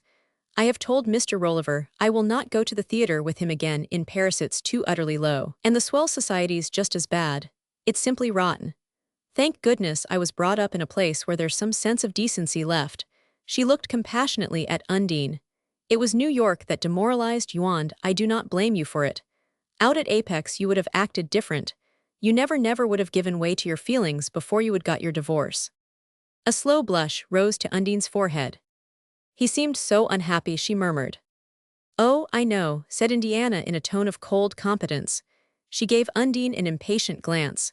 What was the understanding between you when you left Europe last August to go out to Dakota? Peter was to go to Reno in the autumn so that it would not look too much as if we were acting together. I was to come to Chicago to see him on his way out there. And he never came. No. And he stopped writing. Oh, he never writes. Indiana heaved a deep sigh of intelligence. There's one perfectly clear rule: never let out of your sight a man who does not write. I know, that's why I stayed with him those few weeks last summer. Indiana sat thinking, her fine shallow eyes fixed unblinkingly on her friend's embarrassed face. I suppose there is not anybody else. Anybody's? Well, no, you have got your divorce. Anybody else it would come in handy for. This was harder to bear than anything that had gone before. Undine could not have borne it if she had not had a purpose. Mr. Van de Gen owes it to me, she began with an air of wounded dignity. Yes, I know, but that's just talk, if there is anybody else. I cannot imagine what you think of me, Indiana. Indiana, without appearing to resent this challenge, again lost herself in meditation. Well, I will tell him he's just got to see you, she finally emerged from it to say. Undine gave a quick upward look. This was what she had been waiting for ever since she had read, a few days earlier, in the columns of her morning journal, that Mr. Peter Van de Gen and Mr. and Mrs. James J. Rolliver had been fellow passengers on board the Semantic. But she did not betray her expectations by as much as the tremor of an eyelash. She knew her friend well enough to pour out to her the expected tribute of surprise. Why do you mean to say you know him, Indiana? Mercy, yes. He's round here all the time. He crossed on the steamer with us, and Mr. Rolliver's taken a fancy to him, Indiana explained, in the tone of the absorbed bride to whom her husband's preferences are the sole criterion. Undine turned a tear-suffused gaze on her. Oh, Indiana, if I could only see him again, I know it would be all right. He's awfully fond of me, but his family have influenced him against me. I know what that is, Mrs. Rolliver interjected. But perhaps, Undine continued, it would be better if I could meet him first without his knowing before and without your telling him I love him too much to reproach him. She added nobly. Indiana pondered. It was clear that, though the nobility of the sentiment impressed her, she was disinclined to renounce the idea of taking a more active part in her friend's rehabilitation. But Undine went on. Of course you have found out by this time that he's just a big spoiled baby. Afterward, when I have seen him, if you would talk to him, or you would only just let him be with you, and see how perfectly happy you and Mr. Rolliver are. Indiana seized on this at once. You mean that what he wants is the influence of a home like ours? Yes, I understand. I tell you what I will do. I will just ask him round to dine, and let you know the day, without telling him beforehand that you are coming. Oh, Indiana. Undine held her in a close embrace and then drew away to say, I am so glad I found you. You must go round with me everywhere. There are lots of people here I want you to know. Mrs. Rolliver's expression changed from vague sympathy to concentrated interest. I suppose it's awfully gay here. Do you go round a great deal with the American set? Undine hesitated for a fraction of a moment. There are a few of them, who are rather jolly, but I particularly want you to meet my friend the Marquis Rovianos from Rome, and a lovely Austrian woman, Baroness Adelschein. Her friend's face was brushed by a shade of distrust. I do not know as I care much about meeting foreigners, she said indifferently. Undine smiled. It was agreeable at last to be able to give Indiana a point as valuable as any of hers on divorce. Oh, some of them are awfully attractive, and they will make you meet the Americans. Indiana caught this on the bound. One began to see why she had got on in spite of everything. Of course I would love to know your friends, she said, kissing Undine, who answered, giving back the kiss. You know there's nothing on earth I would not do for you. Indiana drew back to look at her with a comic grimace under which a shade of anxiety was visible. Well, that's a pretty large order. But there's just one thing you can do, dearest. Please to let Mr. Rolliver alone. Mr. Rolliver, my dear. Undine's laugh showed that she took this for unmixed comedy. That's a nice way to remind me that you are heaps and heaps better looking than I am. Indiana gave her an acute glance. Millard Binch did not think sonnet even at the very end. Oh, poor Millard. The women's smiles mingled easily over the common reminiscence, and once again, on the threshold, Undine enfolded her friend. In the light of the autumn afternoon, she paused a moment at the door of the Nouveau Luxe, and looked aimlessly forth at the brave spectacle in which she seemed no longer to have a stake. Many of her old friends had already returned to Paris.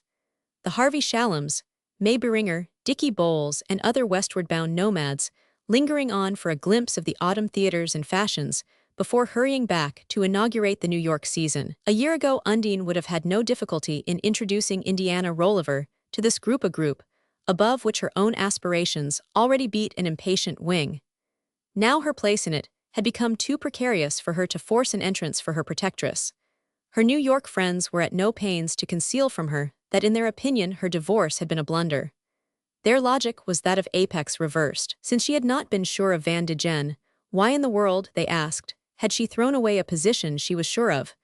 Mrs. Harvey Shallum, in particular, had not scrupled to put the question squarely. Chelles was awfully taken, would have introduced you everywhere. I thought you were wild to know smart French people. I thought Harvey and I were not good enough for you any longer. And now you have done your best to spoil everything. Of course I feel for you tremendously. That's the reason why I am talking so frankly. You must be horribly depressed. Come and dine tonight or no. If you do not mind, I would rather you chose another evening. I would forgot that I would ask the Jim Driscolls, and it might be uncomfortable for you. In another world she was still welcome, at first perhaps even more so than before. The world, namely, to which she had proposed to present Indiana Rolliver. Roviano, Madame Adelschein, and a few of the freer spirits of her old St. Moritz band, reappearing in Paris with the close of the watering place season, had quickly discovered her and shown a keen interest in her liberation. It appeared in some mysterious way to make her more available for their purpose, and she found that, in the character of the last American divorcee, she was even regarded as eligible to the small and intimate inner circle of their Lucilinate association. At first she could not make out what had entitled her to this privilege, and increasing enlightenment produced a revolt of the apex Puritanism, which, despite some odd accommodations and compliances, still carried its head so high in her. Undine had been perfectly sincere in telling Indiana Rolliver that she was not an immoral woman. The pleasures for which her sex took such risks had never attracted her, and she did not even crave the excitement of having it thought that they 999. She wanted, passionately and persistently, two things which she believed should subsist together in any well-ordered life: amusement and respectability. And despite her surface sophistication, her notion of amusement was hardly less innocent than when she had hung on the plumber's fence with Indiana Frusk. It gave her, therefore, no satisfaction to find herself included among Madame Adelschein's intimates. It embarrassed her to feel that she was expected to be queer and different, to respond to passwords and talk in innuendo, to associate with the equivocal and the subterranean, and affect to despise the ingenuous daylight joys which really satisfied her soul. But the business shrewdness which was never quite dormant in her suggested that this was not the moment for such scruples. She must make the best of what she could get, and wait her chance of getting something better. And meanwhile the most practical use to which she could put her shady friends was to flash their authentic nobility in the dazzled eyes of Mrs. Rolliver. With this object in view she made haste, in a fashionable terrain of the Rue de Rivoli, to group about Indiana the most titled members of the band. And the felicity of the occasion would have been unmarred had she not suddenly caught sight of Raymond de Chelles sitting on the other side of the room. She had not seen Chelles since her return to Paris. It had seemed preferable to leave their meeting to chance, and the present chance might have served as well as another, but for the fact that among his companions were 2 or 3 of the most eminent ladies of the proud quarter beyond the Seine. It was what Undine, in moments of discouragement, characterized as her luck that one of these should be the hated Miss Wincher of Potash Springs, who had now become the Marquise de Trezac. Undine knew that Chelles and his compatriots, however scandalized at her European companions, would be completely indifferent to Mrs. Rolliver's appearance. But one gesture of Madame de Trezac's eyeglass would wave Indiana to her place, and thus brand the whole party as wrong. All this passed through Undine's mind in the very moment of her noting the change of expression with which Chelles had signaled his recognition. If their encounter could have occurred in happier conditions, it might have had far-reaching results. As it was, the crowded state of the terrain, and the distance between their tables, sufficiently excused his restricting his greeting to an eager bow, and Undine went home heavy-hearted from this first attempt to reconstruct her past. Her spirits were not lightened by the developments of the next few days. She kept herself well in the foreground of Indiana's life, and cultivated toward the rarely visible Rolliver a manner in which impersonal admiration for the statesman was tempered with the politest indifference to the man. Indiana seemed to do justice to her efforts, and to be reassured by the result. But still, there came no hint of a reward. For a time Undine restrained the question on her lips, but one afternoon, when she had inducted Indiana into the deepest mysteries of Parisian complexion-making, the importance of the service and the confidential mood it engendered seemed to warrant a discreet allusion to their bargain. Indiana leaned back among her cushions with an embarrassed laugh. "Oh, my dear, I have been meaning to tell you it's off, I am afraid. The dinner is, I mean. You see, Mr. Van de Gen has seen you round with me, and the very minute I asked him to come and dine he guessed. He guessed and he would not. Well, no, he would not, I hate to tell you." Oh, Undine threw off a vague laugh. "Since you are intimate enough for him to tell you that he must have told you mortaled you something to justify his behavior. He couldn't even Peter Van de Gen couldn't just simply have said to you, 'I want see her.'" Mrs. Rolliver hesitated, visibly troubled to the point of regretting her intervention. "He did say more," Undine insisted. "He gave you a reason. He said you would know." Oh, how base, how base. Undine was trembling with one of her little girl rages, the storms of destructive fury before which Mr. and Mrs. Spragg had cowered when she was a charming golden-curled cherub. But life had administered some of the discipline which her parents had spared her, and she pulled herself together with a gasp of pain. "Of course he's been turned against me. His wife has the whole of New York behind her, and I have no one, but I know it would be all right if I could only see him." Her friend made no answer, and Undine pursued, with an irrepressible outbreak of her old vehemence, "Indiana Rolliver, if you will not do it for me, I will go straight off to his hotel this very minute. I will wait there in the hall till he sees me." Indiana lifted a protesting hand. "Do not, Undine, not that." "Why not?" "Well, I would not, that's all." "You would not? Why would not you? You must have a reason." Undine faced her with leveled brows. "Without a reason you cannot have changed so utterly since our last talk. You were positive enough then that I had a right to make him see me." Somewhat to her surprise, Indiana made no effort to elude the challenge. "Yes, I did think so then, but I know now that it would not do you the least bit of good. Have they turned him so completely against me? I do not care if they have. I know him, I can get him back." "That's the trouble." Indiana shed on her a gaze of cold compassion. "It's not that anyone has turned him against you. It's worse than that." "What can be?" "You will hate me if I tell you." "Then you would better make him tell me himself." "I cannot, I tried to. The trouble is that it was something you did." "I mean, something he found out about you." Undine, to restrain a spring of anger, had to clutch both arms of her chair. "About me? How fearfully false. Why, I have never even looked at anybody." "It's nothing of that kind." Indiana's mournful headshake seemed to deplore, in Undine, an unsuspected moral obtuseness. "It's the way you acted to your own husband." Imito Ralph, he reproaches me for that. Peter Van de Gen does. Well, for one particular thing. He says that the very day you went off with him last year you got a cable from New York telling you to come back at once to Mr. Marvell, who was desperately 99. How on earth did he know? The cry escaped Undine before she could repress it. It's true then, Indiana exclaimed. Oh, Undine. Undine sat speechless and motionless, the anger frozen to terror on her lips. Mrs. Rolliver turned on her the reproachful gaze of the deceived benefactress. I did not believe it when he told me. I would never have thought it of you. Before you had even applied for your divorce.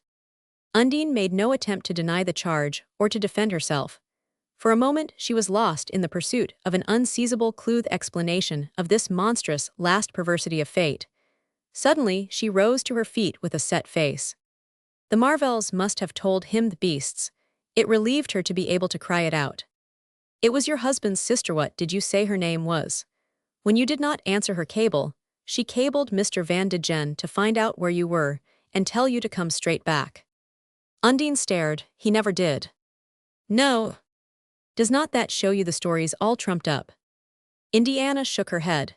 He said nothing to you about it because he was with you when you received the first cable, and you told him it was from your sister-in-law, just worrying you as usual to go home. And when he asked if there was anything else in it, you said there was not another thing. Undine, intently following her, caught at this with a spring. Then he knew it all along, admits that. And it made no earthly difference to him at the time. She turned almost victoriously on her friend. Did he happen to explain that, I wonder? Yes, Indiana's longanimity grew almost solemn. It came over him gradually, he said. One day when he was not feeling very well he thought to himself, would she act like that to me if I was dying? And after that he never felt the same to you. Indiana lowered her empurpled lids. Men have their feelings too often when they are carried away by passion. After a pause she added, I do not know as I can blame him. Undine, you see, you were his ideal. Roman 25. Undine Marvell, for the next few months, tasted all the accumulated bitterness of failure. After January, the drifting hordes of her compatriots had scattered to the four quarters of the globe, leaving Paris to resume, under its low gray sky, its compacter winter personality. Noting, from her more and more deserted corner, each least sign of the social revival, Undine felt herself as stranded and baffled as after the ineffectual summers of her girlhood. She was not without possible alternatives, but the sense of what she had lost took the savor from all that was left. She might have attached herself to some migratory group winged for Italy or Egypt, but the prospect of travel did not in itself appeal to her, and she was doubtful of its social benefit. She lacked the adventurous curiosity, which seeks its occasion in the unknown. And though she could work doggedly for a given object, the obstacles to be overcome had to be as distinct as the prize. Her one desire was to get back an equivalent of the precise value she had lost in ceasing to be Ralph Marvell's wife. Her new visiting card, bearing her Christian name in place of her husband's, was like the coin of a debased currency, testifying to her diminished trading capacity. Her restricted means, her vacant days, all the minor irritations of her life, were as nothing compared to this sense of a lost advantage. Even in the narrowed field of a Parisian winter, she might have made herself a place in some more or less extra-social world, but her experiments in this line gave her no pleasure proportioned to the possible derogation. She feared to be associated with the wrong people, and scented a shade of disrespect in every amicable advance. The more pressing attentions of one or two men she had formerly known filled her with a glow of outraged pride, and for the first time in her life, she felt that even solitude might be preferable to certain kinds of society. Since ill health was the most plausible pretext for seclusion, it was almost a relief to find that she was really growing nervous and sleeping badly. The doctor she summoned advised her trying a small, quiet place on the Riviera, not too near the sea, and thither in the early days of December, she transported herself with her maid and an omnibus load of luggage. The place disconcerted her by being really small and quiet, and for a few days, she struggled against the desire for flight. She had never before known a world as colorless and negative as that of the large white hotel where everybody went to bed at 9, and donkey rides over stony hills were the only alternative to slow drives along dusty roads. Many of the dwellers in this temple of repose found even these exercises too stimulating, and preferred to sit for hours under the palms in the garden, playing patience, embroidering, or reading odd volumes of Tauchnitz. Undine, driven by despair to an inspection of the hotel bookshelves, discovered that scarcely any work they contained was complete. But this did not seem to trouble the readers, who continued to feed their leisure with mutilated fiction, from which they occasionally raised their eyes to glance mistrustfully at the new arrival, sweeping the garden gravel with her frivolous draperies. The inmates of the hotel were of different nationalities, but their racial differences were leveled by the stamp of a common mediocrity. All differences of tongue, of custom, of physiognomy disappeared in this deep community of insignificance, which was like some secret bond, with the manifold signs and passwords of its ignorances and its imperceptions. It was not the heterogeneous mediocrity of the American summer hotel, where the lack of any standard is the nearest approach to a tie, but an organized codified dullness, in conscious possession of its rights, and strong in the voluntary ignorance of any others. It took Undine a long time to accustom herself to such an atmosphere, and meanwhile she fretted, fumed and flaunted, or abandoned herself to long periods of fruitless brooding. Sometimes a flame of anger shot up in her, dismally illuminating the path she had traveled and the blank wall to which it led. At other moments past and present were enveloped in a dull fog of rancor, which distorted and faded even the image she presented to her morning mirror. There were days when every young face she saw left in her a taste of poison. But when she compared herself with the specimens of her sex who plied their languid industries under the palms, or looked away as she passed them in hall or staircase, her spirits rose, and she rang for her maid and dressed herself in her newest and vividest. These were unprofitable triumphs, however. She never made one of her attacks on the organized disapproval of the community without feeling she had lost ground by it. And the next day she would lie in bed and send down capricious orders for food, which her maid would presently remove untouched, with instructions to transmit her complaints to the landlord. Sometimes the events of the past year, ceaselessly revolving through her brain, became no longer a subject for criticism or justification, but simply a series of pictures monotonously unrolled. Hour by hour, in such moods, she relived the incidents of her flight with Peter Van de Gen, the part of her career that, since it had proved a failure, seemed least like herself and most difficult to justify. She had gone away with him and had lived with him for 2 months. She, Undine Marvell, to whom respectability was the breath of life, to whom such follies had always been unintelligible and therefore inexcusable. She had done this incredible thing, and she had done it from a motive that seemed, at the time, as clear, as logical, as free from the distorting mists of sentimentality, as any of her father's financial enterprises. It had been a bold move, but it had been as carefully calculated as the happiest Wall Street stroke. She had gone away with Peter because, after the decisive scene in which she had put her power to the test, to yield to him seemed the surest means of victory. Even to her practical intelligence, it was clear that an immediate dash to Dakota might look too calculated, and she had preserved her self-respect by telling herself that she was really his wife, and in no way to blame if the law delayed to ratify the bond. She was still persuaded of the justness of her reasoning, but she now saw that it had left certain risks out of account. Her life with Van de Gen had taught her many things. The two had wandered from place to place, spending a great deal of money, always more and more money. For the first time in her life, she had been able to buy everything she wanted. For a while, this had kept her amused and busy. But presently she began to perceive that her companion's view of their relation was not the same as hers. She saw that he had always meant it to be an unavowed tie, screened by Mrs. Shallum's companionship and Claire's careless tolerance, and that on those terms, he would have been ready to shed on their adventure the brightest blaze of notoriety. But since Undine had insisted on being carried off like a sentimental schoolgirl, he meant to shroud the affair in mystery, and was as zealous in concealing their relation as she was bent on proclaiming it. In the powerful novels, which Popple was fond of lending her, she had met with increasing frequency the type of heroine who scorns to love clandestinely, and proclaims the sanctity of passion and the moral duty of obeying its call. Undine had been struck by these arguments as justifying and even ennobling her course, and had let Peter understand that she had been actuated by the highest motives in openly associating her life with his. But he had opposed a placid insensibility to these allusions, and had persisted in treating her as though their journey were the kind of escapade that a man of the world is bound to hide. She had expected him to take her to all the showy places where couples like themselves are relieved from a too sustained contemplation of nature by the distractions of the restaurant and the gaming table. But he had carried her from one obscure corner of Europe to another, shunning fashionable hotels and crowded watering places, and displaying an ingenuity in the discovery of the unvisited, and the out-of-season that gave their journey an odd resemblance to her melancholy wedding tour. She had never for a moment ceased to remember that the Dakota divorce court was the objective point of this later honeymoon, and her allusions to the fact were as frequent as prudence permitted. Peter seemed in no way disturbed by them. He responded with expressions of increasing tenderness, or the purchase of another piece of jewelry. And though Undine could not remember his ever voluntarily bringing the subject of their marriage, he did not shrink from her recurring mention of it. He seemed merely too steeped in present well-being to think of the future, and she ascribed this to the fact that his faculty of enjoyment could not project itself beyond the moment.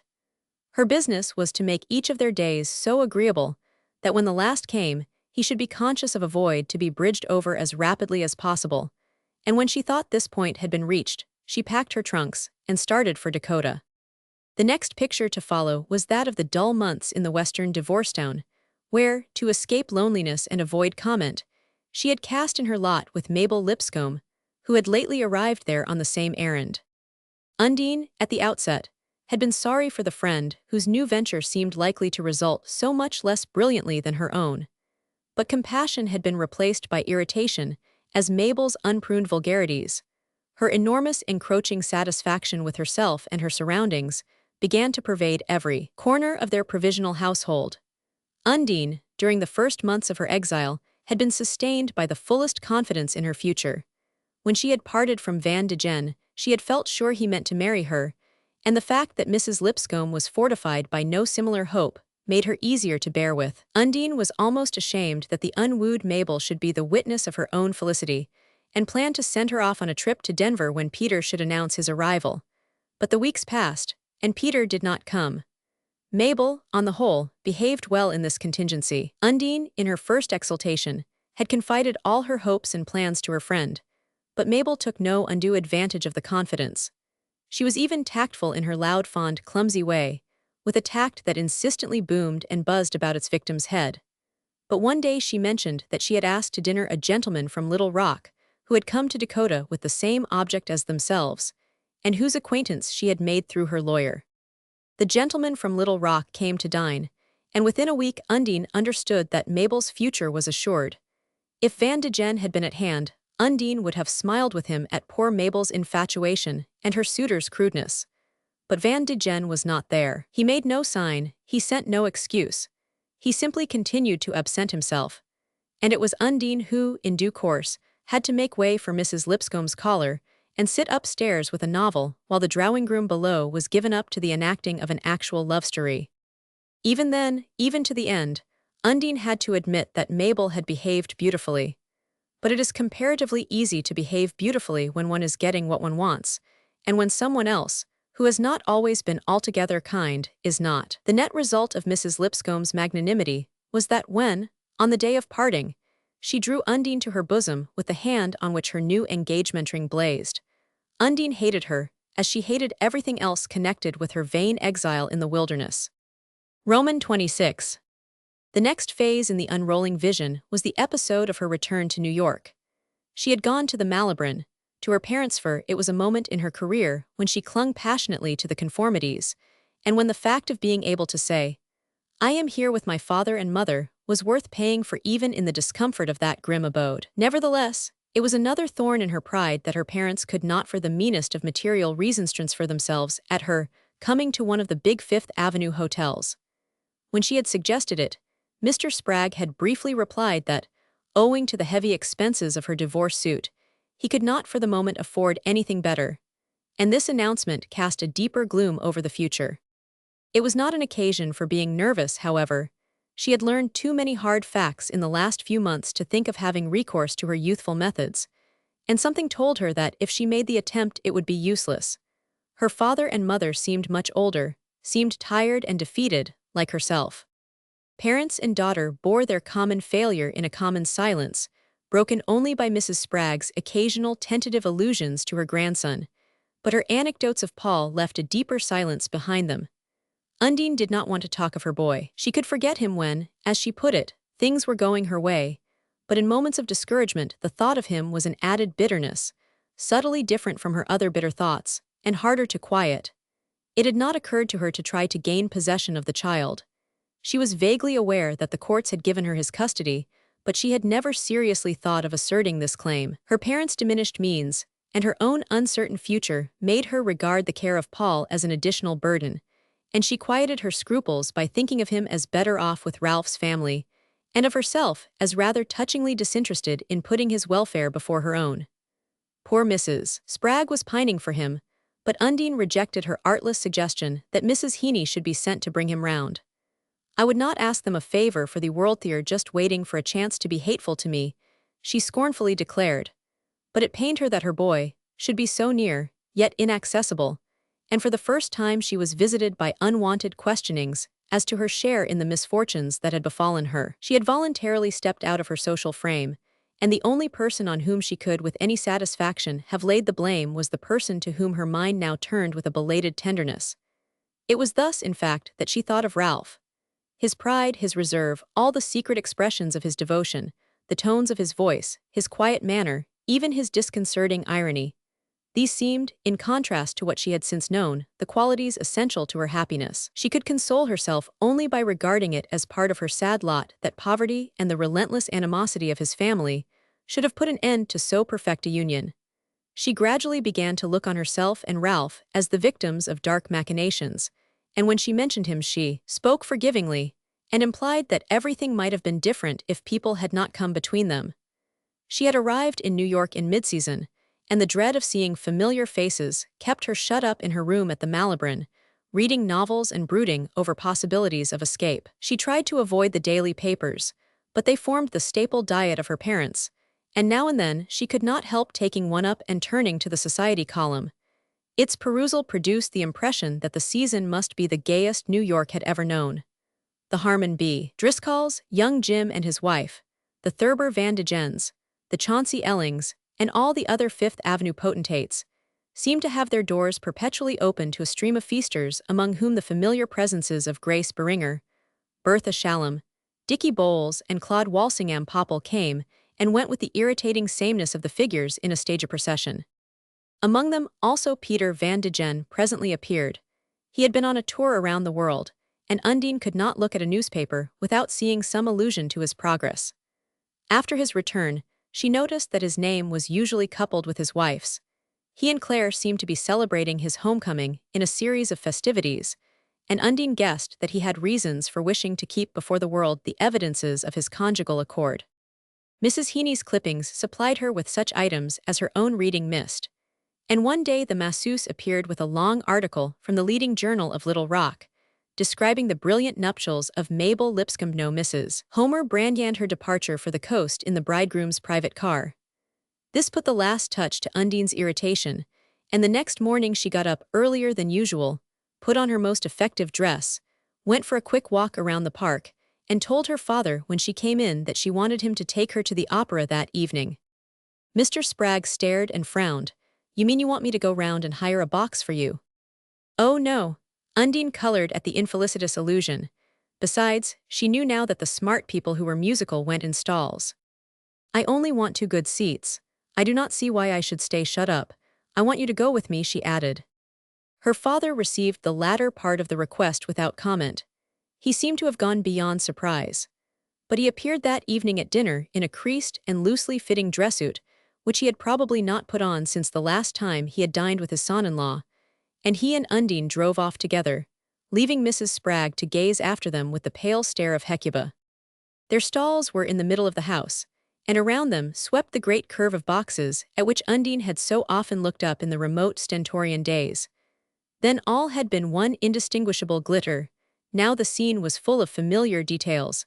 The house was thronged with people she knew, and every box seemed to contain a parcel of her past. At first she had shrunk from recognition, but gradually, as she perceived that no one noticed her, that she was merely part of the invisible crowd out of range of the exploring opera glasses, she felt a defiant desire to make herself seen. When the performance was over, her father wanted to leave the house by the door at which they had entered, but she guided him toward the stockholders' entrance and pressed her way among the furred and jeweled ladies waiting for their motors.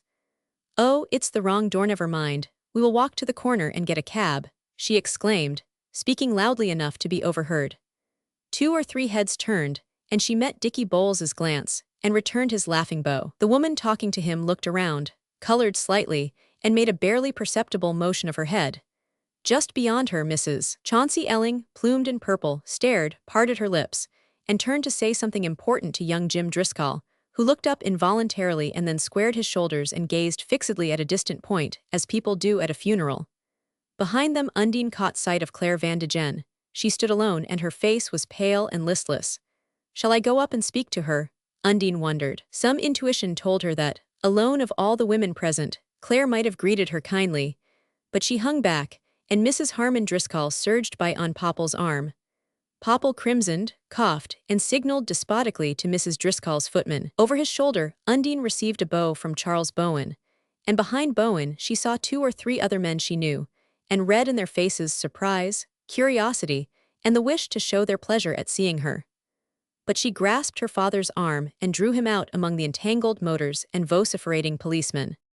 Neither she nor Mr. Spragg spoke a word on the way home, but when they reached the Malibran, her father followed her up to her room. She had dropped her cloak and stood before the wardrobe mirror studying her reflection when he came up behind her, and she saw that he was looking at it too. Where did that necklace come from? Undine's neck grew pink under the shining circlet. It was the first time since her return to New York that she had put on a low dress and thus uncovered the string of pearls she always wore. She made no answer, and Mr. Spragg continued, "Did your husband give them to you?" "Ralph," she could not restrain a laugh. "Who did then?" Undine remained silent. She really had not thought about the pearls, except in so far as she consciously enjoyed the pleasure of possessing them, and her father, habitually so unobservant, had seemed the last person likely to raise the awkward question of their origin. Why, she began, without knowing what she meant to say. "I guess you better send 'em back to the party they belong to, Mr. Spragg continued, in a voice she did not know. "They belong to me," she flamed up. He looked at her as if she had grown suddenly small and insignificant. "You better send 'em back to Peter Van de Gen the first thing tomorrow morning," he said as he went out of the room. As far as Undine could remember, it was the first time in her life that he had ever ordered her to do anything, and when the door closed on him, she had the distinct sense that the question had closed with it, and that she would have to obey. She took the pearls off and threw them from her angrily. The humiliation her father had inflicted on her was merged with the humiliation to which she had subjected herself in going to the opera, and she had never before hated her life as she hated it then. All night she lay sleepless, wondering miserably what to do, and out of her hatred of her life, and her hatred of Peter Van de Gen, there gradually grew a loathing of Van de Gen's pearls. How could she have kept them? How have continued to wear them about her neck? Only her absorption in other cares could have kept her from feeling the humiliation of carrying about with her the price of her shame. Her novel reading had filled her mind with the vocabulary of outraged virtue, and with pathetic allusions to woman's frailty, and while she pitied herself, she thought her father heroic. She was proud to think that she had such a man to defend her, and rejoiced that it was in her power to express her scorn of Van de Gen by sending back his jewels. But her righteous ardor gradually cooled, and she was left once more to face the dreary problem of the future. Her evening at the opera had shown her the impossibility of remaining in New York. She had neither the skill nor the power to fight the forces of indifference leagued against her. She must get away at once, and try to make a fresh start. But as usual, the lack of money hampered her. Mr. Spragg could no longer afford to make her the allowance she had intermittently received from him during the first years of her marriage. And since she was now without child or household, she could hardly make it a grievance that he had reduced her income. But what he allowed her, even with the addition of her alimony, was absurdly insufficient. Not that she looked far ahead.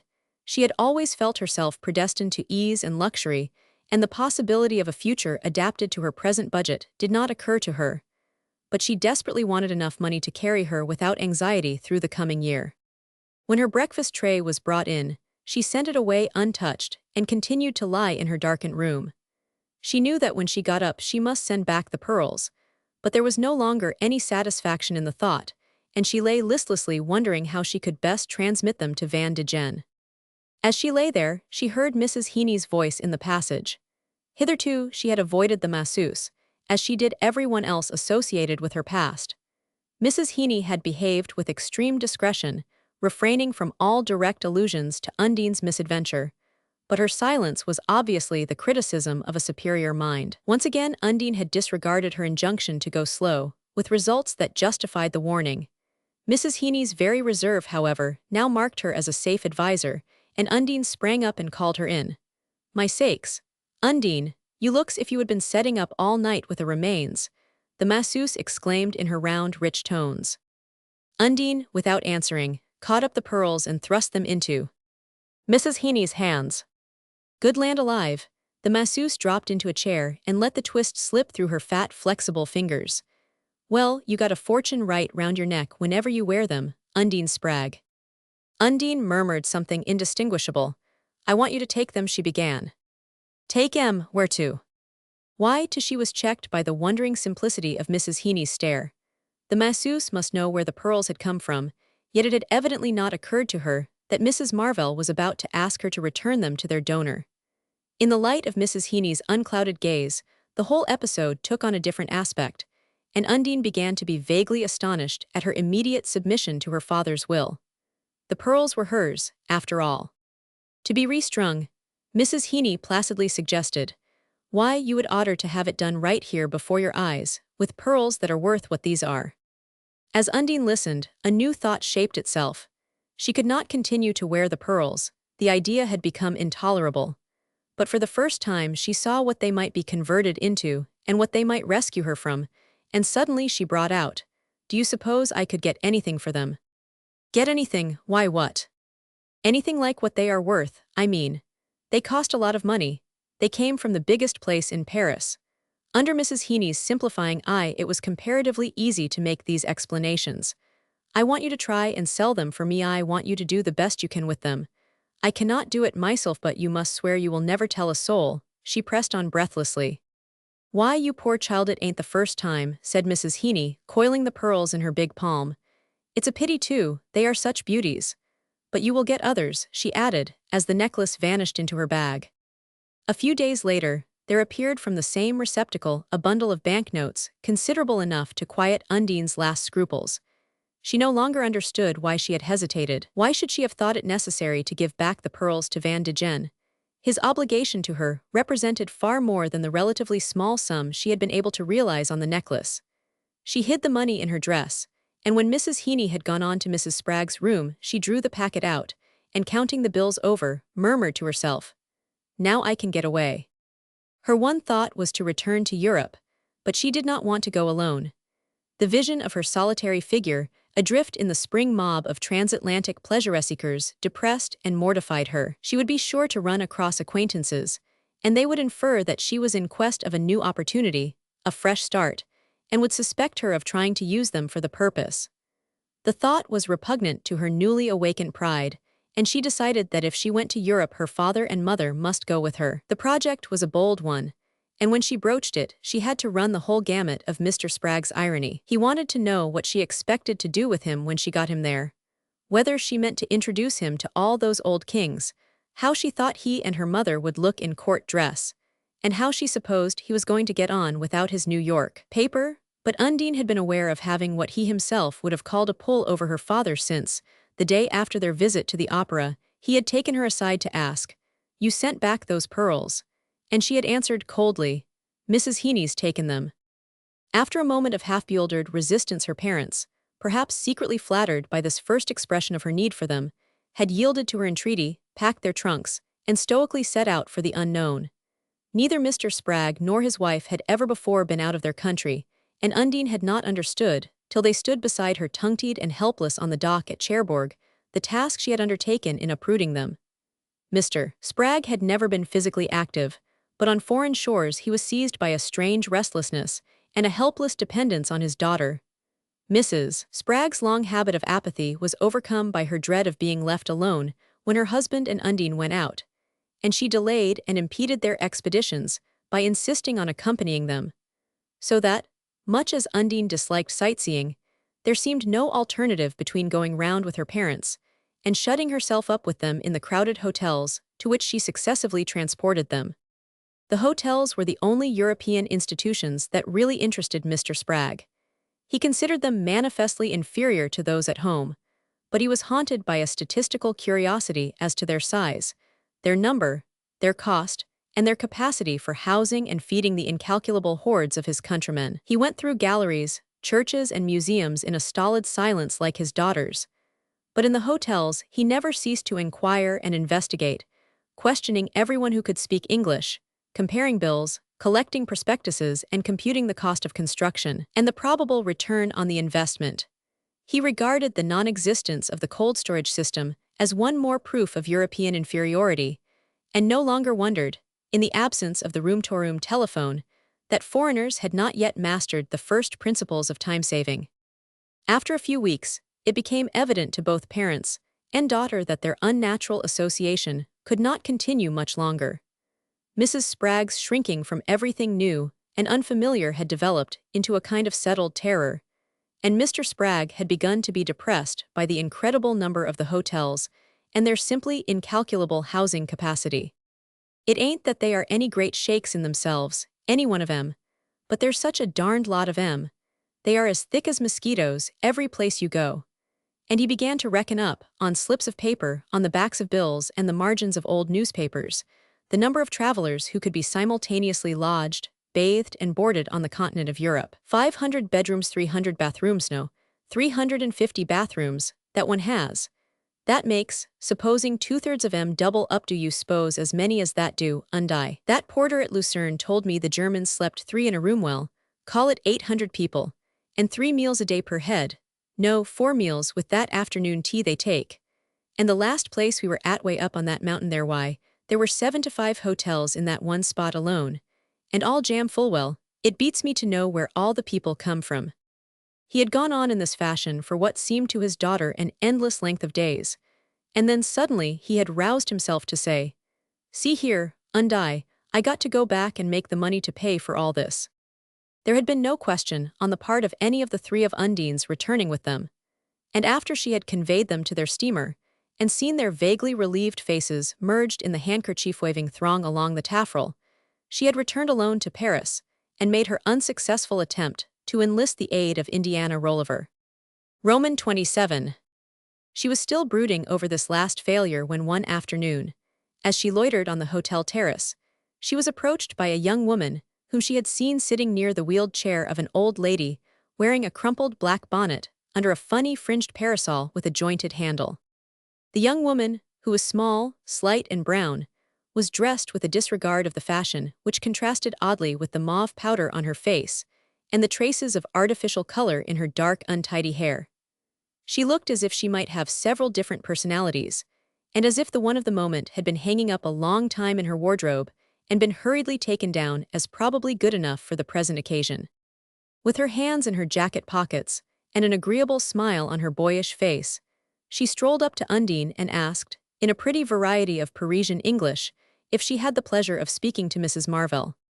On Undine's assenting, the smile grew more alert, and the lady continued, "I think you know my friend Sacha Adelschein." No question could have been less welcome to Undine. If there was one point on which she was doggedly and puritanically resolved, it was that no extremes of social adversity should ever again draw her into the group of people among whom Madame Adelschein too conspicuously figured. Since her unsuccessful attempt to win over Indiana by introducing her to that group, Undine had been righteously resolved to remain aloof from it, and she was drawing herself up to her loftiest height of disapproval when the stranger, as if unconscious of it, went on, "Sacha speaks of you so often, admires you so much. I think you know also my cousin Chelles," she added, looking into Undine's eyes. "I am the Princess Estradina. I have come here with my mother for the air." The murmur of negation died on Undine's lips. She found herself grappling with a new social riddle, and such surprises were always stimulating. The name of the untidy-looking young woman she had been about to repel was one of the most eminent in the impregnable quarter beyond the Seine. No one figured more largely in the Parisian chronicle than the Princess Estradina, and no name more impressively headed the list at every marriage, funeral, and philanthropic entertainment of the Faubourg Saint-Germain than that of her mother, the Duchesse de Dordogne, who must be no other than the old woman sitting in the bath chair with the crumpled bonnet and the ridiculous sunshade. But it was not the appearance of the 2 ladies that surprised Undine. She knew that social gold does not always glitter, and that the lady she had heard spoken of as Lily Estradina was notoriously careless of the conventions. but that she should boast of her intimacy with Madame Adelschein and use it as a pretext for naming herself, overthrew all Undine's hierarchies. Yes, it's hideously dull here, and I am dying of it. Do come over and speak to my mother. She's dying of it too, but do not tell her so because she has not found it out. There were so many things our mothers never found out. The princess rambled on, with her half-mocking, half-intimate smile. And in another moment Undine, thrilled at having Mrs. Spragg thus coupled with the Duchess, found herself seated between mother and daughter, and responding by a radiant blush to the elder lady's amiable opening. You know my nephew Raymond is your great admirer. How had it happened? Whither would it lead? How long could it last? The questions raced through Undine's brain as she sat listening to her new friends. They seemed already too friendly to be called acquaintances, replying to their inquiries, and trying to think far enough ahead to guess what they would expect her to say, and what tone it would be well to take. She was used to such feats of mental agility, and it was instinctive with her to become, for the moment, the person she thought her interlocutors expected her to be, but she had never had quite so new a part to play at such short notice. She took her cue, however, from the fact that the Princess Estradina, in her mother's presence, made no farther allusion to her dear friend Sacha, and seemed somehow, though she continued to chat on in the same easy strain, to look differently and throw out different implications. All these shades of demeanor were immediately perceptible to Undine, who tried to adapt herself to them by combining in her manner a mixture of Apex dash and New York dignity. And the result was so successful that when she rose to go, the princess, with a hand on her arm, said almost wistfully, "You are staying on too? Then do take pity on us. We might go on some trips together, and in the evenings we could make a bridge." A new life began for Undine. The princess, chained her mother's side, and frankly restive under her filial duty, clung to her new acquaintance with a persistence too flattering to be analyzed. "My dear, I was on the brink of suicide when I saw your name in the visitors' list," she explained. And Undine felt like answering that she had nearly reached the same pass when the princess's thin little hand had been held out to her. For the moment she was dizzy with the effect of that random gesture. Here she was, at the lowest ebb of her fortunes, miraculously rehabilitated, reinstated, and restored to the old victorious sense of her youth and her power. Her sole graces, her unaided personality, had worked the miracle. How should she not trust in them hereafter? Aside from her feeling of concrete attainment, Undine was deeply interested in her new friends. The princess and her mother, in their different ways, were different from anyone else she had known. The princess, who might have been of any age between 20 and 40, had a small triangular face with caressing impudent eyes, a smile like a silent whistle, and the gait of a baker's boy balancing his basket. She wore either baggy shabby clothes like a man's, or rich draperies that looked as if they had been rained on. And she seemed equally at ease in either style of dress, and carelessly unconscious of both. She was extremely familiar and unblushingly inquisitive, but she never gave Undine the time to ask her any questions or the opportunity to venture on any freedom with her. Nevertheless, she did not scruple to talk of her sentimental experiences, and seemed surprised, and rather disappointed, that Undine had so few to relate in return. She playfully accused her beautiful new friend of being cachetière, and at the sight of Undine's blush cried out, "Ah, you funny Americans! Why do you all behave as if love were a secret infirmity?" The old Duchess was even more impressive, because she fitted better into Undine's preconceived picture of the Faubourg Saint-Germain, and was more like the people with whom she pictured the former Nettie Wincher as living in privileged intimacy. The Duchess was, indeed, more amiable and accessible than Undine's conception of a duchess, and displayed a curiosity as great as her daughter's, and much more puerile, concerning her new friend's history and habits. But through her mild prattle, and in spite of her limited perceptions, Undine felt in her the same clear, impenetrable barrier that she ran against occasionally in the princess. And she was beginning to understand that this barrier represented a number of things about which she herself had yet to learn. She would not have known this a few years earlier, nor would she have seen in the Duchess anything but the ruin of an ugly woman, dressed in clothes that Mrs. Spragg would not have touched. The Duchess certainly looked like a ruin, but Undine now saw that she looked like the ruin of a castle. The princess, who was unofficially separated from her husband, had with her her two little girls. She seemed extremely attached to both, though, avowing for the younger a preference she frankly ascribed to the interesting accident of its parentage, and she could not understand that Undine, as to whose domestic difficulties she minutely informed herself, should have consented to leave her child to strangers. For, to one's child everyone but one's self is a stranger. And whatever your arguments, she began, breaking off with a stare when Undine interrupted her to explain that the courts had ascribed all the wrongs in the case to her husband. But then murmured the princess, turning away from the subject, as if checked by too deep an abyss of difference. The incident had embarrassed Undine, and though she tried to justify herself by allusions to her boy's dependence on his father's family, and to the duty of not standing in his way, she saw that she made no impression. Whatever one's errors, one's child belongs to one, her hearer continued to repeat. And Undine, who was frequently scandalized by the princess's conversation, now found herself in the odd position of having to set a watch upon her own in order not to scandalize the princess. Each day, nevertheless, strengthened her hold on her new friends.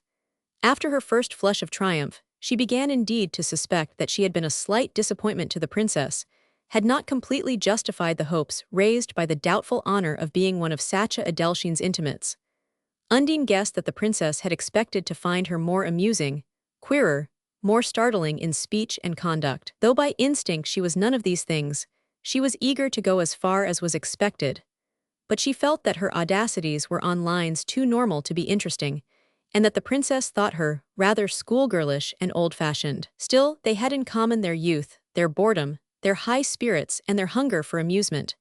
And Undine was making the most of these ties when one day, coming back from a trip to Monte Carlo with the princess, she was brought up short by the sight of a lady evidently a new arrival who was seated in an attitude of respectful intimacy beside the old duchess's chair. Undine, advancing unheard over the fine gravel of the garden path, recognized at a glance the Marquise de Trezac's drooping nose and disdainful back, and at the same moment heard her say, "And her husband." "Her husband? But she's an Americanches divorced," the Duchess replied, as if she were merely stating the same fact in two different ways, and Undine stopped short with a pang of apprehension. The princess came up behind her. "Who's the solemn person with Mamma?" "Ah, that old bore of a Trezac." She dropped her long eyeglass with a laugh. "Well, she will be useful, she'll stick to Mamma like a leech, and we shall get away oftener. Come, let's go and be charming to her."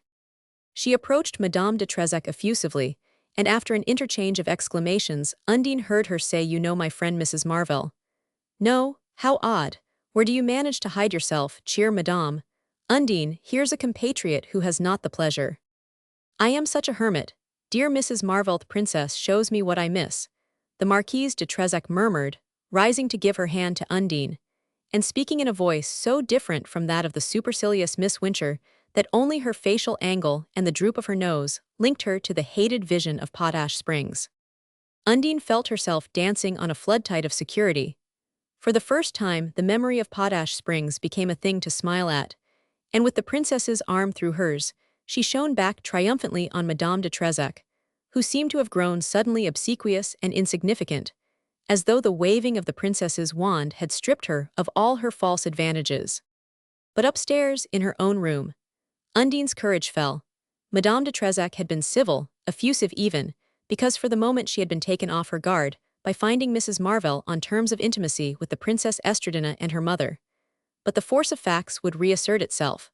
Far from continuing to see Undine through her French friend's eyes, she would probably invite them to view her compatriot through the searching lens of her own ampler information. "The old hypocrite shall tell them everything," Undine murmured, wincing at the recollection of the dentist's assistant from deposit, and staring miserably at her reflection in the dressing-table mirror.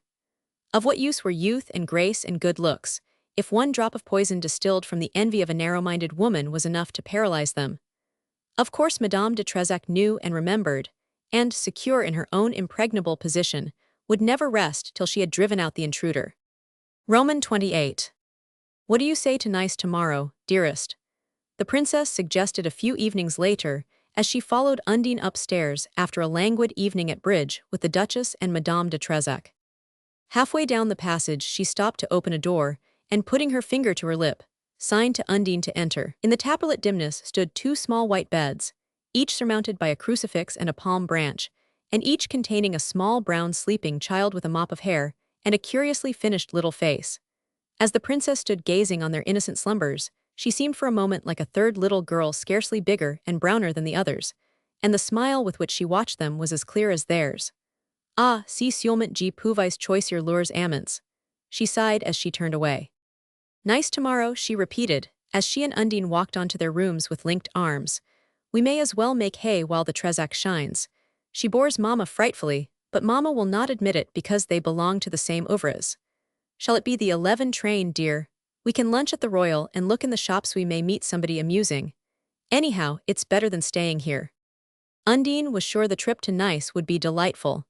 Their previous expeditions had shown her the princess's faculty for organizing such adventures. At Monte Carlo, a few days before, they had run across 2 or 3 amusing but unassorted people, and the princess, having fused them in a jolly lunch, had followed it up by a bout at baccarat, and finally hunting down an eminent composer who had just arrived to rehearse a new production, had insisted on his asking the party to tea and treating them to fragments of his opera. A few days earlier, Undine's hope of renewing such pleasures would have been clouded by the dread of leaving Madame de Trezac alone with the Duchess.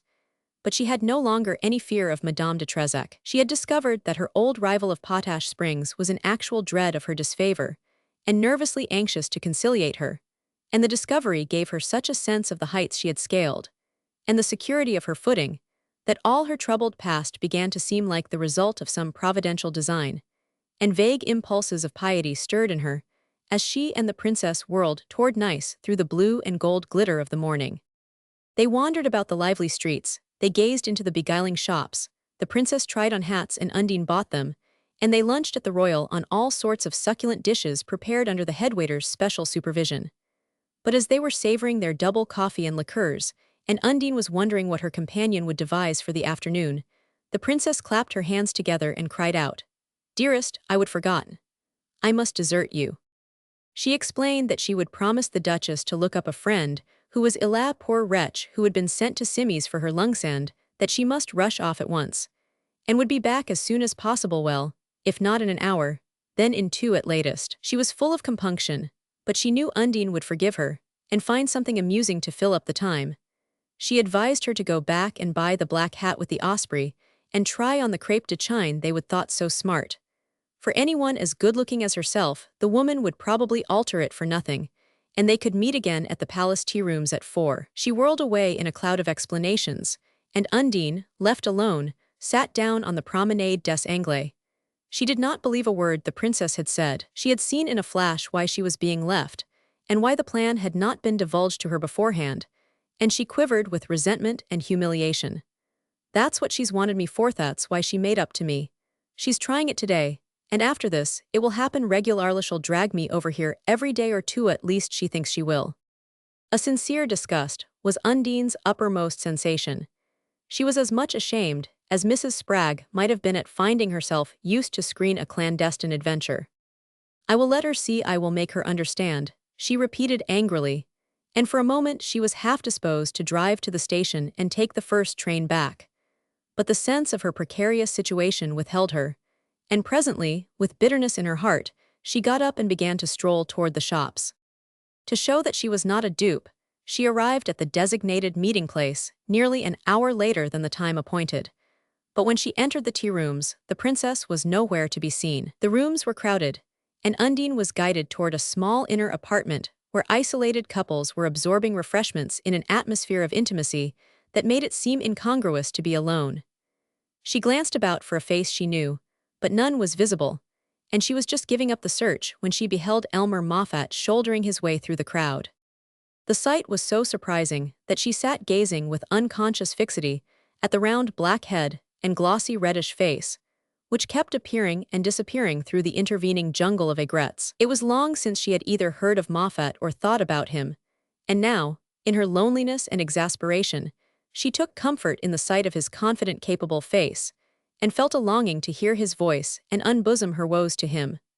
She had half risen to attract his attention when she saw him turn back and make way for a companion, who was cautiously steering her huge feathered hat between the teetables. The woman was of the vulgarest type. Everything about her was cheap and gaudy. But Moffat was obviously elated. He stood aside with a flourish to usher her in, and as he followed he shot out a pink shirtcuff with jeweled links, and gave his mustache a gallant twist. Undine felt an unreasoning irritation. She was vexed with him both for not being alone and for being so vulgarly accompanied. As the couple seated themselves, she caught Moffat's glance and saw him redden to the edge of his white forehead. But he elaborately avoided her eye, evidently wanted her to see him, do it, and proceeded to minister to his companion's wants with an air of experienced gallantry. The incident, trifling as it was, filled up the measure of Undine's bitterness. She thought Moffat pitiably ridiculous, and she hated him for showing himself in such a light at that particular moment. Her mind turned back to her own grievance, and she was just saying to herself that nothing on earth should prevent her letting the princess know what she thought of her, when the lady in question at last appeared. She came hurriedly forward, and behind her Undine perceived the figure of a slight quietly dressed man, as to whom her immediate impression was that he made everyone else in the room look as common as Moffat. An instant later the color had flown to her face, and her hand was in Raymond de Chelles, while the princess, murmuring, "Simmies is such a long way off, but you will forgive me," looked into her eyes with a smile that added, "See how I pay for what I get." Her first glance showed Undine how glad Raymond de Chelles was to see her. Since their last meeting, his admiration for her seemed not only to have increased, but to have acquired a different character. Undine, at an earlier stage in her career, might not have known exactly what the difference signified, but it was as clear to her now as if the princess had said what her beaming eyes seemed, in fact, to convey, "I'm only too glad to do my cousin the same kind of turn you are doing me." But Undine's increased experience, if it had made her more vigilant, had also given her a clearer measure of her power. She saw at once that Chelles, in seeking to meet her again, was not in quest of a mere passing adventure. He was evidently deeply drawn to her, and her present situation, if it made it natural to regard her as more accessible, had not altered the nature of his feeling. She saw and weighed all this in the first 5 minutes during which, over tea and muffins, the princess descanted on her luck in happening to run across her cousin. And Chelles, his enchanted eyes on Undine, expressed his sense of his good fortune. He was staying, it appeared, with friends at Beaulieu, and had run over to Nice that afternoon by the merest chance. He added that, having just learned of his aunt's presence in the neighborhood, he had already planned to present his homage to her. "Oh, do not come to us, we are too dull," the princess exclaimed. "Let us run over occasionally and call on you, we are dying for a pretext, are not we?" she added, smiling at Undine. The latter smiled back vaguely and looked across the room. Moffat, looking flushed and foolish, was just pushing back his chair. To carry off his embarrassment, he put an additional touch of importance, and as he swaggered out behind his companion, Undine said to herself, with a shiver, "If he would been alone, they would have found me taking tea with him." Undine, during the ensuing weeks, returned several times to Nice with the princess, but to the latter's surprise, she absolutely refused to have Raymond de Chelles included in their luncheon parties, or even apprised in advance of their expeditions. The princess, always impatient of unnecessary dissimulation, had not attempted to keep up the feint of the interesting invalid at Simmies. She confessed to Undine that she was drawn to Nice by the presence there of the person without whom, for the moment, she found life intolerable, and whom she could not well receive under the same roof with her little girls and her mother. She appealed to Undine's sisterly heart to feel for her in her difficulty, and implied that as her conduct had already proved she would always be ready to render her friend a like service. It was at this point that Undine checked her by a decided word. "I understand your position, and I am very sorry for you, of course," she began. The princess stared at the sorry. "Your secret's perfectly safe with me, and I will do anything I can for you, but if I go to Nice with you again, you must promise not to ask your cousin to meet us." The princess's face expressed the most genuine astonishment. "Oh, my dear, do forgive me if I have been stupid. He admires you so tremendously, and I thought—" "You will do as I ask, please, won't you?" Undine went on, ignoring the interruption and looking straight at her under level brows, and the princess, with a shrug, merely murmured, "What a pity, I fancied you liked him." Roman 29. The early spring found Undine once more in Paris. She had every reason to be satisfied with the result of the course she had pursued, since she had pronounced her ultimatum on the subject of Raymond de Chelles. She had continued to remain on the best of terms with the princess, to rise in the estimation of the old duchess, and to measure the rapidity of her ascent in the upward gaze of Madame de Trezac. And she had given Chelles to understand that, if he wished to renew their acquaintance, he must do so in the shelter of his venerable aunt's protection. To the princess, she was careful to make her attitude equally clear. "I like your cousin very much, as delightful, and if I am in Paris this spring I hope I shall see a great deal of him. But I know how easy it is for a woman in my position to get talked about, and I have my little boy to consider." Nevertheless, whenever Charles came over from Beaulieu to spend a day with his aunt and cuss an excursion, he not infrequently repeated Undine was at no pains to conceal her pleasure. Nor was there anything calculated in her attitude. Charles seemed to her more charming than ever, and the warmth of his wooing was in flattering contrast to the cool reserve of his manners. At last, she felt herself alive and young again, and it became a joy to look in her glass and to try on her new hats and dresses. The only menace ahead was the usual one of the want of money. While she had traveled with her parents, she had been at relatively small expense, and since their return to America, Mr. Spragg had sent her allowance regularly. Yet almost all the money she had received for the pearls was already gone, and she knew her Paris season would be far more expensive than the quiet weeks on the Riviera. Meanwhile, the sense of reviving popularity and the charm of Chel's devotion had almost effaced the ugly memories of failure, and refurbished that image of herself in other minds which was her only notion of self-seeing. Under the guidance of Madame de Trezac, she had found a prettily furnished apartment in a not too inaccessible quarter, and in its light, bright drawing-room she sat one June afternoon listening, with all the forbearance of which she was capable, to the counsels of her newly acquired guide. Everything but marriage Madame de Trezac was repeating, her long head slightly tilted, her features wearing the rapt look of an adept reciting a hallowed formula. Raymond de Chelles had not been mentioned by either of the ladies, and the former Miss Wincher was merely imparting to her young friend one of the fundamental dogmas of her social creed. But Undine was conscious that the air between them vibrated with an unspoken name. She made no immediate answer, but her glance, passing by Madame de Trezac's dull countenance, sought her own reflection in the mirror behind her visitor's chair. A beam of spring sunlight touched the living masses of her hair and made the face beneath as radiant as a girl's. Undine smiled faintly at the promise her own eyes gave her, and then turned them back to her friend.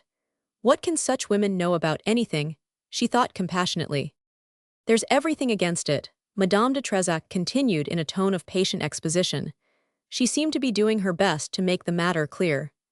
"In the first place, between people in society, a religious marriage is necessary, and since the Church does not recognize divorce, that's obviously out of the question. In France, a man of position who goes through the form of civil marriage with a divorced woman is simply ruining himself and her. They might much better from her point of view as well as his friends, as it's called over here. Such arrangements are understood and allowed for.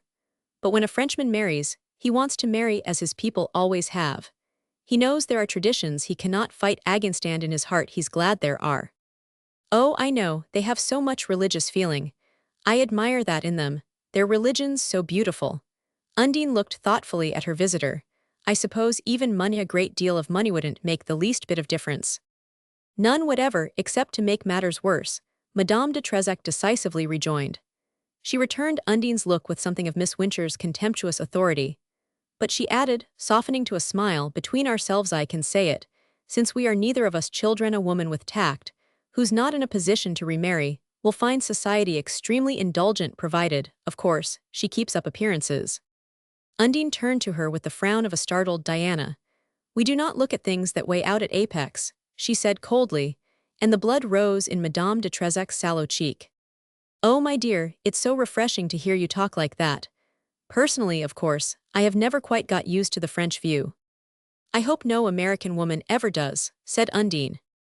She had been in Paris for about 2 months when this conversation took place, and in spite of her reviving self-confidence, she was beginning to recognize the strength of the forces opposed to her. It had taken a long time to convince her that even money could not prevail against them, and, in the intervals of expressing her admiration for the Catholic creed, she now had violent reactions of militant Protestantism, during which she talked of the tyranny of Rome and recalled school stories of immoral popes and persecuting Jesuits. Meanwhile, her demeanor to Chelles was that of the incorruptible but fearless American woman, who cannot even conceive of love outside of marriage, but is ready to give her devoted friendship to the man on whom, in happier circumstances, she might have bestowed her hand. This attitude was provocative of many scenes, during which her suitor's unfailing powers of expression, his gift of looking and saying all the desperate and devoted things a pretty woman likes to think she inspires, gave Undine the thrilling sense of breathing the very air of French fiction. But she was aware that too prolonged tension of these cords usually ends in their snapping, and that Chell's patience was probably in inverse ratio to his ardor. When Madame de Trezac had left her, these thoughts remained in her mind. She understood exactly what each of her new friends wanted of her. The princess, who was fond of her cousin and had the French sense of family solidarity, would have liked to see Chelles happy in what seemed to her the only imaginable way. Madame de Trezac would have liked to do what she could to second the princess's efforts in this or any other line. And even the old duchess, though piously desirous of seeing her favorite nephew married, would have thought it not only natural, but inevitable that, while awaiting that happy event, he should try to induce an amiable young woman to mitigate the drawbacks of celibacy. Meanwhile, they might one and all weary of her if Chelles did, and a persistent rejection of his suit would probably imperil her scarcely gained footing among his friends. All this was clear to her, yet it did not shake her resolve. She was determined to give up Chelles unless he was willing to marry her, and the thought of her renunciation moved her to a kind of wistful melancholy. In this mood, her mind reverted to a letter she had just received from her mother. Mrs. Spragg wrote more fully than usual, and the unwonted flow of her pen had been occasioned by an event for which she had long yearned. For months she had pined for a sight of her grandson, had tried to screw up her courage to write and ask permission to visit him, and finally breaking through her sedentary habits, had begun to haunt the neighborhood of Washington Square, with the result that one afternoon she had had the luck to meet the little boy coming out of the house with his nurse. She had spoken to him, and he had remembered her and called her Granny, and the next day she had received a note from Mrs. Fairford saying that Ralph would be glad to send Paul to see her. Mrs. Spragg enlarged on the delights of the visit and the growing beauty and cleverness of her grandson. She described to Undine exactly how Paul was dressed, how he looked and what he said, and told her how he had examined everything in the room, and finally coming upon his mother's photograph, had asked who the lady was, and on being told, had wanted to know if she was a very long way off, and when Granny thought she would come back. As Undine reread her mother's pages, she felt an unusual tightness in her throat, and 2 tears rose to her eyes. It was dreadful that her little boy should be growing up far away from her, perhaps dressed in clothes she would have hated, and wicked and unnatural that, when he saw her picture, he should have to be told who she was. If I could only meet some good man who would give me a home and be a father to him, she thought, and the tears overflowed and ran down. Even as they fell, the door was thrown open to admit Raymond de Chelles, and the consciousness of the moisture still glistening on her cheeks perhaps strengthened her resolve to resist him, and thus made her more imperiously to be desired. Certain it is that on that day her suitor first alluded to a possibility which Madame de Trezac had prudently refrained from suggesting. There fell upon Undine's attentive ears the magic phrase annulment of marriage. Her alert intelligence immediately set to work in this new direction, but almost at the same moment, she became aware of a subtle change of tone in the princess and her mother, a change reflected in the corresponding decline of Madame de Trezac's cordiality.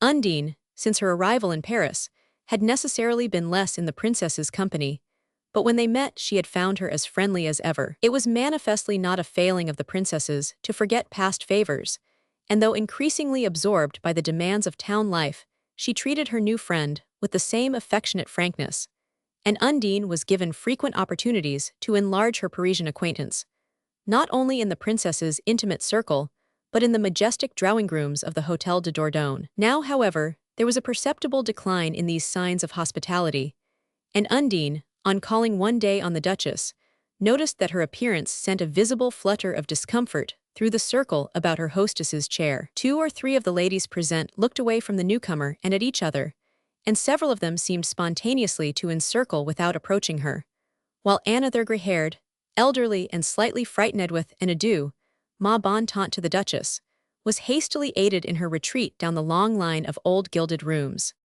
The incident was too mute and rapid to have been noticeable had it not been followed by the Duchess's resuming her conversation with the ladies nearest her, as though Undine had just gone out of the room instead of entering it. The sense of having been thus rendered invisible filled Undine with a vehement desire to make herself seen, and an equally strong sense that all attempts to do so would be vain. And when, a few minutes later, she issued from the portals of the Hôtel de Dordogne, it was with the fixed resolve not to enter them again till she had had an explanation with the princess. She was spared the trouble of seeking one by the arrival, early the next morning, of Madame de Trezac, who, entering almost with the breakfast tray, mysteriously asked to be allowed to communicate something of importance.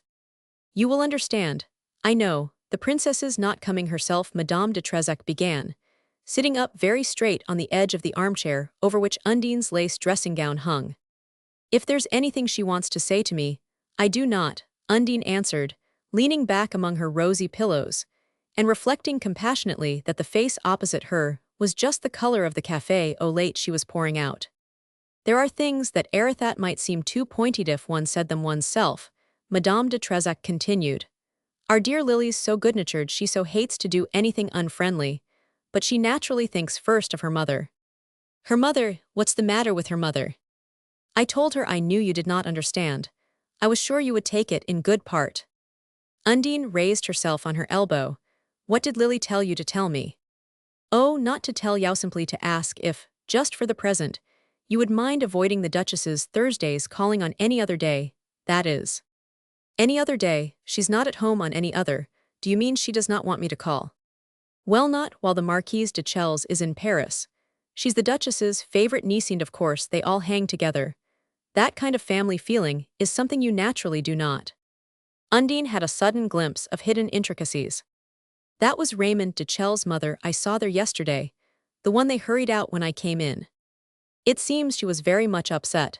She somehow heard your name." "Why should not she have heard my name, and why in the world should it upset her?" Madame de Trezac heaved a hesitating sigh. "Is not it better to be frank?" "She thinks she has reason to feel badly, they all do." "To feel badly, because her son wants to marry me." "Of course they know that's impossible." Madame de Trezac smiled compassionately, "but they are afraid of your spoiling his other chances." Undine paused a moment before answering. "It will not be impossible when my marriage is annulled," she said. The effect of this statement was less electrifying than she had hoped. Her visitor simply broke into a laugh. "My dear child, your marriage annulled? Who can have put such a mad idea into your head?" Undine's gaze followed the pattern she was tracing with a lustrous nail on her embroidered bedspread. "Raymond himself," she let fall. This time there was no mistaking the effect she produced. Madame de Trezac, with a murmured "oh," sat gazing before her as if she had lost the thread of her argument, and it was only after a considerable interval that she recovered it sufficiently to exclaim, "They will never hear of it, absolutely never." "But they cannot prevent it, can they?" "They can prevent its being of any use to you." "I see," Undine pensively assented. She knew the tone she had taken was virtually a declaration of war, but she was in a mood when the act of defiance, apart from its strategic value, was a satisfaction in itself. Moreover, if she could not gain her end without a fight, it was better that the battle should be engaged while Raymond's ardor was at its height. To provoke immediate hostilities, she sent for him the same afternoon, and related, quietly and without comment, the incident of her visit to the Duchess, and the mission with which Madame de Trezac had been charged. In the circumstances, she went on to explain, it was manifestly impossible that she should continue to receive his visits, and she met his wrathful comments on his relatives by the gently but firmly expressed resolve not to be the cause of any disagreement between himself and his family. XXX. A few days after her decisive conversation with Raymond de Chelles, Undine, emerging from the doors of the Nouveau Luxe, where she had been to call on the newly arrived Mrs. Homer Branney, once more found herself face to face with Elmer Moffat. This time there was no mistaking his eagerness to be recognized. He stopped short as they met, and she read such pleasure in his eyes that she too stopped, holding out her hand. "I am glad you are going to speak to me," she said, and Moffat reddened at the allusion. "Well, I very nearly did not. I did not know you. You look about as old as you did when I first landed at Apex, remember?" He turned back and began to walk at her side in the direction of the Champs-Élysées. "Sathais is all right," he exclaimed, and she saw that his glance had left her and was ranging across the wide silvery square ahead of them to the congregated domes and spires beyond the river. "Do you like Paris?" she asked, wondering what theaters he had been to. "It beats everything." He seemed to be breathing in deeply the impression of fountains, sculpture, leafy avenues, and long-drawn architectural distances fading into the afternoon haze. "I suppose you have been to that old church over there," he went on, his gold-topped stick pointing toward the towers of Notre Dame. Oh, of course, when I used to sightsee. Have you never been to Paris before? No, this is my first look round. I came across in March. In March, she echoed inattentively. It never occurred to her that other people's lives went on when they were out of her range of vision, and she tried in vain to remember what she had last heard of Moffat. Was not that a bad time to leave Wall Street? Well, so. Fact is, I was played out, needed a change. Nothing in his robust mien confirmed the statement, and he did not seem inclined to develop it. I presume you are settled here now, he went on. I saw by the papers. Yes, she interrupted, adding after a moment, it was all a mistake from the first. Well, I never thought he was your form, said Moffat. His eyes had come back to her, and the look in them struck her as something she might use to her advantage. But the next moment, he had glanced away with a furrowed brow, and she felt she had not wholly fixed his attention. I live at the other end of Paris. Why not come back and have tea with me?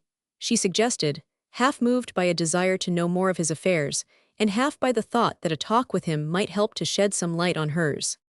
In the open taxicab, he seemed to recover his sense of well-being, and leaned back, his hands on the knob of his stick, with the air of a man pleasantly aware of his privileges. This Paris is a thundering good place, he repeated once or twice as they rolled on through the crush and glitter of the afternoon.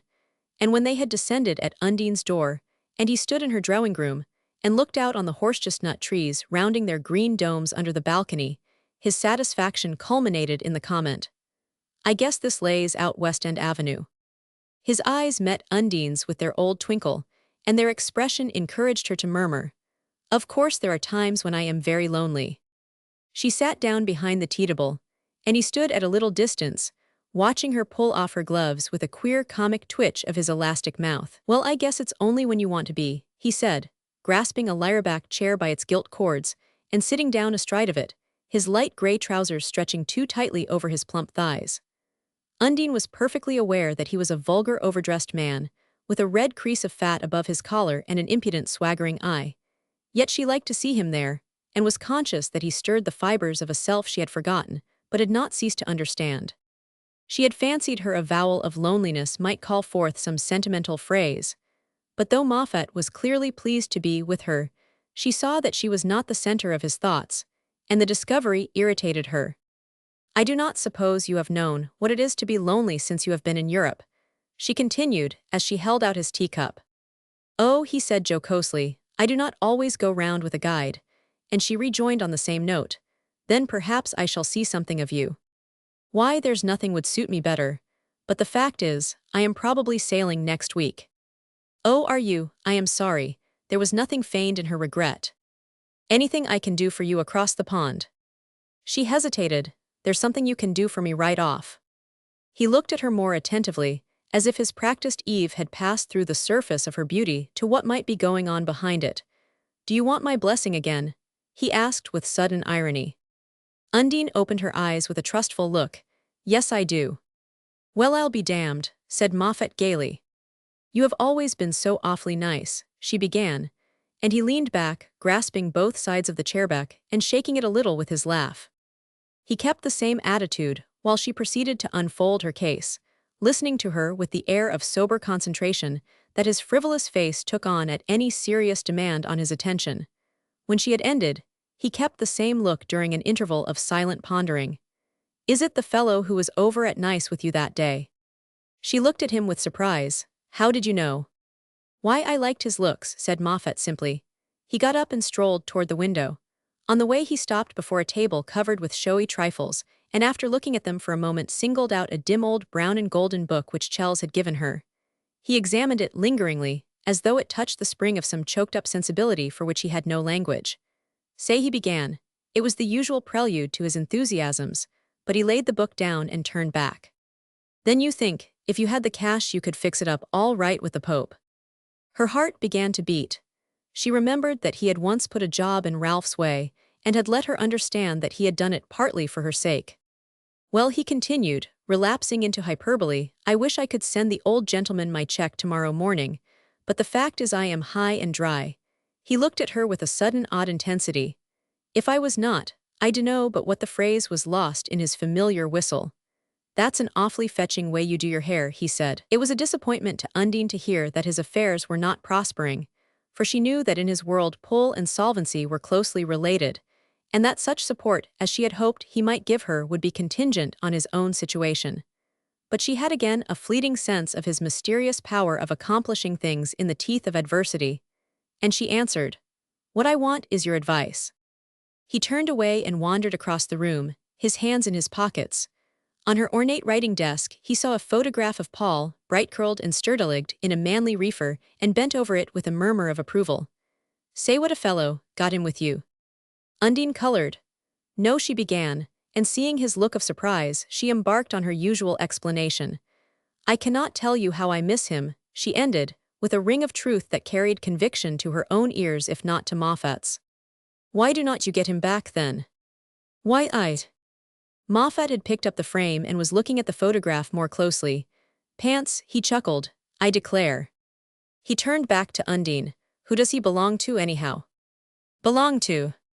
Who got him when you were divorced, did you?" "Oh, I got everything," she said, her instinct of self-defense on the alert. "So I thought." He stood before her, stoutly planted on his short legs, and speaking with an aggressive energy. "Well, I know what I would do if he was mine."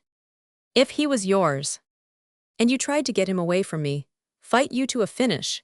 If it cost me down to my last dollar, I would." The conversation seemed to be wandering from the point, and she answered, with a touch of impatience, "It would not cost you anything like that.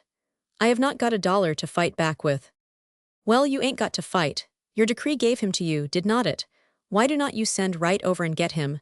That's what I would do if I was you." Undine looked up. "But I am awfully poor, I cannot afford to have him here." "You could not, up to now, but now you are going to get married. You are going to be able to give him a home, and a father's carryin' the foreign languages. That's what I would say if I was you. His father takes considerable stock in him, do not he?" She colored, a denial on her lips, but she could not shape it. "We are both awfully fond of him, of course his father'd never give him up." "Just so." Moffat's face had grown as sharp as glass. "You have got the Marvells running. All you have got to do is to sit tight and wait for their check." He dropped back to his equestrian seat on the lyre-backed chair. Undine stood up and moved uneasily toward the window. She seemed to see her little boy as though he were in the room with her. She did not understand how she could have lived so long without him. She stood for a long time without speaking, feeling behind her the concentrated irony of Moffat's gaze. "You could not lend me the money, manage to borrow it for me, I mean?" She finally turned back to ask. He laughed. "If I could manage to borrow any money at this particular minute, well, I would have to lend every dollar of it to Elmer Moffat, Esquire. I am stone-broke, if you want to know. And wanted for an investigation, too. That's why I am over here improving my mind." "Why, I thought you were going home next week." He grinned. "I am, because I have found out there's a party wants me to stay away worse than the courts want me back. Making the trip just for my private satisfaction. There will not be any money in it, I am afraid." Leaden disappointment descended on Undine. She had felt almost sure of Moffat's helping her, and for an instant she wondered if some long-smoldering jealousy had flamed up under its cold cinders.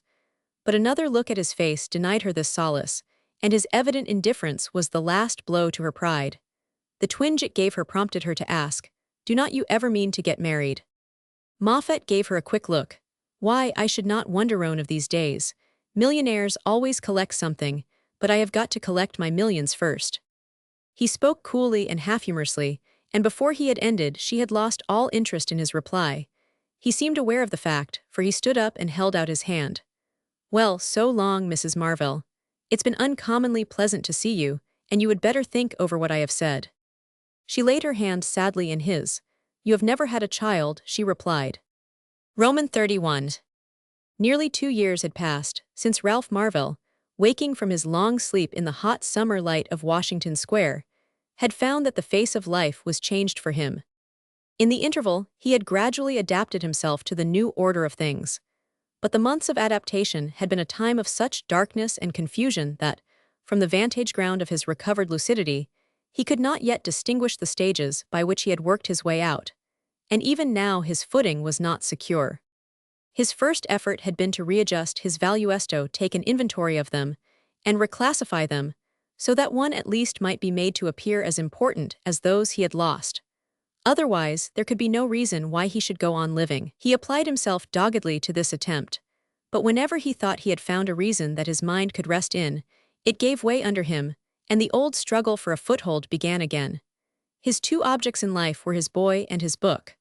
The boy was incomparably the stronger argument, yet the less serviceable in filling the void. Ralph felt his son all the while, and all through his other feelings. But he could not think about him actively and continuously, could not forever exercise his eager, empty, dissatisfied mind on the relatively simple problem of clothing, educating and amusing a little boy of 6. Yet Paul's existence was the all-sufficient reason for his own, and he turned again, with a kind of cold fervor, to his abandoned literary dream. Material needs obliged him to go on with his regular business, but the day's work over, he was possessed of a leisure as bare and as blank as an unfurnished house, yet that was at least his own to furnish as he pleased. Meanwhile, he was beginning to show a presentable face to the world, and to be once more treated like a man in whose case no one is particularly interested. His men friends ceased to say, "Hallo, old chap, I never saw you looking fitter," and elderly ladies no longer told him they were sure he kept too much to himself, and urged him to drop in any afternoon for a quiet talk. People left him to his sorrow as a man is left to an incurable habit, an unfortunate tie. They ignored it, or looked over its head if they happened to catch a glimpse of it at his elbow. These glimpses were given to them more and more rarely. The smothered springs of life were bubbling up in Ralph, and there were days when he was glad to wake and see the sun in his window, and when he began to plan his book, and to fancy that the planning really interested him. He could even maintain the delusion for several days for intervals, each time appreciably longer before it shriveled up again, in a scorching blast of disenchantment. The worst of it was that he could never tell when these hot gusts of anguish would overtake him. They came sometimes just when he felt most secure, when he was saying to himself, "After all, things are really worth while," sometimes even when he was sitting with Claire Van de Gen, listening to her voice, watching her hands, and turning over in his mind the opening chapters of his book. "You ought to write," they had one and all said it to him from the first, and he fancied he might have begun sooner if he had not been urged on by their watchful fondness. Everybody wanted him to write, everybody had decided that he ought to, that he would, that he must be persuaded to. And the incessant, imperceptible pressure of encouragement, the assumption of those about him, that because it would be good for him to write, he must naturally be able toted on his restive nerves, as a stronger deterrent than disapproval. Even Claire had fallen into the same mistake, and one day, as he sat talking with her on the veranda of Laura Fairford's house on the Soundware, they now most frequently met, Ralph had half impatiently rejoined, "Oh, if you think it's literature I need." Instantly he had seen her face change, and the speaking hands tremble on her knee. But she achieved the feat of not answering him, or turning her steady eyes from the dancing midsummer water at the foot of Laura's lawn. Ralph leaned a little nearer, and for an instant his hand imagined the flutter of hers. But instead of clasping it, he drew back, and rising from his chair wandered away to the other end of the veranda. No, he did not feel as Claire felt. If he loved Harris, he sometimes thought he did it was not in the same way. He had a great tenderness for her, he was more nearly happy with her than with anyone else. He liked to sit and talk with her, and watch her face and her hands, and he wished there were some waysome different way of letting her know it. But he could not conceive that tenderness and desire could ever again be one for him. Such a notion as that seemed part of the monstrous sentimental muddle on which his life had gone aground.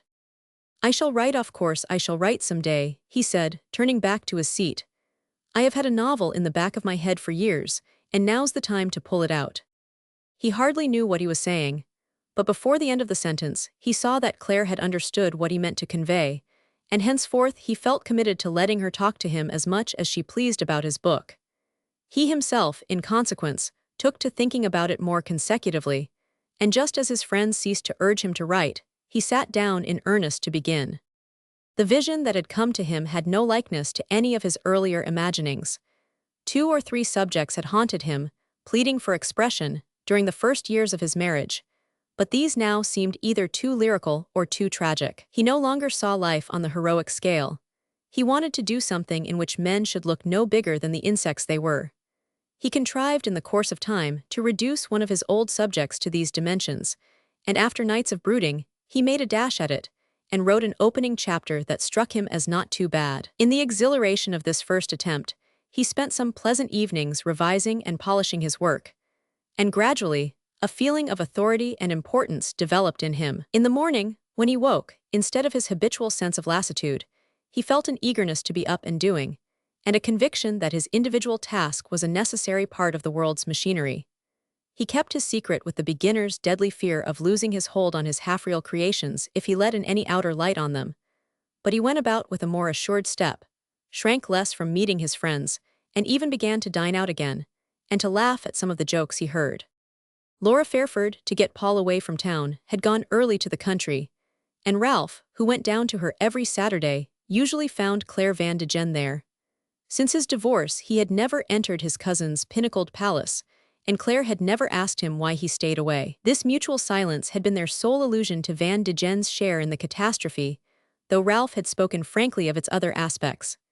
They talked, however, most often of impersonal subjects, books, pictures, plays, or whatever the world that interested them was doing, and she showed no desire to draw him back to his own affairs. She was again staying late in town to have a pretext, as he guessed, for coming down on Sundays to the Fairford Sand. They often made the trip together in her motor, but he had not yet spoken to her of having begun his book. One May evening, however, as they sat alone in the veranda, he suddenly told her that he was writing. As he spoke, his heart beat like a boy's, but once the words were out, they gave him a feeling of self-confidence, and he began to sketch his plan, and then to go into its details. Claire listened devoutly, her eyes burning on him through the dusk like the stars deepening above the garden, and when she got up to go in, he followed her with a new sense of reassurance. The dinner that evening was unusually pleasant. Charles Bowen, just back from his usual spring travels, had come straight down to his friends from the steamer, and the fund of impressions he brought with him gave Ralph a desire to be up and wandering. And why not when the book was done? He smiled across the table at Claire. Next summer you will have to charter a yacht, and take us all off to the Aegean. We cannot have Charles condescending to us about the out-of-the-way places he's been seeing.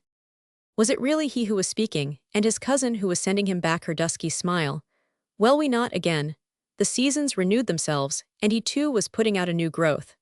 My book, me book, me book, kept repeating itself under all his thoughts, as Undine's name had once perpetually murmured there. That night as he went up to bed, he said to himself that he was actually ceasing to think about his wife. As he passed Laura's door, she called him in, and put her arms about him. "You look so well, dear." "But why should not I?"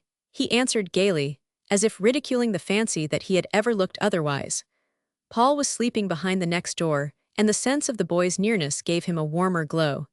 His little world was rounding itself out again, and once more he felt safe and at peace in its circle. His sister looked as if she had something more to say, but she merely kissed him good night, and he went up whistling to his room. The next morning he was to take a walk with Claire, and while he lounged about the drawing-room, waiting for her to come down, a servant came in with the Sunday papers. Ralph picked one up, and was absently unfolding it when his eye fell on his own name, a sight he had been spared since the last echoes of his divorce had subsided. His impulse was to fling the paper down, to hurl it as far from him as he could, but a grim fascination tightened his hold and drew his eyes back to the hated headline. New York beauty weds French nobleman, Mrs. Undine Marvell, confident Pope, will annul previous marriage. Mrs. Marvell talks about her case. There it was before him in all its long-drawn horror, an interview of Undine's about her coming marriage. Ah, she talked about her case indeed. Her confidences filled the greater part of a column, and the only detail she seemed to have omitted was the name of her future husband, who was referred to by herself as my fiancé, and by the interviewer as the Count, or a prominent scion of the French nobility. Ralph heard Laura's step behind him. He threw the paper aside, and their eyes met. "Is this what you wanted to tell me last night?" "Last night, is it in the papers?" "Who told you, Bowen? What else has he heard?" "Oh, Ralph, what does it matter? What can it matter?" "Who's the man? Did he tell you that?" Ralph insisted. He saw her growing agitation. "Why cannot you answer? Is it anyone I know?" "He was told in Paris. It was his friend Raymond de Chelles." Ralph laughed, and his laugh sounded in his own ears like an echo of the dreary mirth with which he had filled Mr. Spragg's office the day he had learned that Undine intended to divorce him. But now his wrath was seasoned with a wholesome irony. The fact of his wife's having reached another stage in her ascent fell into its place, as a part of the huge human buffoonery. "Besides," Laura went on, It's all perfect nonsense, of course. How in the world can she have her marriage annulled? Ralph pondered. This put the matter in another light. With a great deal of money, I suppose she might. Well, she certainly will not get that from Charles. He's far from rich. Charles tells me. Laura waited, watching him before she risked. That's what convinces me. She would not have him if she could. Ralph shrugged. There may be other inducements, but she will not be able to manage it. He heard himself speaking quite collectedly. Had Undine at last lost her power of wounding him? Claire came in, dressed for their walk, and under Laura's anxious eyes he picked up the newspaper and held it out with a careless, "Look at this." His cousin's glance flew down the column, and he saw the tremor of her lashes as she read. Then she lifted her head. "But you will be free." Her face was as vivid as a flower. "Free, I am free now as far as that goes." "Oh, but it will go so much farther, when she has another name, when she's a different person altogether. Then you will really have Paul to yourself." "Paul," Laura intervened with a nervous laugh. "But there's never been the least doubt about his having Paul." They heard the boys' laughter on the lawn, and she went out to join him. Ralph was still looking at his cousin. "You are glad, then?" came from him involuntarily, and she startled him by bursting into tears. He bent over and kissed her on the cheek. Roman 32. Ralph, as the days passed, felt that Claire was right. If Undine married again, he would possess himself more completely, be more definitely rid of his past. And he did not doubt that she would gain her end. He knew her violent desires and her cold tenacity. If she had failed to capture Van de Gen, it was probably because she lacked experience of that particular type of man, of his huge immediate wants and feeble vacillating purposes. Most of all, because she had not yet measured the strength of the social considerations that restrained him. It was a mistake she was not likely to repeat, and her failure had probably been a useful preliminary to success. It was a long time since Ralph had allowed himself to think of her, and as he did so, the overwhelming fact of her beauty became present to him again, no longer as an element of his being, but as a power dispassionately estimated. He said to himself, "Any man who can feel it all will feel it as I did."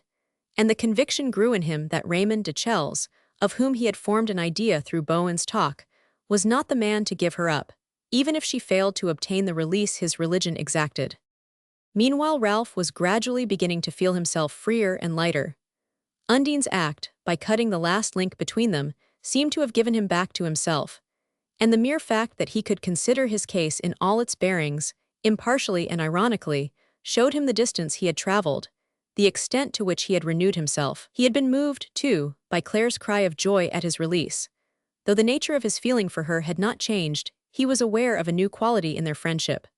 When he went back to his book again, his sense of power had lost its asperity, and the spectacle of life seemed less like a witless dangling of limp dolls.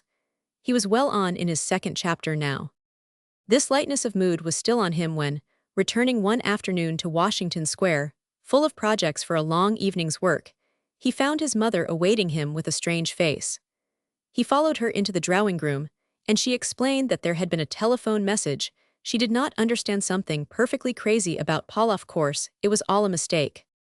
Ralph's first thought was of an accident, and his heart contracted. Did Laura telephone? No, not Laura. It seemed to be a message from Mrs. Spragg. Something about sending someone here to fetch him, a queer name like Hinito, fetch him to a steamer on Saturday. I was to be sure to have his things packed, but of course it's a misunderstanding. She gave an uncertain laugh, and looked up at Ralph, as though entreating him to return the reassurance she had given him. Of course, he echoed. He made his mother repeat her statement, but the unforeseen always flurried her, and she was confused and inaccurate. She did not actually know who had telephoned. The voice had not sounded like Mrs. Spragg's, a woman's voice. Yeso, not a lady's. And there was certainly something about a steamer, but he knew how the telephone bewildered her, and she was sure she was getting a little deaf. Had not he better call up the Malibran? Of course it was all a mistake, but well, perhaps he had better go there himself.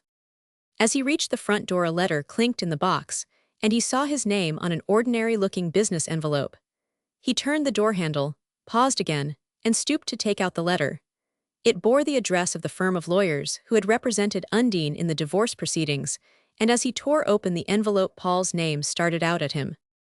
Mrs. Marvell had followed him into the hall, and her cry broke the silence. Ralph, is it anything she's done? Nothing gets nothing. He stared at her. What's the day of the week? Wednesday, why what? She suddenly seemed to understand. She's not going to take him away from us. Ralph dropped into a chair, crumpling the letter in his hand.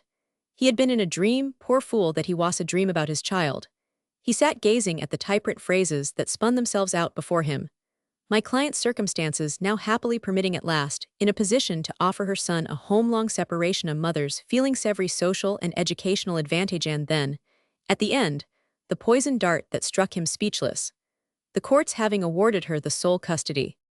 The sole custody, but that meant that Paul was hers only, hers for always, that his father had no more claim on him than any casual stranger in the street. And he, Ralph Marvell, a sane man, young, able-bodied, in full possession of his wits, had assisted at the perpetration of this abominable wrong, had passively forfeited his right to the flesh of his body, the blood of his being.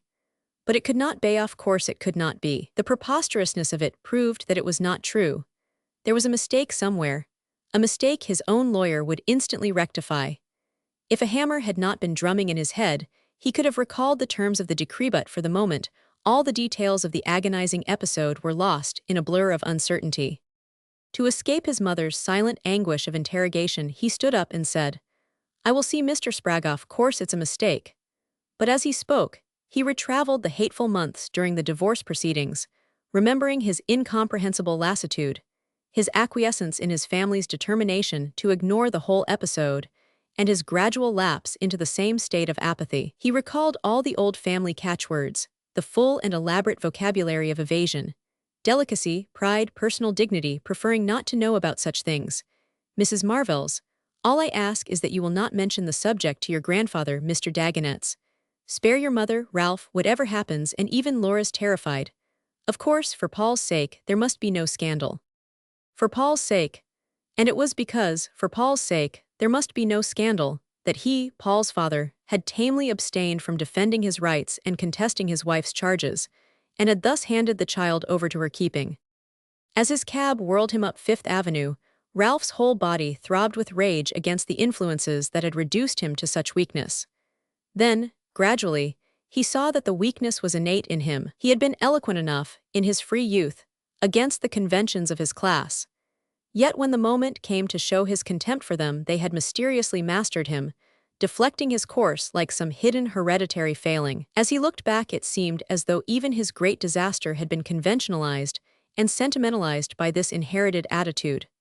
That the thoughts he had thought about it were only those of generations of Dagonets, and that there had been nothing real and his own in his life, but the foolish passion he had been trying so hard to think out of existence.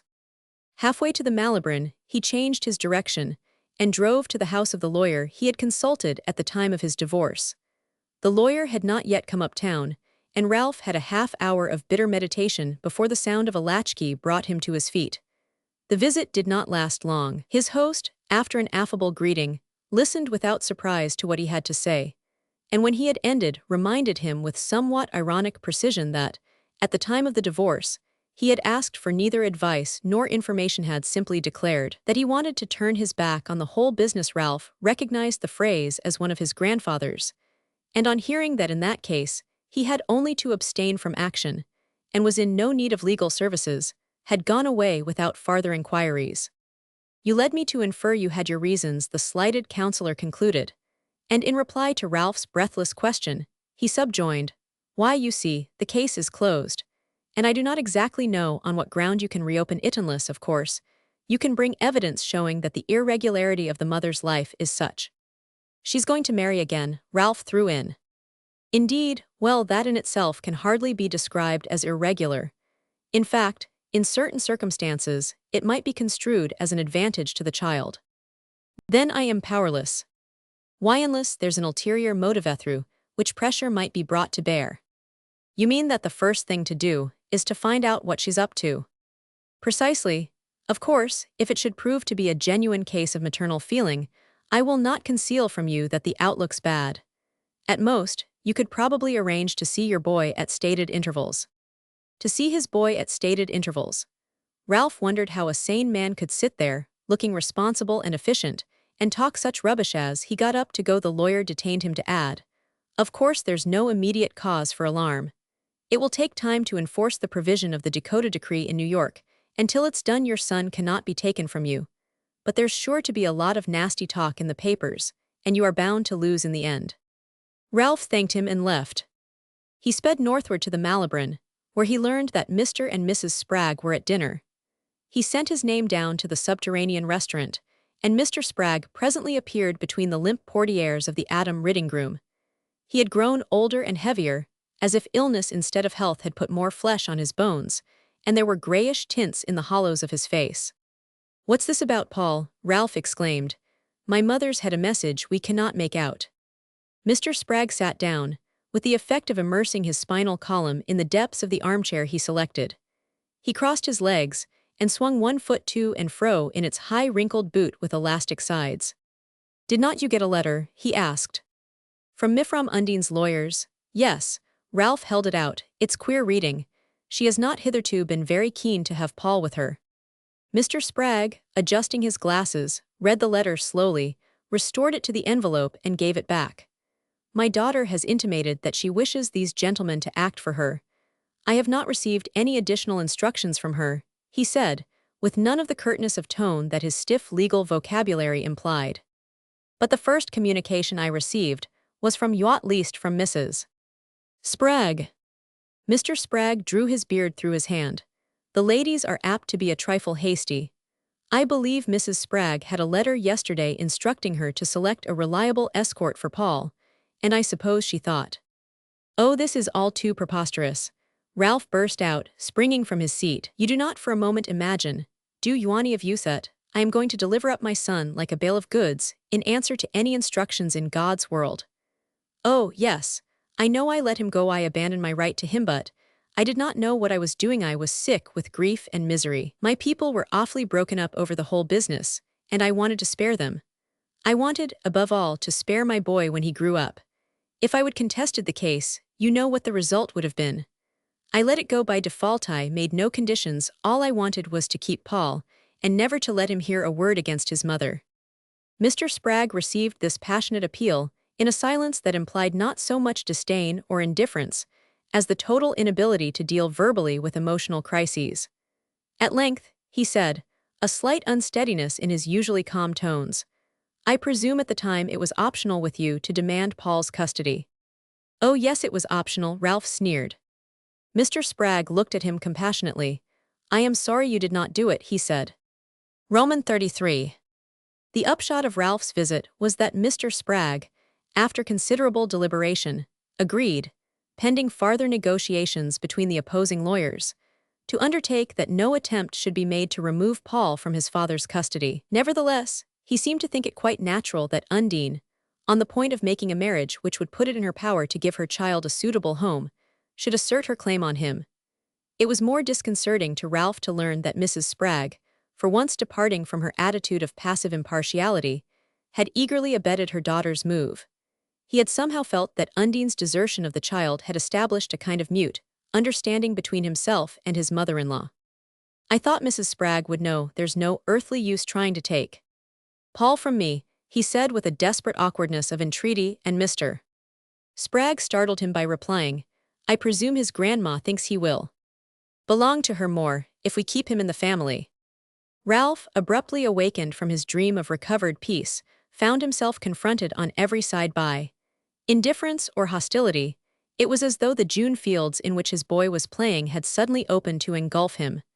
Mrs. Marvell's fears and tremors were almost harder to bear than the Spragg's antagonism, and for the next few days, Ralph wandered about miserably, dreading some fresh communication from Undine's lawyers, yet racked by the strain of hearing nothing more from them.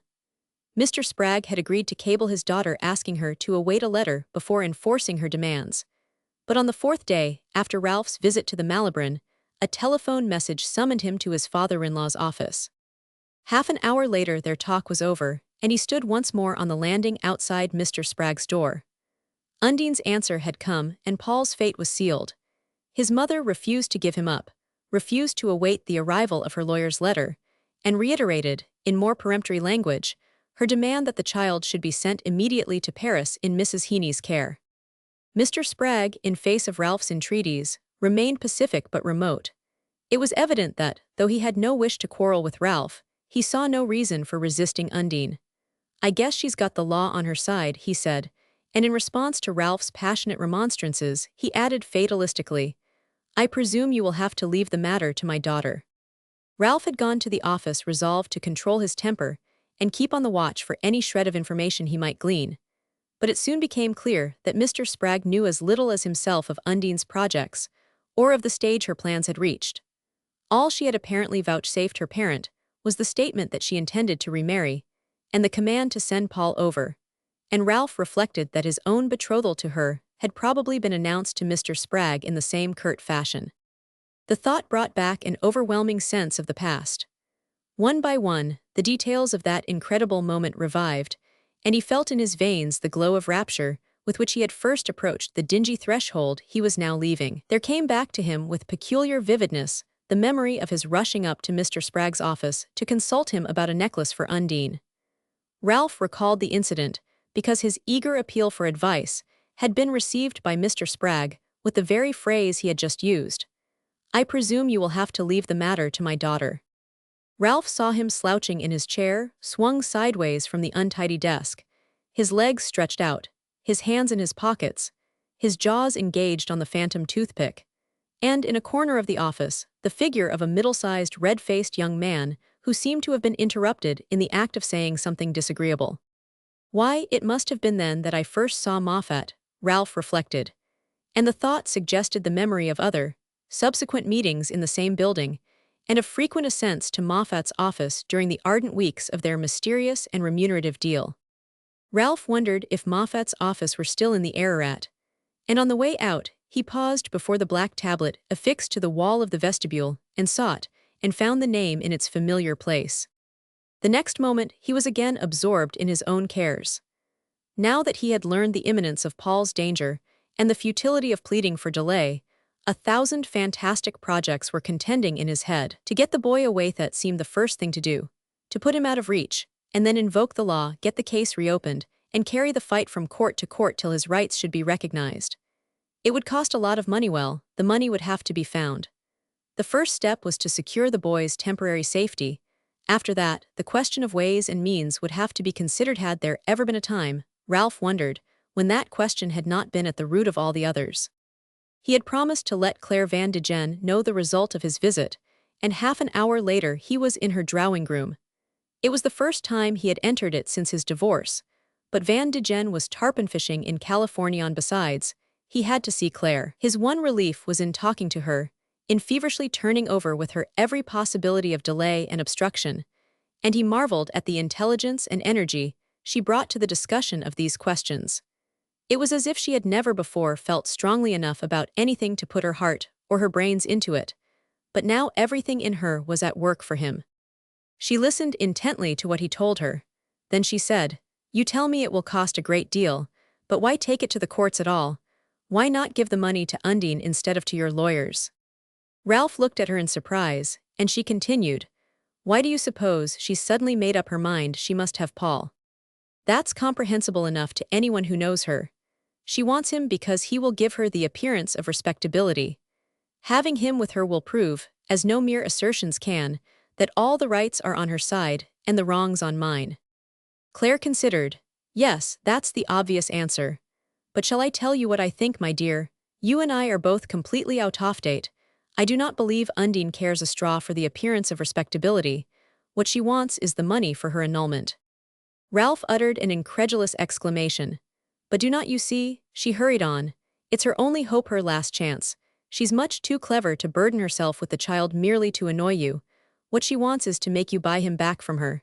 She stood up and came to him with outstretched hands. "Perhaps I can be of use to you at last." "You," he summoned up a haggard smile. "As if you were not always letting me load you with all my bothers. Oh, if only I have hit on the way out of this one. Then there would not be any others left." Her eyes followed him intently as he turned away to the window and stood staring down at the sultry prospect of Fifth Avenue. As he turned over her conjecture, its probability became more and more apparent. It put into logical relation all the incoherencies of Undine's recent conduct, completed and defined her anew as if a sharp line had been drawn about her fading image. "If it's that, I shall soon know," he said, turning back into the room. His course had instantly become plain. He had only to resist, and Undine would have to show her hand. Simultaneously with this thought there sprang up in his mind the remembrance of the autumn afternoon in Paris when he had come home and found her, among her half-packed finery, desperately bewailing her coming motherhood. Claire's touch was on his arm. "If I am right, you will let me help." He laid his hand on hers without speaking, and she went on. "It will take a lot of money, all these lawsuits do. Besides, she would be ashamed to sell him cheap. You must be ready to give her anything she wants. And I have got a lot saved up, money of my own, I mean." "Your own?" As he looked at her, the rare blush rose under her brown skin. "My very own. Why should not you believe me? I have been hoarding up my scrap of an income for years, thinking that some day I would find I could not stand this any longer." Her gesture embraced their sumptuous setting. "But now I know I shall never budge. There are the children, and besides, things are easier for me." Since she paused, embarrassed. "Yes, yes, I know." He felt like completing her phrase. "Since my wife has furnished you with the means of putting pressure on your husband," but he simply repeated, "I know. And you will let me help." "Oh, we must get at the facts first." He caught her hands in his with sudden energy. "As you say, when Paul's safe there will not be another bother left." Roman 34. The means of raising the requisite amount of money became, during the next few weeks, the anxious theme of all Ralph's thoughts. His lawyer's inquiries soon brought the confirmation of Claire's surmise, and it became clear that for reasons swathed in all the ingenuities of legal verbiage Undine might, in return for a substantial consideration, be prevailed on to admit that it was for her son's advantage to remain with his father.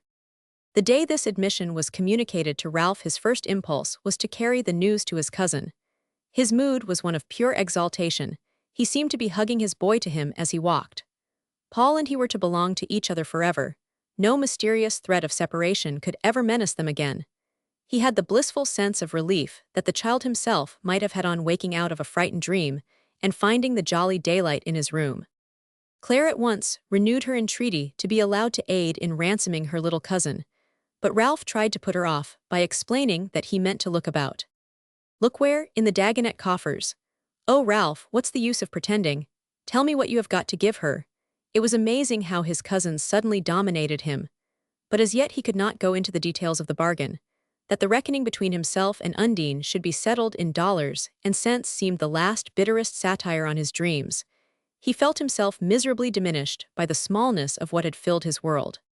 Nevertheless, the looking about had to be done, and a day came when he found himself once more at the door of Elmer Moffat's office. His thoughts had been drawn back to Moffat by the insistence with which the latter's name had lately been put forward by the press, in connection with a revival of the Ararat investigation.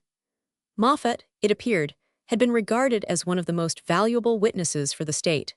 His return from Europe had been anxiously awaited, his unreadiness to testify caustically criticized. Then at last he had arrived, had gone on to Washington and had apparently had nothing to tell. Ralph was too deep in his own troubles to waste any wonder over this anticlimax, but the frequent appearance of Moffat's name in the morning papers acted as an unconscious suggestion. Besides, to whom else could he look for help? The sum his wife demanded could be acquired only by a quick turn, and the fact that Ralph had once rendered the same kind of service to Moffat made it natural to appeal to him now. The market, moreover, happened to be booming, and it seemed not unlikely that so experienced a speculator might have a good thing up his sleeve. Moffat's office had been transformed since Ralph's last visit. Paint, varnish and brass railings gave an air of opulence to the outer precincts, and the inner room, with its mahogany bookcases containing moricabone sets and its wide blue leather armchairs, lacked only a palm or two to resemble the lounge of a fashionable hotel. Moffat himself, as he came forward, gave Ralph the impression of having been done over by the same hand. He was smoother, broader, more supremely tailored, and his whole person exhaled the faintest whiff of an expensive scent. He installed his visitor in one of the blue armchairs, and sitting opposite, an elbow on his impressive Washington desk, listened attentively while Ralph made his request. "You want to be put onto something good in a damned hurry." Moffat twisted his mustache between two plump square-tipped fingers with a little black growth on their lower joints. "I do not suppose," he remarked, "there's a sane man between here and San Francisco who is not consumed by that yearning." Having permitted himself this pleasantry, he passed on to business. Yes, it's a first-rate time to buy, no doubt of that. But you say you want to make a quick turnover. Heard of a soft thing that will not wait, I presume. That's apt to be the way with soft things, all kinds of 'em. There's always other fellows after them. Moffat's smile was playful. Well, I would go considerably out of my way to do you a good turn, because you did me one when I needed it mighty bad. In youth you sheltered me. Yes, sir, that's the kind I am. He stood up, sauntered to the other side of the room, and took a small object from the top of the bookcase. Fond of these pink crystals. He held the oriental toy against the light. Oh, I ain't a judge but now, and then I like to pick up a pretty thing. Ralph noticed that his eyes caressed it. Well, no, let's talk. You say you have got to have the funds for your investment within 3 weeks. That's quick work. And you want 100,000. Can you put up 50? Ralph had been prepared for the question, but when it came he felt a moment's tremor. He knew he could count on half the amount from his grandfather, could possibly ask Fairford for a small additional loan, but what of the rest? Well, there was Claire. He had always known there would be no other way. And after all, the money was Claire's, it was Dagonet money. At least she said it was. All the misery of his predicament was distilled into the short silence that preceded his answer. Yes, I think so. Well, I guess I can double it for you. Moffat spoke with an air of Olympian modesty. Anyhow, I will try, only do not tell the other girls. He proceeded to develop his plan to ears, which Ralph tried to make alert and attentive, but in which perpetually, through the intricate concert of facts and figures, there broke the shout of a small boy racing across a suburban lawn. When I pick him up tonight he will be mine for good. Ralph thought as Moffat summed up. There's the whole scheme in a nutshell, but you would better think it over. I do not want to let you in for anything you ain't quite sure about. Oh, if you are sure. Ralph was already calculating the time it would take to dash up to Claire Van de Gen's on his way to catch the train for the Fairfords. His impatience made it hard to pay due regard to Moffat's parting civilities. Glad to have seen you, he heard the latter assuring him with a final hand grasp. Wish you would dine with me some evening at my club, and as Ralph murmured a vague acceptance, how's that boy of yours, by the way? Moffat continued. He was a stunning chap last time I saw him. Excuse me if I have put my foot in it, but I understood you kept him with you. Yes, that's what I thought. Well, so long. Claire's inner sitting room was empty, but the servant, presently returning, led Ralph into the gilded and tapestried wilderness where she occasionally chose to receive her visitors. There, under Popple's effigy of herself, she sat, small and alone, on a monumental sofa behind a tea table laden with gold plate, while from his lofty frame, on the opposite wall, Van de Gen, portrayed by a powerful artist, cast on her the satisfied eye of proprietorship.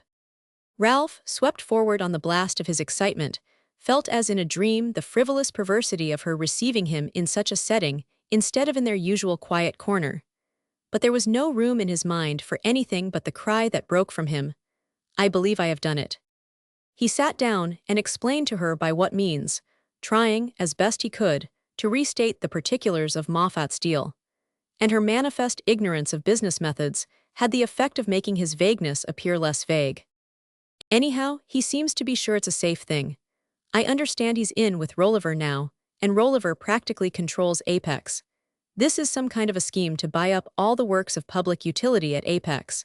They are practically sure of their charter, and Moffat tells me I can count on doubling my investment within a few weeks. Of course I will go into the details if you like. Oh no, you have made it all so clear to me. She really made him feel he had. And besides, what on earth does it matter? The great thing is that it's done. She lifted her sparkling eyes. And no, me share you have not told me. He explained that Mr. Dagonet, to whom he had already named the amount demanded, had at once promised him $25,000 to be eventually deducted from his share of the estate. His mother had something put by that she insisted on contributing, and Henley Fairford, of his own accord, had come forward with $10,000. It was awfully decent of Henley. Even Henley, Claire sighed, then I am the only one left out. Ralph felt the color in his face. Well, you see, I shall need as much as 50. Her hands flew together joyfully. But then you have got to let me help. Oh, I am so glad, so glad. I have 20,000 waiting. He looked about the room, checked anew by all its oppressive implications. You are a darling, but I could not take it. I have told you it's mine, every penny of it. Yes, but supposing things went wrong. Nothing can if you will only take it. I may lose it. I shan't if I have given it to you. Her look followed his about the room and then came back to him. Cannot you imagine all it will make up for? The rapture of the cry caught him up with it. Ah, yes, he could imagine it all. He stooped his head above her hands. I accept, he said, and they stood and looked at each other like radiant children. She followed him to the door, and as he turned to leave, he broke into a laugh. It's queer, though, it's happening in this room. She was close beside him, her hand on the heavy tapestry curtaining the door, and her glance shot past him to her husband's portrait. Ralph caught the look, and a flood of old tendernesses and hates welled up in him. He drew her under the portrait and kissed her vehemently. Roman 35. Within 48 hours, Ralph's money was in Moffat's hands, and the interval of suspense had begun. The transaction over, he felt the deceptive buoyancy that follows on periods of painful indecision. It seemed to him that now at last life had freed him from all trammeling delusions, leaving him only the best thing in its gift, thy's boy. The things he meant Paul to do, and to be filled his fancy with happy pictures. The child was growing more and more interesting, throwing out countless tendrils of feeling and perception that delighted Ralph, but preoccupied the watchful Laura. He's going to be exactly like you, Ralph. She paused and then risked it. For his own sake, I wish there were just a drop or two of Spragg in him. Ralph laughed, understanding her.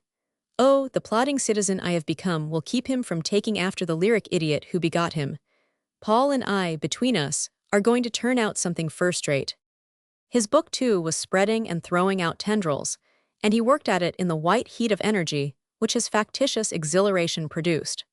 For a few weeks everything he did and said seemed as easy and unconditioned as the actions in a dream. Claire Van de Gen, in the light of this mood, became again the comrade of his boyhood. He did not see her often, for she had gone down to the country with her children, but they communicated daily by letter or telephone, and now and then she came over to the Fairfords for a night. There they renewed the long rambles of their youth, and once more the summer fields and woods seemed full of magic presences. Claire was no more intelligent. She followed him no farther in his flights. But some of the qualities that had become most precious to him were as native to her as its perfume to a flower. So, through the long June afternoons, they ranged together over many themes. And if her answers sometimes missed the mark, it did not matter, because her silences never 999. Meanwhile, Ralph, from various sources, continued to pick up a good deal of more or less contradictory information about Elmer Moffat. It seemed to be generally understood that Moffat had come back from Europe with the intention of testifying in the Ararat investigation, and that his former patron, the great Harmon B. Driscoll, had managed to silence him, and it was implied that the price of this silence, which was set at a considerable figure, had been turned to account in a series of speculations likely to lift Moffat to permanent eminence among the rulers of Wall Street. The stories as to his latest achievement, and the theories as to the man himself, varied with the visual angle of each reporter. And whenever any attempt was made to focus his hard, sharp personality, some guardian divinity seemed to throw a veil of mystery over him. His detractors, however, were the first to own that there was something about him. It was felt that he had passed beyond the meteoric stage, and the business world was unanimous in recognizing that he had come to stay. A dawning sense of his stability was even beginning to make itself felt in Fifth Avenue. It was said that he had bought a house in 7 Tyscon Street, then that he meant to build near the park. 1 or 2 people always taken by a friend had been to his flat in the Pactolus to see his Chinese porcelains and Persian rugs. Now and then he had a few important men to dine at a Fifth Avenue restaurant. His name began to appear in philanthropic reports, and on municipal committees there were even rumors of its having been put up at a well-known club. And the rector of a wealthy parish, who was raising funds for a chantry, was known to have met him at dinner, and to have stated afterward that the man was not wholly a materialist. All these converging proofs of Moffat's solidity strengthened Ralph's faith in his venture. He remembered with what astuteness and authority Moffat had conducted their real estate transaction, how far off and unreal it all seemed, and awaited events with the passive faith of a sufferer in the hands of a skillful surgeon. The days moved on toward the end of June, and each morning Ralph opened his newspaper with a keener thrill of expectation. Any day now he might read of the granting of the Apex Charter. Moffat had assured him it would go through before the close of the month, but the announcement did not appear, and after what seemed to Ralph a decent lapse of time, he telephoned to ask for news. Moffat was away, and when he came back a few days later, he answered Ralph's inquiries evasively, with an edge of irritation in his voice. The same day Ralph received a letter from his lawyer, who had been reminded by Mrs. Marvell's representatives that the latest date agreed on for the execution of the financial agreement was the end of the following week. Ralph, alarmed, betook himself at once to the Ararat, and his first glimpse of Moffat's round common face and fastidiously dressed person gave him an immediate sense of reassurance. He felt that under the circle of baldness on top of that carefully brushed head lay the solution of every monetary problem that could beset the soul of man. Moffat's voice had recovered its usual cordial note, and the warmth of his welcome dispelled Ralph's last apprehension. "Why, yes, everything's going along first-rate. They thought they would hung us up last week, but they have not. There may be another week's delay, but we ought to be opening a bottle of wine on it by the 4th. An office boy came in with a name on a slip of paper, and Moffat looked at his watch and held out a hearty hand. "Glad you came. Of course I will keep you posted. No, this way, look in again," and he steered Ralph out by another door. July came, and passed into its second week. Ralph's lawyer had obtained a postponement from the other side, but Undine's representatives had given him to understand that the transaction must be closed before the 1st of August. Ralph telephoned once or twice to Moffat, receiving genially worded assurances that everything was going their way, but he felt a certain embarrassment in returning again to the office, and let himself drift through the days in a state of hungry apprehension. Finally, one afternoon Henley Fairford, coming back from town, which Ralph had left in the morning to join his boy over Sunday, brought word that the Apex consolidation scheme had failed to get its charter. It was useless to attempt to reach Moffat on Sunday, and Ralph wore on as he could through the succeeding 24 hours. Claire Van de Gen had come down to stay with her youngest boy, and in the afternoon she and Ralph took the two children for a sail. A light breeze brightened the waters of the Sound, and they ran down the shore before it and then tacked out toward the sunset, coming back at last, under a failing breeze, as the summer sky passed from blue to a translucid green and then into the accumulating grays of twilight. As they left the landing and walked up behind the children across the darkening lawn, a sense of security descended again on Ralph. He could not believe that such a scene and such a mood could be the disguise of any impending evil, and all his doubts and anxieties fell away from him. The next morning, he and Claire traveled up to town together, and at the station he put her in the motor which was to take her to Long Island, and hastened down to Moffat's office. When he arrived, he was told that Moffat was engaged, and he had to wait for nearly half an hour in the outer office, where, to the steady click of the typewriter and the spasmodic buzzing of the telephone, his thoughts again began their restless circlings. Finally the inner door opened, and he found himself in the sanctuary. Moffat was seated behind his desk, examining another little crystal vase somewhat like the one he had shown Ralph a few weeks earlier. As his visitor entered, he held it up against the light, revealing on its dewy sides an incised design as frail as the shadow of grass blades on water. "Ain't she a peach?" He put the toy down and reached across the desk to shake hands. Well, he went on, leaning back in his chair and pushing out his lower lip in a half-comic pout, "they have got us in the neck this time and no mistake. Seen this morning's radiator? I do not know how the thing leaked out, but the reformers somehow got a smell of the scheme, and whenever they get swishing round something's bound to get spilt." He talked gaily, genially, in his roundest tones, and with his easiest gestures. Never had he conveyed a completer sense of unhurried power. But Ralph noticed for the first time the crow's feet about his eyes, and the sharpness of the contrast between the white of his forehead and the redness of the fold of neck above his collar. "Do you mean to say it's not going through?"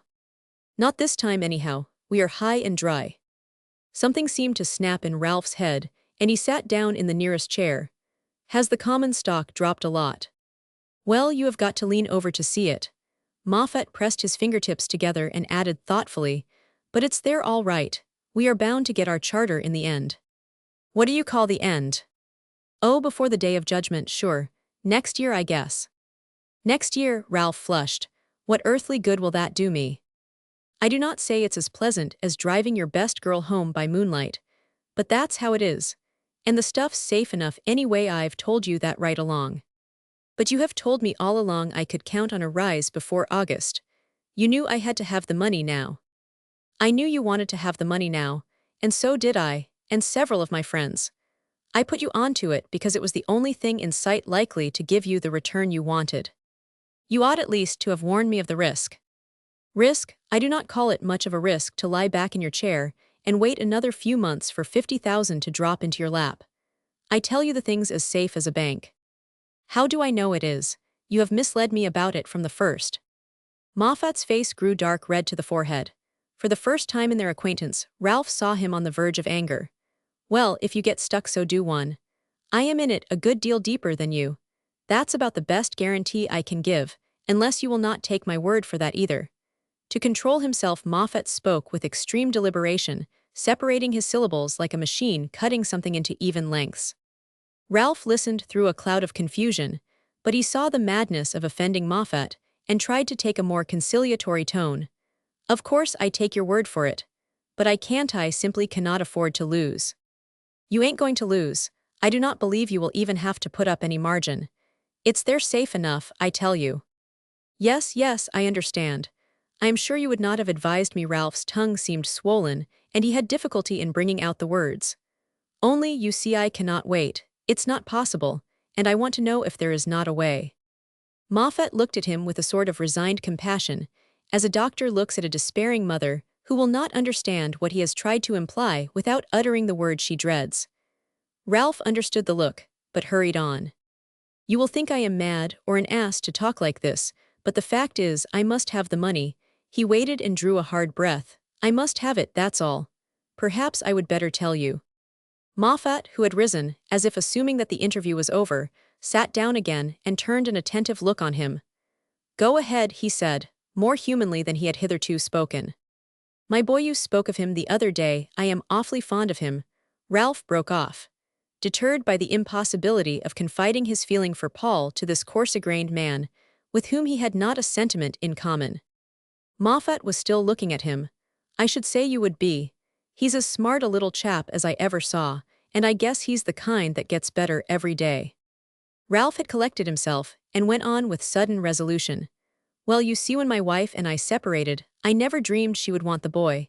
The question never came up. If it had, of course, but she would left him with me when she went away 2 years before, and at the time of the divorce I was a fool. I did not take the proper steps. You mean she's got sole custody? Ralph made a sign of assent, and Moffat pondered. That's bad. And now I understand she's going to marry Agan, and of course, I cannot give up my son. She wants you to, eh? Ralph again assented. Moffat swung his chair about and leaned back in it, stretching out his plump legs and contemplating the tips of his varnished boots. He hummed a low tune behind inscrutable lips.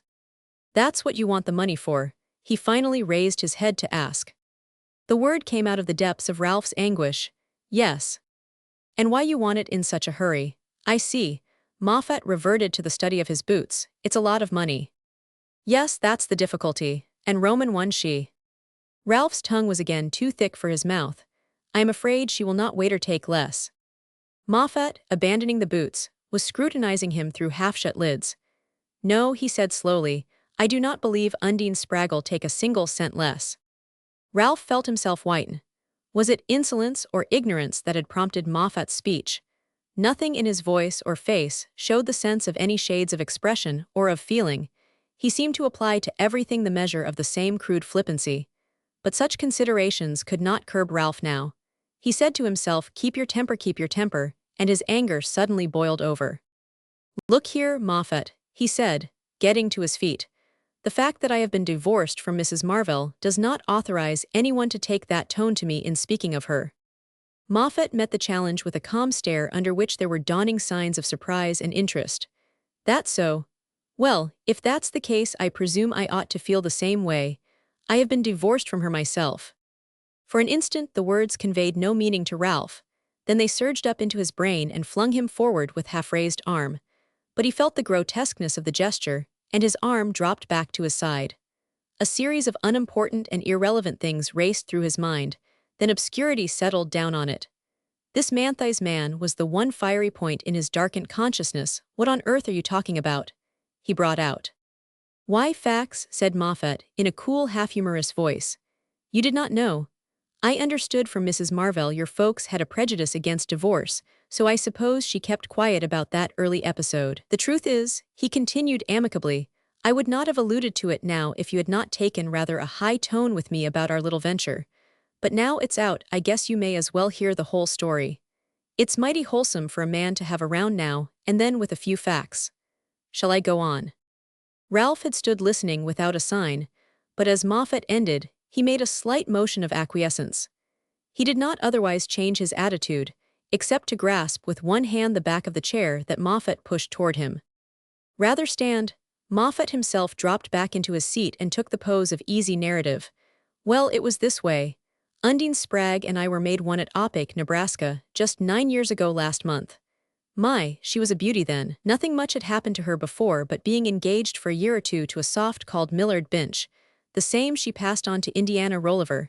And well, I guess she liked the change.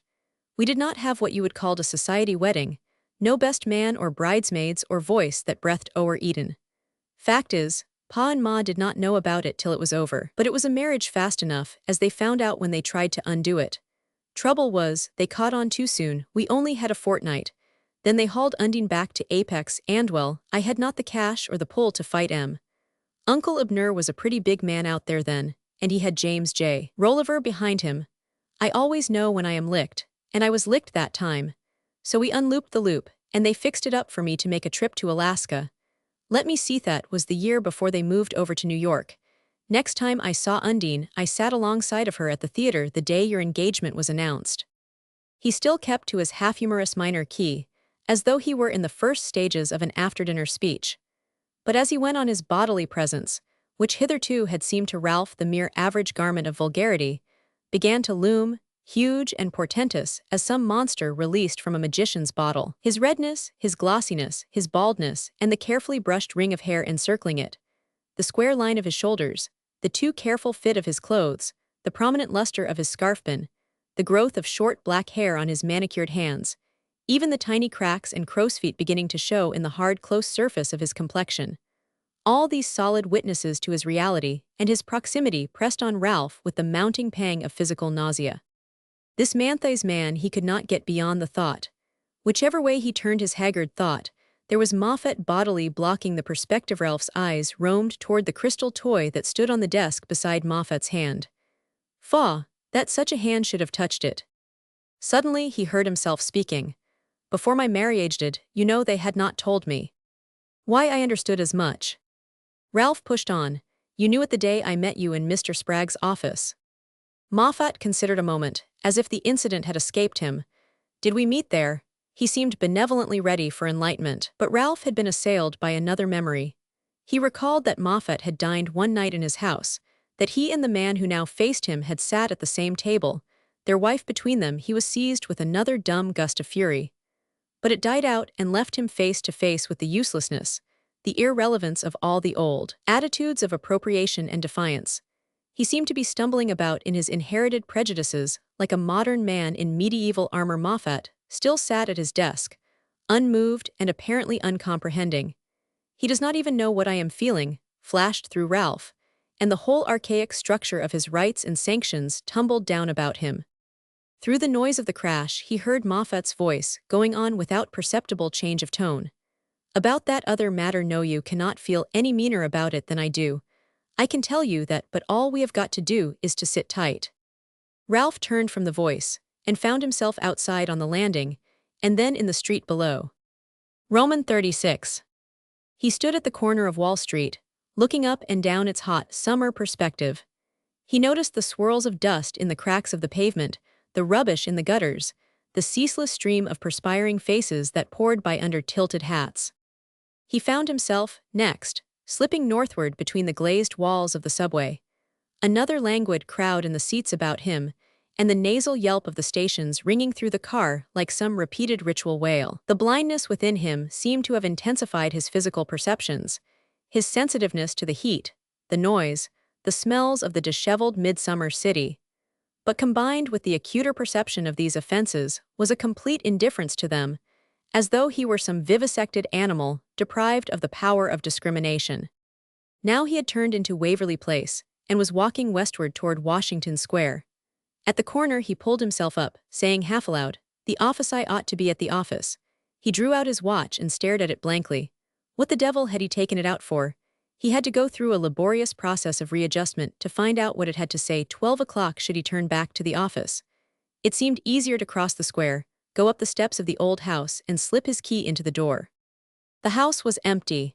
His mother, a few days previously, had departed with Mr. Dagonet for their usual 2 months on the Maine coast, where Ralph was to join them with his boy. The blinds were all drawn down, and the freshness and silence of the marble-paved hall laid soothing hands on him. He said to himself, "I will jump into a cab presently, and go and lunch at the club." He laid down his hat and stick, and climbed the carpetless stairs to his room. When he entered it, he had the shock of feeling himself in a strange place. It did not seem like anything he had ever seen before. Then, one by one, all the old stale usual things in it confronted him, and he longed with a sick intensity to be in a place that was really strange. How on earth can I go on living here? He wondered. A careless servant had left the outer shutters open, and the sun was beating on the window panes. Ralph pushed open the windows, shut the shutters, and wandered toward his armchair. Beads of perspiration stood on his forehead. The temperature of the room reminded him of the heat under the ilexes of the Sienese villa, where he and Undine had sat through a long July afternoon. He saw her before him, leaning against the tree trunk in her white dress. Limpid and inscrutable we were made one at Oppake, Nebraska. Had she been thinking of it that afternoon at Siena, he wondered. Did she ever think of it at all? It was she who had asked Moffat to dine. She had said, "Father brought him home one day at Apex. I do not remember ever having seen him since." The man she spoke of had had her in his arms, and perhaps it was really all she remembered. She had lied to him from the first. There had not been a moment when she had not lied to him, deliberately, ingeniously, and inventively. As he thought of it, there came to him, for the first time in months, that overwhelming sense of her physical nearness which had once so haunted and tortured him. Her freshness, her fragrance, the luminous haze of her youth filled the room with a mocking glory, and he dropped his head on his hands to shut it out. The vision was swept away by another wave of hurrying thoughts. He felt it was intensely important that he should keep the thread of every one of them, that they all represented things to be said or done or guarded against. And his mind, with the unwondering versatility and tireless haste of the dreamer's brain, seemed to be pursuing them all simultaneously. Then they became as unreal and meaningless as the red specks dancing behind the lids against which he had pressed his fists clenched, and he had the feeling that if he opened his eyes they would vanish, and the familiar daylight look in on him. A knock disturbed him. The old parlour-maid who was always left in charge of the house had come up to ask if he was not well, and if there was anything she could do for him. He told her no, he was perfectly well, or rather no, he was not. He supposed it must be the heat, and he began to scold her for having forgotten to close the shutters. It was not her fault, it appeared, but Eliza's. Her tone implied that he knew what one had to expect of Eliza, and would not he go down to the nice, cool, shady dining-room, and let her make him an iced drink and a few sandwiches. I have always told Mrs. Marvell I could not turn my back for a second, but what Eliza'd find a way to make trouble. The old woman continued, evidently glad of the chance to air a perennial grievance. It's not only the things she forgets to do, she added significantly, and it dawned on Ralph that she was making an appeal to him, expecting him to take sides with her in the chronic conflict between herself and Eliza. He said to himself that perhaps she was right, that perhaps there was something he ought to do, that his mother was old, and did not always see things. And for a while his mind revolved this problem with feverish intensity. "Then you will come down, sir?" "Yes." The door closed, and he heard her heavy heels along the passage. "But the money, where's the money to come from?" The question sprang out from some denser fold of the fog in his brain. The money, how on earth was he to pay it back? How could he have wasted his time in thinking of anything else while that central difficulty existed? "But I cannot, it's gone," and even if it were not, he dropped back in his chair and took his head between his hands. He had forgotten what he wanted the money for. He made a great effort to regain hold of the idea, but all the whirring, shuttling, flying had abruptly ceased in his brain, and he sat with his eyes shut, staring straight into darkness. The clock struck, and he remembered that he had said he would go down to the dining-room. "If I do not, she will come up." He raised his head and sat listening for the sound of the old woman's step. It seemed to him perfectly intolerable that anyone should cross the threshold of the room again. "Why cannot they leave me alone?" He groaned at length through the silence of the empty house. He fancied he heard a door opening and closing far below, and he said to himself, "She's coming." He got to his feet and went to the door. He did not feel anything now except the insane dread of hearing the woman's steps come nearer. He bolted the door and stood looking about the room. For a moment, he was conscious of seeing it in every detail with a distinctness he had never before known. Then everything in it vanished but the single narrow panel of a drawer under one of the bookcases. He went up to the drawer, knelt down, and slipped his hand into it. As he raised himself, he listened again, and this time he distinctly heard the old servant's steps on the stairs. He passed his left hand over the side of his head and down the curve of the skull behind the ear. He said to himself, "My wife, this will make it all right for her," and a last flash of irony twitched through him. Then he felt again, more deliberately, for the spot he wanted, and put the muzzle of his revolver against it. Roman 37. In a drawing room hung with portraits of high-nosed personages in perukes and orders, a circle of ladies and gentlemen, looking not unlike everyday versions of the official figures above their heads, sat examining with friendly interest a little boy in mourning. The boy was slim, fair, and shy, and his small black figure, islanded in the middle of the wide lustrous floor, looked curiously lonely and remote. This effect of remoteness seemed to strike his mother as something intentional, and almost naughty, for after having launched him from the door and waited to judge of the impression he produced, she came forward and, giving him a slight push, said impatiently, "Paul, why do not you go and kiss your new granny?" The boy, without turning to her or moving, sent his blue glance gravely about the circle. "Does she want me to?" he asked in a tone of evident apprehension, and on his mother's answering, "Of course, you silly," he added earnestly, "how many more do you think there will be?" Undine blushed to the ripples of her brilliant hair. "I never knew such a child. They have turned him into a perfect little savage." Raymond de Chelles advanced from behind his mother's chair. "He will not be a savage long with me," he said, stooping down so that his fatigued, finely-drawn face was close to Paul's. Their eyes met and the boy smiled. "Come along, old chap," Chelles continued in English, drawing the little boy after him. "Il est bien beau," the Marquise de Chelles observed, her eyes turning from Paul's grave face to her daughter-in-law's vivid countenance. "Do be nice, darling. Say bonjour, madame," Undine urged. An odd mingling of emotions stirred in her while she stood watching Paul make the round of the family group under her husband's guidance. It was lovely to have the child back, and to find him, after their 3-year separation, grown into so endearing a figure. Her first glimpse of him when, in Mrs. Heeny's arms, he had emerged that morning from the steamer train, had shown what an acquisition he would be. If she had had any lingering doubts on the point, the impression produced on her husband would have dispelled them.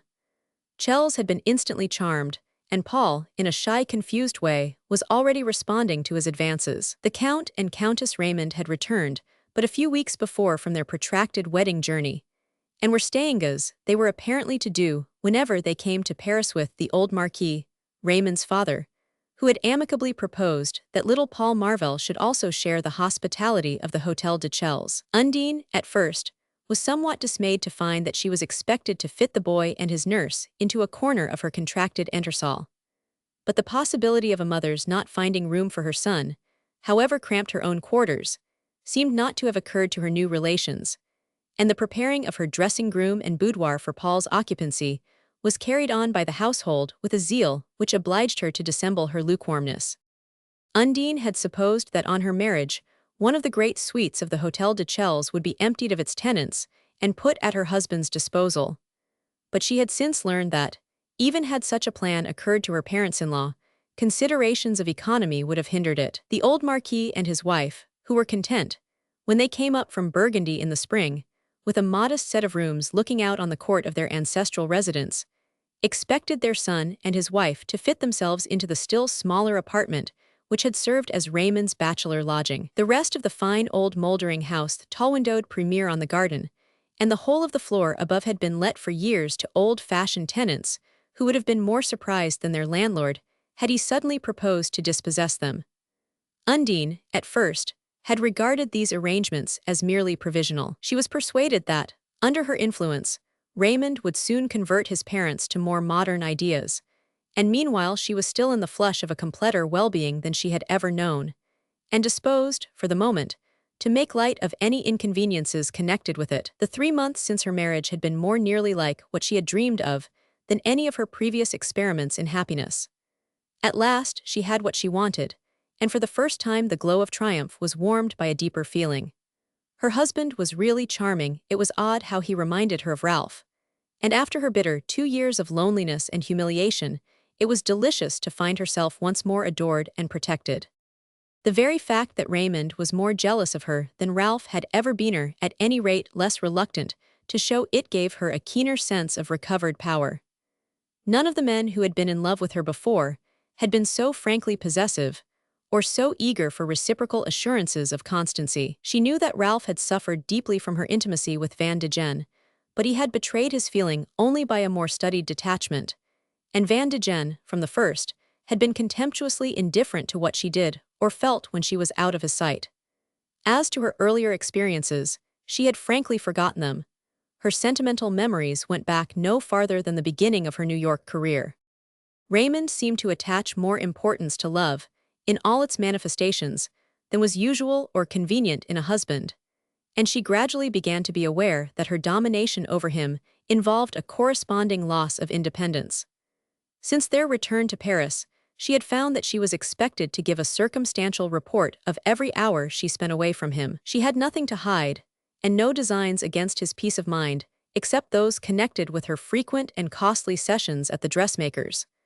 But she had never before been called upon to account to anyone for the use of her time, and after the first amused surprise at Raymond's, always wanting to know where she had been, and whom she had seen, she began to be oppressed by so exacting a devotion. Her parents, from her tenderest youth, had tacitly recognized her inalienable right to go round, and Ralph, though from motives which she divined to be different, had shown the same respect for her freedom. It was therefore disconcerting to find that Raymond expected her to choose her friends, and even her acquaintances, in conformity not only with his personal tastes, but with a definite and complicated code of family prejudices and traditions. And she was especially surprised to discover that he viewed with disapproval her intimacy with the Princess Estradina. "My cousin's extremely amusing, of course, but utterly mad and very mal intouri.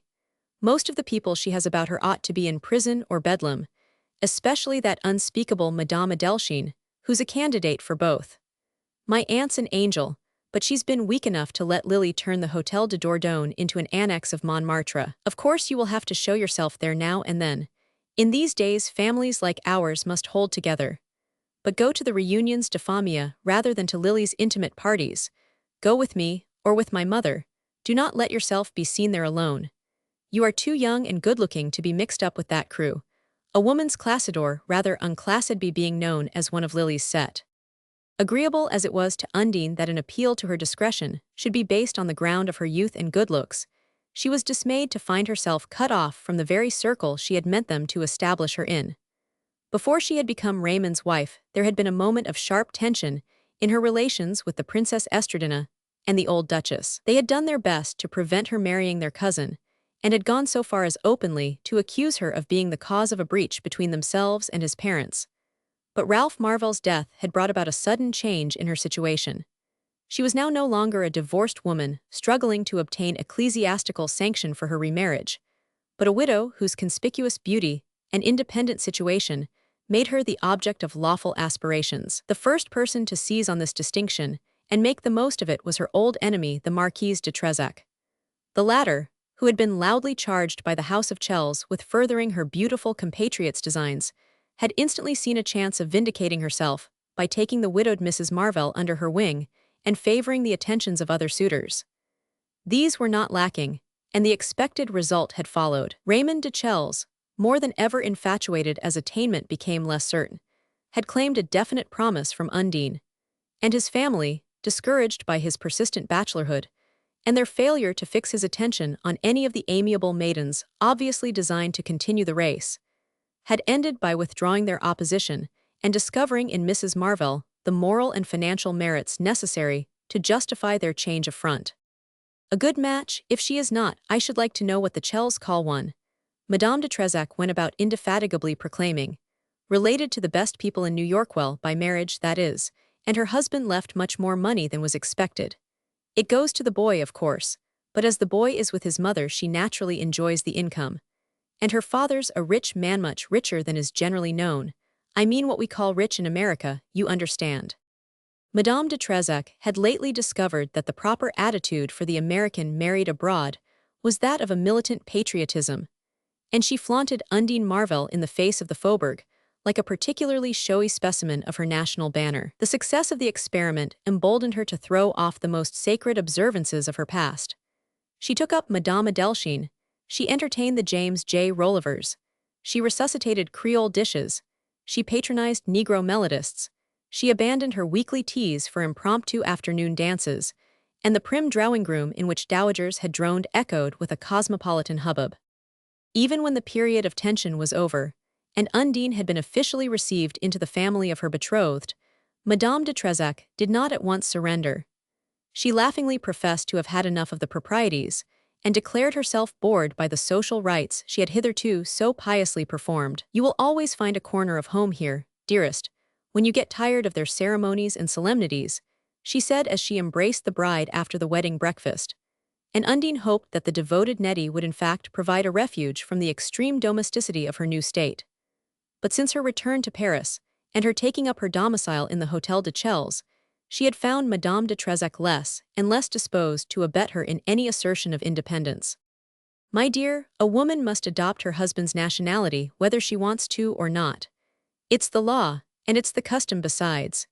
If you wanted to amuse yourself with your Nouveau Luxe friends, you oughtn't to have married Raymond, but of course I say that only in joke. As if any woman would have hesitated who had had your chance. Take my advice, a keep out of Lily's set just at first.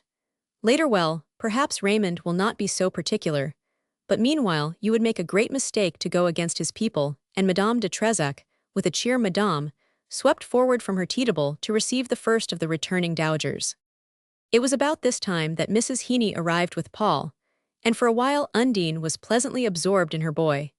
She kept Mrs. Heeny in Paris for a fortnight, and between her more pressing occupations, it amused her to listen to the masseuse's New York gossip and her comments on the social organization of the Old World. It was Mrs. Heeny's first visit to Europe, and she confessed to Undine that she had always wanted to see something of the aristocracy, using the phrase as a naturalist might, with no hint of personal pretensions. Mrs. Heeny's democratic ease was combined with the strictest professional discretion, and it would never have occurred to her to regard herself, or to wish others to regard her, as anything but a manipulator of muscles. But in that character, she felt herself entitled to admission to the highest circles. "They certainly do things with style over here, but it's kinder one horse after New York, ain't it? Is this what they call their season? Why, you dined home 2 nights last week. They ought to come over to New York and see." And she poured into Undine's half-envious ear a list of the entertainments which had illuminated the last weeks of the New York winter. "I suppose you will begin to give parties as soon as ever you get into a house of your own. You are not going to have one. Oh, well, then you will give a lot of big weekends at your place down in the Shattercountrythats, where the swells all go to in the summer time, ain't it? But I dunno what your ma would say if she knew you were going to live on with his folks after you are done honeymooning. Why, we read in the papers you were going to live in some grand hotel or othero. They call their houses hotels, do they? That's funny. I suppose it's because they let out part of 'em. Well, you look handsomer than ever. Undine, I will take that back to your mother anyhow. And he's dead in love, I can see that. Reminds me of the way," but she broke off suddenly, as if something in Undine's look had silenced her. Even to herself, Undine did not like to call up the image of Ralph Marvell, and any mention of his name gave her a vague sense of distress. His death had released her, had given her what she wanted. Yet she could honestly say to herself that she had not wanted him to die, at least not to die like that. People said at the time that it was the hot weather, his own family had said so. He had never quite got over his attack of pneumonia, and the sudden rise of temperature of the fierce heat waves that devastate New York in summer had probably affected his brain.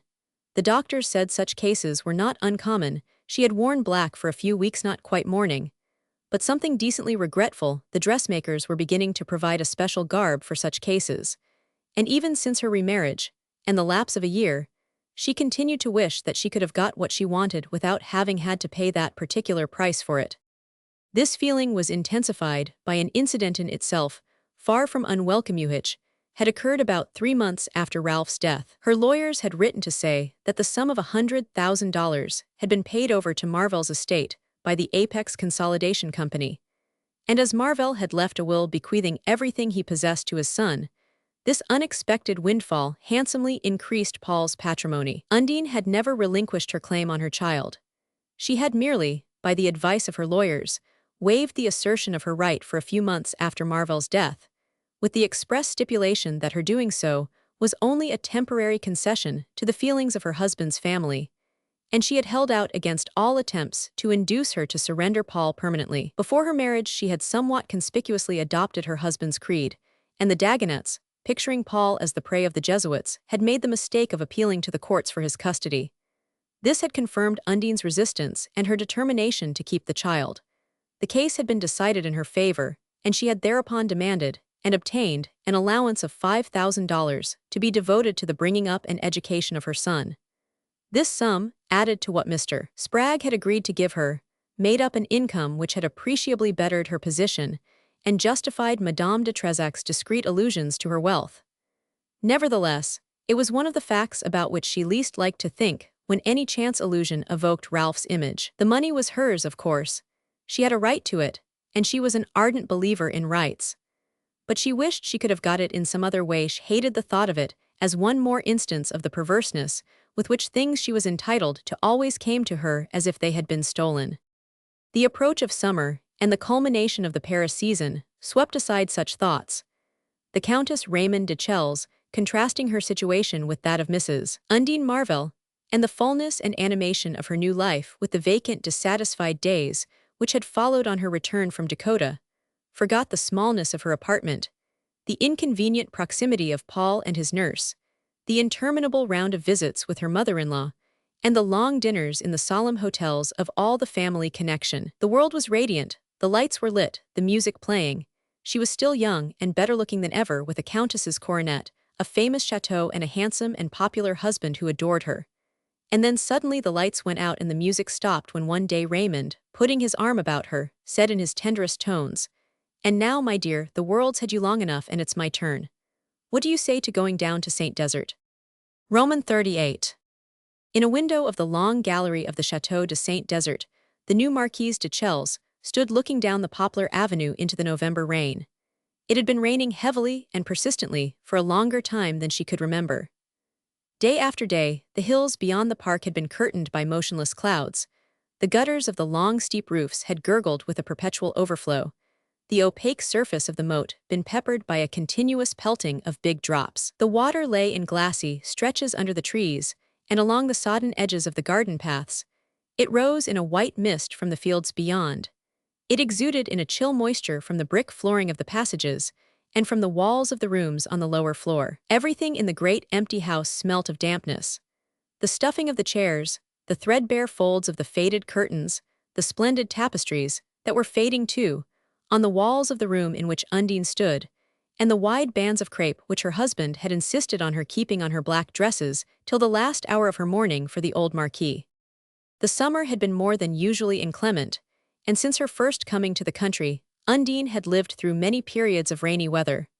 But none which had gone before had so completely epitomized, so summed up in one vast monotonous blur, the image of her long months at St. Desert.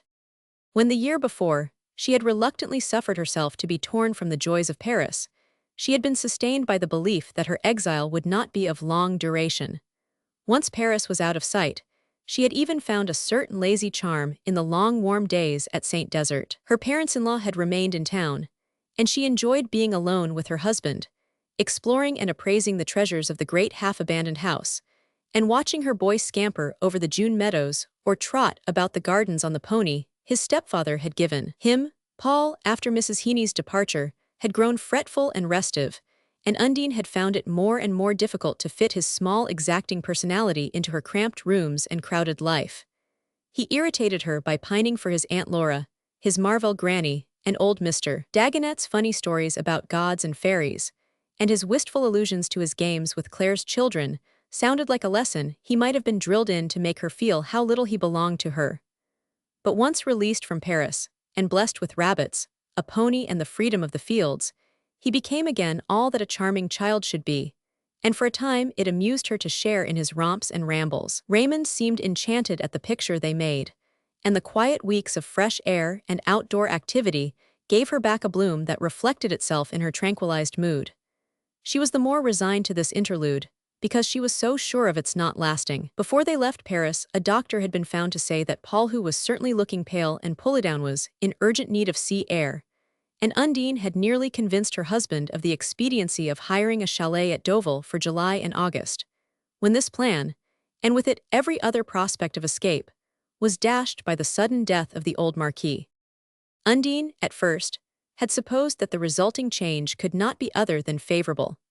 She had been on too formal terms with her father-in-law, a remote and ceremonious old gentleman, to whom her own personality was evidently an insoluble enigma, feel more than the merest conventional pang at his death. And it was certainly more fun to be a marchioness than a countess, and to know that one's husband was the head of the house. Besides, now they would have the chateau to themselves, or at least the old marquise, when she came, would be there as a guest, and not a rule. Ran visions of smart house parties and big shoots lit up the first weeks of Undine's enforced seclusion. Then, by degrees, the inexorable conditions of French mourning closed in on her. Immediately after the long-drawn funeral, observances the bereaved family mother, daughters, sons, and sons-in-law came down to seclude themselves at Saint Desert. And Undine, through the slow, hot, crepe-smelling months, lived encircled by shrouded images of woe in which the only live points were the eyes constantly fixed on her least movements. The hope of escaping to the seaside with Paul vanished in the pained stare with which her mother-in-law received the suggestion. Undine learned the next day that it had cost the old marquise a sleepless night, and might have had more distressing results had it not been explained as a harmless instance of transatlantic oddness. Raymond entreated his wife to atone for her involuntary legerite by submitting with a good grace to the usages of her adopted country, and he seemed to regard the remaining months of the summer as hardly long enough for this act of expiation. As Undine looked back on them, they appeared to have been composed of an interminable succession of identical days, in which attendance at early mass in the coroneted gallery she had once so glowingly depicted to Van de Gen was followed by a great deal of conversational sitting about, a great deal of excellent eating, an occasional drive to the nearest town behind a pair of heavy draught horses, and long evenings in a lampshaded drawing-room with all the windows shut, and the stout curé making an asthmatic fourth at the marquise's cartable. Still, even these conditions were not permanent, and the discipline of the last years had trained Undine to wait and dissemble. The summer over, it was decided after a protracted family conclave that the state of the old marquise's health made it advisable for her to spend the winter with the married daughter who lived near Pau. The other members of the family returned to their respective estates, and Undine once more found herself alone with her husband. But she knew by this time that there was to be no thought of Paris that winter, or even the next spring. Worse still, she was presently to discover that Raymond's accession of rank brought with it no financial advantages. Having but the vaguest notion of French testamentary law, she was dismayed to learn that the compulsory division of property made it impossible for a father to benefit his eldest son at the expense of the others. Raymond was therefore little richer than before, and with the debts of honor of a troublesome younger brother to settle, and Saint Desert to keep up, his available income was actually reduced. He held out, indeed, the hope of eventual improvement, since the old marquis had managed his estates with a lofty contempt for modern methods, and the application of new principles of agriculture and forestry were certain to yield profitable results. But for a year or two, at any rate, this very change of treatment would necessitate the owner's continual supervision, and would not in the meanwhile produce any increase of income. To fair Valour the family acres had always, it appeared, been Raymond's deepest-seated purpose, and all his frivolities dropped from him with the prospect of putting his hand to the plough. He was not, indeed, inhuman enough to condemn his wife to perpetual exile. He meant, he assured her, that she should have her annual spring visit to Paris, but he stared in dismay at her suggestion that they should take possession of the coveted premier of the Hôtel de Chelles. He was gallant enough to express the wish that it were in his power to house her on such a scale, but he could not conceal his surprise that she had ever seriously expected it. She was beginning to see that he felt her constitutional inability to understand anything about money as the deepest difference between them.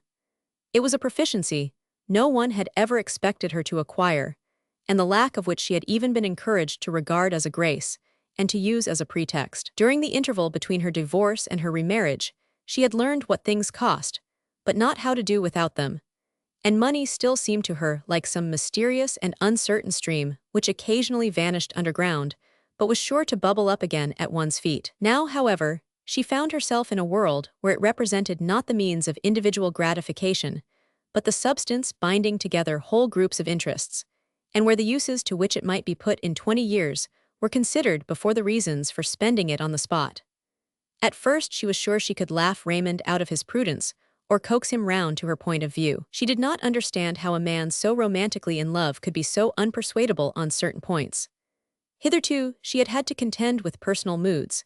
Now she was arguing against a policy, and she was gradually to learn that it was as natural to Raymond de Chelles to adore her and resist her as it had been to Ralph Marvell to adore her and let her have her way. At first, indeed, he appealed to her good sense, using arguments evidently drawn from accumulations of hereditary experience. But his economic plea was as unintelligible to her as the silly problems about penknives and apples in the mental arithmetic of her infancy, and when he struck a tenderer note and spoke of the duty of providing for the son he hoped for, she put her arms about him to whisper, "But then I oughtn't to be worried." After that, she noticed, though he was as charming as ever, he behaved as if the case were closed. He had apparently decided that his arguments were unintelligible to her, and under all his ardor, she felt the difference made by the discovery. It did not make him less kind, but it evidently made her less important, and she had the half-frightened sense that the day she ceased to please him she would cease to exist for him. That day was a long way off, of course, but the chill of it had brushed her face, and she was no longer heedless of such signs. She resolved to cultivate all the arts of patience and compliance, and habit might have helped them to take root if they had not been nipped by a new cataclysm. It was barely a week ago that her husband had been called to Paris to straighten out a fresh tangle in the affairs of the troublesome brother, whose difficulties were apparently a part of the family tradition. Raymond's letters had been hurried, his telegrams brief and contradictory, and now, as Undine stood watching for the brougham that was to bring him from the station, she had the sense that with his arrival all her vague fears would be confirmed. There would be more money to pay out. Of course, since the funds that could not be found for her just needs were apparently always forthcoming to settle Hubert's scandalous prodigalities, and that meant a longer perspective of solitude at St. Desert, and a fresh pretext for postponing the hospitalities that were to follow on their period of mourning. The brougham, vehicle as massive and lumbering as the pair that drew it, presently rolled into the court, and Raymond's sable figure, she had never before seen a man travel in such black clothes, sprang up the steps to the door. Whenever Undine saw him after an absence, she had a curious sense of his coming back from unknown distances and not belonging to her or to any state of things she understood. Then habit reasserted itself, and she began to think of him again with a querulous familiarity. But she had learned to hide her feelings, and as he came in she put up her face for a kiss. Yes, everything's settled. His embrace expressed the satisfaction of the man, returning from an accomplished task, to the joys of his fireside. Settled, her face kindled, without your having to pay. He looked at her with a shrug. Of course I have had to pay. Did you suppose Hubert's creditors would be put off with vanilla eclairs? Oh, if that's what you mean. If Hubert has only to wire you at any time to be sure of his affairs being settled. She saw his lips narrow and a line come out between his eyes. Would not it be a happy thought to tell them to bring tea? He suggested. In the library, then. It's so cold here and the tapestries smell so of rain. He paused a moment to scrutinize the long walls, on which the fabulous blues and pinks of the great Boucher series looked as livid as withered roses. I suppose they ought to be taken down and aired, he said. She thought, in this air much good it would do them. But she had already repented her outbreak about Hubert, and she followed her husband into the library with the resolve not to let him see her annoyance. Compared with the long grey gallery, the library, with its brown walls of books, looked warm and homelike, and Raymond seemed to feel the influence of the softer atmosphere. He turned to his wife and put his arm about her. I know it's been a trial to you, dearest, but this is the last time I shall have to pull the poor boy out. In spite of herself, she laughed incredulously. Hubert's last times were a household word. But when tea had been brought, and they were alone over the fire, Raymond unfolded the amazing sequel. Hubert had found an heiress, Hubert was to be married, and henceforth the business of paying his debts, which might be counted on to recur as inevitably as the changes of the seasons would devolve on his American brideth charming Miss Ludy Arlington, whom Raymond had remained over in Paris to meet. An American, he's marrying an American. Undine wavered between wrath and satisfaction. She felt a flash of resentment at any other intruders venturing upon her territory. Ludi Arlington. Who is she? What a name! But it was quickly superseded by the relief of knowing that henceforth, as Raymond said, Hubert's debts would be someone else's business. Then a third consideration prevailed. But if he's engaged to a rich girl, why on earth do we have to pull him out? Her husband explained that no other course was possible. Though General Arlington was immensely wealthy, her father's a general manager, whatever that may be, he had exacted what he called a clean slate from his future son-in-law, and Hubert's creditors, the boy was such a donkey, had in their possessions certain papers that made it possible for them to press for immediate payment. Your compatriots' views on such matters are so rigid, and it's all to their credit that the marriage would have fallen through at once if the least hint of Hubert's mess had got out of hand. Then we should have had him on our hands for life. Yes, from that point of view, it was doubtless best to pay up. But Undine obscurely wished that their doing so had not incidentally helped an unknown compatriot to what the American papers were no doubt already announcing as another brilliant foreign alliance. Where on earth did your brother pick up anybody respectable? Do you know where her people come from? I suppose she's perfectly awful, she broke out with a sudden escape of irritation. I believe Hubert made her acquaintance at a skating rink. They come from some new Stateth General apologized for its not yet being on the map, but seemed surprised I had not heard of it. He said it was already known as one of the divorce states, and the principal city had, in consequence, a very agreeable society. La petite n'est vraiment pas trop mal. I dare say not, we're all good-looking, but she must be horribly common. Raymond seemed sincerely unable to formulate a judgment. My dear, you have your own customs. Oh, I know we are all alike to you. It was one of her grievances that he never attempted to discriminate between Americans. You see no difference between me and a girl one gets engaged to at a skating rink. He evaded the challenge by rejoining, Miss Arlington's burning to know you. She says she's heard a great deal about you, and Hubert wants to bring her down next week. I think we would better do what we can. Of course, but Undine was still absorbed in the economic aspect of the case. If they are as rich as you say, I suppose Hubert means to pay you back by and by.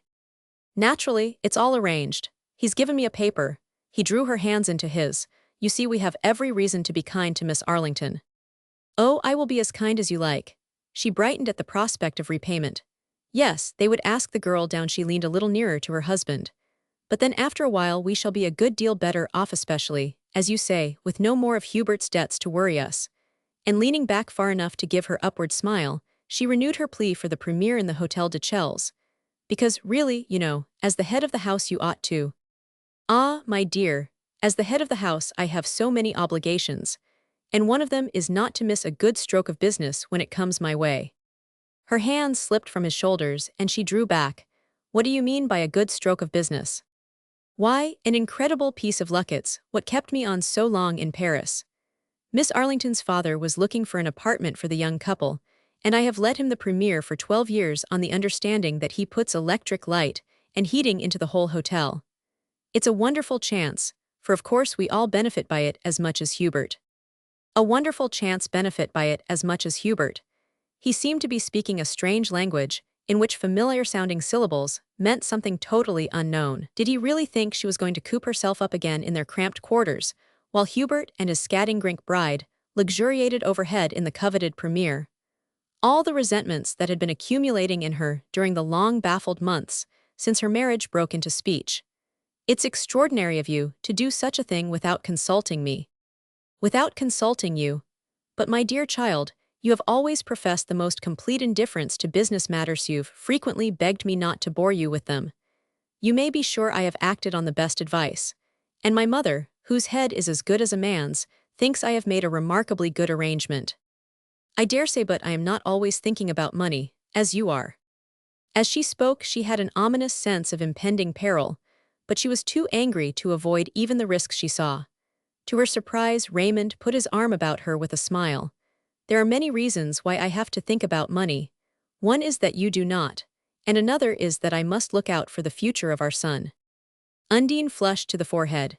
She had grown accustomed to such allusions, and the thought of having a child no longer filled her with the resentful terror she had felt before Paul's birth. She had been insensibly influenced by a different point of view, perhaps also by a difference in her own feeling, and the vision of herself as the mother of the future Marquis de Chelles was softened to happiness by the thought of giving Raymond a son.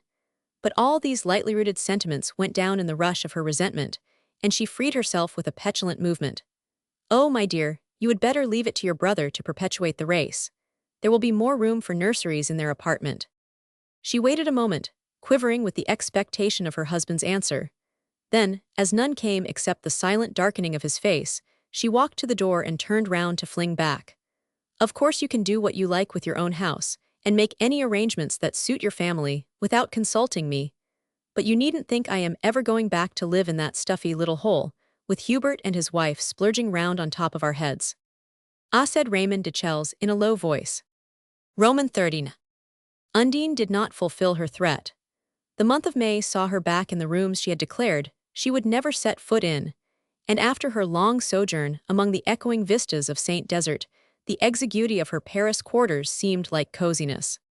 In the interval, many things had happened. Hubert, permitted by his anxious relatives to anticipate the term of the family mourning, had been showily and expensively united to his heiress.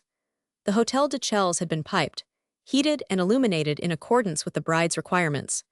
And the young couple, not content with these utilitarian changes, had moved doors, opened windows, torn down partitions, and given over the great trophied and pilastered dining-room to a decorative painter with a new theory of the human anatomy. Undine had silently assisted at this spectacle, and at the sight of the old Marquise's abject acquiescence. She had seen the Duchesse de Dordogne and the Princess Estradina go past her door to visit Hubert's premiere and marvel at the American bathtubs and the Annamite bric-a-brac. And she had been present, with her husband, at the banquet at which Hubert had revealed to the astonished Faubourg the prehistoric episodes depicted on his dining-room walls. She had accepted all these necessities with the stoicism which the last months had developed in her. For more and more, as the days passed, she felt herself in the grasp of circumstances stronger than any effort she could oppose to them. The very absence of external pressure, of any tactless assertion of authority on her husband's part, intensified the sense of her helplessness. He simply left it to her to infer that, important as she might be to him in certain ways, there were others in which she did not weigh a feather. Their outward relations had not changed since her outburst on the subject of Hubert's marriage.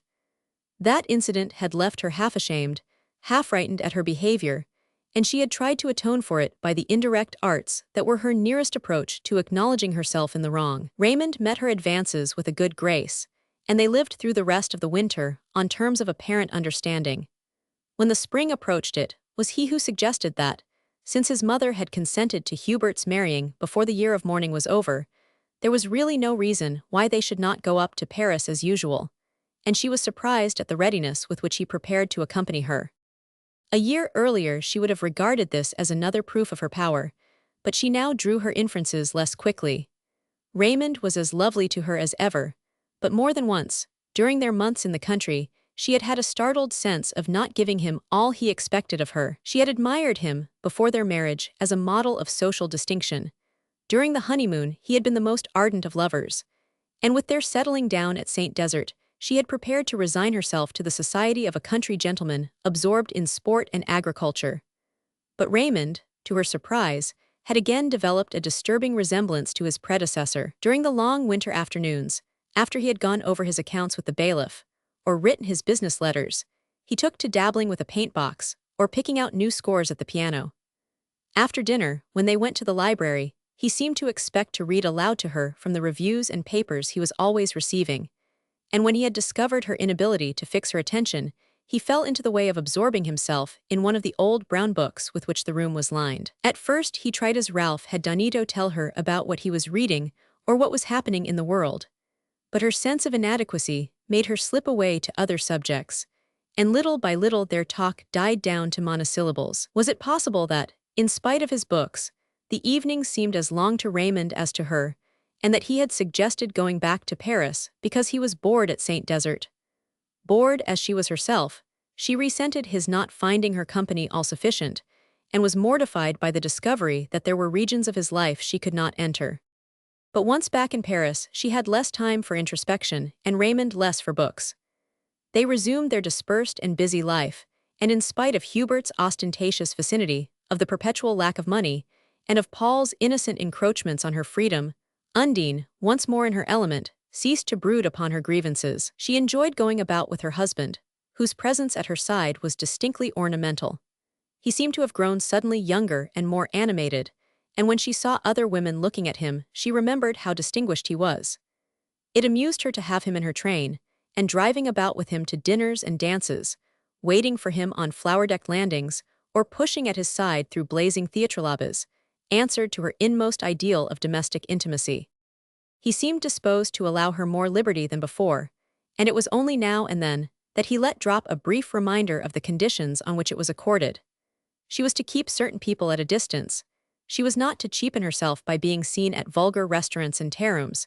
She was to join with him in fulfilling certain family obligations, going to a good many dull dinners among the number. But in other respects, she was free to fill her days as she pleased. "Not that it leaves me much time," she admitted to Madame de Trezac. "What with going to see his mother every day, and never missing one of his sister's jours, and showing myself at the Hôtel de Dordogne, whenever the Duchess gives a pay-up party to the stuffy people Lily Estradina will not be bothered with, there are days when I never lay eyes on Paul, and barely have time to be waved and manicured. But apart from that, Raymond's really much nicer and less fussy than he was." Undine, as she grew older, had developed her mother's craving for a confidant, and Madame de Trezac had succeeded in that capacity to Mabel Lipscomb and Bertha Shalom. Less fussy, Madame de Trezac's long nose lengthened thoughtfully. "H-Mare, you sure that's a good sign?" Undine stared and laughed. "Oh my dear, you're so quaint. Why, nobody's jealous anymore." "No, that's the worst of it," Madame de Trezac pondered. "It's 1,000 pities you have not got a son." "Yes, I wish we had." Undine stood up, impatient to end the conversation. Since she had learned that her continued childlessness was regarded by everyone about her as not only unfortunate but somehow vaguely derogatory to her, she had genuinely begun to regret it, and any allusion to the subject disturbed her. Especially, Madame de Trezac continued, as Hubert's wife. "Oh, if that's all they want, it's a pity Raymond did not marry Hubert's wife," Undine flung back, and on the stairs she murmured to herself, "Nettie has been talking to my mother-in-law." But this explanation did not quiet her, and that evening, as she and Raymond drove back together from a party, she felt a sudden impulse to speak. Sitting close to him in the darkness of the carriage, it ought to have been easy for her to find the needed word. But the barrier of his indifference hung between them, and street after street slipped by, and the spangled blackness of the river unrolled itself beneath their wheels, before she leaned over to touch his hand. "What is it, my dear?" She had not yet found the word, and already his tone told her she was too late. A year ago, if she had slipped her hand in his, she would not have had that answer. "Your mother blames me for our not having a child. Everybody thinks it's my fault." He paused before answering, and she sat watching his shadowy profile against the passing lamps. "My mother's ideas are old-fashioned, and I do not know that it's anybody's business but yours and mine." "Yes, but here we are." The brougham was turning under the archway of the hotel, and the light of Hubert's tall windows fell across the dusky court. Raymond helped her out, and they mounted to their door by the stairs which Hubert had recarpeted in velvet, with a marble nymph lurking in the azaleas on the landing. In the antechamber Raymond paused to take her cloak from her shoulders, and his eyes rested on her with a faint smile of approval. "You never looked better, your dress is extremely becoming." "Good night, my dear," he said, kissing her hand as he turned away. Undine kept this incident to herself. Her wounded pride made her shrink from confessing it even to Madame de Trezac. She was sure Raymond would come back. Ralph always had, to the last. During their remaining weeks in Paris, she reassured herself with the thought that once they were back at St. Desert, she would easily regain her lost hold. And when Raymond suggested their leaving Paris, she acquiesced without a protest. But at St. Desert, she seemed no nearer to him than in Paris. He continued to treat her with unvarying amiability, but he seemed wholly absorbed in the management of the estate, in his books, his sketching and his music. He had begun to interest himself in politics, and had been urged to stand for his department. This necessitated frequent displacements, trips to Beaune or Dijon, and occasional absences in Paris. Undine, when he was away, was not left alone. for the Dowager Marquise had established herself at St. Desert for the summer, and relays of brothers and sisters-in-law, aunts, cousins, and ecclesiastical friends and connections succeeded each other under its capacious roof. Only Hubert and his wife were absent. They had taken a villa at Deauville, and in the morning papers Undine followed the chronicle of Hubert's polo scores and of the Countess Hubert's racing toilets. The days crawled on with a benumbing sameness. The old marquise and the other ladies of the party sat on the terrace with their needlework. The curé, or one of the visiting uncles, read aloud the Journal des Débats and prognosticated dark things of the Republic. Paul scoured the park and despoiled the kitchen garden with the other children of the family. The inhabitants of the adjacent chateaux drove over to call, and occasionally the ponderous pair were harnessed to a landau as lumbering as the brougham, and the ladies of St. Desert measured the dusty kilometers between themselves and their neighbors. It was the first time that Undine had seriously paused to consider the conditions of her new life, and as the days passed, she began to understand that so they would continue to succeed each other till the end. Everyone about her took it for granted that as long as she lived, she would spend 10 months of every year at St. Desert, and the remaining 2 in Paris. Of course, if health required it, she might go to Les Eaux with her husband, but the old marquise was very doubtful as to the benefit of a course of waters, and her uncle the Duke and her cousin the Canon shared her view. In the case of young married women, especially, the unwholesome excitement of the modern watering place was more than likely to do away with the possible benefit of the treatment. As to travel, had not Raymond and his wife been to Egypt and Asia Minor on their wedding journey? Such reckless enterprise was unheard of in the annals of the house. Had they not spent days and days in the saddle, and slept in tents among the Arabs? Who could tell, indeed, whether these imprudences were not the cause of the disappointment which it had pleased Heaven to inflict on the young couple? No one in the family had ever taken so long a wedding journey. One bride had gone to England, even that was considered extreme, and another, the artistic daughter, had spent a week in Venice, which certainly showed that they were not behind the times and had no old-fashioned prejudices. Since wedding journeys were the fashion, they had taken them, but who had ever heard of traveling afterward? What could be the possible object of leaving one's family, one's habits, one's friends? It was natural that the Americans, who had no homes, who were born and died in hotels, should have contracted nomadic habits. But the new Marquise de Chelles was no longer an American, and she had St. Desert and the Hotel de Chelles to live in, as generations of ladies of her name had done before her. Thus Undine beheld her future laid out for her, not directly and in blunt words, but obliquely and affably, in the allusions, the assumptions, the insinuations of the amiable women among whom her days were spent. Their interminable conversations were carried on to the click of knitting needles and the rise and fall of industrious fingers above embroidery frames. And as Undine sat staring at the lustrous nails of her idle hands, she felt that her inability to occupy them was regarded as one of the chief causes of her restlessness. The innumerable rooms of St. Desert were furnished with the embroidered hangings and tapestry chairs produced by generations of diligent chatelaines, and the untiring needles of the old marquise. Her daughters and dependents were still steadily increasing the provision. It struck Undine as curious that they should be willing to go on making chair coverings and bed curtains for a house that did not really belong to them, and that she had a right to pull about and rearrange as she chose. But then, that was only a part of their whole incomprehensible way of regarding themselves, in spite of their acute personal and parochial absorptions, as minor members of a powerful and indivisible whole, the huge, voracious fetish they called the family. Notwithstanding their very definite theories as to what Americans were and were not, they were evidently bewildered at finding no corresponding sense of solidarity in Undine. And little Paul's rootlessness, his lack of all local and linear ties, made them for all the charm. He exercised regard him with something of the shyness of pious Christians toward an elfin child.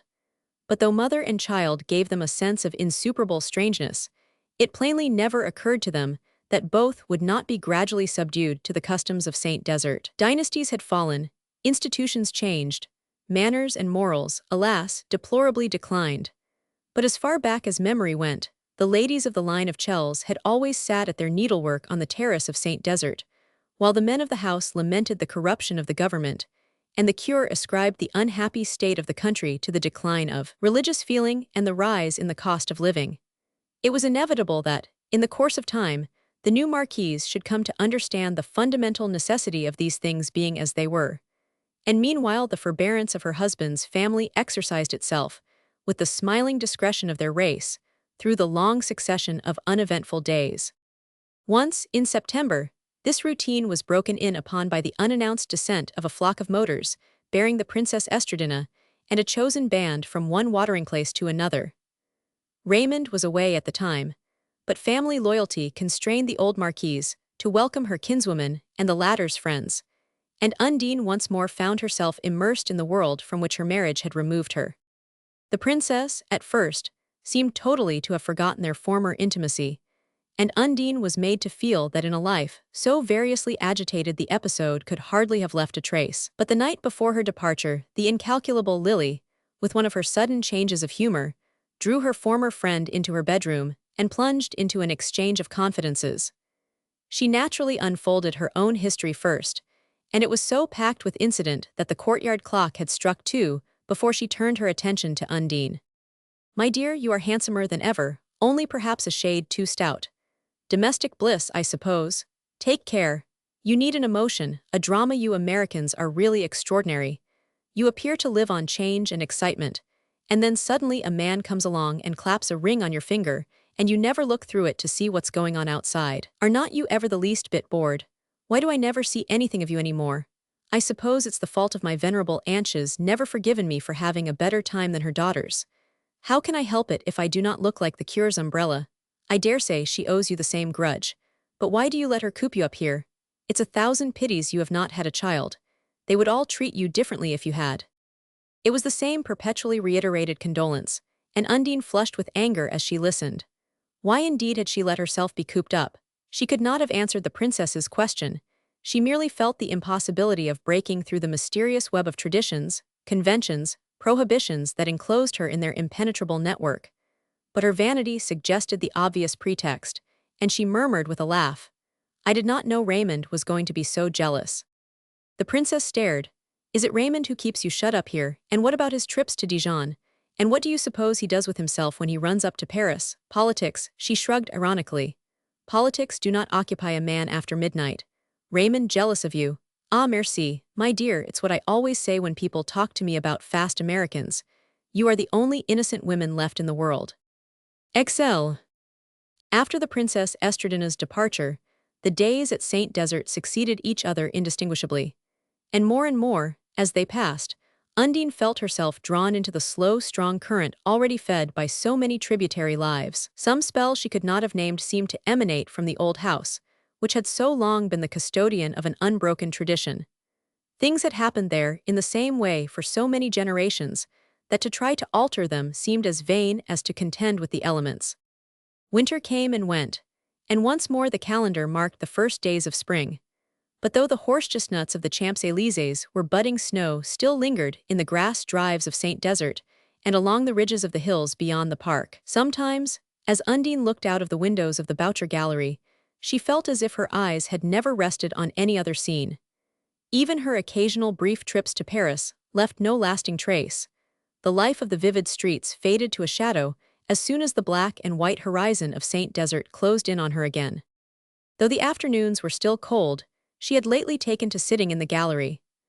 The smiling scenes on its walls and the tall screens which broke its length made it more habitable than the drawing rooms beyond. But her chief reason for preferring it was the satisfaction she found in having fires lit in both the monumental chimneys that faced each other down its long perspective. This satisfaction had its source in the old marquise's disapproval. Never before in the history of St. Desert had the consumption of firewood exceeded a certain carefully calculated measure. But since Undine had been in authority, this allowance had been doubled. If anyone had told her, a year earlier, that one of the chief distractions of her new life would be to invent ways of annoying her mother-in-law, she would have laughed at the idea of wasting her time on such trifles. But she found herself with a great deal of time to waste, and with a fierce desire to spend it in upsetting the immemorial customs of St. Desert.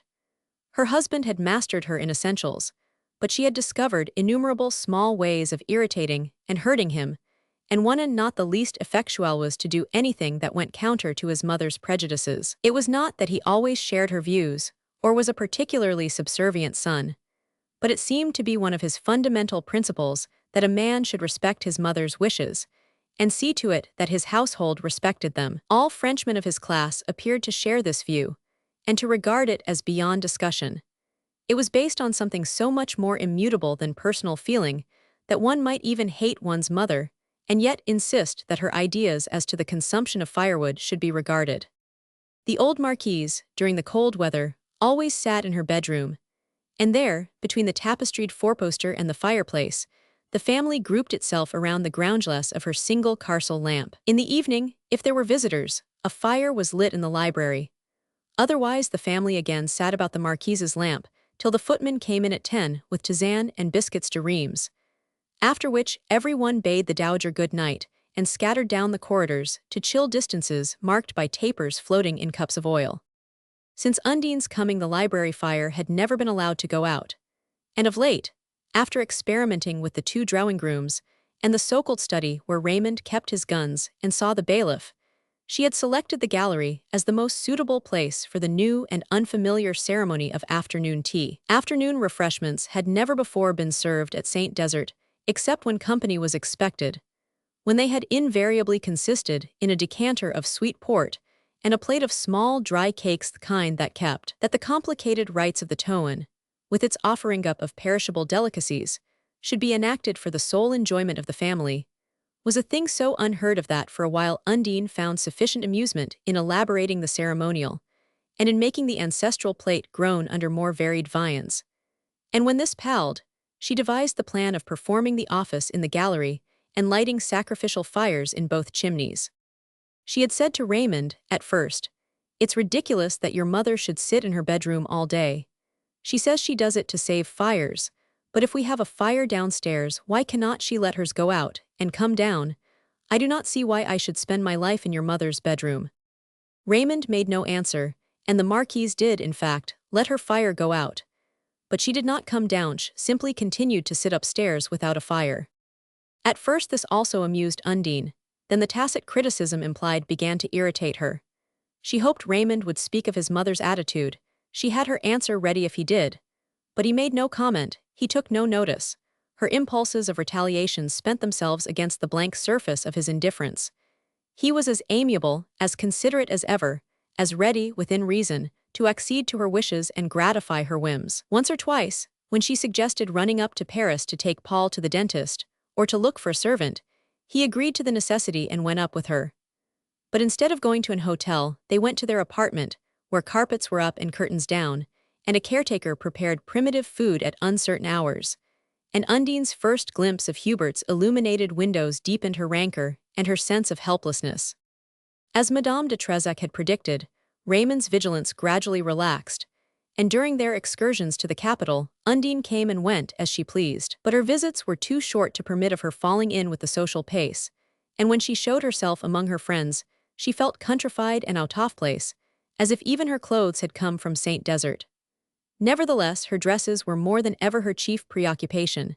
In Paris, she spent hours at the dressmaker's, and in the country, the arrival of a box of new gowns was the chief event of the vacant days. But there was more bitterness than joy in the unpacking, and the dresses hung in her wardrobe like so many unfulfilled promises of pleasure, reminding her of the days at the Stentorian when she had reviewed other finery with the same cheated eyes.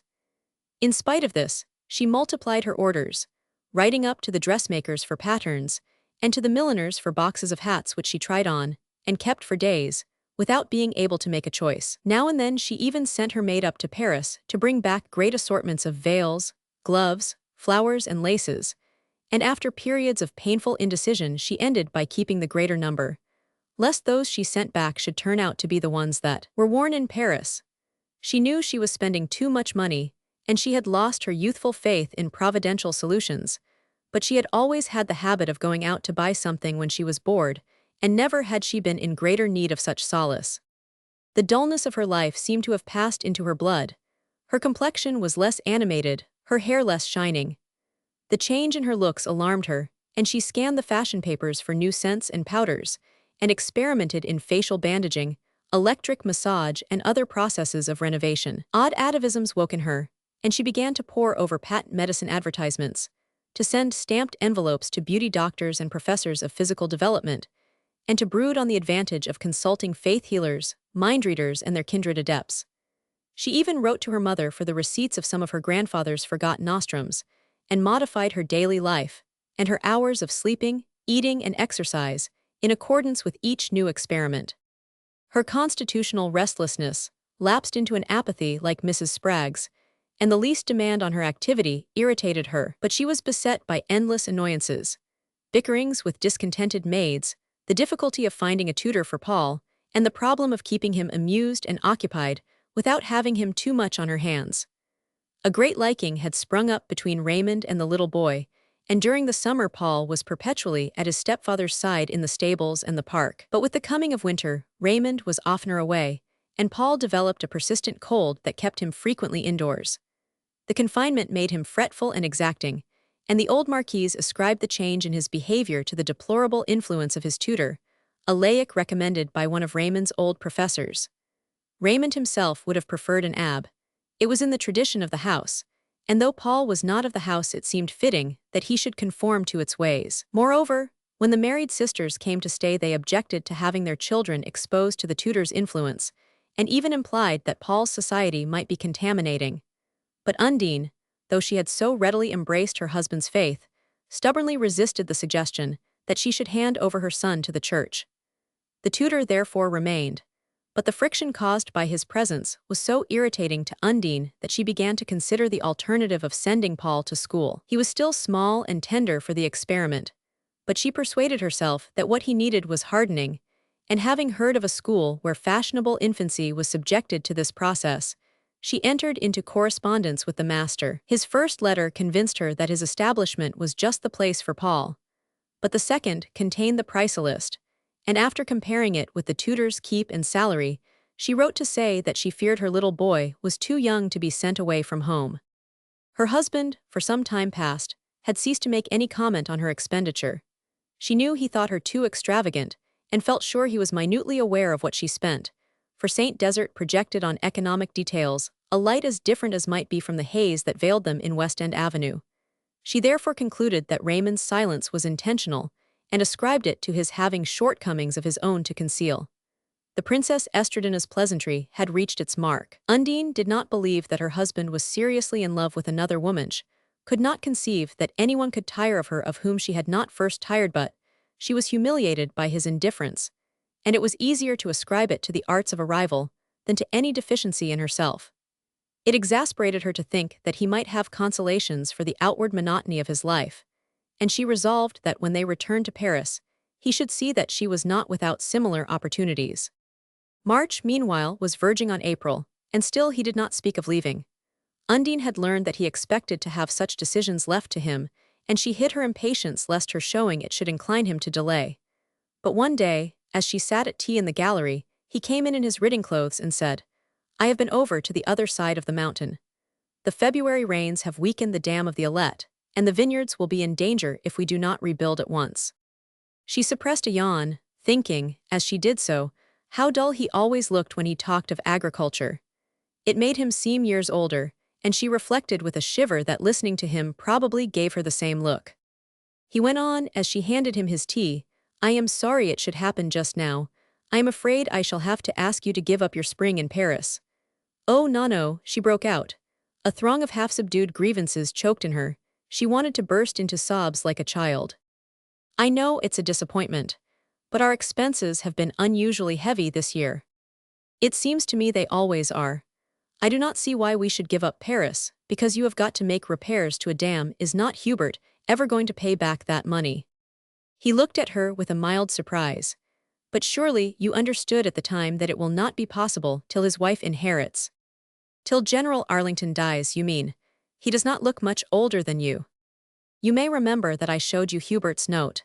He has paid the interest quite regularly." "That's kind of him." She stood up, flaming with rebellion. "You can do as you please, but I mean to go to Paris. My mother is not going. I did not intend to open our apartment." "I understand, but I shall open it, that's all." He had risen too, and she saw his face white. "I prefer that you should not go without me. Then I shall go and stay at the Nouveau Luxe with my American friends." "That never." "Why not?" "I consider it unsuitable." You're considering it, so does not prove it. They stood facing each other, quivering with an equal anger. Then he controlled himself and said in a more conciliatory tone, "You never seem to see that there are necessities." "Oh, neither do you, that's the trouble. You cannot keep me shut up here all my life and interfere with everything I want to do just by saying it's unsuitable. I have never interfered with your spending your money as you please." It was her turn to stare, sincerely wondering. "Mercy, I should hope not, when you have always grudged me every penny of yours." "You know it's not because I grudge it. I would gladly take you to Paris if I had the money. You can always find the money to spend on this place. Why do not you sell it if it's so fearfully expensive?" "Sell it, sell Saint Desert." The suggestion seemed to strike him as something monstrously, almost fiendishly significant, as if her random word had at last thrust into his hand the clue to their whole unhappy difference. Without understanding this, she guessed it from the change in his face. It was as if a deadly solvent had suddenly decomposed its familiar lines. "Well, why not?" His horror spurred her on. "You might sell some of the things in it anyhow. In America, we are not ashamed to sell what we cannot afford to keep." Her eyes fell on the storied hangings at his back. "Why, there's a fortune in this one room. You could get anything you chose for those tapestries. And you stand here and tell me you are a pauper." His glance followed hers to the tapestries, and then returned to her face. "Ah, you do not understand," he said. "I understand that you care for all this old stuff more than you do for me, and that you would rather see me unhappy and miserable than touch one of your great-grandfather's armchairs." The color came slowly back to his face, but it hardened into lines she had never seen. He looked at her as though the place where she stood were empty. "You do not understand," he said again. Roman 41. The incident left Undine with the baffled feeling of not being able to count on any of her old weapons of aggression. In all her struggles for authority, her sense of the rightfulness of her cause had been measured by her power of making people do as she pleased. Raymond's firmness shook her faith in her own claims, and a blind desire to wound and destroy replaced her usual businesslike intentness on gaining her end. But her ironies were as ineffectual as her arguments, and his imperviousness was the more exasperating because she divined that some of the things she said would have hurt him if anyone else had said them. It was the fact of their coming from her that made them innocuous, even when, at the close of their talk, she had burst out, "If you grudge me everything I care about, we would better separate." He had merely answered with a shrug. "It's one of the things we do not do," and the answer had been like the slamming of an iron door in her face. An interval of silent brooding had resulted in a reaction of rebellion. She dared not carry out her threat of joining her compatriots at the Nouveau Luxe. She had too clear a memory of the results of her former revolt, but neither could she submit to her present fate without attempting to make Raymond understand his selfish folly. She had failed to prove it by argument, but she had an inherited faith in the value of practical demonstration. If he could be made to see how easily he could give her what she wanted, perhaps he might come round to her view. With this idea in mind, she had gone up to Paris for 24 hours, on the pretext of finding a new nurse for Paul, and the steps then taken had enabled her, on the first occasion, to set her plan in motion. The occasion was furnished by Raymond's next trip to Beaune. He went off early one morning, leaving word that he should not be back till night, and on the afternoon of the same day she stood at her usual post in the gallery, scanning the long perspective of the Poplar Avenue. She had not stood there long before a black speck at the end of the avenue expanded into a motor that was presently throbbing at the entrance. Undine, at its approach, turned from the window, and as she moved down the gallery her glance rested on the great tapestries, with their ineffable minglings of blue and rose, as complacently as though they had been mirrors reflecting her own image. She was still looking at them when the door opened, and a servant ushered in a small, swarthy man who, in spite of his conspicuously London-made clothes, had an odd exotic air, as if he had worn rings in his ears or left a bale of spices at the door. He bowed to Undine, cast a rapid eye up and down the room, and then, with his back to the windows, stood intensely contemplating the wall that faced them. Undine's heart was beating excitedly. She knew the old marquise was taking her afternoon nap in her room, yet each sound in the silent house seemed to be that of her heels on the stairs. "Ah," said the visitor. He had begun to pace slowly down the gallery, keeping his face to the tapestries, like an actor playing to the footlights. "Ah," he said again. To ease the tension of her nerves, Undine began, They were given by Louis XV to the Marquis de Chelles, who, their history has been published, the visitor briefly interposed, and she colored at her blunder. The swarthy stranger, fitting a pair of eyeglasses to a nose that was like an instrument of precision, had begun a closer and more detailed inspection of the tapestries. He seemed totally unmindful of her presence, and his air of lofty indifference was beginning to make her wish she had not sent for him. His manner in Paris had been so different. Suddenly he turned and took off the glasses, which sprang back into a fold of his clothing like retracted feelers. Yes, he stood and looked at her without seeing her. Very well, I have brought down a gentleman. A gentleman. The greatest American collector buys only the best. He will not be long in Paris, and it was his only chance of coming down. Undine drew herself up. I do not understand. I never said the tapestries were for sale. Precisely, but this gentleman buys only this that are not for sale. It sounded dazzling, and she wavered. I do not know, you were only to put a price on them. Let me see him look at them first. Then I will put a price on them, he chuckled, and without waiting for her answer, he went to the door and opened it. The gesture revealed the fur-coated back of a gentleman who stood at the opposite end of the hall, examining the bust of a 17th-century field marshal. The dealer addressed the back respectfully, Mr. Moffat. Moffat, who appeared to be interested in the bust, glanced over his shoulder without moving. See here. His glance took in Undine, widened to astonishment and passed into apostrophe. Well, if this ain't the damnedest. He came forward and took her by both hands. Why, what on earth are you doing down here? She laughed and blushed, in a tremor at the odd turn of the adventure. I live here, did not you know? Not a word, never thought of asking the party's name. He turned jovially to the bowing dealer. Say I told you those tapesters have to be out and outers to make up for the trip, but now I see I was mistaken. Undine looked at him curiously. His physical appearance was unchanged. He was as compact and ruddy as ever, with the same astute eyes under the same guileless brow, but his self-confidence had become less aggressive, and she had never seen him so gallantly at ease. I did not know you would become a great collector. The greatest, did not he tell you so? I thought that was why I was allowed to come. She hesitated. Of course you know the tapestries are not for sale. That's so, I thought that was only his dodge to get me down. Well, I am glad they ain't. It will give us more time to talk. Watch in hand, the dealer intervened. If nevertheless you would first take a glance. Our train. It ain't mine, Moffat interrupted, at least not if there's a later one. Undine's presence of mind had returned. Of course there is, she said gaily. She led the way back into the gallery, half hoping the dealer would allege a pressing reason for departure. She was excited and amused at Moffat's unexpected appearance, but humiliated that he should suspect her of being in financial straits. She never wanted to see Moffat except when she was happy and triumphant. The dealer had followed the other two into the gallery, and there was a moment's pause while they all stood silently before the tapestries. By George, Moffat finally brought out. They are historical, you know. The king gave them to Raymond's great-great-grandfather. The other day when I was in Paris, Undine hurried on, I asked Mr. Fleshar to come down some time and tell us what they are worth, and he seems to have misunderstood, to have thought we meant to sell them. She addressed herself more pointedly to the dealer. I am sorry you have had the trip for nothing. Mr. Fleshar inclined himself eloquently. It is not nothing to have seen such beauty. Moffat gave him a humorous look. I would hate to see Mr. Fleshar miss his train. I shall not miss it. I miss nothing, said Mr. Fleshar. He bowed to Undine and backed toward the door. See here, Moffat called to him as he reached the threshold. You let the motor take you to the station, and charge up this trip to me.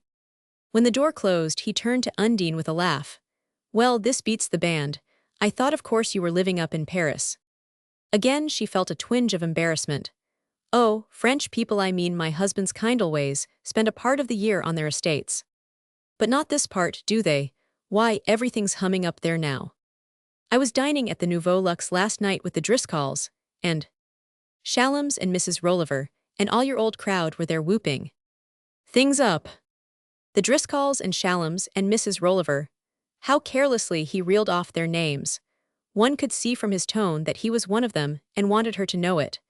And nothing could have given her a completer sense of his achievement, of the number of millions he must be worth. It must have come about very recently, yet he was already at ease in his new honors had the metropolitan tone. While she examined him with these thoughts in her mind, she was aware of his giving her as close a scrutiny. "But I suppose you have got your own crowd now," he continued. "You always were a lap ahead of me." He sent his glance down the lordly length of the room. "It's sorter funny to see you in this kind of place, but you look it, you always do look it." She laughed. "So do you, I was just thinking it." Their eyes met. "I suppose you must be awfully rich." He laughed too, holding her eyes. "Oh, out of sight. The consolidations set me on my feet. I own pretty near the whole of Apex. I came down to buy these tapestries for my private car." The familiar accent of hyperbole exhilarated her. "I do not suppose I could stop you if you really wanted them." "Nobody can stop me now, if I want anything." They were looking at each other with challenge and complicity in their eyes. His voice, his look, all the loud, confident, vigorous things he embodied and expressed, set her blood beating with curiosity. "I did not know you and Rolliver were friends," she said. "Oh, Jim," his accent verged on the protective. "Old Jim's all right. He's in Congress now. I have got to have somebody up in Washington." He had thrust his hands in his pockets, and with his head thrown back and his lips shaped to the familiar noiseless whistle, was looking slowly and discerningly about him. Presently his eyes reverted to her face. "So this is what I helped you to get," he said. "I have always meant to run over some day and take a look. What is it they call you, Marquise?" She paled a little and then flushed again.